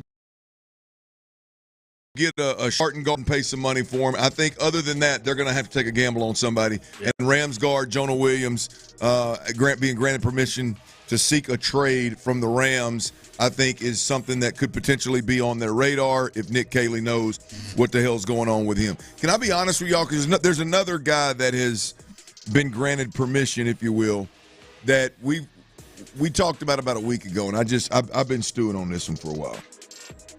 49ers general manager John Lynch says that they will honor Deebo Samuel's request for a fresh start. Deebo Samuel's been granted permission to seek a trade, and his tenure in San Francisco will end after 6 years. Now, obviously, there's some comments coming out of the combine with John Lynch, the 49ers general manager, speaking, and basically the thought is that they're going to honor Deebo Samuel's request for a fresh start, if you will. I think I'm a little more excited about potentially Deebo Samuel than I should be. Yeah, I understand where you're coming from. To me, of the free agent guys, we're looking at him, the Cooper Kupps, he's not a free agent, but the guys that are on the move, on the block, those would be trades. We've talked about Diggs. There's some others out there, Keenan Allen, Joshua Palmer, maybe a little bit lower down on that list, but there's some guys out there that could move. Deebo is the most intriguing to me, especially if the Texans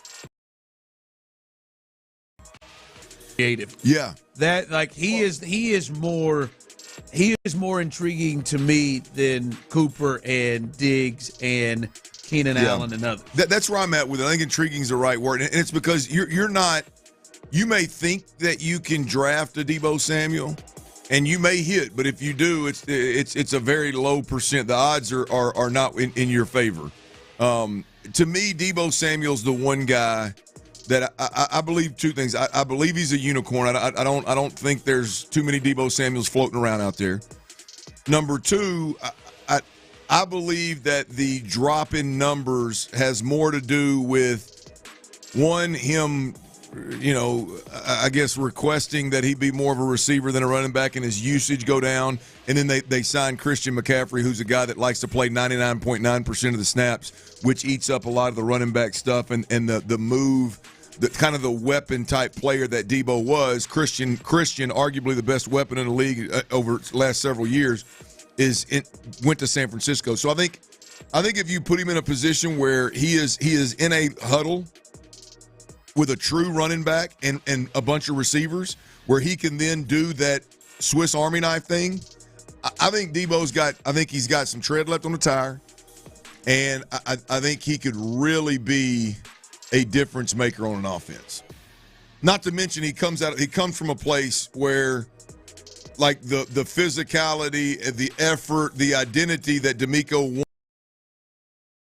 wants to have, I think it's in his blood. It's who he is, and there's a history there with DeMeco Ryans.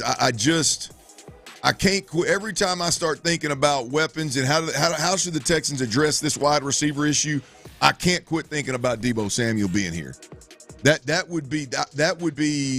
would get me real good and excited, more so than a true blue wide receiver that they would sign. Especially if they can use him correctly, as I said. Yes, absolutely. We talked about it yesterday, where it feels like guys would have more kind of solidified, known positions in the receiving core. He's somebody I would hope they would adjust. Yeah. Because you don't want to put him in a box. Explore every way you can use him. A couple of other updates from the Combine. There's a lot going on around the Combine, not just the prospects. The prospects do start tomorrow in terms of the 40-yard dashes and the quarterbacks that are throwing and everybody lifting and all that kind of jive. Right now it's a lot of meeting. It's a lot of talking, GMs, head coaches. There's also a real quick update on the Matthew Stafford situation.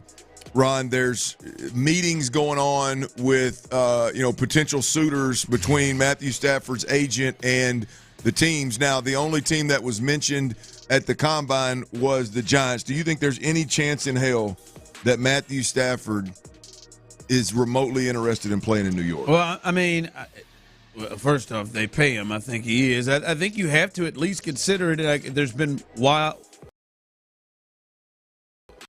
today in the last couple of days that his representatives have met with the Giants in Indy. So, I mean, you almost have to take it when we get to that point of it. That means at least he has thought about it and is willing to potentially do it. I think there is a chance at it. And the Giants are a team which you look at, Clint, that especially if they ain't got to give up that third pick. Right, maybe the Rams are trying to hunt that down, but I can't give up. I don't know if I'm giving up the third. I can't give up the third and got to pay him. But they're an interesting team. You got Malik Neighbors, and that cat came on last year, right? They've invested in the offensive line in the draft here. They had a Pro Bowl, All-Pro left tackle, and then Evan, the kid from Alabama who's played right tackle, who got Williams? better. No, that's alcohol. It's Evan something else. Evan Williams is alcohol, isn't it? If you remember their D-line, they added big time. They added Burns. They've got Lawrence in the middle. They've got the other kid from Oregon who they drafted real high, number 5, who I can't think of right now. But that's a team that's not awful.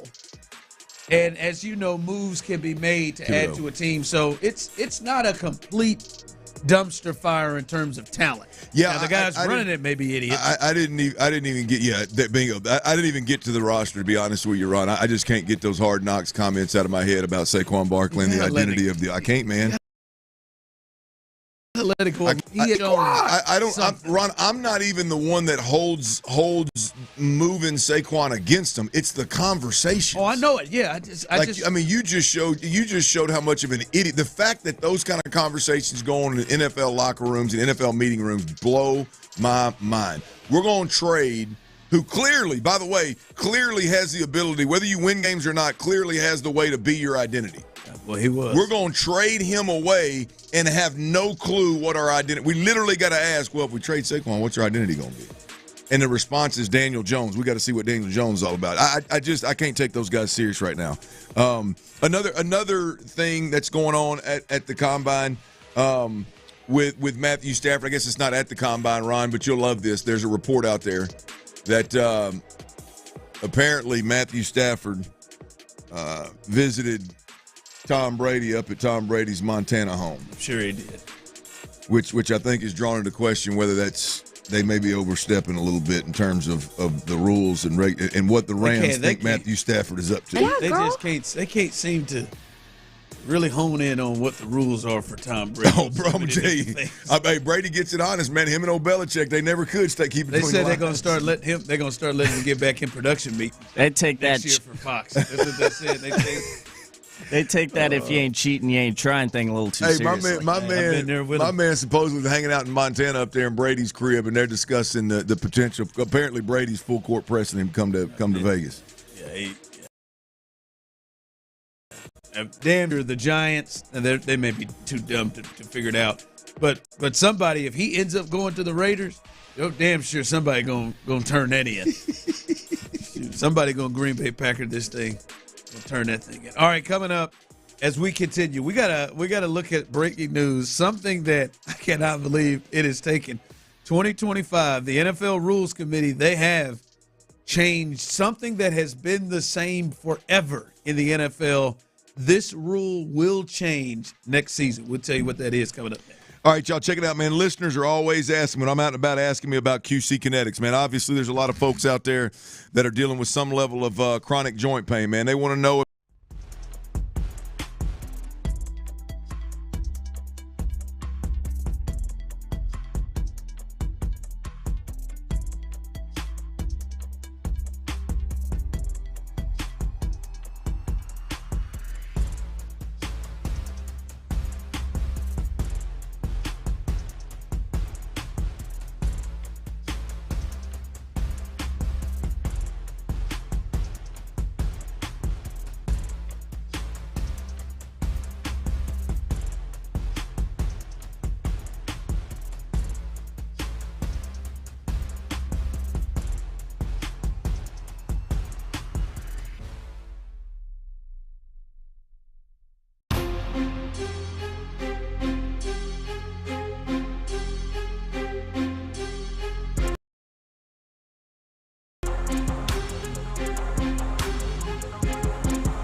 chance to win. Houston's sports leader. Sports Radio 610.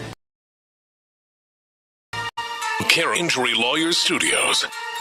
Sports Radio 610 presents The Drive with Stoerner and Hughley. 4:40 coming up. Rockets report. Brandon Scott will join us as the Rockets got a big win last night. I don't know how aesthetically pleasing that game was to watch, but a big win nonetheless. We will talk to Brandon Scott about all the latest with the Rockets. That's coming up. But, fellas, ladies out there as well. It's more than Melissa. You beat me to it. I was about to say, Mel. Breaking news. The NFL plans to implement an electronic system to measure first downs this upcoming season, per Mike Garafolo of NFL Network. The chain gang will remain on sidelines as a backup. Wow, dude. I mean, how long did it take for us to get here? Yeah, this is one that, again, boys, it seems like it's a no-brainer. I think it should have happened when you played. I think we had I don't know. Do we have the electric? Do we have the ability to do that? I think we did. I think in 2000, I just feel like if we have the ability to on our TVs to put Mo Karam injury lawyers on every court that the Rockets play on, I feel like we should be able to measure 10 yards. 10 yards. What are we doing here? Keep it 100. Yeah, they support the Rockets. Now I wonder where these guys are going to be. Like, I will say this: I'm happy that these old guys, because I feel like the same people who do the chain gang are the same people who are greeters at Walmart. And I'm glad that's not nice. I'm not. What do you mean it's not nice? I'm just saying they seem to be. They probably always know the weather forecast. Yes. You're right. Chain gang guys seem like usually older white gentlemen who are. Yes. All right, I'm going to go look I'm going to go look at film. Oh, yeah. Absolutely. Get on this chain I was sitting there saying, this is what we're doing. I've been in 2020, 2021, 2018. The best we could do is have these older guys in harm's way on the field measuring 10 yards with the damn chain. But we got a yellow line across the screen that tells us where. I'm all about the electronics being used to speed the game up. But here's the deal. You can't do away with the chain gang. You just can't. Why? Because if I'm running the football down the field or something, I gotta have a visual of where the first down mark, like where the first down is. I'm sure they'll have something for it. Well, yeah, they'll have an old white guy standing over there with a marker in his hand. I wonder what they will do with that. I mean, there's got to be something. Because they said it says the chain gang will remain on sidelines as backup. So I guess they're going to continue to stand there. I think Garafolo misquoted. I think he's disrespecting the old white guy on the sideline with the marker in his hand. You got to have something. I mean, Jalen Hurts isn't going to know when to slide. Where was it when it was a Texans game? And chain gang guys got nailed. It was like a concussion or something. He had to be. Well, they got to get these guys out of harm's way. They be in the weather. Well, now I agree with that. There ought to be some level of combine preseason that you got to be able to complete before you can get your ass that close to the sideline. I agree with that. Those guys and those camera guys, they just get laid out. Like, I'm sorry, I just don't think we needed those older gentlemen out there. That Chiefs-Dolphins playoff game where 15 people got caught with. I agree. There's no sense. Why they would want to be out there, I have no idea. Their legs amputated out there. Frostbite. Yeah, in that Tyler's voice right there, they're telling somebody how they lost 3 toes in that Dolphins Kansas City playoff game. But I thought I was there all 4 quarters. All 4 quarters. This world's soft now. No, that's a good thought. What would they do? Because I'm happy that they're going to keep them and still pay them. I'm guessing maybe they pay them half what they are, but I'm glad they're still keeping these guys. These guys still have jobs. I don't think they can legally pay them less, Ron, to be honest with you. I mean, if they're doing less work. But do they have to be there? What is the way to to have, like you're talking about, the marking for 10 yards. Somebody has to do it. I mean, you got to have somebody manning something. I got to believe there's something. Because what they're supposed to do is when they see the action coming their way, they drop it and move and run. Like you got to have something there to where you can drop the pole and lay it flat to where the guys don't get hurt on it. So you got to have something. Somebody that has the first down marker and the marker and just drops and just puts the marker there every time. Boy, better be right.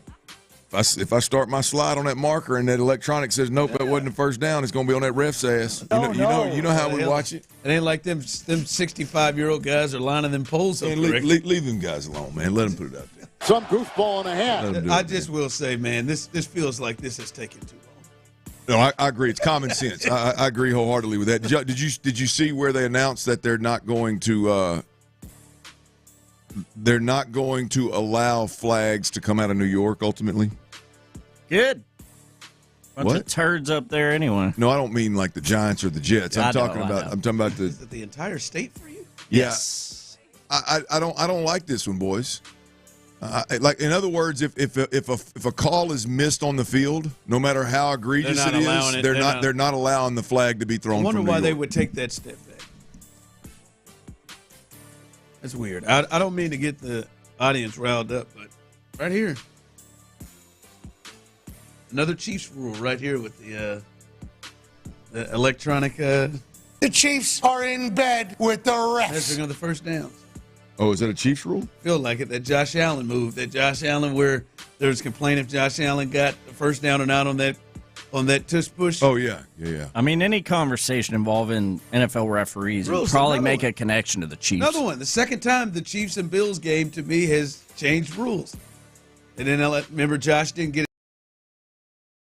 a chance to touch him now.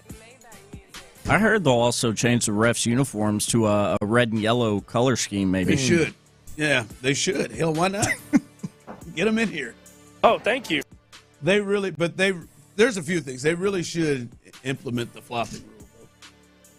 I do. I think quarterbacks should be hit with 15-yard penalties. I hadn't seen anything on. I'm sure that's being. I'm sure that's going to be discussed, but I have not seen anything on any kind of flopping enforcement or I guess enforcement of not flopping, I guess. I haven't seen any of that. I'm sure it'll come out, though. I think all those meetings are taking place right now at the Combine. Does this also mean it's over?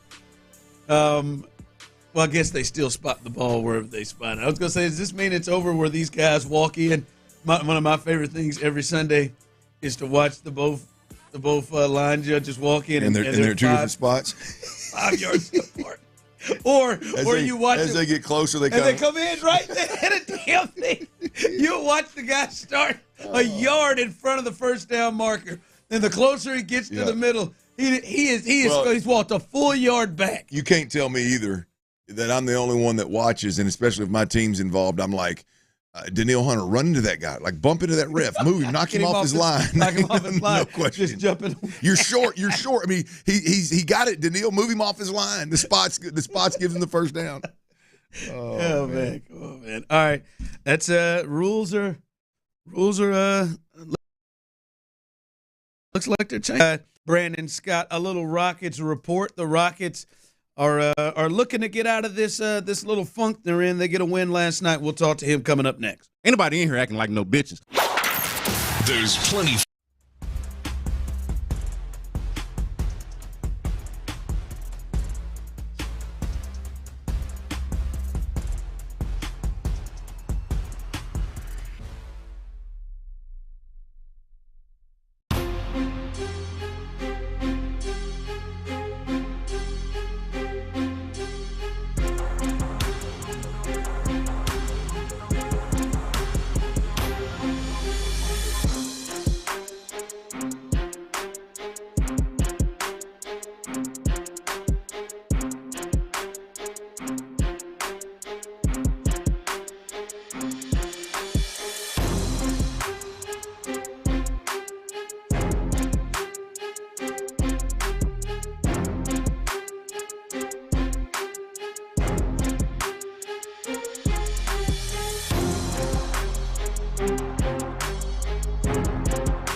state. Coverage options are selected by the customer. Availability, amount of discounts and savings, and eligibility vary by state.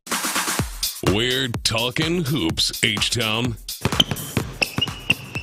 Our guy B. Scott has all the latest from the hardwood in Clutch City. Ain't nobody in here acting like no bitches. It's the Rockets Report. Don't ever underestimate the heart of a champion. On The Drive with Stoerner and Hughley. Hey, Houston fans, I am so happy. All right, it's 4:40. That means it's Rockets Report time. Brandon Scott, you can catch him all over the station from In the Loop to us, but twice lane drop podcast episodes on H-Town Hoops Podcast, wherever you find your podcast, Odyssey app, you can find it there. B. Scott, I know you were in the building last night as they get a big win, despite how it looked, how it came about. They get a big win last night. What's the feel that you're getting from this team right now? They're 2-1 since the second half, I guess, since the All-Star break. As we started, what's the feel that you're seeing from this team? Well, the big thing with the Rockets right now, and it's been a couple of weeks now, even going back before the All-Star break, is learning to live life without Fred VanVleet. Is he playing tonight, by the way? Exactly what that looks like. He's been ruled out, and he continues to be day-to-day, game-to-game. I saw him last night. He looked, it's hard to exactly get a timeline out of them for Fred VanVleet, but he has officially been ruled out for tonight. But the big thing is they have figured out a way now, and you kind of alluded to it a little bit. It is not pretty. It is sometimes downright ugly out there trying to get things organized and trying to just run your offense, but they are figuring it out. It looks a lot better, I think, now than it did when Fred VanVleet first went out. Their issue, man, is like this consistency problem. How they get up for the good teams, the teams that they're supposed to, be measuring themselves against, but don't quite do it against the Utahs of the world. And then we'll see what happens tonight against them. That's what makes this night so intriguing, going up against the Spurs. With no Wemby, now it's a question of, okay, do the Rockets get up against a lowly Spurs team without Victor Wembanyama when we've seen how they play down to the competition at times? But overall, they seem to be figuring out life without Fred VanVleet for however long that's going to last. B. Scott, it seems to me like, and this isn't obviously all-encompassing, but it seems to me like a lot of the problems is young dudes figuring out how to play fast and play physical and push the tempo while also taking care of the basketball. And I guess taking care of the basketball is too specific. It's just to play with control. Like, it seems to me like I'm watching the game last night, and it wasn't just the very end. That's obviously true late in the game. Like, clearly, there's nobody that had the experience or the ability to just go grab the ball and stop the action slow. We don't need to go score right now. Just let them foul you, shoot the free throws. Game's over. Shagun said, "No, we're gonna do more than that, baby." Well, that's my point. Is it just snowballs? It went. Jalen Green should have never passed the ball. Just take the foul and go shoot. Instead, he's passing it around, and it just snowballs. And it seems like every time I look up and there's one of those moments, and it happens multiple times throughout a game. It happened multiple times last night. It's almost just like flippant mistakes with the basketball that a Fred VanVleet, being a veteran point guard, he makes those decisions look so effortless. Yeah, I guess my question to you is it as simple as young dudes learning how to play with that fast, physical, up-tempo, but also take care of the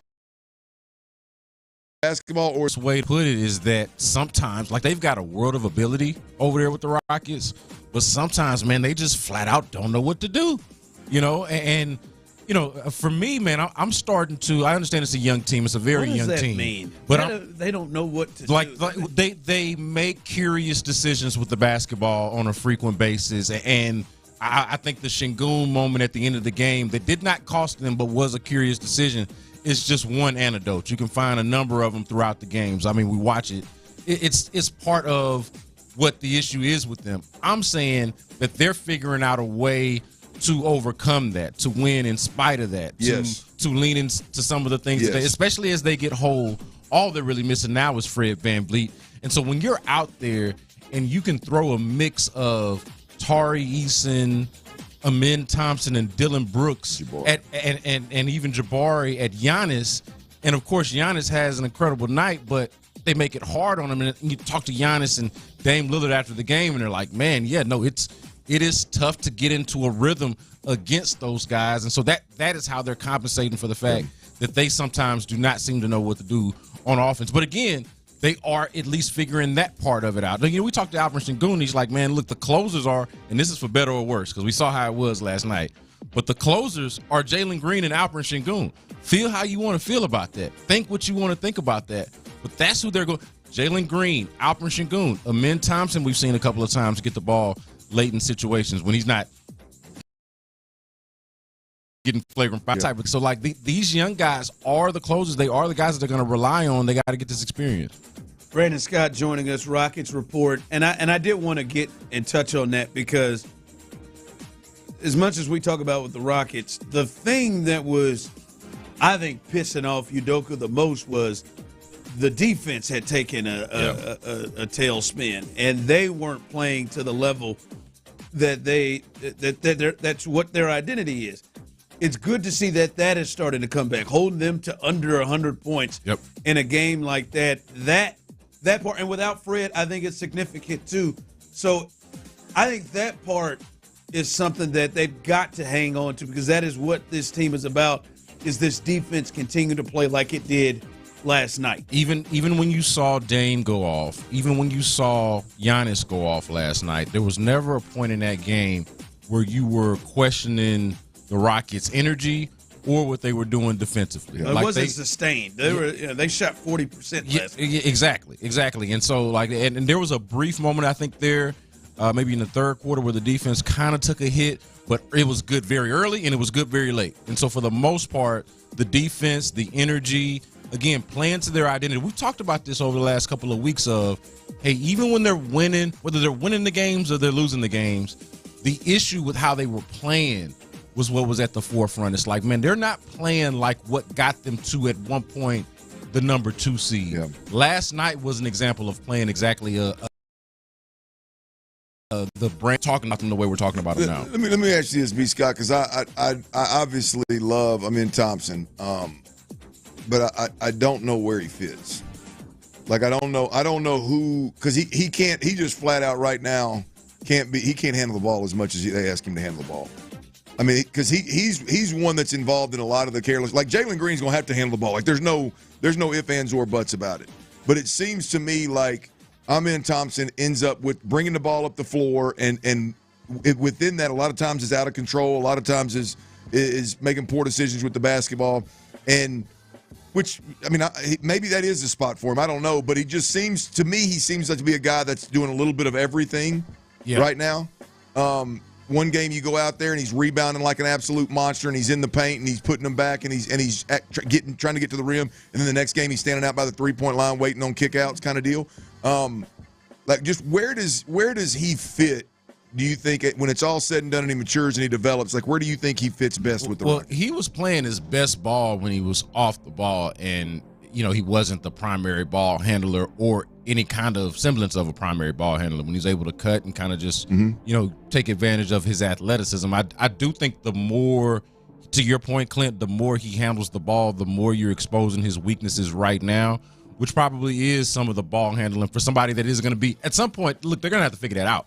Because at some point, he's too dynamic of a player and just too important to just kind of wipe your hands of it and say he can't handle the ball. Like, he's going to have to figure that part of, to your point, right now it's not very good.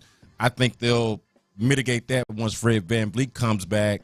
And, of course, Jalen Green has also been somebody that they've relied on to handle the ball a lot more than he probably did in previous seasons. So, I think it's a legitimate issue, but, like, they got to have him out there. He forces the issue, the athleticism. Yeah. Like, he is a problem, a nightmare on both ends of the floor that you just you got to live with the good and the bad. It's just wild to watch him because you look like Tari Eason is. I mean, he shot it well, and he's great on defense, and then Dylan Brooks great on defense, and he's shot it well, even though it's a funky-looking shot. Jalen Green obviously has the ability to create. Alpy, you know who the hell he is. It just seems to me like the one dude, man, that is just – I find it hard. I love watching him. He's great. There's obviously a place for him, but figuring out where his role – what is his role? I think his role and his fit is everywhere. Yeah, exactly. That's the reason. That's why you can't quit him. It's everything. It's he's the Patriots offense. Yeah. He's going to by whatever the game plan is and who it may be. So it is literally just getting better at what we're already seeing him do. Y'all were having that conversation about Deebo Samuel earlier. Like it's almost kind of like that. Like, man, is he a receiver? Is he a running back? What the hell is this guy, man? I don't know, but man, I'm giving him the football. He's going to guard. It's kind of like that. Touches. He's going to guard the point guard tonight, or he's going to guard the 4. Like, think about it. Even the play where he gets ejected, right, where he yanks Giannis by the neck. Don't lose sight of the fact that he was going up there to check Giannis. Yeah. Like, this is a 6'6" guard that they feel comfortable with that match. Now, I'm not saying that he can just straight up guard Giannis. That's an impossible and strongest and most difficult matchup. They're going to give it to him. B. Scott, before we roll here, a bigger picture question to you and your thoughts on this. Are you feeling different about the Rockets in terms of where they may end up in the playoffs, their potential for a postseason run, with everything that has happened around them in the conference? Teams have either added new pieces that have changed them, or they're kicking it into another gear. Like the Nuggets feel different. The Grizzlies feel like they're starting to kick it. Obviously, the Lakers have changed their team. The Warriors are coming. Yeah. Are you feeling different about the Rockets, big picture wise, in the Western Conference? Talking about the playoffs. Yeah, not really. I still expect them to be a playoff team, not a play-in team, but a playoff team. Yeah. Now, I might feel a little differently about whether they're going to host a series or not. Like, to your point, I think that is a little bit more complicated because of how crowded the field is. But Adam Spillane and I have talked about this on the H-Town Hoops podcast of, like, looking at the Western Conference in almost 3 different tiers, but the first 2 tiers only have one team in them. So there's, like, Oklahoma City at the top, then there's Denver right under them, and then really everybody else still feels like a similar type of caliber team. Now, you trust those other teams because they got the stars and the pedigree that the Rockets simply do not, but I think that they are the caliber of teams that are not Denver and Oklahoma City. Those teams. It sounds like you feel like Clint is – it's hard to judge them right now without Fred. Is it hard to judge them because they're not complete? I'm judging them with Fred. Like, I know he's not there, but he's coming. But, like, it's not a catastrophic injury. He'll be back. And to the point I was making earlier, man, they have figured out ways to win games without Dude. They are playing – it doesn't always look pretty, but they are playing better even without Fred VanVleet. So I think it's legit. For me, it was more like this team without the superstar, without the experience – with how they have to win games, it's just very difficult for them to sustain any level of consistency when they're missing a piece. Yeah. Whether that piece be Fred VanVleet or Alpi Sengun, whoever it may be, like that one piece really hurts them because they don't have the whole. You know what I mean? They need everybody out there, whether it's the depth players or it's the center or it's the point guard or it's Jalen with the ability to create and score. In bunches. Like, they need all of that to be a playoff team. Yeah, well, I think that if they don't win a playoff series, like if they don't go further than the first round, that could be the reason why, like everything that you're describing. But I think that they are still good enough and have been good enough to still get somewhere between, let's say, the 4 and 7 seed. Brandon Scott, every week, twice a week, him and Adam Spillane drop episodes on the H-Town Hoops podcast. And it's must listen, especially as they're heading towards the playoffs. Talk to you next week, as we always do each and every Wednesday. 4:40. Get you caught up on the Astros. They won today. We'll tell you about Framber as he got a start, and the captain Joe Espada gives an update on Altuve. We'll let you hear what he has to say about that coming up next. Y'all, power outages are gonna happen around these parts.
KILTHOS.com. Not available in all states. Rates do vary. KILT FM HD2 Houston. Insider access, exclusive content. Sports Radio 610. The Texans play here. An Odyssey sports station. I'm in my drop top, cruising the streets. We have a liftoff.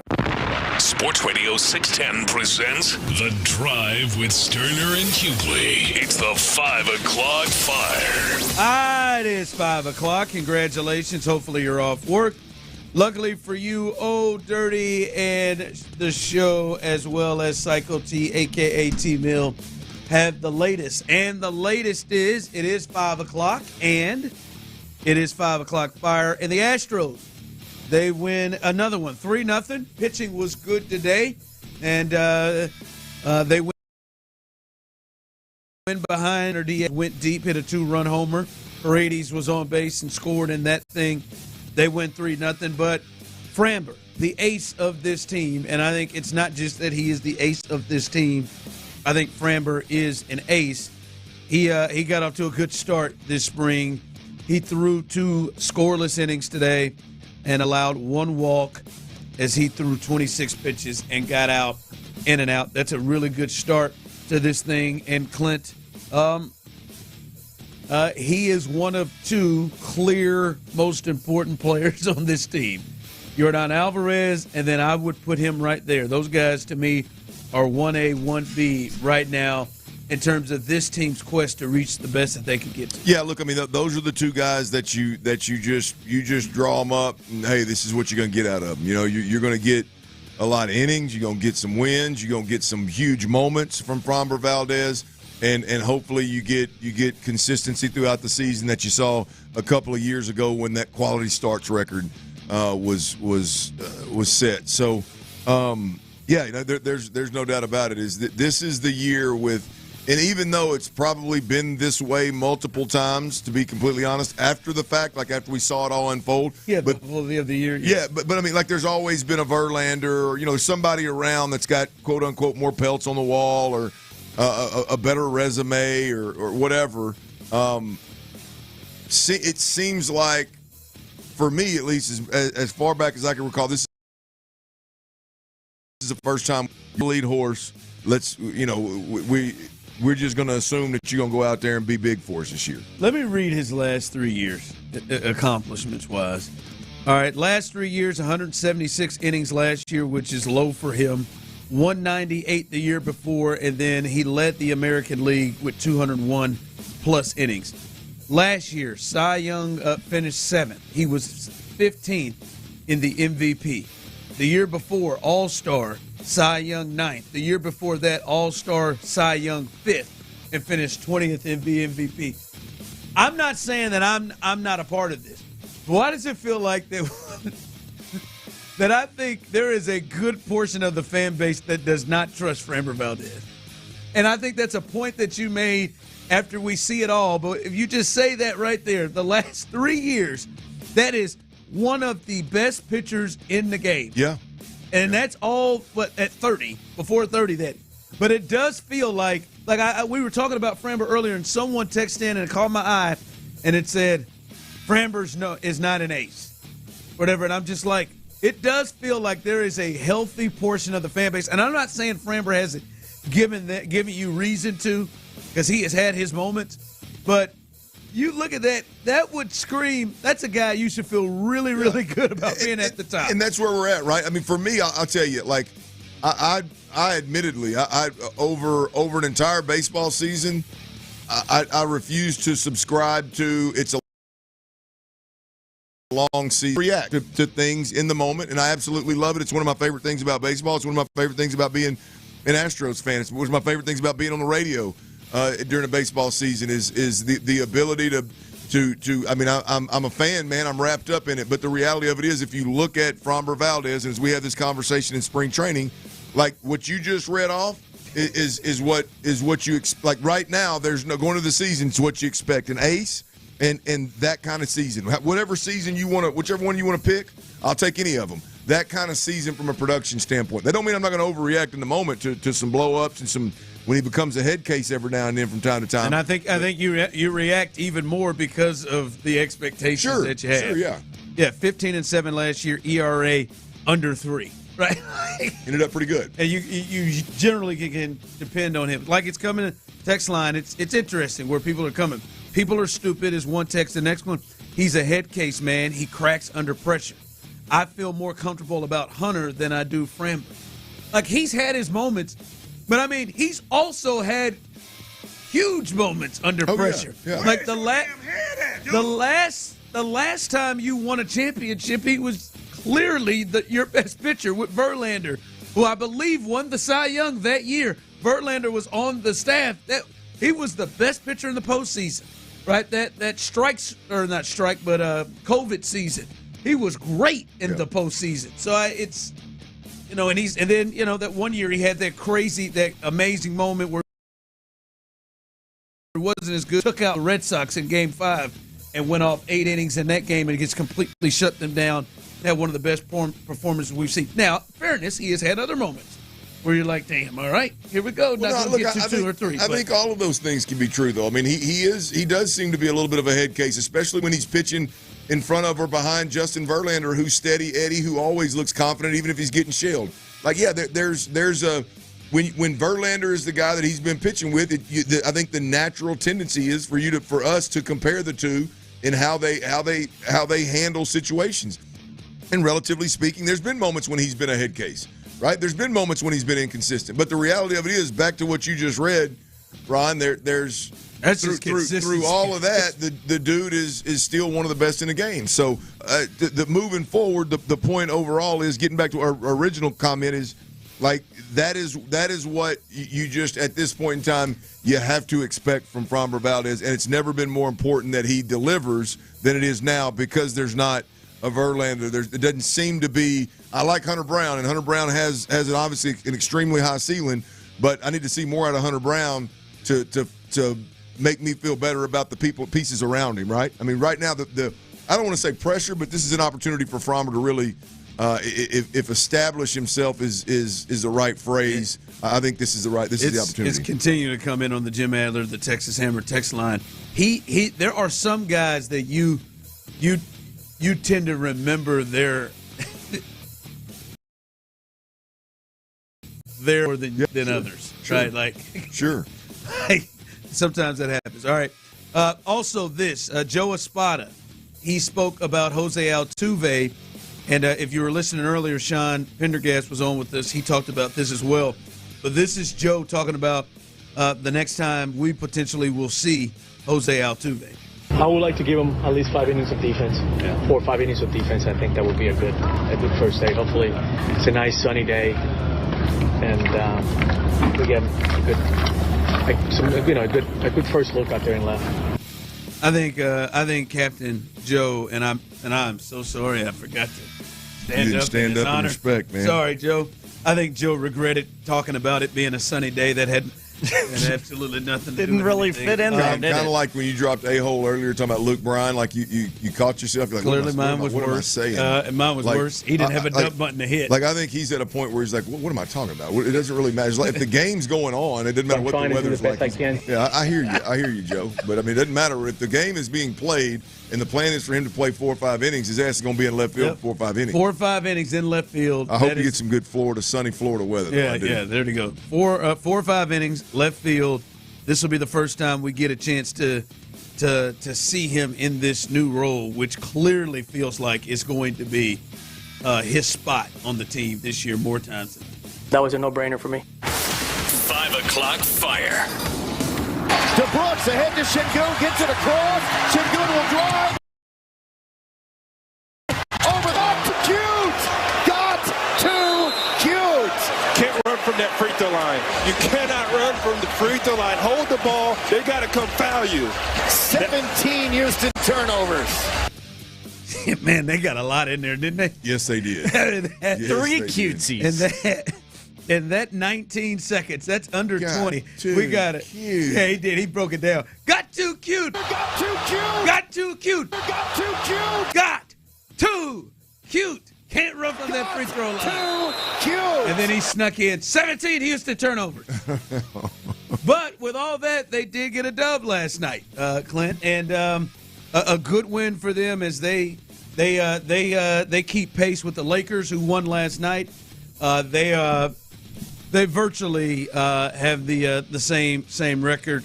They're sitting there in the 4th spot, still 2 back of the 2 spot with behind Memphis and the Nuggets. So a big win last night for them. They do play another back-to-back. They host the Spurs tonight. No Wemby, obviously he is out, and no Greg Popovich. They're both been out, but De'Aaron Fox is still there. And I think if you heard us just having a conversation with Brandon Scott during Rockets Report, it's the thing that I've been talking about with this team the last several years, and I think they've gotten much better with it this year. But we saw it. They sometimes drop down, especially with Fred not being on the field, and Fred's not going to play, nor will Tari Eason tonight. But that is, they dropped their game like they did against the Jazz. Look. They desperately need Fred VanVleet back. There's no doubt about it. I've said it multiple times. I think they're a different team when they're not whole. Now they don't have Fred VanVleet in a back-to-back. They don't have Tari Eason, so that takes away one of your better defenders and a key role player, if not a starter. So yeah, I mean this is obviously in back-to-backs like this. It's going to be a different looking Rockets team. Jock Landale is going to get a lot more run than he typically does, and you know it's just who the Rockets are right now. I tell you though, man, it's a statement when you can beat a team as good and as healthy, at least with their stars, as the Bucks. When you can win ugly, when you can win without your best ball, when you can win making that many mistakes and turning the basketball over as many times as they did, that's a really, really good sign. Yeah, I mean, there were multiple times in that game, Ron, where I looked up and I thought, man, the Rockets are trailing. They got to be in jeopardy of Bucks running away with this one. Hell, I look up and they're up 3 or 4 points. So, you know, as tough as it is to watch at times, man, it's when you can win ugly, it's a beautiful thing. All right, let's see if they can have one of those mature nights tonight. Get a dub, take care of business on the second part of a back-to-back against a Spurs team that they're just flat better than right now. And by the way, it's an ESPN game, so of course it starts at 9 o'clock down there. 8:40 tip-off. It's going to be later than that, trust me. Probably be closer to 9 o'clock. And whew, West Coast basketball today, except it's been played in Houston. The clock fire. All right, the big game last night, Clint, was the Lakers hosting the Mavs, which means this is the first time that Luka Doncic has played against the Dallas Mavericks since the trade happened. The Lakers won the game in a tight game, which, you know, there's no Anthony Davis. They've got a couple of other bigs that are out as well, so they were shorthanded, the Mavericks. But it was a much tighter game than many people anticipated, as Klay Thompson and then Kyrie let everybody know who Kyrie was again. But Luka did get a triple-double in this game. He said he is glad it is over and it is behind him, but they get the dub. That was an interesting one to watch, and everything was about Luka. And then by the end of it, it seemed like the old teammates, Kyrie and LeBron, said, "No, we gonna make sure y'all don't forget we in this game too." Do they have the Mavs on their schedule? They gotta go back to oh yeah, they gotta go to Dallas. Yeah, Nico gets to have it at home. Oh, that is gonna be nasty. Next month, we gotta figure next month. Oh, we gotta figure out. That's why I said, man. I said earlier, I want to see if Parker can get his credentials to go to that. Man, that's gonna be. There ain't no chance. You know how packed that puppy's gonna be. It's gonna be thick, man. Yeah. That one's. Look, I was impressed with the Lakers how they hung in there. I'm sorry, with the Mavs how they hung in there without AD in them. But boy, I thought, and Tyler, you were smart not to do this. I thought, let's go smooth off. He had about 10 in the first 5 or 6 minutes, and then he just kept staring down that GM. And then he just started filling up that damn stat sheet in every other category, too. Well, then, as he said after the game, I just didn't have it. He could hit the backside of the bar. My man was 6 of 17. My man scored 10 points in the first 4 or 5 minutes, and then 9. Yo, that over the head no look when he was driving the lane in pass the shooting pocket, out to the perimeter in the shooting pocket for Austin Reeves. Yeah, that was clean. Yeah, I did. Yep. I just, what do you do with that? I mean, he's right on. Made me basketball horny. He's right on the torch. By the way, I don't know that I've ever I feel probably better than I should about the Lakers in the sense of, like, everybody keeps talking about their ability to match up this guy and that guy. And I get it. Basketball's about matchups a lot of time. Just with those dudes, starting with LeBron, obviously, but I mean, with that crew, like, there's just multiple ways they can win. The thing that's getting me is I don't even know that I want to. I'm not even know if I'm ready, and this is somebody's pulling for the Lakers. I don't know that I'm ready to take it serious. Like, are they going to really play this level of defense? Like they held them under, around 100 points, if not under. If Luka really wants to stick it to the Mavs, play great defense. Well, he is going James Harden. Hey, go Buddy look. buds? No, go look at Luka and the photo when he arrived to L.A. Whenever we saw him that first game in his uniform, he had a shirt underneath it. Luka looks like he's lost 12 to 15. I told you that day of. I said LA life. Like, it's not John Singleton, but it is to me it's noticeable. He doesn't have the shirt on underneath anymore. Still smoking that hookah though. That ain't got no calories. No, yeah, he's not gonna get that up. Yeah, he's smoking them Camels. All right, coming up, we heard from Nick Caserio today at the Combine talking about maybe the most important man who is tasked to try to fix the biggest problem and issue on this team. We'll let you hear what he had to say and see if it makes you feel better about that situation. That's coming up next. Coors Light, baby. It was made.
is back, and so is the big orange wagon. I would not be panicking over Jose Altuve right now. Hear that, everybody? Relax. RELAX. Fresh out of the punch, Karma. And we did not have to stay in a very dark room for 3 days to come up with that, by the way. New episodes every week on the free Odyssey app or wherever you get your podcasts. Houston's sports leader. Sports Radio 610. Sports Radio 610 presents The Drive with Stoerner and Hughley.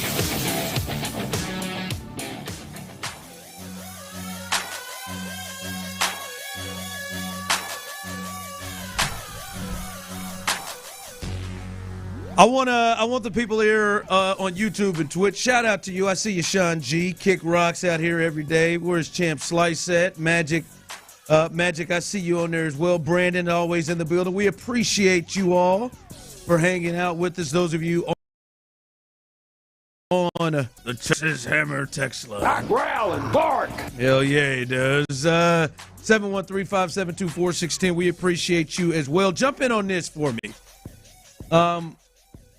We know, it was an absolute train wreck. There's no need to sugarcoat it. The offensive line was horrific last year. And the worst part about it, ain't nothing more makes you mad, is how good in some ways they were to start. Remember that first game? They kicked the Colts' ass so much up front. But yes, in the run game, we almost ignored those 4 sacks. But it started out like, oh, my God. Kenyon Green had a lot of people football horny that first one. Running the hell out of the ball. Oh, my goodness. Before we get to that boner. And then shambles. It was just awful the rest of the way. Before I get you to hear what Nick Caserio had to say, I want you, everybody, to answer this as well. It seems to me right now, we'll see what kind of other moves they make, personnel-wise, although I would be surprised if it's not major, like as many moves as maybe some people would hope. How much do you think this lands on coaching? How much do you think the issues of just the Jets game when he just got devoured 8 times, the Packer game where he threw for 80-something yards because he just couldn't stop being hit, game where he got drilled 8 times and that game was just over as they were relentless in getting to the quarterback. Yeah. How much do you put this on coaching for the Texans? I put a percentage on it. I'd say 60+%. I think that's probably being generous. I think every aspect of what you could say the major problems are and were for the Houston Texans protection, I think the poor coaching, the poor play calling, the poor adjustments, the poor designs, I think those had a heavy hand in really all of the problems. I'll be honest with you. I think some of the physicality issues that we saw up front from the O-line and the tight ends, I think a lot of that has, the coaches have a heavy hand in why that is what it is. So I would say, I think I'm putting it nicely. I'm probably being generous to the coaches, but I would say 60+%, Ron. 60%, yeah. So a good amount of it to the coaching, because I do think they feel like, and that's why I'm cautioning myself that we won't see the major changes that maybe some of us want to see. I think they view coaching to be a big thing, and even more.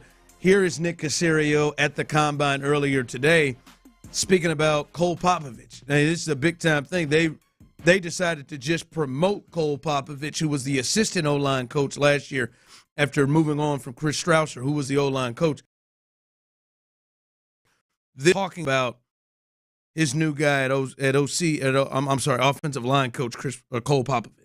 Yeah, it's always case by case, I would say. In Cole's case, Cole's got a lot of experience, has been in the league for a number of years. The players, had, again, you're not going based off of what players think, but they felt there was some positives. And I'd say some of the offensive coordinators that we talked about had referenced Cole as somebody that they would want to potentially consider, like, separate from us. So, all right, well, the guy's here. Okay, like, does this make sense? How does Nick Caserio feel about it? We had a few other candidates that also had identified Cole as somebody. I think Cole was, highly thought of in the league, and an opportunity externally away from Houston last year. He decided to stay in Houston. So we'll see how it goes. I'm sure there's some things that Cole is going to do, kind of put his spin on it. But once we kind of get started, we'll kind of have a better idea what that looks like. All right, as you hear it there, man, they talked. They kind of slid in there. Hey, man, other teams were looking for him. Other teams were into him, and we've heard it. DeMeco has talked him up. Not only when they brought in Nick Caserio, he talked about Cole Popovich as well. They appear to be very confident that they're bringing somebody in that is going to be different than what they had last year, even though he was in the building. My question to many of you. Do you feel better now? Are you getting a better feeling about the offensive line situation with Cole Popovich, even though he was on the roster or part of the coaching staff last year? With change, it's not necessarily so much about Cole Popovich as much as it is like change. And you feel like it's an actual change, even though. I do think it's a change. Look, I think Chris Strouser was the O-line coach. I don't think an assistant was telling him what to do, and I think they were poorly coached. And so I think moving on beyond from that is a plus. I think when you hire Cole Popovich and you keep the terminology the same and the familiarity with the room the same, that because of the situation they created with Nick Caserio, you could afford to do that. I think that's a plus in that category. I do think that his time in the league, particularly with Dante Scarnecchia up in New England, I think that is a plus and something that he could lean into as the O-line coach and not the assistant to Chris Strouser, the O-line coach. And so, look, I think as a whole, overall, this is a wait-and-see situation for the entire offense, no question about it. Nick Caserio all the way down, including Cole Popovich. But given the if we're talking about the O-line position specifically, and Nick Caserio is going to be the offensive coordinator, I think the right decision was to hire Cole Popovich, given those circumstances. Yes, I feel. So you feel better. I feel better. I feel better. Hell, I feel better just because a change was made. I don't care if it was his assistant. I feel better because a change was made. But we'll see if all that pays off. Guy Gene, shout out to Guy Gene. Saw him this weekend up at Home Run Dugout. And Katie, shout out to you as we help celebrate Area 45's one. You said bar is so low, nowhere to go but up for Popovich. That's fair. That is fair. The arrow's pointed up. For me, and I know some people may say, well, then you're looking at it from the other end of the glass, and that is like it is, as you said, wait and see for me, Jack. For me, it is hard. It is hard to believe as bad as it got. Now, obviously, we know Bobby Slowick was Hal, a.k.a. the Tyrant, a.k.a. Napoleon, a.k.a.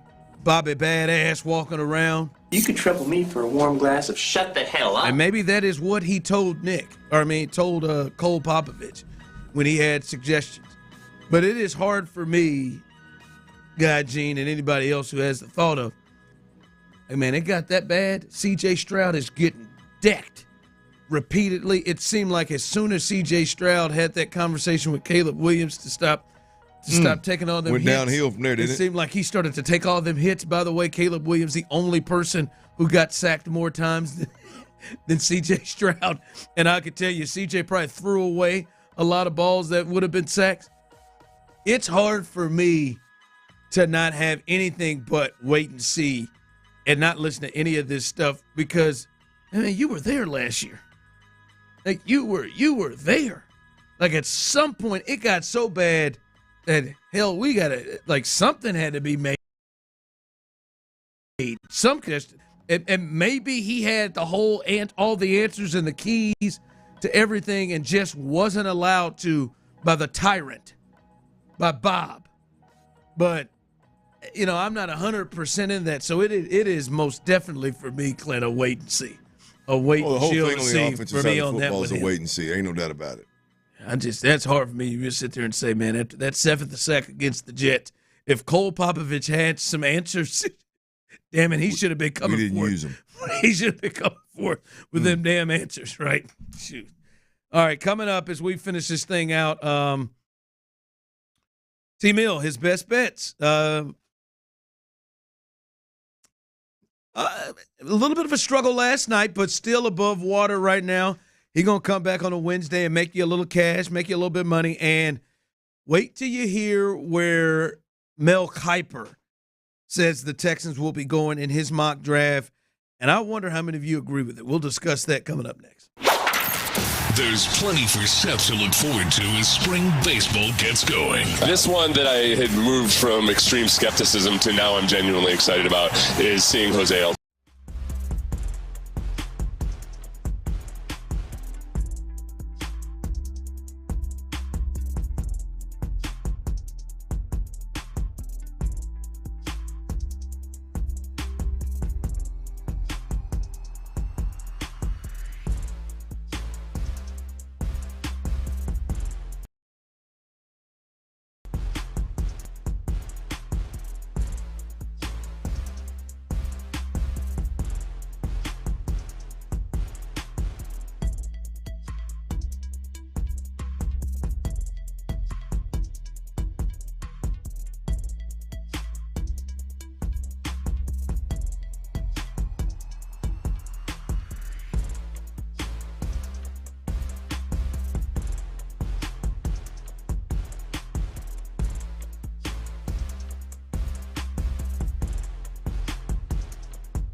gotta be Wendy's. U.S. price and participation may vary. Prices may be higher in Alaska and Hawaii, not valid in a combo or in third-party delivery platforms. Tyler, why don't you get your butt out there sometime and sweat like they do?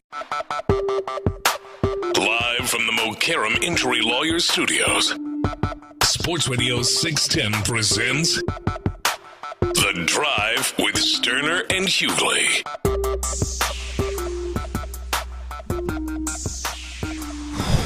Ooh, I got a taste for some queso.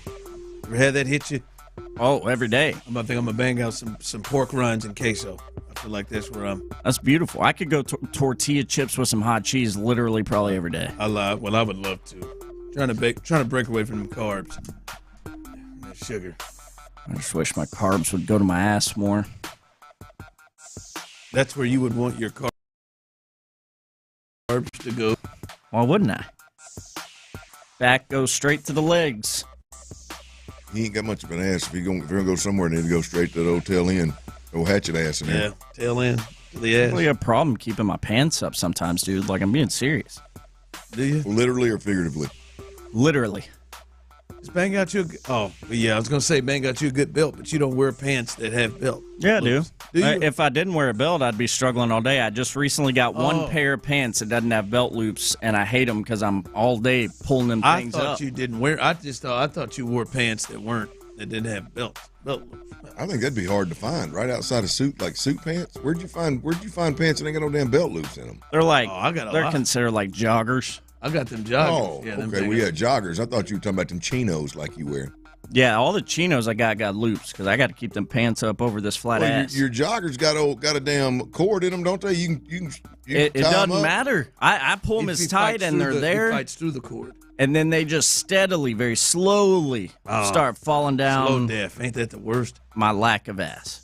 It's a problem. So a belt works, but a string and some joggers. Well, I bet he puts that belt on tight.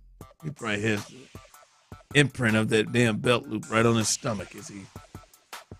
You're not really wrong. Like most nights when belly sits on top of that buckle. Just red. When I leave here each night, one of the first things I do is I really I take the belt like one notch lower. Ooh, take it down. When you get in that rig to drive home, you pull that cop's going to be son. What was you up to? Nothing, sir. My belt's just a little tight, a little uncomfortable, man. You're in the house. Megan takes off that bra. Relief. You take off that belt. Swing. Yeah, well. It's lovely. I'm just telling you. That's a hell of a combo right there. But all that to say, I wish my carbs went to my ass, yeah. I got you. Carbs to the ass. Yeah. Queso straight to the butt. Carbs to the ass. I'm sure that's what Luke Bryan did. According to some of you, Luke had surgery. Had some. Did he? Had some ass plants put in that ass. No, I'm just kidding. I guess it's natural. Someone texted in, Tyler's got a Hank Hill ass. Damn it, Texter. All right, coming up behind us, Texans All Access as Nick Caserio will be live. Almost got me with that, Tyler. Nick Caserio will be live tonight as he'll jump on with the fellas. Mark Vandermeer, John Harris, so stay tuned for that. That's 6 o'clock as soon as we get done.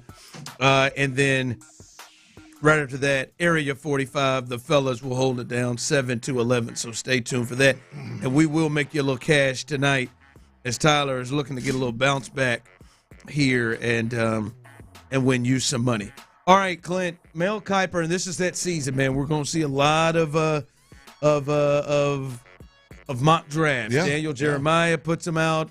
We're hoping that Todd McShay puts them out. See if you get Todd McShay. Todd looks great. I feel like this is a time. Try to get Todd McShay. Todd looks great. Have you seen him lately? On something always pops up on my social media. He looks tremendous. Does he?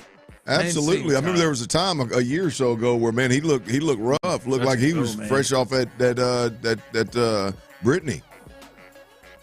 Yeah, he did have that look. Looked like he'd been on a bender about 4 or 5 nights, and yeah, it did. And the white girl got him. I know he come. His photo looks better to me. Oh, he looks good. Looks fresh.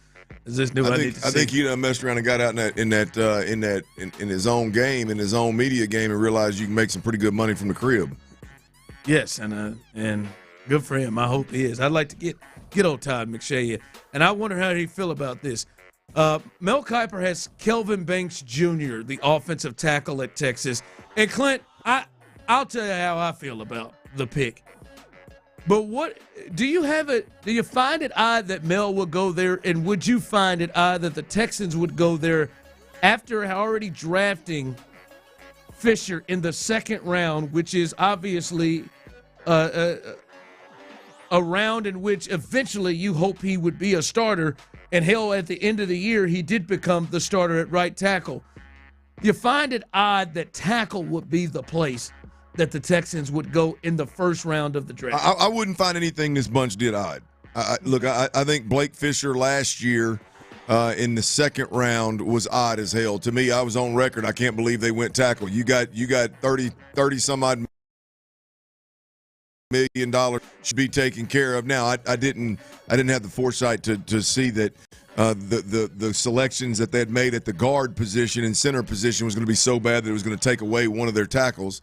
Maybe they did see that, and that's why they went with Blake Fisher. And Blake Fisher did end up working out for them in terms of playing and starting in critical games, and I would say playing admirably. As this roster is constructed right now, I would have a hard time making sense of another tackle, even if it is Kelvin Banks Jr. All those parts are still there. Yeah, there's only one thing that would make this make sense if Mel Kiper's mock draft ends up being accurate.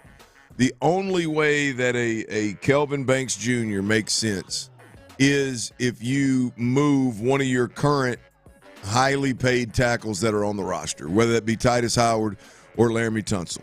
And so you restart you give yourself the opportunity to get rid of one of the highest paid tackles in the game and allow the other contract to run out right at the same time that your quarterback starts making $60 million, and you've got two young tackles that are on rookie deals for another couple of years kind of deal. So you could reset.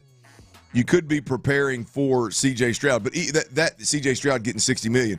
But the only way that makes sense, Ron, to me is if you're gonna move Titus or Laramie, which, by the way, I would not be opposed to at all. I would not be opposed at all using one of your draft picks on a tackle.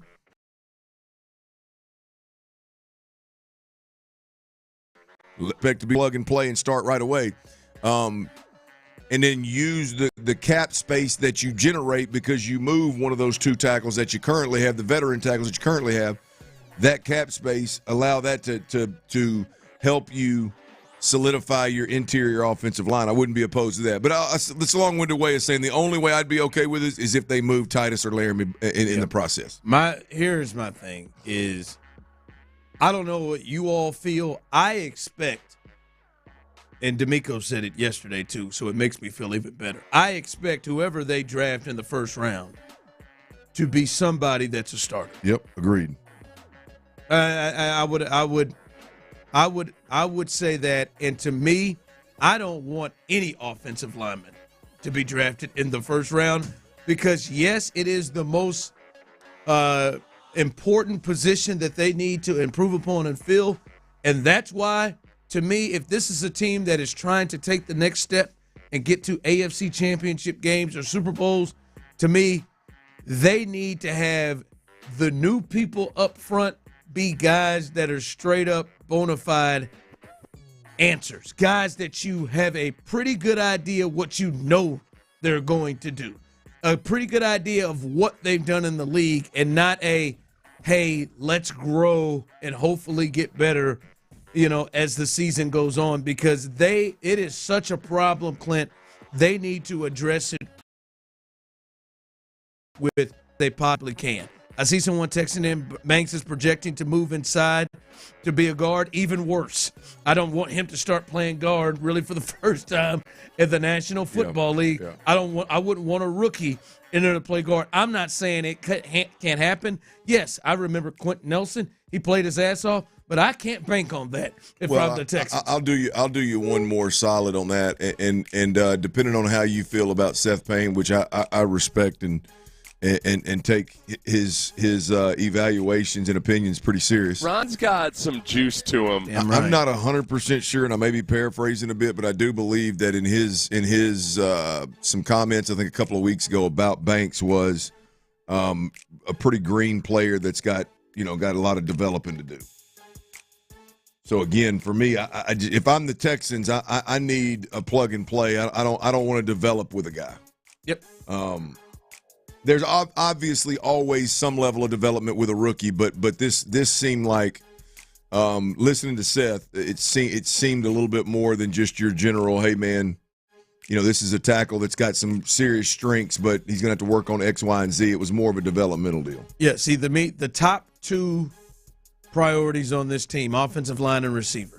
I would much rather feel comfortable filling offensive line, especially with the issues you've had over the years, offensive line with known commodities, and then with Nico already there, with CJ already there, I would feel much better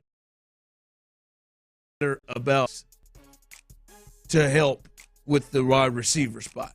I would